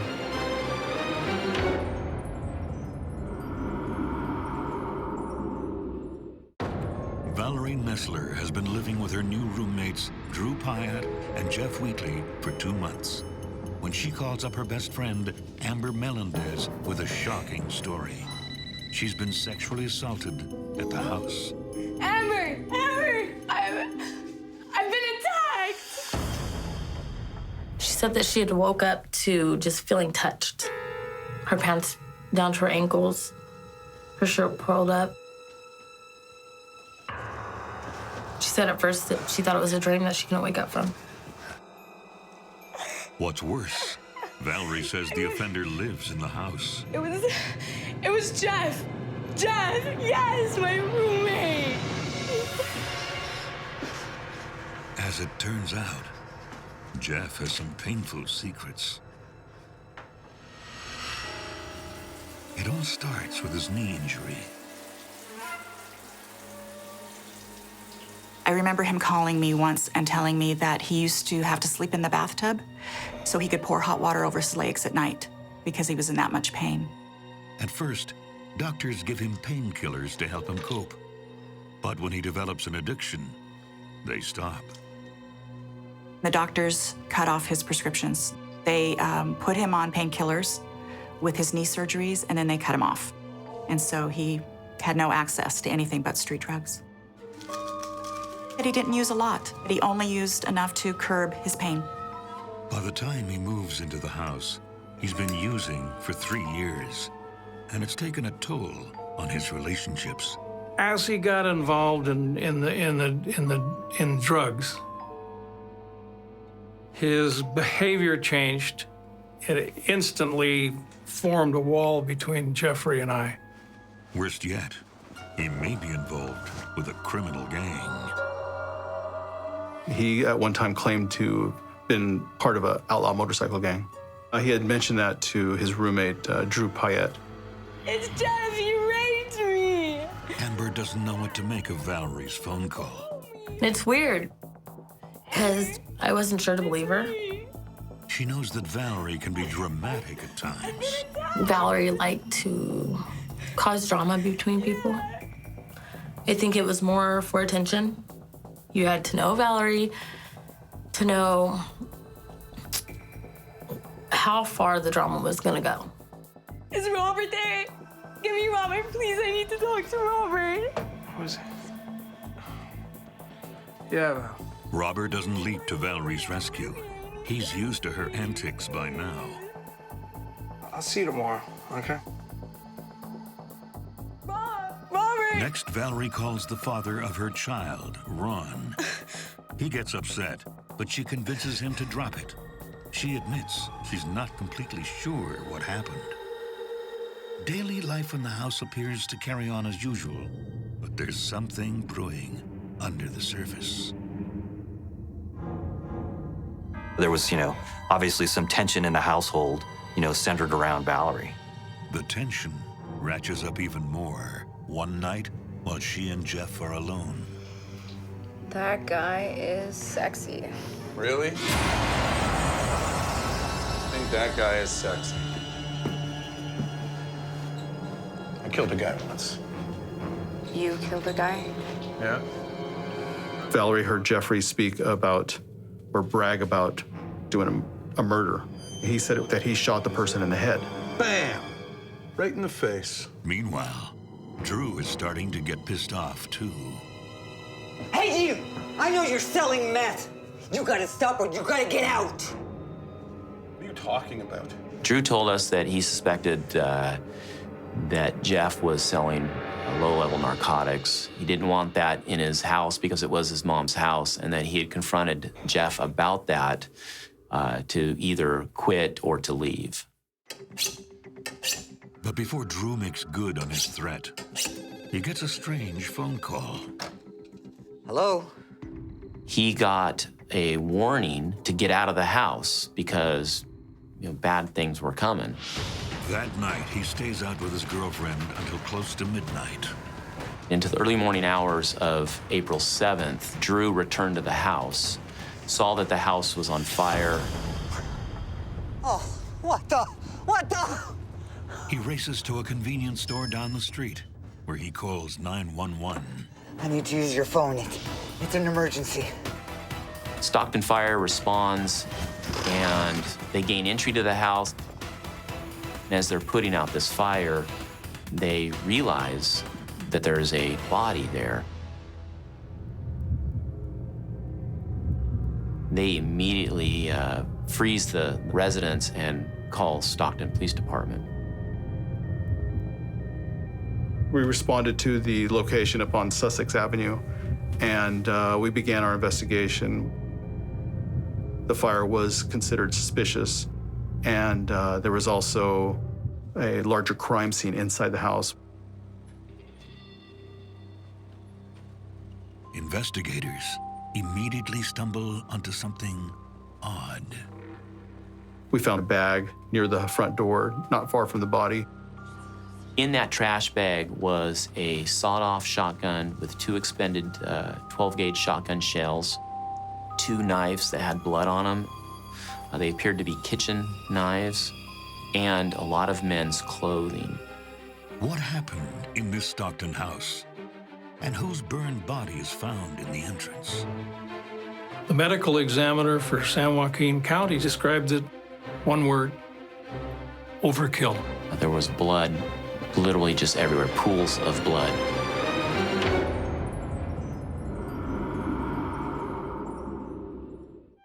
Firefighters respond to a 911 call at Drew Pyatt's Stockton home. Investigators immediately suspect foul play.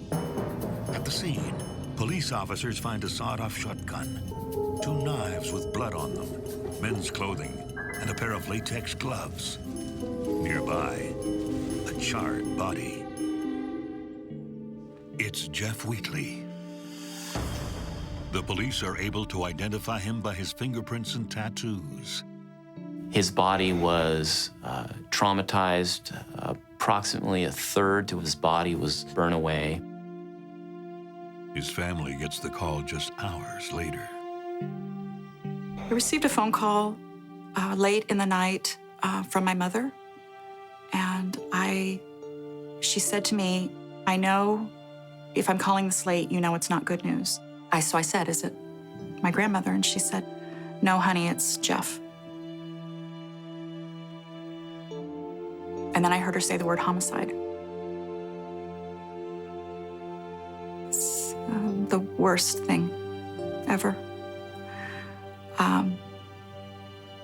I had to call my father. I had to call my sisters, my son.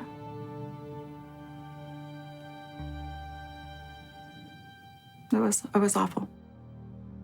Sadder still, the police discover that not only has Jeff been burned alive, he was also shot twice and stabbed 32 times. He had a lot of blood on his head and shoulders from a gunshot wound, a shotgun wound, and he had numerous stab wounds throughout his torso. There was blood literally just everywhere, pools of blood, footprints in blood, handprints in blood, smears of blood. Well, it's one of the most brutal attacks I've ever investigated. I've been a police officer for 21 years, and this is the top 5, maybe the number 1 for brutality. By the sheer brutality of it, this was a vengeance killing. This is someone who was highly motivated, who was personal. This was not some, random shooting where you just shoot a guy one time. This was something very personal. The medical examiner for San Joaquin County described it in one word, overkill.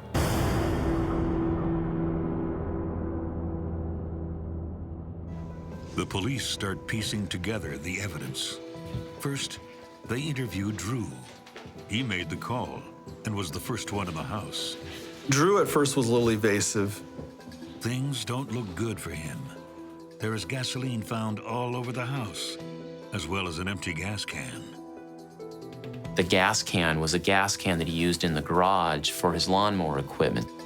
But he doesn't know anything about the body. He was unaware that somebody was found inside. He doesn't tell the cops about the warning call he got, but his girlfriend does. We had the advantage of speaking to his girlfriend, who was with him at the time, prior to speaking to him. We confronted him with that, and after a short time, he decided to tell us more of the truth. I was in fear of my life. He was worried that if he did call the police, that whoever was coming for Jeffrey would come after him. Who gave you that warning? It was Valerie. And she is nowhere to be found. So we want to know, is she dead? Did the people that do this take her, go kill her? Is she in a ditch somewhere? So our first order of business is to find Valerie. Later that day, they track her down at her mother's house over on the east side, and they bring her in for questioning. They don't tell her there's been a murder or that they know she called Drew to warn him. Everybody's a suspect. You know, when you got a crime, you know, you can't just focus on one person. You focus on all potential suspects and interview everybody, and you just start eliminating them. They question her about Jeff. Tell me who Jeffrey Wheatley is. What do you want to know? He's my roommate. We don't talk much. But I'm pretty sure that's not his real name. Almost right away, she tells police she believes Jeff Wheatley was an alias. That guy's name is Joe. It's not Jeff, okay? Valerie Nessler decided that Jeffrey Wheatley was indeed someone named Joe Wheeler, and that this Joe Wheeler had done something really terrible. He's not a good guy. And to prove that Jeff was a suspicious character, she tells the police she was sexually assaulted.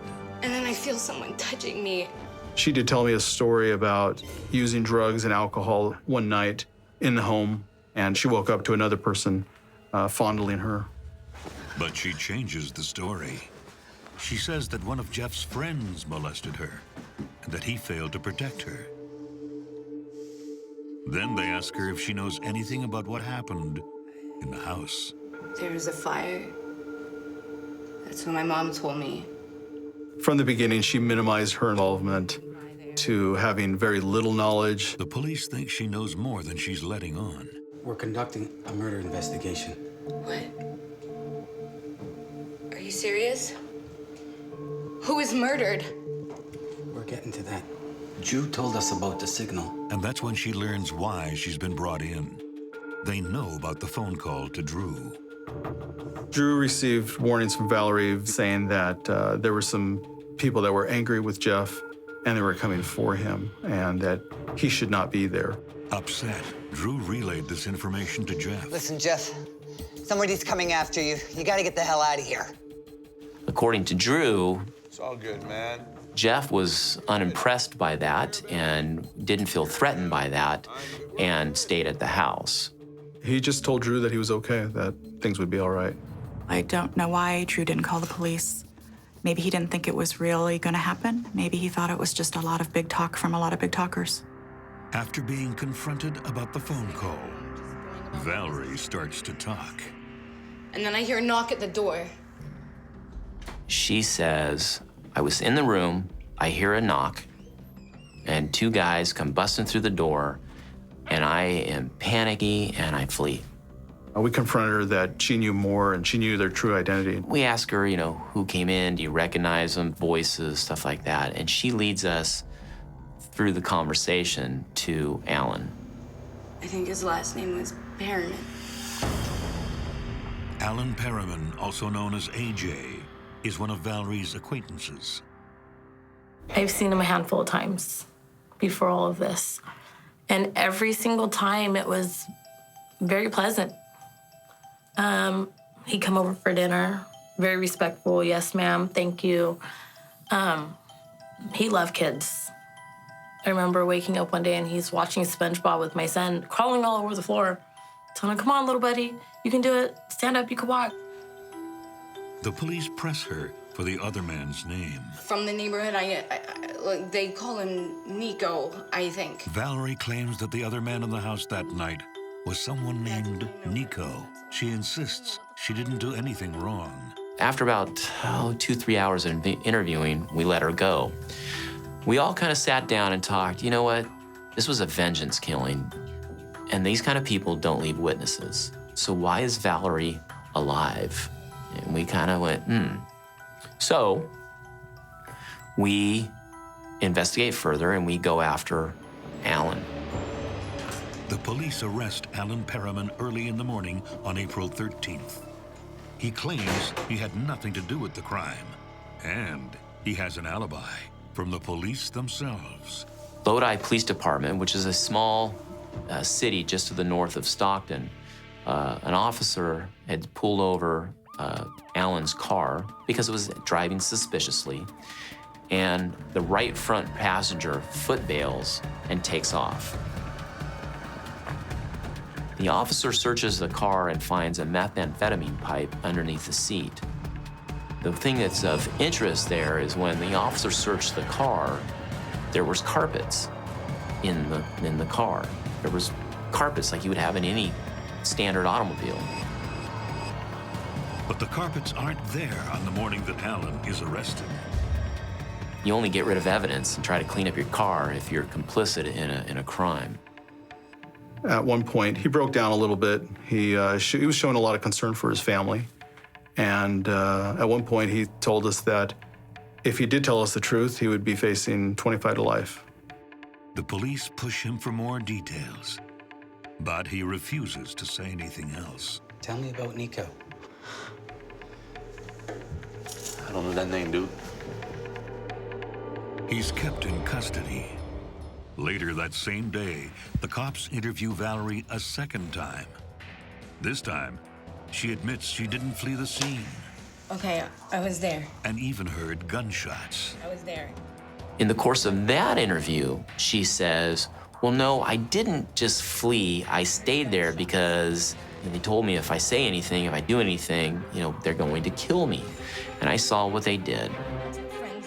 And then she drops a bombshell. It wasn't Nico who killed Jeff.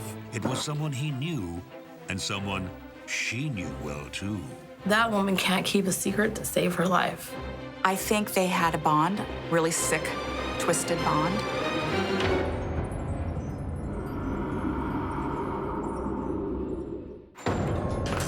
Police have one suspect in custody for the brutal murder of Jeff Wheatley, Alan Perriman. But they're desperate to identify his accomplice.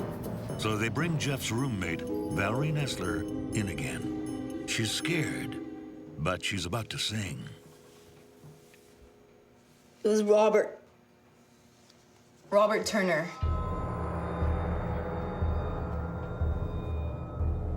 After a second interview with Valerie, she finally gave us Robert Turner's name. Come here, I have to tell you something. Just a couple of weeks before, she had told Robert about Jeff's murder confession. It's about Moose. Oh, what about Moose? I know who killed him. Sit down. I know who killed him. Who? Jeff. Jeff, that big Yes, teddy bear. yes, Jeff. Jeff killed him. You have to believe me. She associates the story that Jeff told her with basically him confessing to killing Robert's brother, Moose. That woman can't keep a secret to save her life. And if she heard something, she had to run and tell somebody. What are you gonna do about it? I'll take care of it. Thanks. I have no doubt that she told Robert this in hopes that there'd be drama surrounding her and she'd be the focus of whatever happened in the next couple days, next couple weeks. When she spoke to Robert about it, he had eventually came over to the house and spoke with Jeff. They went into Jeff's room for about 15 to 30 minutes, and they came out smiling and laughing, and everything was good. We're good, man. Okay, well, sorry about that. We'll see you soon. Yeah, I'll see you later. Then it was, bygones be bygones and everything was cool. But the morning after the fire, Robert's girlfriend Amber doesn't remember him taking the news well. He was out the night before, and when he eventually comes home, he seems different. He came home and he had duct tape wrapped around his finger. He called his brother, Yeah, it's me. and I just overheard them talking. I was over there and it's taken care of. He can rest in peace now. He said it's done. My brother can now rest in peace. I kind of put two and two together. And I didn't know what to think. Amber knows Robert has a thing for fire. I know. You love fire. If he can burn anything, I don't care if it was a piece of paper. If he can catch it on fire, it was going. That was his thing. He was a pyro. Robert may have played the family man to Amber, but he has a history of arson. He burned down a trailer to avenge his other brother, Bruce. The facts of that case are that the owner of the trailer owed Robert Turner's brother some money, wasn't able to pay that money, and Robert set the trailer to fire as a revenge. He was prosecuted for arson and actually was arrested and convicted of arson up in Siskiyou County. Amber knows a place where they can go while Robert figures out what to do. I took him to a friend's house. And it wasn't because I was trying to take him and hide him. It was more, I wanted to get through to him. He wanted to go suicide by cop. I wasn't gonna let that happen. Police issue an APB for Robert Turner. We didn't know where his whereabouts were, so we released it to the media. We had done a kind of a full court press. We'd released his photograph. We had police officers, U.S. Marshals, other law enforcement agencies trying to find Robert here. We were pulling out all the stops. On April 17th, 11 days after the murder, he finally turns himself in. And he told me, let's do it. I'm gonna turn myself in. I opened the front doors. He walked in. My name's Robert Turner. I'm turning myself in, don't shoot. He was afraid more of getting caught than anybody else. Even with 2 suspects in custody, 2 months later, the police are still trying to figure out how Valerie fits into the story. You know, she was either a witness or a suspect. And we still kind of scratched our heads going, you know, if you're just a witness, you're an innocent witness, you're too much of a liability. And these guys don't care about killing somebody by look at what they just did to Jeff. You had to have done something to gain their trust. But once the forensics come in, things become much more clear. The latex gloves had on the point of one of the fingers a drop of blood. We got the analysis that the blood was that of Jeff, his DNA, and the DNA profile of the glove was of Valerie. So Valerie's wearing latex gloves with Jeff's blood on it.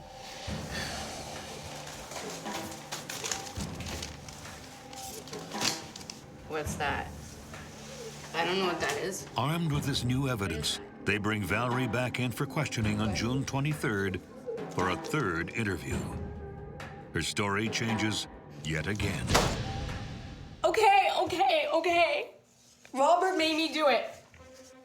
I only did it a little bit. She confesses that she stabbed Jeff, but claims she didn't attack him aggressively. There was a black handled knife and a brown handled knife. Valerie admitted using the black handled knife, and we could match up several wounds to them. Those wounds were the more superficial wounds, like a woman who is stabbing, not as strong as a man. No. Based on that and the other evidence that we now had, we arrested Valerie, and she was suspect number 3. Their trial begins in July 2011. Valerie changes her story again and testifies that she only acted like she stabbed Jeff because she was afraid that Robert would hurt her and her family. It's hard to believe her latest story, especially after the authorities discover a kite, jailhouse lingo for note that Robert gave to Valerie. He sent her a kite, passed it to her on their way into the trial. She secreted it away in her vagina, and the matron saw it happen, retrieved it. Valerie never read it, but it was read in court, and he proclaimed his love for her as a sister and that he would fall on the sword. He wanted $5,000 put into his account in prison. Her whole defense was that she was terrified of Robert Turner, and yet they sat at the same defense table and laughed together and touched each other. I think they had a bond, really sick, twisted bond. They were friends and ex-lovers. She had an alliance or allegiance to Robert. The prosecution paints a different picture of what they think really happened that night. Jeff was ambushed. Valerie Nessler was sending text messages to inform Robert Turner and Alan Perriman of Jeff's whereabouts inside the house. Her last text to him was, "He's in the," that's as far as she got, and they broke down the door. Robert came through the door, shot him twice with a shotgun. Jeff had a bird shot on the side of his face, and then he had a second shot on his shoulder. A fight ensued. Jeffrey was injured but not incapacitated. While this is going on, Alan stands guard at the door. Every indication is that Alan was the guard, making sure no one leaves, making sure no one comes in. Bob, get in here! Get a knife! In the kitchen, there was a drawer that had the kitchen knives. Valerie and Robert then took those knives and later the autopsy determined that he had 32 stab wounds throughout his body. And the three of them walked away from him.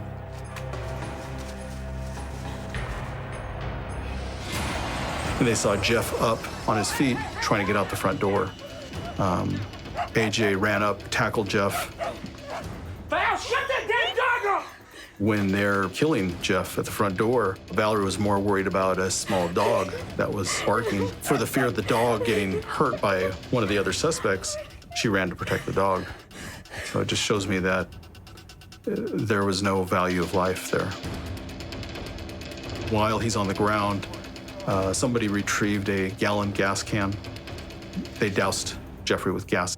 Moments later, they lit him on fire while he was alive. It's never officially determined who lit the fire, but once it catches, all three panic. They flee in Alan's car before they're stopped by police in Lodi. You guys don't say my name. Just shut your mouths. Where Robert makes his escape on foot.